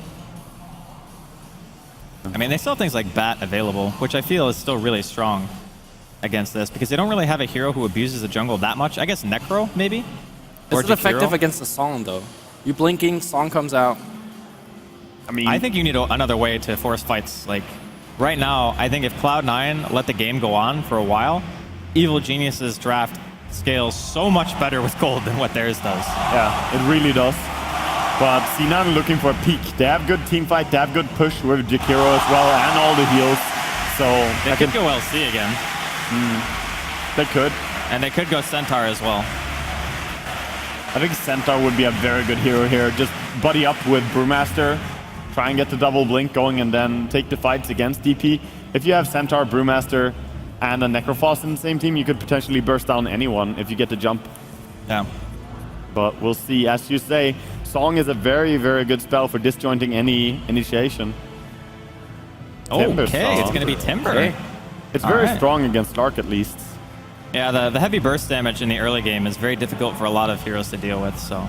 It might be Elder Titan running into the Timbersaw if Cloud9 wants to do a little bit of sneaky laning. In that scenario, you have Naga ET against the Timber. That's his field day. Yeah, if they manage to get that lane, that's really strong for them. But let's see how the teams are going to run out and scout as well. Because the first little bit of intel is going to be very key in this game. As, you know, if C9 don't get the lanes correctly with this type of draft, the entire early game strat that they are relying on here could crumble. Whereas, of course, EG, as per usual, they have a very rounded strat. Decent lanes, decent late game, decent early game. Nothing really outstanding on any regard, but everything being pretty well rounded. Well, ladies and gentlemen, this could be the very last game of Asus ROG DreamLeague Season 2. So make some noise. This is EG versus Cloud9. Map number 3. EG 1 away from taking away gold. And Cloud9, they got to win 3 more starting with this game. Yeah, definitely. And, you know, we're going to see a little bit of steal there. So good luck, have fun is called by PPD. And seems that it's going to be pretty standard from EG anyway, but they're running, okay, might change it up here. C9 rushing out to get some information here on bottom lane? Well, it's going to be the first ward being dropped by ET, so they will have the information. And I think you want to dodge the Timbersaw lane, right? If by dodge you mean not putting the Elder Titan against it, then yes. I think, yeah, that's probably a good choice. Yeah, for sure. Slark is going to do pretty well against Timbersaw on lane, though. I mean, obviously, you lose a lot of HP, but Timbersaw relies on the enemy attacking you for you to get HP regen, and then Slark steals your stats. It's a sad scenario. Well, I guess Timber is also good against the Slark, so he's decent against any lanes. Yeah. Well, the lane looks like it's going to be a mid Brood versus mid DP. No surprises there. Going to be an offensive duel lane coming out here from C9 with Necrophos as well as Pylai's Wisp. Interesting. I think it's actually good because between these two heroes, like, it's double range, right? And you're against Naga Siren, ET. The damage potential coming out from these two heroes is really strong, but I think for the first few levels, it's going to be really hard for EG to contest. Once they get like level 3 maybe, they could start pressuring hard, maybe try to push Envy out of lane, but other than that, Necrophos is amazing in these long drawn-out laning phases where you don't really go for many kills. We'll see if it'll work out here. Envy already laying on the harass with the haster. Yeah, the haste is very nice for him here, but I still think that EG's lanes worked out the way they wanted. I think they paired up the hero that they wanted to meet up, right? More or less, yeah. I mean, it's Timbersaw against a Slark, so normally against melee, it's not so great. But like you said, for a Slark, it's not terrible. You're not really going to die or anything like that. And then you have a really nice range support like PPD and Witch Doctor, really high base damage. Yeah, I think Slark is going to farm tons here on top lane. Of course, Timbersaw should get a bit as well, but Witch Doctor is slightly stronger laning harasser than Jakiro, even with the Liquid Fire. Because when you have level 2 on Witch Doctor, the heal is just so powerful. At the same time, though, I think C9 has a better killing potential on the top lane. Oh, if yeah. they catch the Witch Doctor maybe next to trees, you timber in and, you know, easy kills. I believe so. It's okay. So, if we're looking at this in terms of a mid to late game, what is Cloud9's answer to Slark? Like, that's the biggest concern that I have. Sure, their early mid game is strong, and they might be able to win a handful of their lanes, but I think if Fear gets too many items, it's just going to become kind of like the AM factor where you just can't die. I believe it's a mix between relying on Jakiro and Timbersaw for their control against the Shadow Dance, and then also the Wisp relocate if needed, which is not too terrible, to be honest. But as you said, if Slark gets a lot of farm, he's a devastating hero.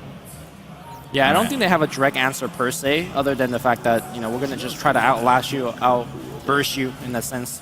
So I think if Slark gets to Scotty, and maybe even an item after that, C9 will have almost no way to just kill him, unless they have a Hex. Which is possible. But this dual lane that we saw so effective for EG last time is essentially doing nothing. Yeah, I mean, it's kind of expected, though. It's not that Universe is getting shut down that hard. He's only a few CS behind Emmy right now. It's more just the fact that in the early stages, unless you have enough damage to fully commit to a kill, you're never going to be able to out-trade with Cloud9's dual lane bottom. So you have to wait for your opportunity to just all in and get a kill on a hero instead of trying to trade. Yeah, and you really need to focus on the Wisp. Like, you cannot... Ooh, they're going to ensnare him up. Envy out of tower range. But there's no way. They're just right-clicking, tanking the full tower, or full wave, excuse me. Yeah, you can't go on Necro. There's no way. On this lane, the amount of heal he gets when the tether is up is just insane. So if anything, you want to try and kill off Pylai, but he's going to try and position himself as far back as possible. They might just chase down here. Oh, the balls are all hitting here, and they of course have the aura. Oh, wow. Pylai grabs the first blood. I mean, that's exactly what the doctor ordered, right? Strong lanes, something that could be aggressive. And that's exactly what C9 delivered. Yeah, this is working out much better than even in the first game for C9 in terms of laning. Mid lane, though, Arteezy is playing really well against Brewmaster.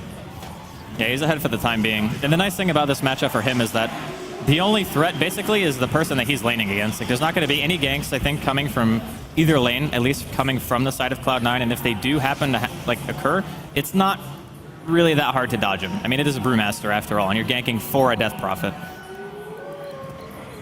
Paladai gonna give away the rune to Fada. What a nice guy, even though he has an empty bottle himself. I actually think that Paladai, well, I guess he could just suicide to neutrals, and that's exactly what he's doing. Yeah. Hey, neutrals. I mean, that's value, right? Because he bought a TP before he died. He lost basically 10 gold. He gets to go back to the lane with a full bottle and just help out Envy, who is still doing very, very well. Yeah, it's perfectly fine. What's your thought on Envy actually leveling up Sadist? Normally you do skip Sadist and just keep going on Heartstopper.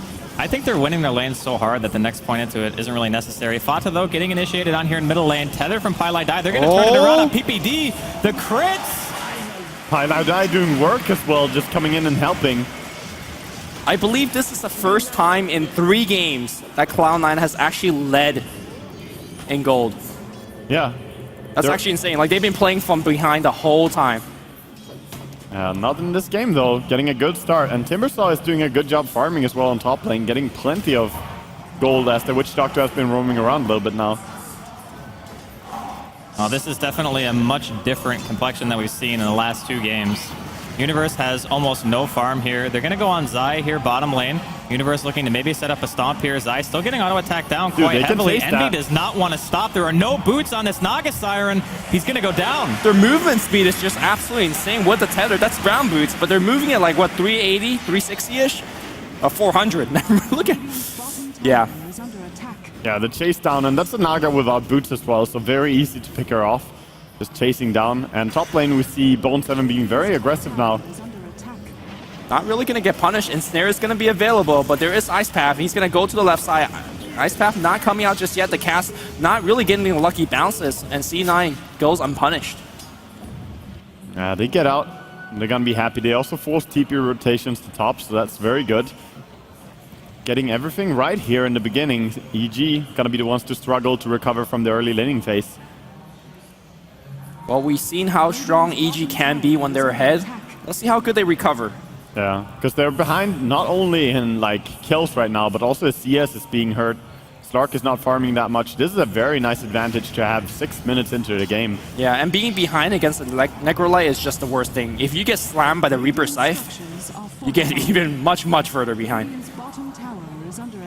Yeah, I'm actually really worried for EG right now. Like, we talked about how they might not have a lot to deal with Slark on the side of Cloud9, but it's like, if your laning phase goes this well... Yeah, look at Fear on the top lane. He's losing so much health. Ooh, the chain's gonna miss just barely. One more chain will do it, though. Fear is gonna get brought down. That's a solo kill. Big solo kill there by Bone 7, chasing down. And that's so much experience in gold, hurting even more against the poor 20 CS Slark. All right, so the bailout plan basically is 5-man with Exorcism, right? Like, that's basically your go-to. Sure, you might be able to get Zai some farm eventually, but this isn't like game number 2 where he had managed to get a ton of kills with Universe. This is more like Universe and Zai got shut down so hard. He has 13 CS comparative to Envy's 39, and plus Envy has 1 kill, which was First Blood, and an assist on top of that, plus a tower. Yeah, they're gonna try on top here with the ulti from Arteezy. Easy, fast kill, and maybe they can transition into some push here. I don't think so. They have Chakram to at least kill the wave, so that was a very high committal kill. They got the kill, which is nice, but Exorcism will be down for a long while. Maybe they'll damage the tower a little bit, but they're definitely not getting it. Yeah.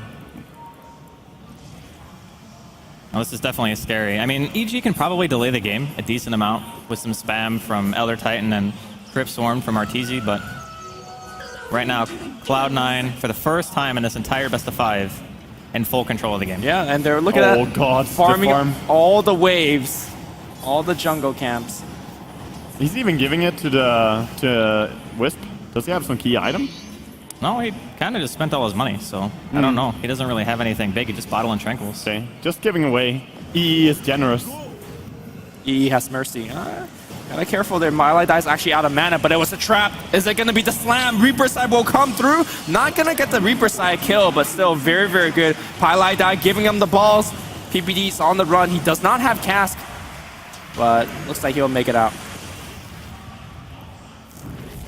Honestly, I think the fact that they also have a Jakiro means that, like, normally this lineup would be pretty scary, but you might be able to turtle against it. But with Liquid Fire, it's so much harder. Yeah. Also, time Aoi goes to a lane, you just lose a tower. Even though this is not the best Roshan lineup, Liquid Fire solved that issue as well. Yeah. This is a very strong and well thought out draft from C9 because it has strong laning, it has good team fight, and it has push. Like, you have all these key components. You did sacrifice your late game a little bit for it, but that's still fine, I believe, because C9, if they can get enough of an advantage here, as you said, Roshan and high ground push is possible. I wonder what Envy just bought. Spent quite a bit of gold. Looks like it's going to be a Yule Scepter. He's been a big fan of the Rod of Atos, so I don't think it's going to be too effective against a Slark, right? And you want some way to at least survive, disable the Death Ward. Just an overall really broken item, in my opinion. Probably the best item in this patch, Yule Scepter. Yeah, I would probably agree. I mean, after Ironwood Branch. Oh, I mean, Ironwood Branch is always good. That Magic value. Stick is always good. I mean like the big, Yeah, big core items. out of component items that you can get on a support or a core, anyone can really farm it. I would say it's a very, very strong item. Probably needs a little bit of a nerf, to be honest.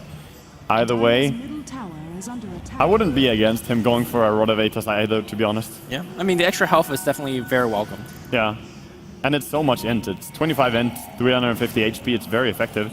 And Piladai has been doing a good job bailing people out, or even getting kills with them. Oh, the smoke gangs coming in here on the bottom. They want Jakiro.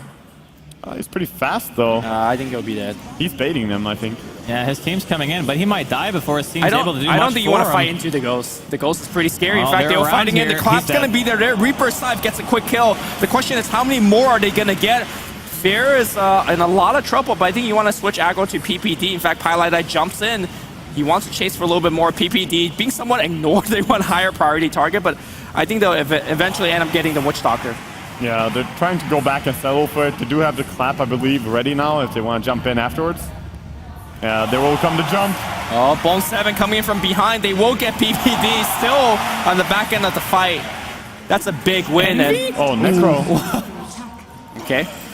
All right, I don't know what that was, but nonetheless, still, Cloud9 with a very large amount of momentum in this game. It wasn't a pretty chase, but it got the job done, I guess. Yeah, and that was against DP ulti as well, so you took a very convincing fight, and you killed her with your Necro ulti, so even though Envy died so late, they're respawning at the same time. Yep. Now, I think, honestly, like after drums, do you just go BKB if you're RTZ? I mean, it's actually amazing against Cloud9's lineup. Every single one of their heroes does magic damage. It's definitely something he's considering in this game. Like, it would be good. But the Yule Scepter is so high value as well. Yeah. Tough to say. I mean, instead of just like blocking and surviving the gank, you could just, in theory, run away from the gank, right? With high movement speed. Yeah. Also, I think that EG just got one of the biggest weapons, which is the Song from Naga. Sure, it's on a 3-minute cooldown right now, but essentially you could disengage and protect at least 1 kill every 3 minutes, especially on RTZ.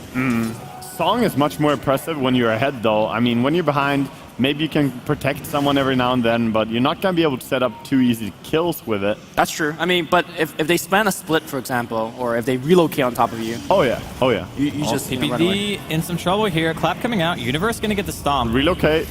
Oh, it's going to come in right now, and who's going to get the slam? It's Universe. Oh, it hurts so much. Piladai, though, in a lot of trouble. The Yule Scepter is there protecting his ally. The fire is going to go through. Fair gets critted by Fata. The double damage hurting so much. That's 2 more kill going to C9 on the top lane. Looks like DP got a kill on Pi on the way back. Yeah, he was waiting for it, RTZ. Sneaky Snake getting a kill. He's actually 3 for 1, so he's doing fairly well, but his team is struggling so hard against this pressure that C9 is putting on them. Yeah, it looks like he's going to go for the Yule Scepter. All right, so he's foregoing the BKB for now, but I would assume that after Yule's, that has to be the next choice. Yeah, it's just too good. Yeah, some games you think like casual plate mail is good, but honestly, if you get Reapered, you can't live. You need BKB. Big fan of the abuse going on from Bone 7, dropping everything to use Soul Ring, getting so much more mana out of it. Just the little things. Hashtag. Dude. I mean, it's not even little, it's huge, actually. Just the massive things. The mana difference that you get. I mean, the amount of times I've seen pros not do that is disturbing. Yeah. They know about it. Well, right now, Cloud9 hold a pretty substantial lead over EG in this game. I still think, though, that it's going to be a little bit difficult for Cloud9 to go high ground. Even with a Jakiro, it's still tough because normally, like pushing into tier 2s, tier 1s, you have a lot of uptime on Liquid Fire. You're very freely able to just walk up to the tower and hit it. Whereas I think if you get out of position too much going high ground against EG, you could get punished very easily for that. Yeah, you could, but if you secure such a big advantage against EG, and EG really only have a death profit with a good game, there's nothing to fear. Like, you can pressure high ground a little bit, farm the entire but map. there is something to fear. What if Slark gets out of her hand? All right, a little bit of miscommunication there. Definitely silence either too early or the stun was too late, one or the other. And that would have been a really nice kill to be able to get.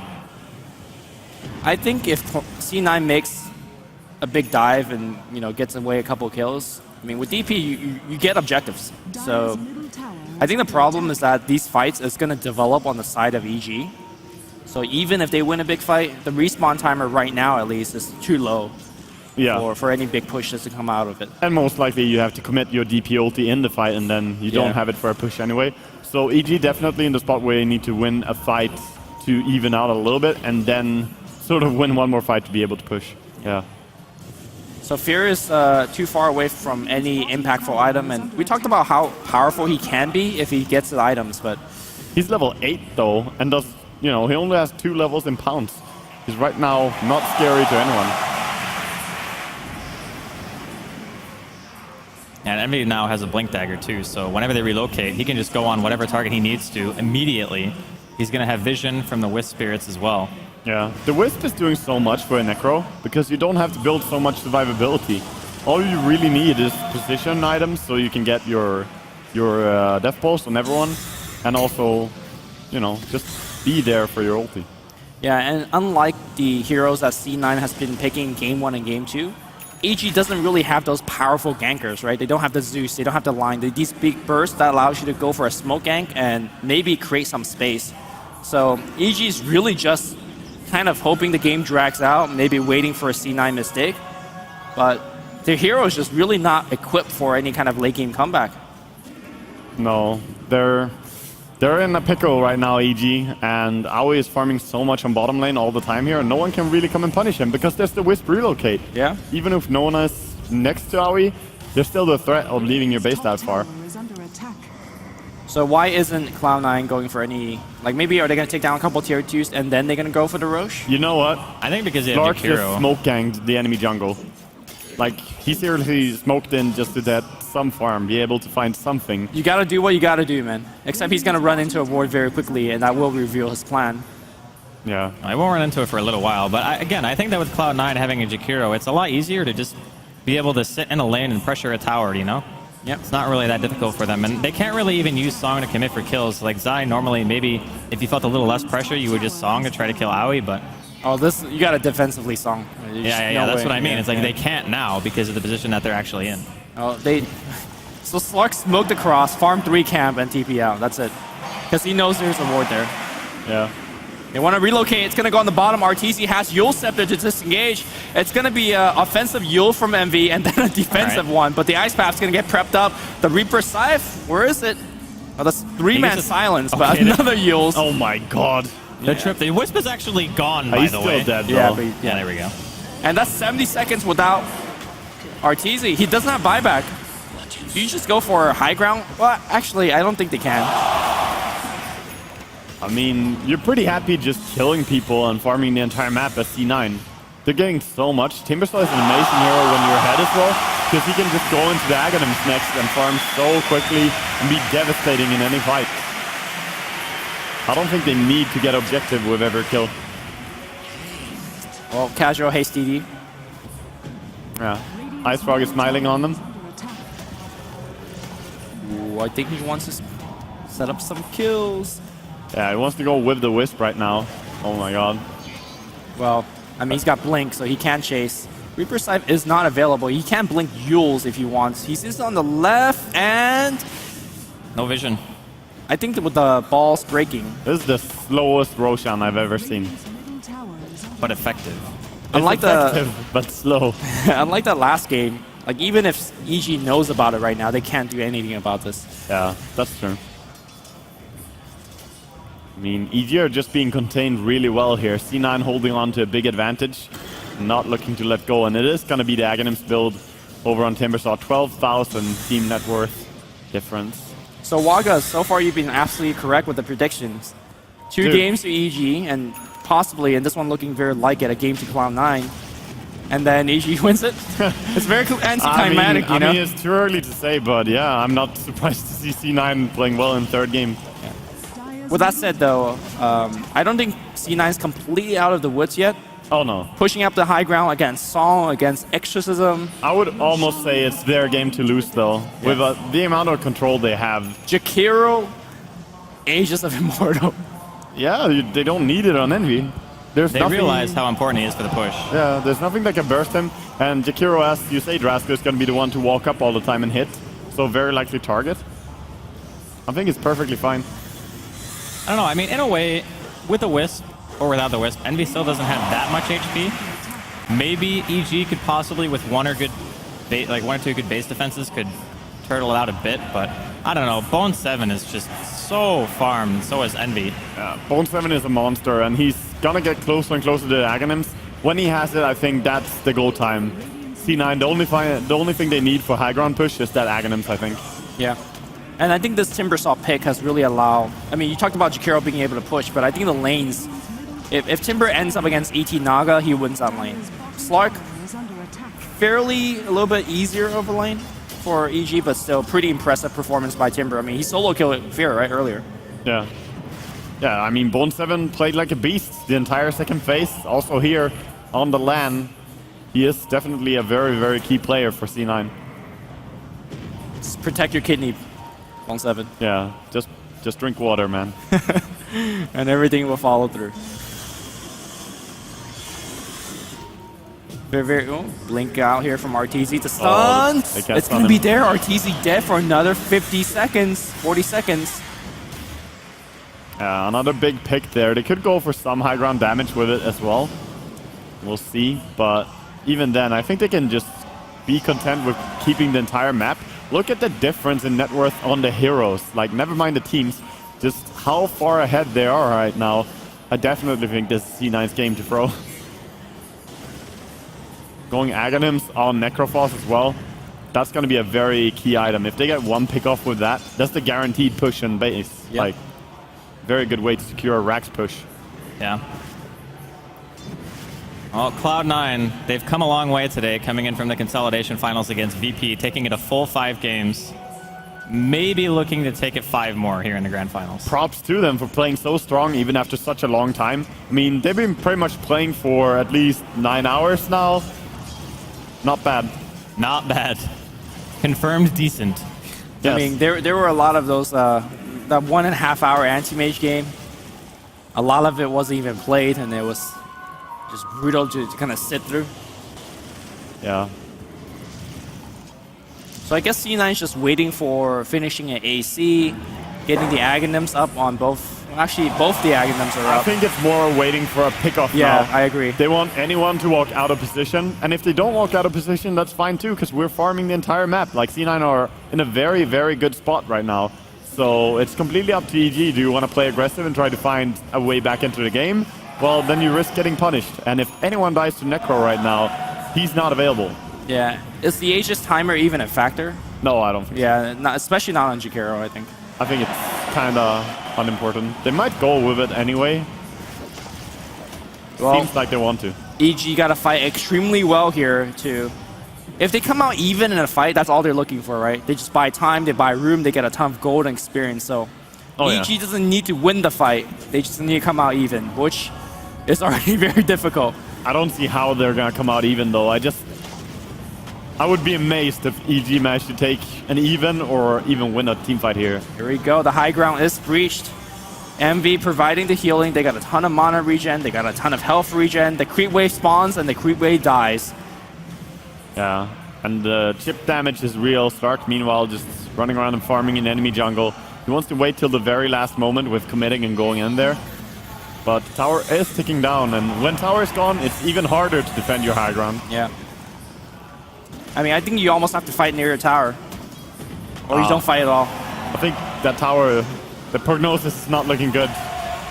But they are defending as well as they can. Illusions and Crypt Swarm, of course. Oh. All right, Universe, that was very risky. Universe being manly. I mean, he knows there's a song backup. We haven't seen that song being used a single time yet.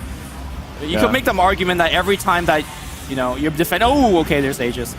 Every time you could defend with 4, you are getting something extra on the map, but Slark is just not getting anything enough. He's getting like a centaur camp. Yeah, it's very good high ground defense though by EG. I mean, they're not putting themselves at risk. They are clearing the creep camp, but even with holding base, they are being starved so hard just by the control that EG have. Slark is the one, you know, kind of redeeming factor, finding some farm, but it's not quick. So what do you think that Slark's going to go into? Does it have to be a BKB here too? I think so. Well, he could go for a Scotty, as most teams or most players will, but Scotty, when you're this far behind, is also not the most impressive. Oh, a nice little Rune of Destiny, though. Okay. It's more that the first 4K of that Scotty just doesn't give you much. Whereas the BKB give you a very important active. Fear wants to fight this. No, never mind. Still very scared and respecting the enemy. Even going on Wisp would not be possible because of the Ghost Scepter. And he is being revealed by a ward. The entire team is here. This could be a very important pick. We might need to see a defensive relocate, and that's exactly what Pylai will give him. Yep. And that's already Death Ward being committed. Meanwhile, it looks like on the back line. Oh? The song. I think this is a song in GTFO. Yeah. Zai is like, are we fighting? All right, we're not fighting. Oh my god. He almost got the Reaper off. Yeah. Cancel. Very close. So with the song down, I think you just go mid now. Oh, Slark killed the Jakiro. That's actually impressive. So he found one little pick off, and that could maybe delay the push. That's 30-second, 40-second being bought. Although Cloud9 is like, you know what, we're going to push without Jakiro, which I'm not sure is advisable because they actually don't have any tower damage. Yeah, I don't think they can. Yeah. So EG doing really well considering the low resources they have. He might have to use the Bloodstone here. Yeah, he will. That's another 30-second being purchased. I think C9 needs to stay focused and just group up and push. Don't need to do anything fancy. Pylai being chased as well. He does have a haste, but can the pound slam? Jukes. Haste is being die here. He's going to tether to the creep. Nicely played by Pylai. Yeah, also using a lot of damage. He has cooldown. He got the BOT. Okay, wow. Wow. Look at the chasing power. And with Fair dead for 50 seconds. And I think Envy's joining the team, right? Yeah, there you go. He has buyback, but dear God, with how hard you struggle to get gold as a Slark in this game, if you get forced to buyback, you're going to be so sad. I don't think he needs to, considering how slow that C9 is sieging. We will see. Tower's going to die, man, so we'll see. Yeah, one more Liquid Fire after this glyph and it's done. Like, there's no way. Oh, ET is fairly fearsome. Naga is doing a lot on the deep push as well here, so probably not gonna have to buy back at least 15 seconds still. Yeah, he's got it. Oh, initiation trying to come through. Oh, he does buy back. Oh, no split. Fata might be dropping here before he's able to get the split off. Oh, the relocate! He goes on the back line here. The cast is still bouncing. Jakiro in the air right now. It looks like disengage coming out from C9. They want to weigh out the exorcism. He wants to blink back in here. Oh, Reaper Side's gonna come through. Arteezy's dead. Fata still very tanky thanks to the relocate. Pylai has been the MVP this game here. Fair jumps away. And Fata, he's still very low. He might actually die here to Riptide. Wow, I'm surprised that the split never came off, but I don't think it mattered. Just a buyback from the Naga Siren. It looks like Universe is going to go down to the right click as well. Another buyback as well. TP out. Nice Yule Scepter coming out from Envy to help his ally. Oh, yeah, they're trying. They're going to get out. Dude, that Necro Agonim's doing so much work. They had buyback on Arteezy, but guess what? PC deleted, man. Yeah, no BKB. It's like, you get caught by that, you're a goner. I honestly think that Pylai actually saved that push so hard. Yeah. Like, if he didn't get that relocate when Fata was about to die, there would have been no way they could have continued that. They could have maybe even lost a T1 mid. It's a big play, but it's also so easy for him to do. He stays so far back that no one can possibly go on Pylai, right? And all he has to do is say, okay, you look like you need some help. Ambulance is coming. Look, man, I'm just trying to give credit where credit is due. Oh yeah. He definitely saved them. I'm just saying that C9 are in such a good spot that they can do this without any high risk. That's true. And looks like we might see maybe double Shivas coming out from C9, maybe an AC and a Shivas. Yeah. Actually, probably double Shivas because Brewmaster is working towards that AC and almost got a top lane here. Brewmaster trying to get the split off, and he might have to use it just to save himself. The cast is so strong, but again, the heal's gonna come out. Oh no, Yulscepter. And everybody will make it home. That was a good attempt. Yeah. It was good, and I think it's EG knowing they need like a big pickoff. They need a miracle at this stage. So nice attempt to try and go for something before C9 group up as 5. I don't see how they can win a 5-on-5 engagement straight up against EG. Oh, against C9. So right now, C9 taking it easy. They want to finish up some items, of course. Very close to Assault Cuirass. Yeah, in just a short amount of time, we're going to have double Shivas and AC, and suddenly C9's heroes just get way too tanky. Yeah. I mean, currently they're relying on the fact that Natural Spirit is, or Natural Order is removing all of them armor, right? True. And double Shivas is not even bad, to be honest, because both of them deal damage, even though you can't slow someone twice. And there's a mech picked up on Pylai Die as well. Zone 7 going for solo kill, but the cask is real. Oh my god. It's slow. Well, another Ice Path? That's silence, though. Yeah. Oh, Reaper. Oh, okay. See ya. So in the end, he saved him from dying, but then PC deleted. Would have been better. Would have been better if he just died. Yeah. I don't know. I think in a way it's like kind of cool to not have it up for a little while at least, so maybe you don't have to worry about it being used in RTZ. But it is only like what, a 70-second cooldown? Yeah, it's pretty much the same as the death time of the Witch Doctor, so very nice timing. Just delete him again. Yeah. Wisp trying to hold hands with Envy, but he's denying it. No mercy from Envy. No holding hands. Get off me, you 3D pig. Was that the... Alright. Yeah, man, that advantage. Over 25,000 gold. That's the... We're nearing the stage where few teams have thrown before. Yes. Will Cloud9 be the first? C9 has gone to where people have not before as well, so I would not... Yeah, they are definitely pioneers. Alright. Well, I would be amazed. I would be amazed too, but for a different reason. Alright, Shiva's done here now on Envy. Fear still just farming the opponent's woods. That's just his job this game. He's made his home here. He's almost gonna have his Scotty, you know? Yeah, I mean, he's working hard for it as well. He got long shifts here in the enemy jungle. But... yeah, second ultimate orb is available for him. Aegis now on Necro. Dear god, the amount of items they have now as well. Even the Wisp is like luxury farmed. He has Mech and Ghost Scepter. Could not ask for more. Well, we'll see if the spam of EG is enough to keep Cloud9 at bay. We saw when they went down middle lane the first few times, it was pretty difficult for them to actually get up high ground just because of the Spirit, having Zai using the Riptide, and then Crypt Storm as well, so... if they can continually do that, it might delay at least for a little while. RTZ has also migrated into enemy jungle a little bit. Can't TP out again. Don't want to steal the fish farm. He's actually very close to his BKB. Oh no. Courier? Okay, oh. Send it back. Yeah. Don't go there, Courier. Don't back off again. I feel so bad for PPD in this game more than anyone else, because he actually, you know, he's done 2 attempts with a level 1 Death Ward. That did not work out, but that's all he's done in this game, it feels like. What do you do when you're behind as a Witch Doctor here? You just sit in base. Hope that team does well. Dagon coming out here from Universe. All right, a little bit burst damage. Actually, a lot of burst damage with Natural Order. Yeah. If you can't beat them in because of their armor, you know, Goldie Magical route. It is a very good build against the Wisp as well. Maybe you can delete the Wisp when he Ghost Scepters. Yeah, sure. Something like that. You just zap him, you know? Yeah, but the pressure is definitely about to be applied now. C9 trying to go together, find the opening.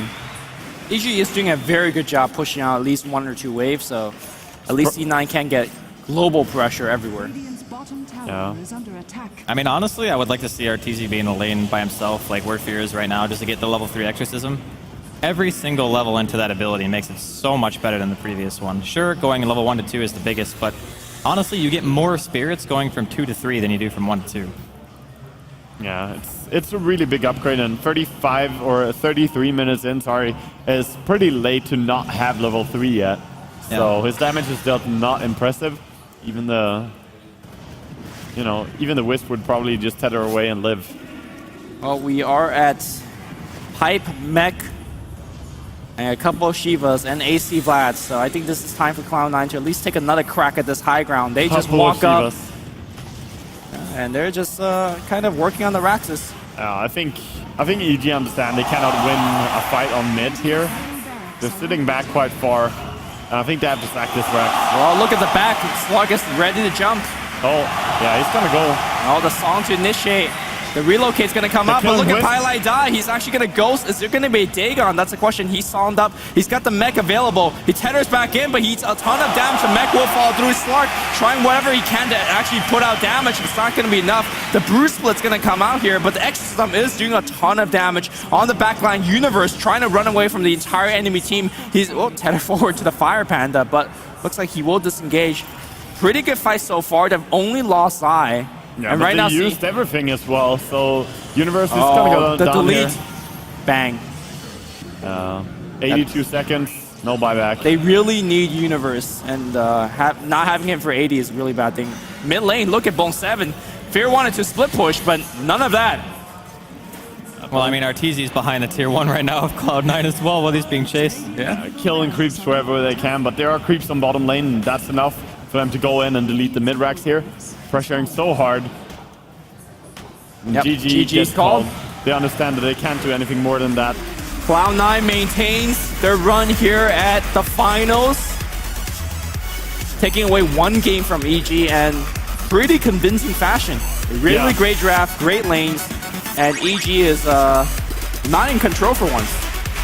Yeah, definitely. EG struggled throughout the entire early game there. Just nothing they could do really, as C9 got the lanes down perfectly, it seemed. Farmed really well on everyone. And there's no single outstanding player, I would say, in C9 this game. They just did everything right. I think the biggest thing was bottom lane was so impossible for EG. Yeah. Like Wisp, Necrophos against Elder Titan and a Naga Siren. Double melee. It's like, how do you win that lane? I mean, sure, you might be able to play it a little bit passively, farm it out, try to get some levels, and that would be like the ideal situation, but I think EG typically want to have lanes that can actually go for kills, you know, things that can actually make happen, but I didn't really feel like that lane in particular could do much. And sure, your DP is going to continually farm, but I think actually all the cores of Cloud9 farmed that game. Yeah, they did every single one, so pretty much a win, you know, across all lanes. Of course, mid, Arteezy did get a little bit more than Brewmaster, but that's also fairly much a win, so well played, C9, getting a good draft, and 2-1 it is. I know what happened. Right before the game, I think EG heard Lumi say that if Cloud9 wins the LAN, Lumi will, or Envy will bleach his hair.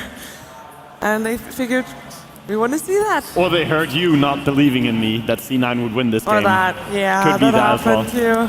Yeah. So I'm sorry for doubting you, but that means that that EG is winning the next game. Yeah. Are you some kind of wizard?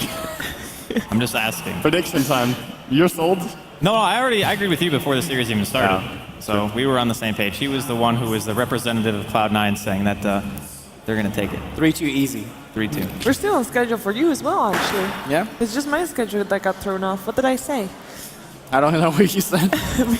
Something wrong. It probably was something wrong, but we are going to have a fourth game because Cloud9 did win. We'll see if they can do it again, but first we're going to head into a commercial, and when we're back, we're going to be back with the fourth game of the grand finals of the Asus RG Dream League.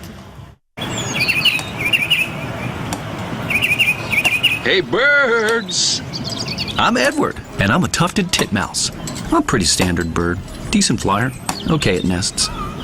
But my forte, a little thing called productivity. Look, I get it. We all have to work. Tick things off the list. Emails, notes, presentations, expenses. But come on, man. I mean, you have to make time for the finer things in life. You're all stressing out about what you have to do next because you can't do it now. Progress isn't made by early birds, you know? It's made by modern birds like me. As for the rest of you, you're just making things difficult for yourselves. Always hunting for a recharge. Glued to your tiny screens, giving yourself a migraine while you try to write a novel with your thumbs. You birds are so old school. As for me, I got time on my side. A tablet when I want it, and a laptop when I need it. Now stop your flapping and get it done. Get everything done on the fly. It's a laptop, it's a tablet. the Asus Transformer Book T100 with Intel inside. I've got a laptop. Check out my laptop. It's also a tablet. I love my laptop. The point is, it's both. You see this? Yes, it's both. Nice.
Yeah.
Welcome back to the Asus RG Dream League. We're here with the fourth game of the grand finals. It is EG taking on Cloud9. EG has 2 games under their belt right now, with Cloud9 just beating out EG in the previous match that we just saw.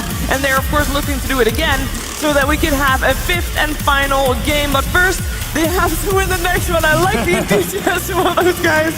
Thank you for being there. And of course, we're also back on the panel and we're very ready for the 4th game.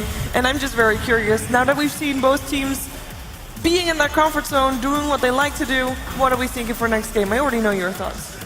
Driscoll. Well, I mean, we both think the same thing. Really? I mean, Cloud9's going to win this, so How are they going to win this? just do the same thing. Be aggressive, win lanes, win game. I think the drafting phase is really creating from them. Yeah. This time around, I mean, sure, they took a little page out of Secret's book, but I mean, hey, if you can apply it and it works in a game, why not? Especially on a stage. Made it look easy. Yeah, it's true. I mean, their supports basically got nothing done. Like Zion Universe, are usually look towards to not necessarily make space, but at least they're always consistent. They always get something done at some stage in the game. But this time, they had nothing. So I think that might have been pretty key in terms of them winning the game. Drafting stage is like extremely, extremely important between these 2 teams in particular, because it can definitely go wrong. And I think last game displayed just how much impact it can have to have solid lanes that can win for you. So very strong by C9 to come back and win that game after being down 2-0. Lumi, I have something to cast for you. Okay. Okay, and watch that screen right there. What? Oh. Are they chasing me? Time for big plays. This is I'm the reading worst this in the cast. most like Oh, this Okay. is the panic. This I remember this. It's is a blooper Forest video. game. Trixie, please. Okay. The setup is real. It's a tactical bait, dude. Yeah, that's pretty good. He re-engages here, right? No. I don't have a face.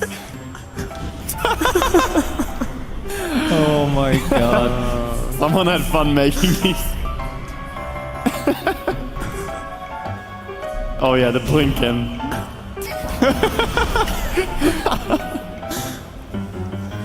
I actually remember all of these. Yeah.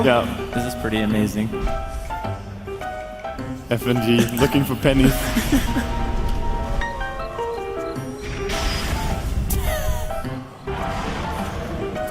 That was Oh, just a good Lord. juke by Yada. That's okay.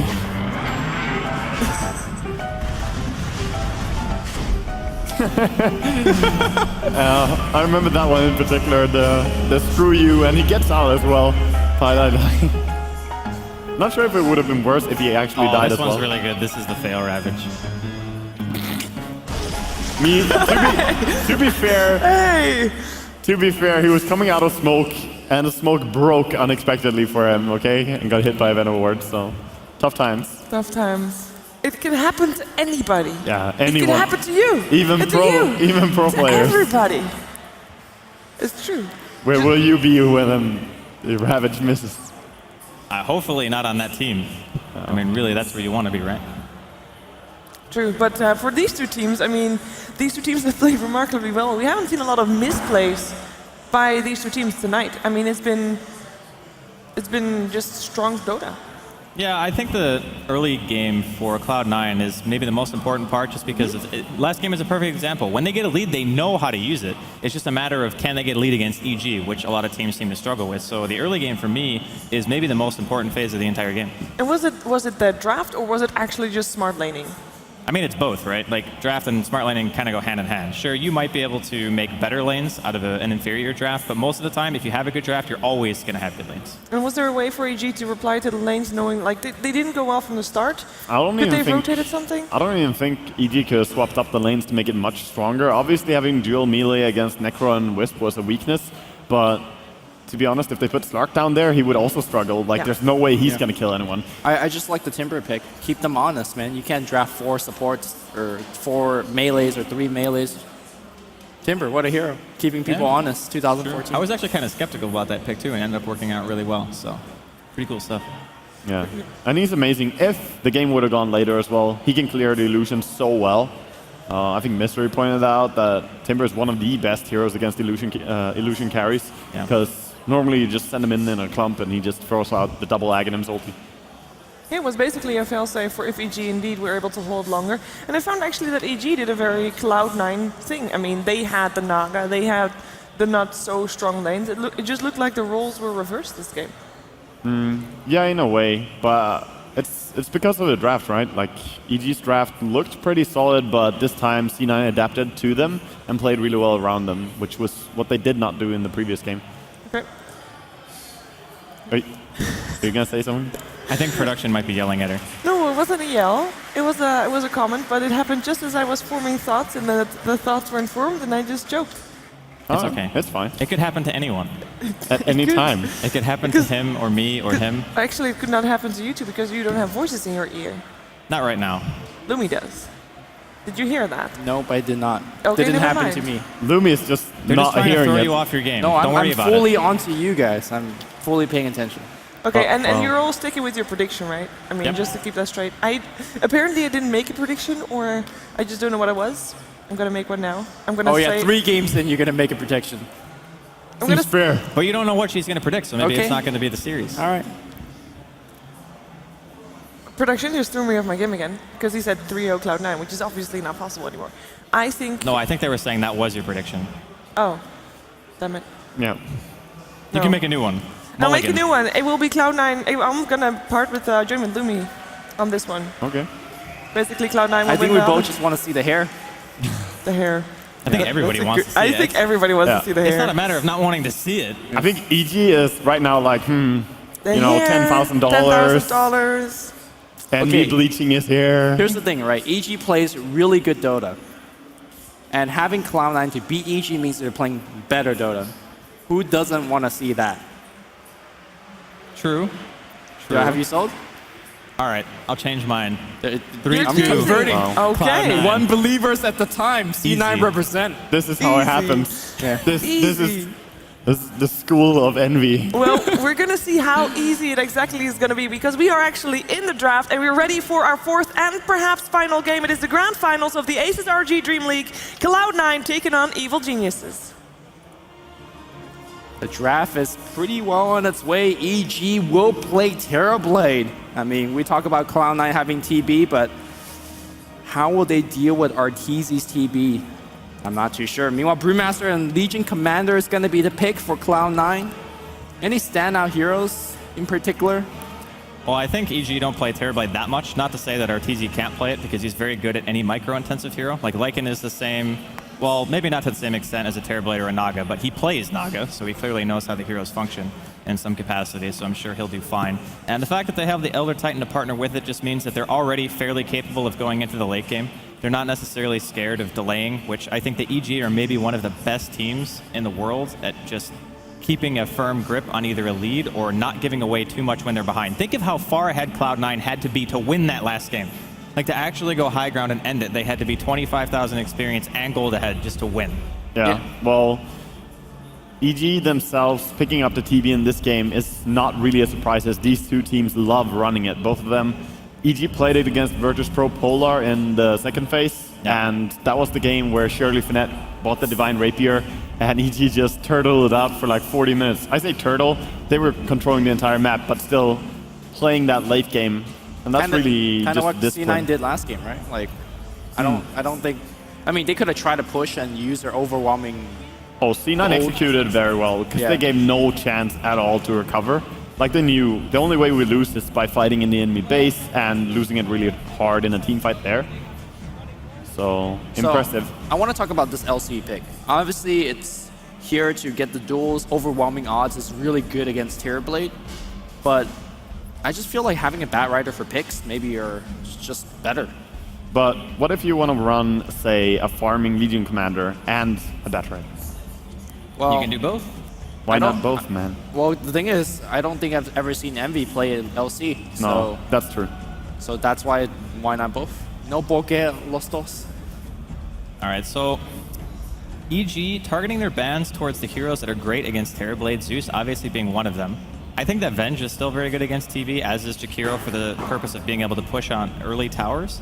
And then Wisp, obviously, relocate ganks are pretty terrifying no matter who you are. So I like the fact that EG have already very well thought out idea of who they want to play against when they're going to be picking up this TB very early on. And now they're going to get a hero that they played very well for a very long time and something that Universe might even be tired of by now in the Tidehunter. Yeah, something they didn't have in that game 3 where even if you're very far behind, you could fight around big AoE ultimate to at least make a comeback play. Last game, EG was turret on their base, waiting for the impending doom, right? I think this is actually a fairly safe draft coming out of EG. Like, there's no glaring weakness of it other than the fact that Terrorblade can be exploited in the early game. He's burstable. That's like the only thing that I'm looking at and I'm saying, okay, well this is obviously a weakness. Because Tidehunter can still come out of the laning phase and go farm Ancients or any side of the jungle really that he wants to. Elder Titan, always strong, seems to find farm in most games. I don't really see anything right now that it's like, this is something they can punish. I mean, if it's an ET support, then you have ET Terrorblade possibly in the same lane. What does that lane even do? I still don't think that they're going to pair them up, to be honest. Yeah, it's probably going to be a TB mid, right? Yeah, if anything, they could do TB mid because Arteezy will be the one to play it. You know, that's how EG run.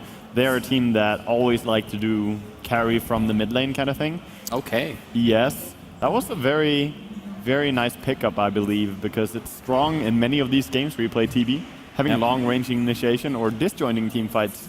And of course, you could get a big slam if you get lucky.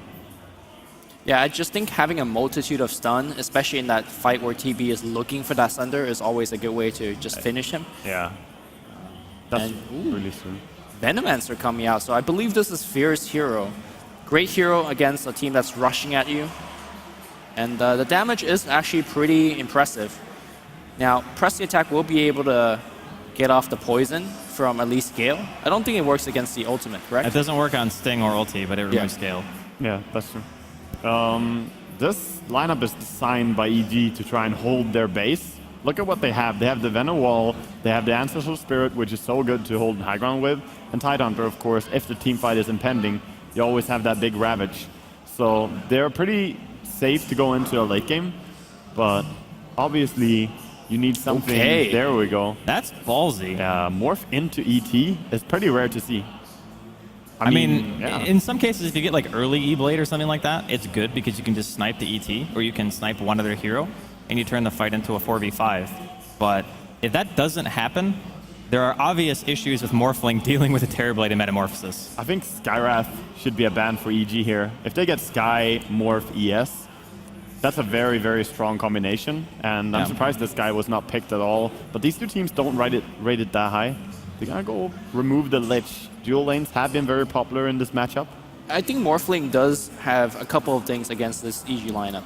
First of all, TB is going to stack things like armor, evasion, and Morphling is one of those late game core that give you so much magical burst. So the EB shotgun, the waveform, and then the last bit shot can actually just kill Terrorblade from half health to down 0. Second thing is that if you ever make a Terrorblade range illusion, that's a pretty formidable force. You get a decent illusion. It doesn't deal as much damage as the Conjure image from Terrorblade, but they have the full HP. Yeah. So I get what you're saying, that they're pretty impressive. But one bigger thing right here is just how are you going to fight in a 5v5 against the Ancestral Spirit? Because that's really a pressing issue for Morphling. Yeah. He has so much base armor. But I'm looking forward to seeing how C9 want to run this, and I wouldn't be surprised at all to see him pick up Skywrath. Whenever Cloud9 have high successes with Morphling, they play Morphling almost like Assassin.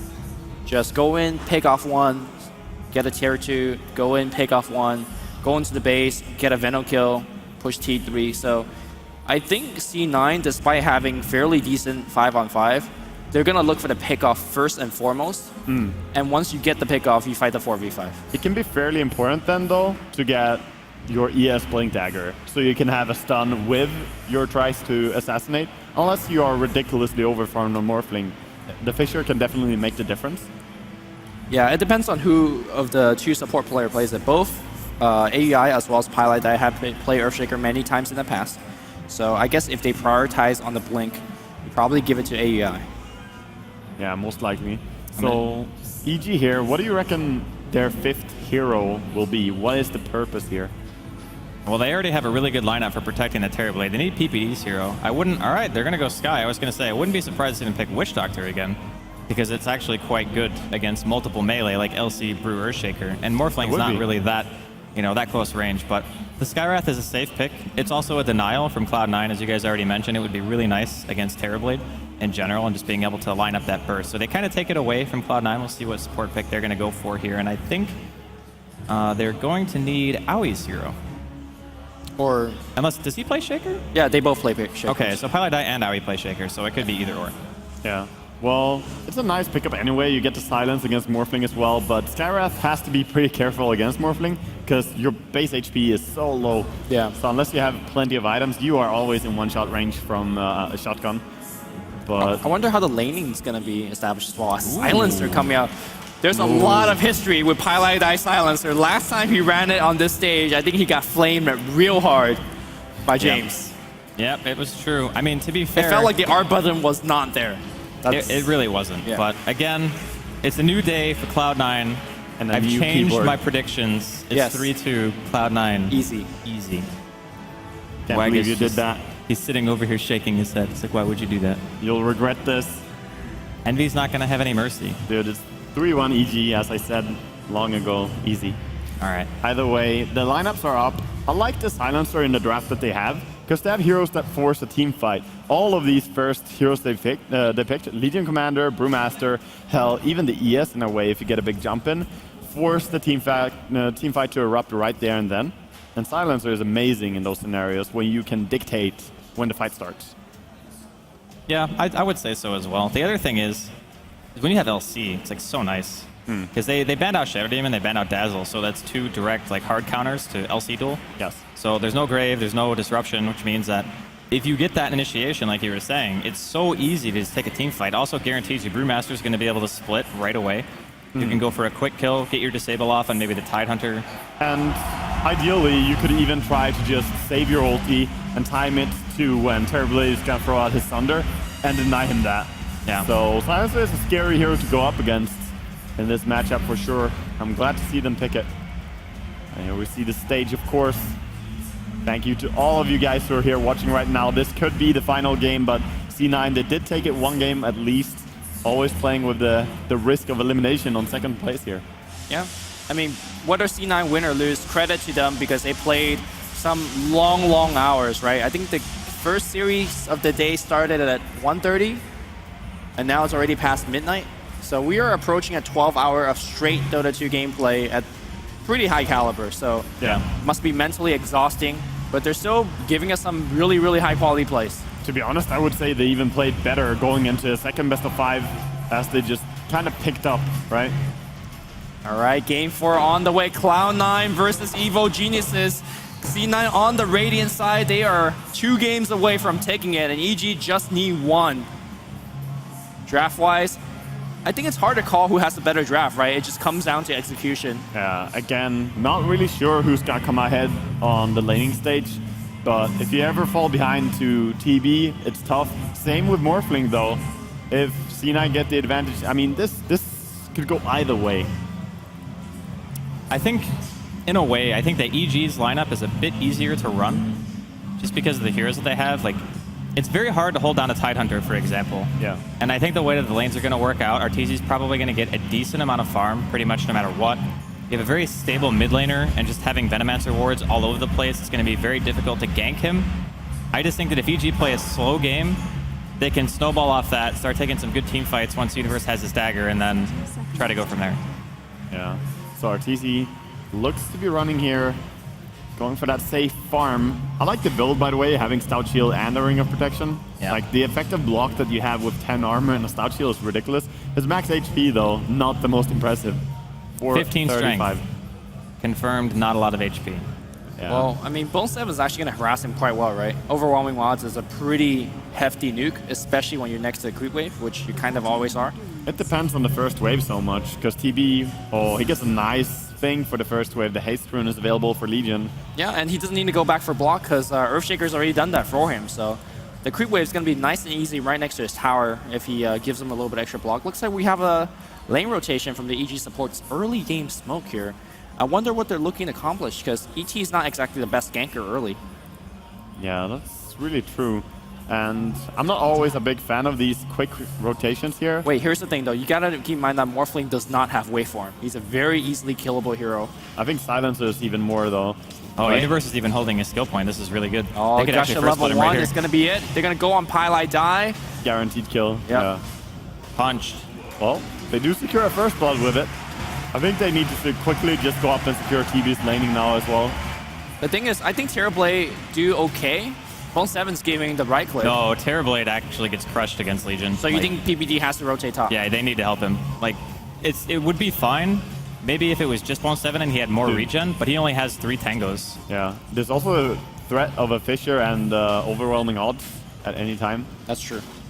PPD is making that trek up top. Stop it. Yeah, starting to go up there. Mid lane also, Venomancer is probably one of the most exhausting heroes to go up against as a melee player. It's a constant harass. It's also one hero that you don't really blind normally, like Drunken Haze. You think of the matchup against Viper, you want to skill that and just be annoying. You just have mass wards to CS for you, so blind doesn't really do anything. Yeah. That's true. They're running down and meeting here. Skywrath, I mean, he's in trouble. And he's kind of caught between 2 here. He's blocked off. Fath is going to get the clap off. They might actually be able to kill him, but he's actually got insane movement speed. The Concussive Blast buying him some time. Zai's going to be able to walk it off. Yeah. I mean, we say insane movement speed, but they're 2 snails running next to each other with the clap and Concussive. I mean, that was a high-speed chase, all right? Yeah, okay. I won't accept any other term. Okay, that's good. And Fear decides to opt for the boots first. Not going bottle just yet. This is a tough time for Brewmaster on mid. He has 4 CS still with 2 minutes in. Yeah. So Fear's doing a very good job. Of course, got a lot of help from PPD though. But the priority to try and win bottom lane a little bit, then go mid and help out there as well. Now I think next priority almost has to be to secure the TB's lane even more. But he has like 10 for 2 is not bad. Yeah, he's actually not doing as bad as I thought, especially considering like he used Metamorphosis on like the second creep wave or first creep wave. Yeah. So the fact that he's been able to walk up that often and continually get CS is nothing short of impressive. Yeah, and with every passing minute, AUI is really suffering in the gold as well as experience intake. So he's got to do something quite quick. Did go for the kill on the on the river, but looks like he was unable to find it. The pull on the left, I'm not sure if it's going to be successful. Looks like not. So a little bit of misplay here from C9. I mean, he gets that one, no, not even that one range creep as the illusion. This stack it though. Stacks the aggro. Yeah. So now anytime he pulls there, you can deny a full creep wave. But Arteezy is so happy right now, considering he is the one that had the toughest matchup, I think. And still, he's doing pretty well for CS. He's keeping up with the Morphling, so not bad at all. Morphling's having a little bit of a tough time on the bottom as well because he's essentially like a melee hero. His attack range is so short, and the Anger Smash has been hitting him a couple of times. Yeah. Oh, they need to be careful. Here. Yeah. I think Bone 7 is in some trouble. He's PPD, nice. Fizz, you're buying him some Whoa, time, he's but he's actually stuck. almost No, blocked. He's he's fighting over. for the kill. He gets killed by neutrals. What? Bone 7 not getting credit for that one. Here comes one more Arcane Bolt. Zai gets the kill. That's just unlucky. Yeah, that was tough. Yeah. That was a really awkward block. There were so many creeps, and the fissure actually kept him in place. Yeah, he kind of had to go for the kill there. Gale gonna miss on mid lane. And Fada goes to take the rune. But PPD is there first. Man with the briefcase. In theory, he could have ran away because overwhelming odds gave him so much movement speed. Yeah. But I also think he made a correct choice at taking the fight, but it was just unfortunate how it ended. It was very likely they would kill someone before dying at least, Yeah. which is what happened, but the neutrals, man, they know how to steal. And that was without a clapper or a satire. Kai might just die here. The clap he's- looks like it doesn't connect. Oh, Oh, the war block! Pylai die! Welcome to Fear. What a play. Honestly, I think that wouldn't have even been necessary if he just used to stomp a bit Don't sooner. ruin our reality. I'm just saying, like if he stomped like a second sooner, there's no way he could have dodged it. But You gotta go for the cool place. That was, yeah, setting up for Fear. Really, EG are pulling ahead though on all of their cores right now. Sure, it's very even between the carries, but look at that mid difference: 33 and 7 for 13 and 0. Brewmaster doesn't normally lose their lane, but Zaya has done so much work just harassing on mid lane. yeah, and I mean, really, what do you do against Mass Plague Wards as a melee hero? Even as Brewmaster, you're going to take a ton of damage if you try to walk into like 6 or 7 of them that are usually up at the same time. Yep. It is just so annoying. You don't get any runes because you can't go check for them. Oh, the Gale's barely gonna miss. If the Gale hit, that would have been a kill, I think. Maybe. Would have definitely gave him a lot of right clicks. Yeah. I mean, Brew still is very hard to fully commit on to get a kill with just 2 heroes, one of which does almost no burst damage. Yeah. Another thing we didn't mention, by the way, is Tide against Morphling. That Anchor Smash value that you can get in the late game is pretty crazy. He's actually out farming Envy by, what, 10 CS? 9 CS? He's so happy now after that gank, so sorry for doubting the first rotation, EG. Well done. Yeah, it's all about the supports, I think, in this particular series. You see the supports being extremely effective in EG. They win every single lane. It's not to say that Pylai die and AUI is not doing a lot, but they're playing these kind of defensive, harassing support that just really don't have the capacity for big plays. Yeah. Shaker did get a good block, but again. Yeah, and by the way, Arteezy, even on the safe lane, did purchase a bottle on his Terrorblade this game. And I don't think he did that in the previous games that I've watched, so maybe he's just seen how much impact it has when you can find the DD rune and keep it. I mean, it's crazy. There's no doubt that the bottle is amazing on Terrorblade. Yeah, it's very good on the Morphling as well. You need a ton of mana, you could get a ton of runes. Oh yeah. Ever since the bounty change, like bounty rune coming into play, the bottle just goes up in value. But right now, this is looking to be a pretty fast Blink Dagger on Tide because of how much he's farming on bottom. Meanwhile, though, Legion is not having the worst time on offlane either. So I'm saying that EG are winning the laning stage, but it's not by a mile. Yeah, I mean, Bone 7 getting as much as he has in this lane is mainly due to the fact that outside of the one little skirmish near the large camp, EG really haven't prioritized helping Arteezy that much. Maybe they're just very confident in his ability to just go back to the jungle, just do what Envy really does in his Terrorblade, which is just off-map farm for some time and just come out with like a full Manta in like 10 minutes. It's an interesting take on it as well. It's like you don't need to go and protect your carry that much, because if you just win the other lanes and let Terrorblade run into jungle, he's gonna do just fine there as well. So I'm really liking it. Oh, Cloud9 grouped up here towards the middle lane. Fear is trying to punish Fear. Are they trying to set up a kill on him? Yeah, they want to. Oh, I'm not There's sure. no way, man. Yeah, I mean, the lane's constantly shoved up, so... I think they realized that Tide bottom is doing so much against Morphling because they're short range anyway, that they want to switch right now. Like put Morphling mid, send down Brewmaster bottom. Well, the Brewmaster's not going to have any better time. Oh, a little bit better. He has a potential to kill still with Clap, so maybe it could work out more in their favor. Just missing it there. I do believe these lanes are going to be a nicer matchup than before at least, but Zai is doing so much work as well in mid. I mean, if you're Cloud9, what is your go time? Is it just getting the Brewmaster blink? Or And the then LC Bone 7 blink. blink? You need both. Okay, Envy taking a ton of damage. Nice Strength defensive more. fissure. He's got the replicate out. He gets to it. Yeah. He'll be fine. But still, that's a lot of farm time lost. He is going to be happy for that fissure, though, bailing him out. I think he would have died if it wasn't for Yeah, it. definitely. And the stacks are real for EG, pulling stacks in jungle earlier on for TB and also on the Ancients. Oh! She didn't get the dual win, but she got the dual kill. PPD going down there. That kill is actually very important for the gold. Oh yeah. Very close to the blink dagger. I think this is what EG does so well. If you want to play greedy, they will play greedy, and they will play very efficient greed as well. It's also a mistake that some players make against Legion. It's like, oh, he can't duel and kill me. I know that for a fact. And then they're like, oh god, he can still chase me down and kill me afterwards. I see. Happens more often than not.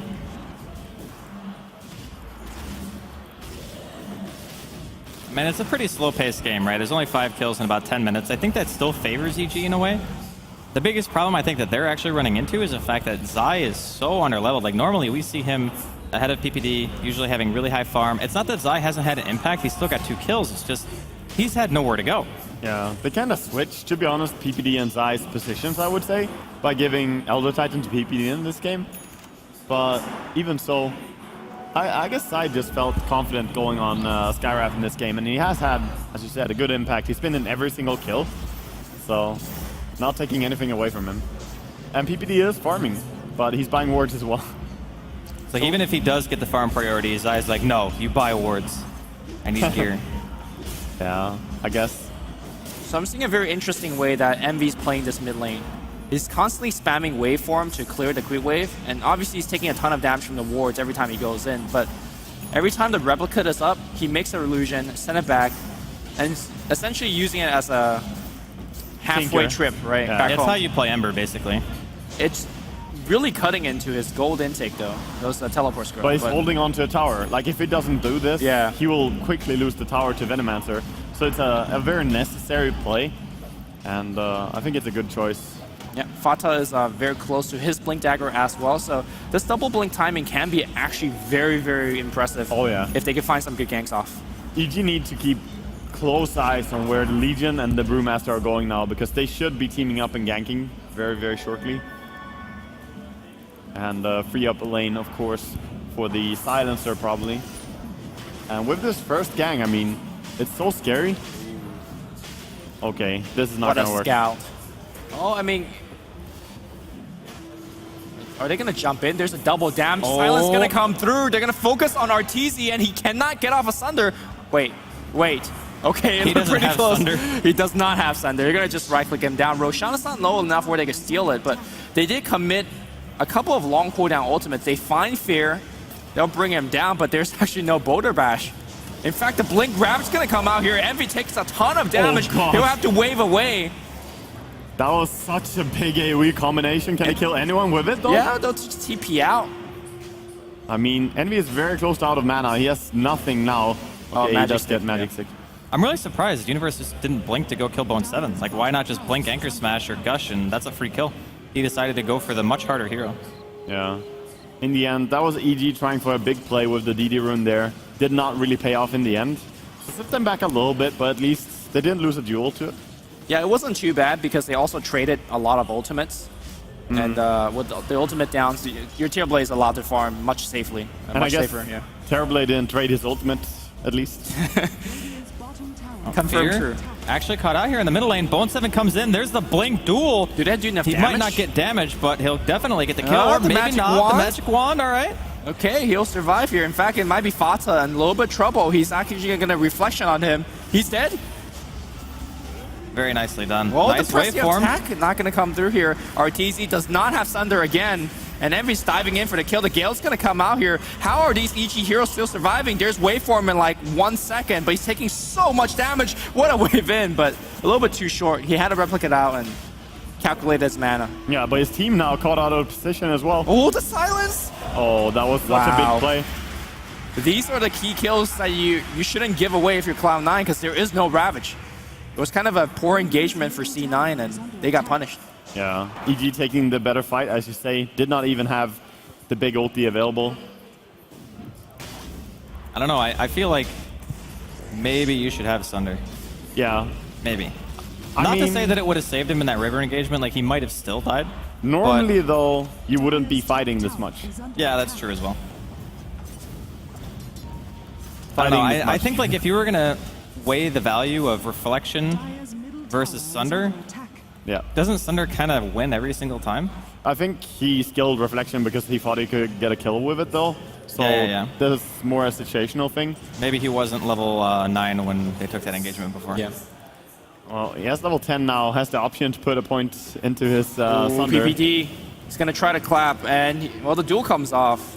He's actually hitting over the fissure. And the global is going to come Oh, out, but God. they lose this All right, another. there we go. Well, they don't lose a duel, but they don't win the duel. The Ravage is going to come out. Immediate blink back from Bone 7. The quick fingers are here. Fata's still here, though. The clap's going to come out. The ult's going to be used as well. They want Universe. Yeah, Envy can probably help bring down Universe as well. Yeah, he's going to wave forward. This Fissure's not exactly helping out. He's going to survive because of this. The Boulder Bash is going to come through. They get the kill. Fear might be a little bit trouble here. The Yule's is going to bring him up. C9 on the warpath right here, just chasing down. That he should go down. Yeah, the Echo Slam into the right clicks. Well, That Gale, they're though. just missing a ton of damage. The Earth Splitter. What? They Okay, take out Envy. PPD. Bone 7's on the run. Here comes a Reflection from Arteezy. They're going to get 2 return kills. All right, being Okay. punished And hard to make here. that a third, Zai finds Aoi 2000 in the high ground above the river. Yeah, and that's so many kills with you being right in front of a tower as well. That's a quick objective, easy. As Echo Slam is also down, there's nothing to worry about really here. Tower going down, and man, that looked so good in the beginning, but then C9 kind of committed a lot to diving under the tower against the Venno, and PPD with the key ulti there. That was the downtown Earth Splitter. That Yeah. was like from behind the tier 1. Dude, that's the thing though. If you send it from really far away, then it's pretty much instant when you see it. Like, it's very, very short notice. So, good thing to be far away. One thing to point out is that Silencer is actually going for Hannah Midas, which is interesting spin. You see sometimes like support AA going for an item like this. And the idea is the same, right? You hit level 16 very quickly. Somehow, eventually in the game, you'll end up with an Aghanims and maybe even a Refresher. I think it's fine. As long as they stay on top of warding, buying the Midas doesn't matter that much. Because what other item would make that much of a difference for you early on? And this does kind of help you get towards that Refresher later on. Given how much you're fighting, I would say a mech would be really good, but I guess you don't want your Silencer to be in the middle of the fight. So. Yeah, you can't walk in that close. I so- think you only really pick Silencer for the purpose of having an ulti out of the fight, you know? Like, pretty And much what you farming. said, just like AA. Well, this game confirmed that there is an R button on Pilot Eye's keyboard, and he's actually using it very well. Yeah, it's, as you said, Draskell, very similar to AA because you're somewhere else farming away all the time and sending in your ulti. And why not have a Midas then? And Bone 7 actually going back for his patented Blade Mail build. It's very interesting to me. Like, Team Tinker, for example, play it in a very different way. They always decide to go for Maelstrom. They go carry though. Like they put a 1 position LC. It's very different from sending it offlane. Yeah. Yeah, but I still feel as though the item progression still feels overall a bit stronger sometimes. I mean, if you're going all in, the Blade Mail is obviously a good choice. Yeah. Because you're just doing guaranteed damage to whoever you decide to duel. And if that happens to be Terrorblade, for example, then it can pretty much just guarantee that you're going to kill him even solo. But oftentimes, if you don't get kills with it, it kind of stunts your growth as the hero. Ever since the change that you can proc your passives on Legion Commander, I think it's fine to go for Maelstrom, to be honest. Yeah. Oh, I mean, clearly Bone 7 has had plenty of success without Maelstrom, so I'm not going to question it too much. This game, though, he's got off a ton of duels, but just no victory. So he's still sitting with 0 damage. And it's always been so close, though. But some duels he rushed to get the duel and did not throw his overwhelming odds first. Yeah. And they could have secured some wins. I'm not gonna say it's wrong though, because if you throw the overwhelming odds first, the enemy might have gone on their way, might have thrown out a spell. I still think it's more important to get off the duel, like just as a stun. Yeah. But maybe with the Earthshaker on the team, maybe you let him stun first. It's tough. It's tough, really. Can't really judge either way there. Gonna find a bounty rune for RTZ, who has his entire, or at least I believe his entire Manta style now. Yeah, he just got it now. So 18 minutes Manta style. That's a pretty good timing. Yeah, not too shabby. Meantime, Fata here. He's got a pretty decent rune. He's gonna give things the old scout. Almost full Aghanims now on Fear as well, farming quite a lot, 600 gold away. So those two are leading the net worth, but Morphling is not that far behind. He is staying relevant. He's not, and I think the item he's farming for gives them that really high peak once he finishes. So I imagine that whoever just gets found by him and maybe Bone 7 is just straight up dead. So they got to be somewhat aware, and Fata has that Invis rune, but actually it's a quick... Ooh, Envy taking a ton of that Mystic Flare. In fact, he tanks the whole thing. Envy's dropping really low. Envy's dead. Meanwhile, AUI, he could not get off... Well, he got off the Echo Slam, but the poison is just really bringing him down. Fierce Venomancer is just doing so much work this game. Yeah. I mean, they get 2 kills there, and they kill Morphling, who's working on such an expensive item. That's massive. Zai will smile into his grave there as a Skywrath. I'm very surprised that there was no global on that engagement. Well, it's kind of hard to global for that, right? Because they didn't even see the Tidehunter in the first place. Like, they had no idea that he was there. And Mystic Flare and everything from Zai had already been used, and you can't really global just for a Veno. I think he's actually one of the worst heroes to use a global on, so I think it's actually fine. Yeah, this Terror Blade is doing a ton of damage to the tier 1. Fata TP's down. Arteezy's still here. Can they get the silence off? No, he's not. This is a creep. Oh, he doesn't have to split anyway. Yeah, the tower's gonna go down. Morph is coming in though. Can he maybe kill Arteezy if there is Thunder available. They gotta be very careful here. Oh, wow, he's gonna just straight up die before he even casts a fissure. Wait for him back out, and Ancient Seal is coming off cooldown. In fact, it's off cooldown. PP's looking for the stun, and he will get it. He is morphing to strength, but he's actually losing a ton of health. And keep in mind that there is an ET nearby. The global is gonna come out, but just way too late. The Ghost Scepter's keeping him alive. Another waveform forward. Concussive Shot's gonna come through. Envy's still very slow, and or the press attack. Can't chase this one. But they forced so much there, and the Silencer ulti being gone, maybe they can pressure more. Gonna back off instead and take it safer. Maybe even head in towards big old Roche. I think it would be a little bit difficult, actually, for them to do that right now. Yeah. It's not like they have a hero who just has like lifesteal or anything like that, so anytime you can... It's the meta ender as well. Takes too long. Yeah, I think it's time for the game to slow down a little bit for both teams. Importantly, he gives Zai level 11 to pick up his second point of Mystic Flare, although maybe more levels of his other spells. And on the other side, you need a Shaker Blink. Like, every time he walks in... And the E-Blade. He just dies. Yeah, and of course the E-Blade for MV. But he's so far away, though. Like, Aoi, at this stage, it's very difficult to farm anywhere. Mid lane, the duel's going to come in here, but there is a TP. MV waving in now. Finally going to get a winner, but you guys need a straight-up TP out. And Bone 7 makes it home. Yeah, he does make it home. The Aghanims is going to hurt him quite a bit, but he's going to be fine here. Removing the Venomous Gale. The heal. In the end, welcome to the winner. 14 damage over on Legion Commander now. And it's going to be a little bit easier next time he tries to go for any kill like this. I still think the Blink and Blade Mail build is so strong, to be honest. Unless you're definitely the one position in your team. This is just a better ganking build. Yeah, I mean, for solo kill potential, it clearly has the better peak, if you want to call it that. Like, when you get the two items in conjunction, it's extremely strong, so... We'll need a fast BKB. There's a ton of magical damage, a ton of stuns. Bone 7's well on his way on that. Got 600 gold in the bank. Always risky as well to play Legion Commander against a Skywrath for the fear of just losing a duel. The rain comes down. Mystic Flare. Master Illusion or Morphling's Illusion gonna deny the bottom rune. It was a regen too. I was surprised he didn't just replicate in and get it, but I guess it's a little dangerous going to the river. And He was busy farming. That's fine. You can see that C9 on the top lane just giving free farm to AI 2000. Oh, Needs that blink. He has the E-Blade now, right? Yes, he does. Yeah. That's pretty quick, considering they died there on top lane. I thought he would get it maybe like a minute or two slower. Maybe they'll show off in a duel fight. Yeah, could definitely. This is plenty of damage. He doesn't have maxed out adaptive yet, though. 1 point missing. So shotgun is not fully loaded. It's like 90%. I still feel as though like the E-Blade is a really solid pickup for sure. But with Arteezy already having as much farm as he does and having a Manta, it can actually disrupt the E-Blade combo just to be able to Manta. And I'm fairly certain now, because it's a projectile, you can just flat out disjoint it. Yes, you can. So, and it's a very slow projectile too. So he's going to be looking for other kills, like maybe kill Zai, maybe kill PPD. Dude, I'm so impressed by how quickly they did this read. Like, they realized that C9 were going top, and how fast they just made this decision. That's amazing. Yeah. Because they did it before, you know, C9 had even smoked that far. And look at where C9 are on the map right now. They're in no place to stop this one.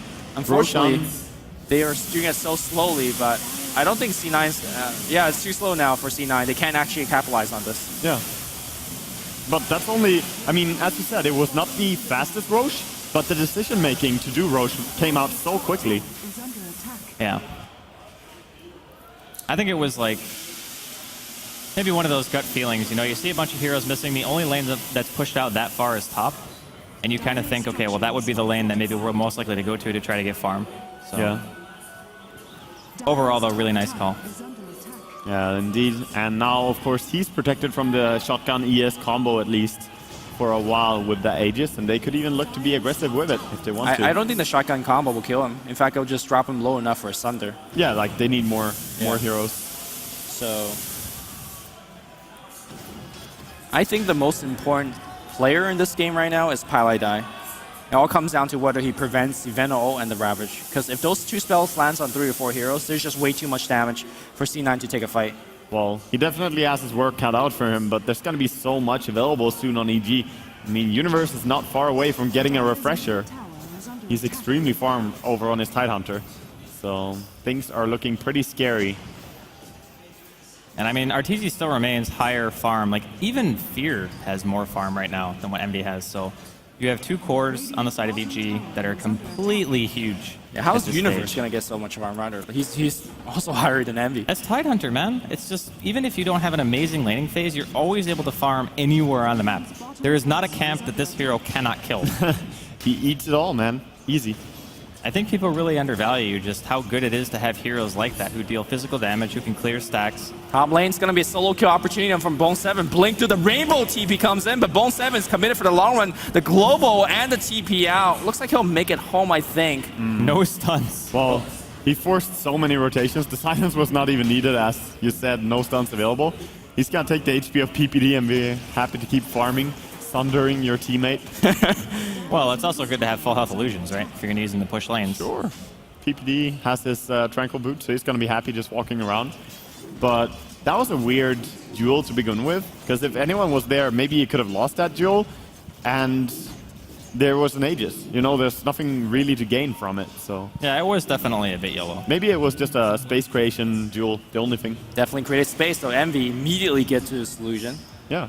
Going back home. Tons of it. So, this shotgun that has been picked up about 3-4 minutes ago has not really paid any dividends. Not yet, but it's still just a high-value item. So, very good agility gain, right? Oh, is anybody going to put a body in front of that T2? The clap's going to come through here. Arteezy does not have mana for Sunder. And in fact, I think they know that they will bring him down once. And I don't think he go for the second one, because the Ravage is looming nearby. In fact, he got picked up by a Storm Tornado, so maybe he can. He actually disjoints it. The silence is going to come through. Great rescue coming out from Evil Geniuses. Yeah, and they might look to try to turn this, actually, because they know the Bruce Split's going to end here. There's also no meta, though. Yeah, they have Blink Ravage and they have Blink Poison Nova, which Poison Nova does an unreasonable amount of damage at this point in the game. Oh, yeah. It hurts. It hurts a lot. No global as well. I think maybe you forfeit the T2. Spam out the wave as much as you can if you're think so. I think so. Don't really... Well, maybe with the overwhelming odds, they could defend. Arteezy is not that high HP. Envy? Okay, Envy just died. Well, I guess the tower is forfeit then. And he has no buyback, so definitely no way. Again, Arteezy being in his team is hazardous, man. Hey man, he's got earn charges. He's fine. Yeah. I would expect any support to do the same for me if I were in his position. I expect supports to do a lot of things, Arteezy. Arteezy seems to share my opinion. Scumbag core players. Wanna stack later, Lumi? No. Up with TV.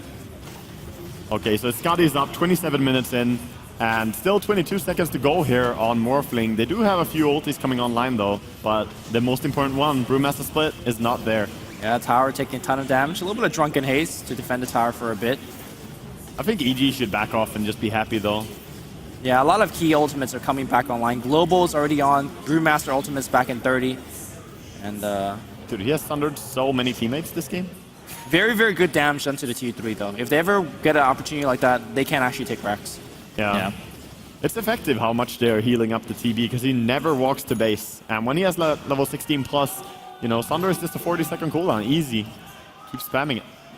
Very risky item choice coming out here from Bone 7. He's going for the Shadow Blade, which gives him so much initiation, but I feel like he just need to have a BKB to not die to all this magical damage. Yeah. I don't think being in a position where you have to buy a BKB is what you want to be in. Like, if you're Envy right now and you have to buy a BKB, I already feel like you're in a... Oh, no, not Envy. I think Bone 7. Oh, Bone 7. He's jumping in, and there's Mystic Flare, right? All Duel right, well, happening on the speaking of bottom jumping lane. in, yep, free duel win for him. Solo kill He as is well. a winner. So PPD getting punished a little bit for his split push there, and that was a killing spree as well. Plenty of gold over to the leading commander, happily farming bottom as things are about to change. LTP Wow, out. that blink. What a fast blink. Is the Ravage going to get committed? Looks like not. No. Holding on to that one. They need somebody on their team with like a Yules or something. Yeah. They're missing out on so many big opportunities by people just TPing out and maybe Yeah, not wanting to PPD use has Ravage. one, but he died. Yeah. It's tough times, but still though, EG are in a very, very nice spot here. Top 3 farmers on their side of the map, or on their side. So, looking pretty good for them. Yeah. C9, they have the combination though. Like, never count them out when they have Silence, they have Echo Slam, they have the duel to force team fights, Brewmaster Split, which Fada can do so much with. And of course, Morphling can pick off plenty of heroes with his shotgun. That's true. I think EG's still in a very great spot. They forced another duel coming on the mid lane here. Man, Bone 7. What a player. This game doing a lot for his team. Another blink out. He's so fast, but into the Venomancer. He's going to press the attack and try to walk out of there, but look at the damage. Blamemail returning a little bit, and a Veil of Discord the Rune coming of on top. Destiny just spawning next to Arteezy. Oh my god, there's an Illusion Rune as well. Do you go and make a try? You could have definitely take tier 3. That is, I mean, he has Illusion and DD Rune. Holding on to the DD, which is going to work on his illusions if he's next to him. Well, you could try and make a play with this. It'll get the blue aura, but there's no extra damage. Hey man, this is pretty scary right now for Cloud9. Fata was forced to go to BKB, so there's no Vlads on the team. So I just want to point that out against the natural order. I mean, right now this Brewmaster is all they have, really. I think an Echo might be good, but it's level 2 Echo. Maybe it does enough damage. We'll see. E-Blade's gonna come out. He wants to jump in for Echo. You gotta respect the Ravage though. Yeah. And he's just going to sunder his teammate again. He just wants to stay at a high threshold of HP. Like 2k life is quite a bit. And I mean, this is a fairly juicy Echo, but still, it's very hard to commit to. Are they going to just give up Rax? The Earth Splitter is going to come through. BKB's going to use from Fata, but the Rax is gone. Yeah. All right, Arteezy forced staff to safety. I feel like they could have engaged. They had Global up. But there's so much. I mean, they would Global, but then Refresher ulti from Tides. Do you really think you can fight into that? Lose one fight there, and you basically lost the game, right? That's definitely true. It's a high-risk play, but I think you just dump everything on Arteezy, and then you back off. Oh, what a blink by Fear.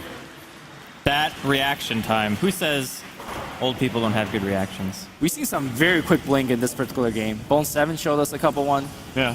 Fear just there. C9 on top of it. That previous war trap by Fear. Jeez. Remember the one where, I think, was it Envy that was walking into the trees and got blocked? Oh, Pylai Die, I think. Pylai Die. It's always Pylai Die. Speaking of him, he's very close to his Aghanim Scepter. Yeah, he is. Aghanims is a nice upgrade. It basically turns your ulti into a Zeus ulti as well, right? The way you could look at it. Pretty Unless much, it gets disjointed somehow. Yeah. But it does add a lot of damage.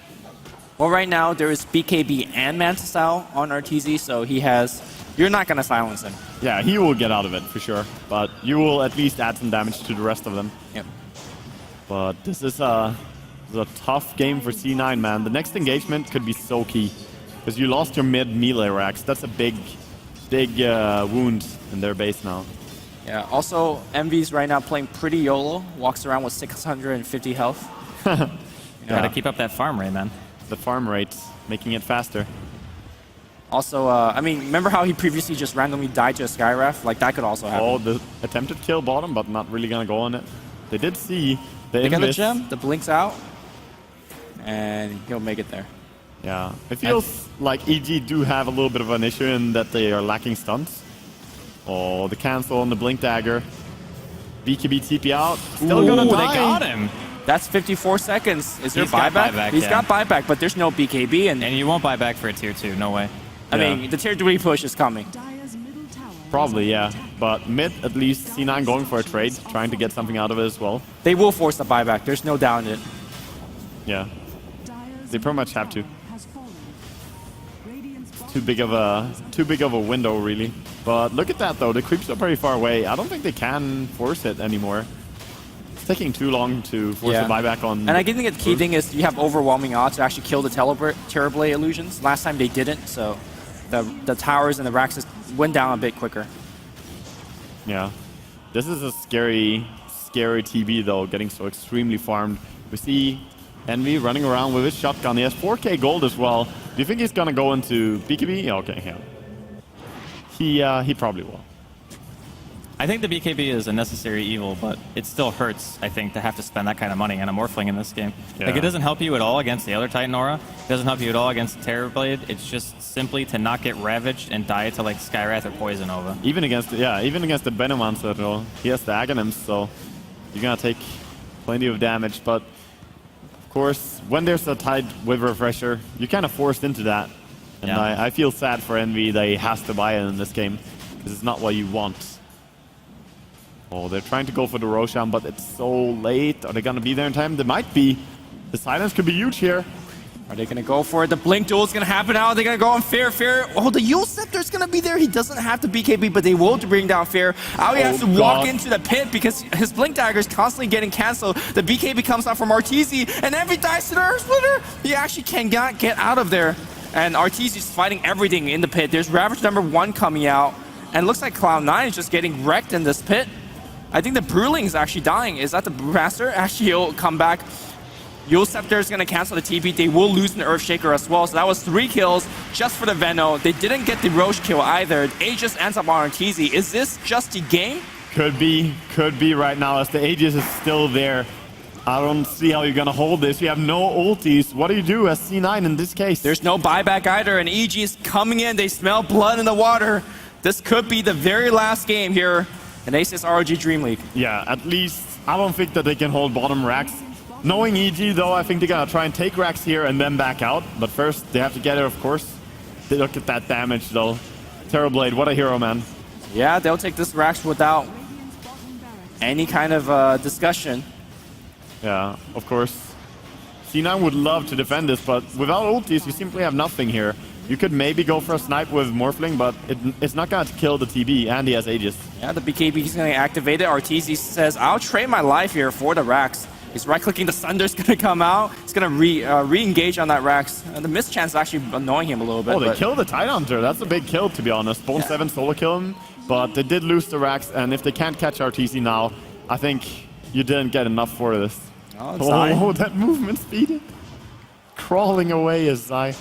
Meanwhile, the range racks also went down mid.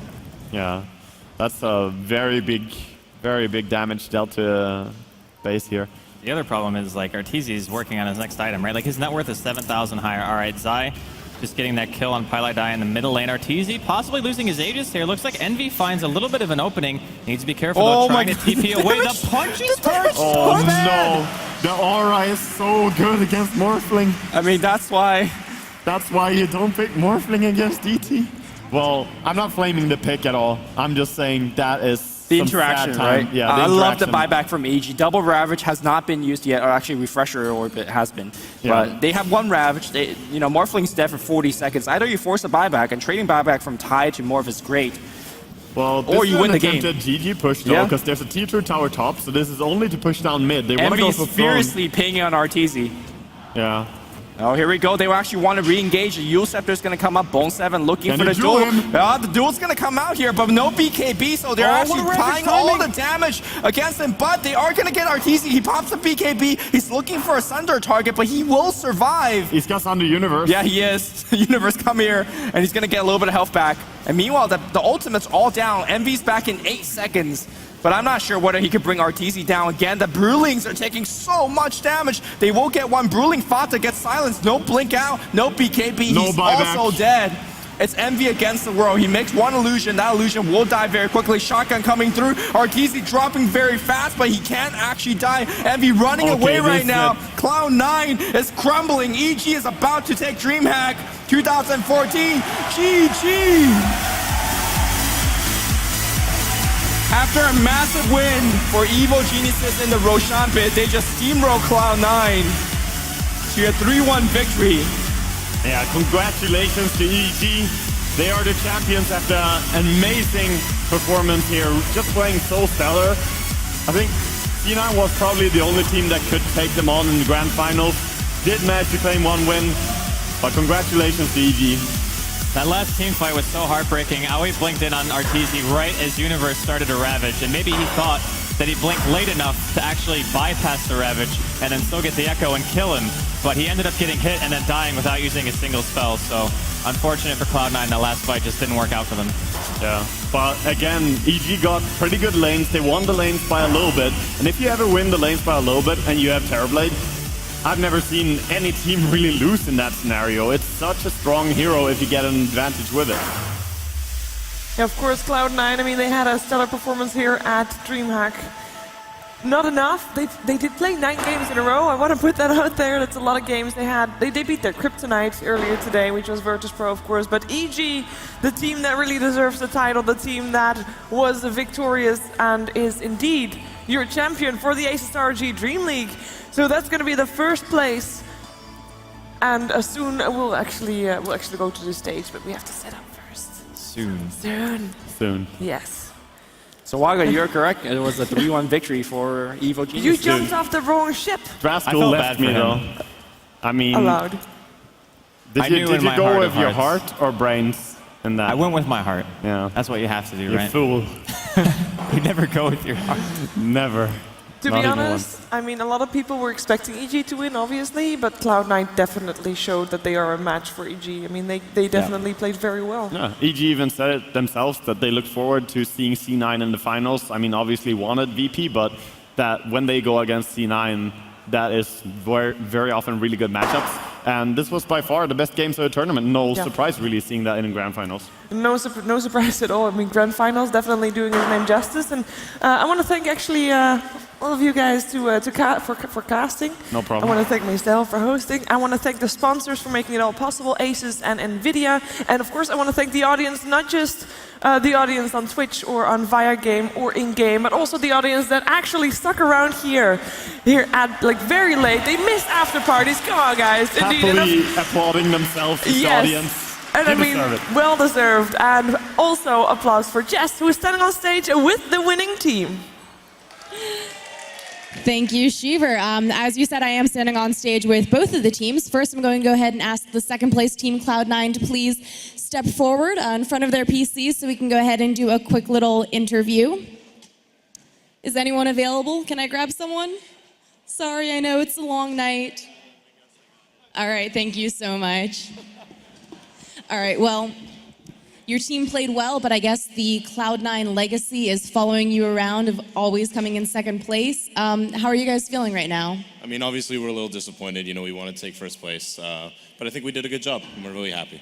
You guys almost brought it around with that third game there. What went wrong, and what else do you think you guys could have done differently to maybe win the series? Well, I'm not the Dota pro, so you know they do the work. I think you know maybe some of the bans or possibly some of the plays could have been better, but you know I think we did a good job still. I think so as well. And hey, you guys did come in second place. You still won $25,000. How's the team going to spend that prize money? I don't know. That's up to them. Probably on party at the summit, maybe? No, we're probably not. Great. Well, thank you so much. And I believe we have a check for you guys. Oh. Do you guys mind stepping out? Thank you. Let's hear it for Cloud9.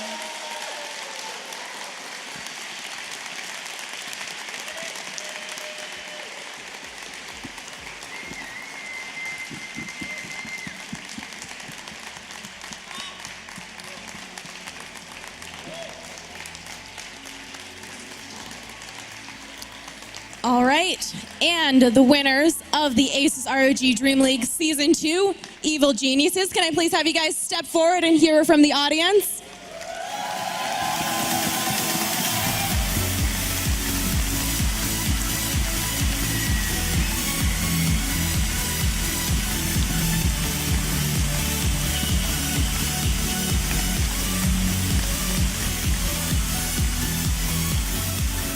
Now, you guys did play incredibly well. I'm going to ask you a few quick questions, if that's all right. It was quite a stomp aside from Game 3. Did you guys have any idea that you would be able to power through and dominate the competition so hard? I think we knew we were going to win the grand finals because we matched up well against C9, but we didn't know by what margin, I guess. So yeah, we were confident. And you guys just won $40,000 prize money. That's awesome. How are you feeling, and how are you guys going to spend that prize money? I can't really talk for everyone. I'm just going to save it. I'm just trying to bank as much money as I can, and then we'll see what I do with it after that. Smart man. And do you have any shout-outs you'd like to give to any of your friends, family, fans, or anyone who's supported you guys along the way? I think Artur wants to answer that one. I think Zai wants to answer that one. Pretty sure I think that's the universe question. Oh, PPD doesn't want to answer? Shout out to Monster. Nice. Let's give him a round of applause. Do I have Okay. And now I have this very large check for you guys. Here you go. Congratulations. Let's give him another hand.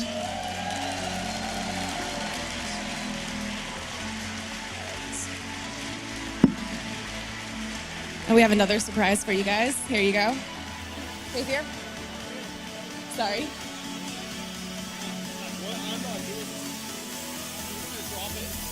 We've got one for everyone. You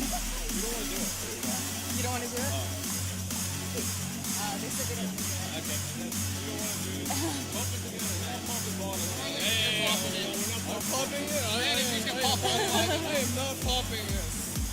Well, I'm going to stand back in case you do.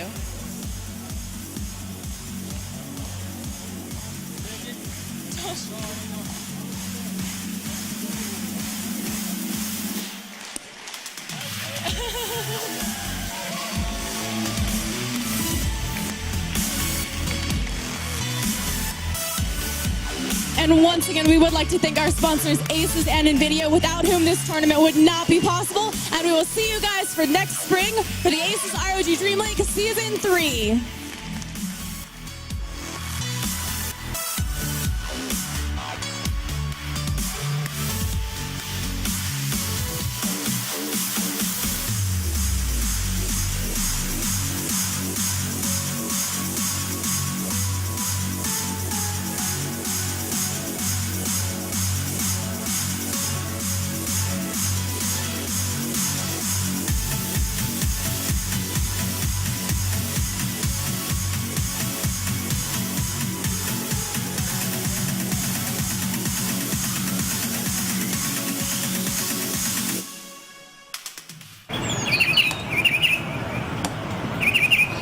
Hey, birds! I'm Edward, and I'm a tufted titmouse. I'm a pretty standard bird. Decent flyer, okay at nests. But my forte, a little thing called productivity. Look, I get it. We all have to work, tick things off the list. Emails, notes, presentations, expenses. But come on, man. I mean, you have to make time for the finer things in life. You're all stressing out about what you have to do next because you can't do it now. Progress isn't made by early birds, you know? It's made by modern birds like me. Come on. As for the rest of you, you're just making things difficult for yourselves. Always hunting for a recharge. Glued to your tiny screens, giving yourself a migraine while you try to write a novel with your thumbs? You birds are so old school. As for me, I got time on my side. A tablet when I want it, and a laptop when I need it. Now stop your flapping and get it done. Get everything done on the fly. It's a laptop, it's a tablet. The Asus Transformer Book T100 with Intel inside. I've got a laptop. Check out my laptop. It's also a tablet. I love my laptop. The point is, it's both. You see this? Yes, it's both. Nice.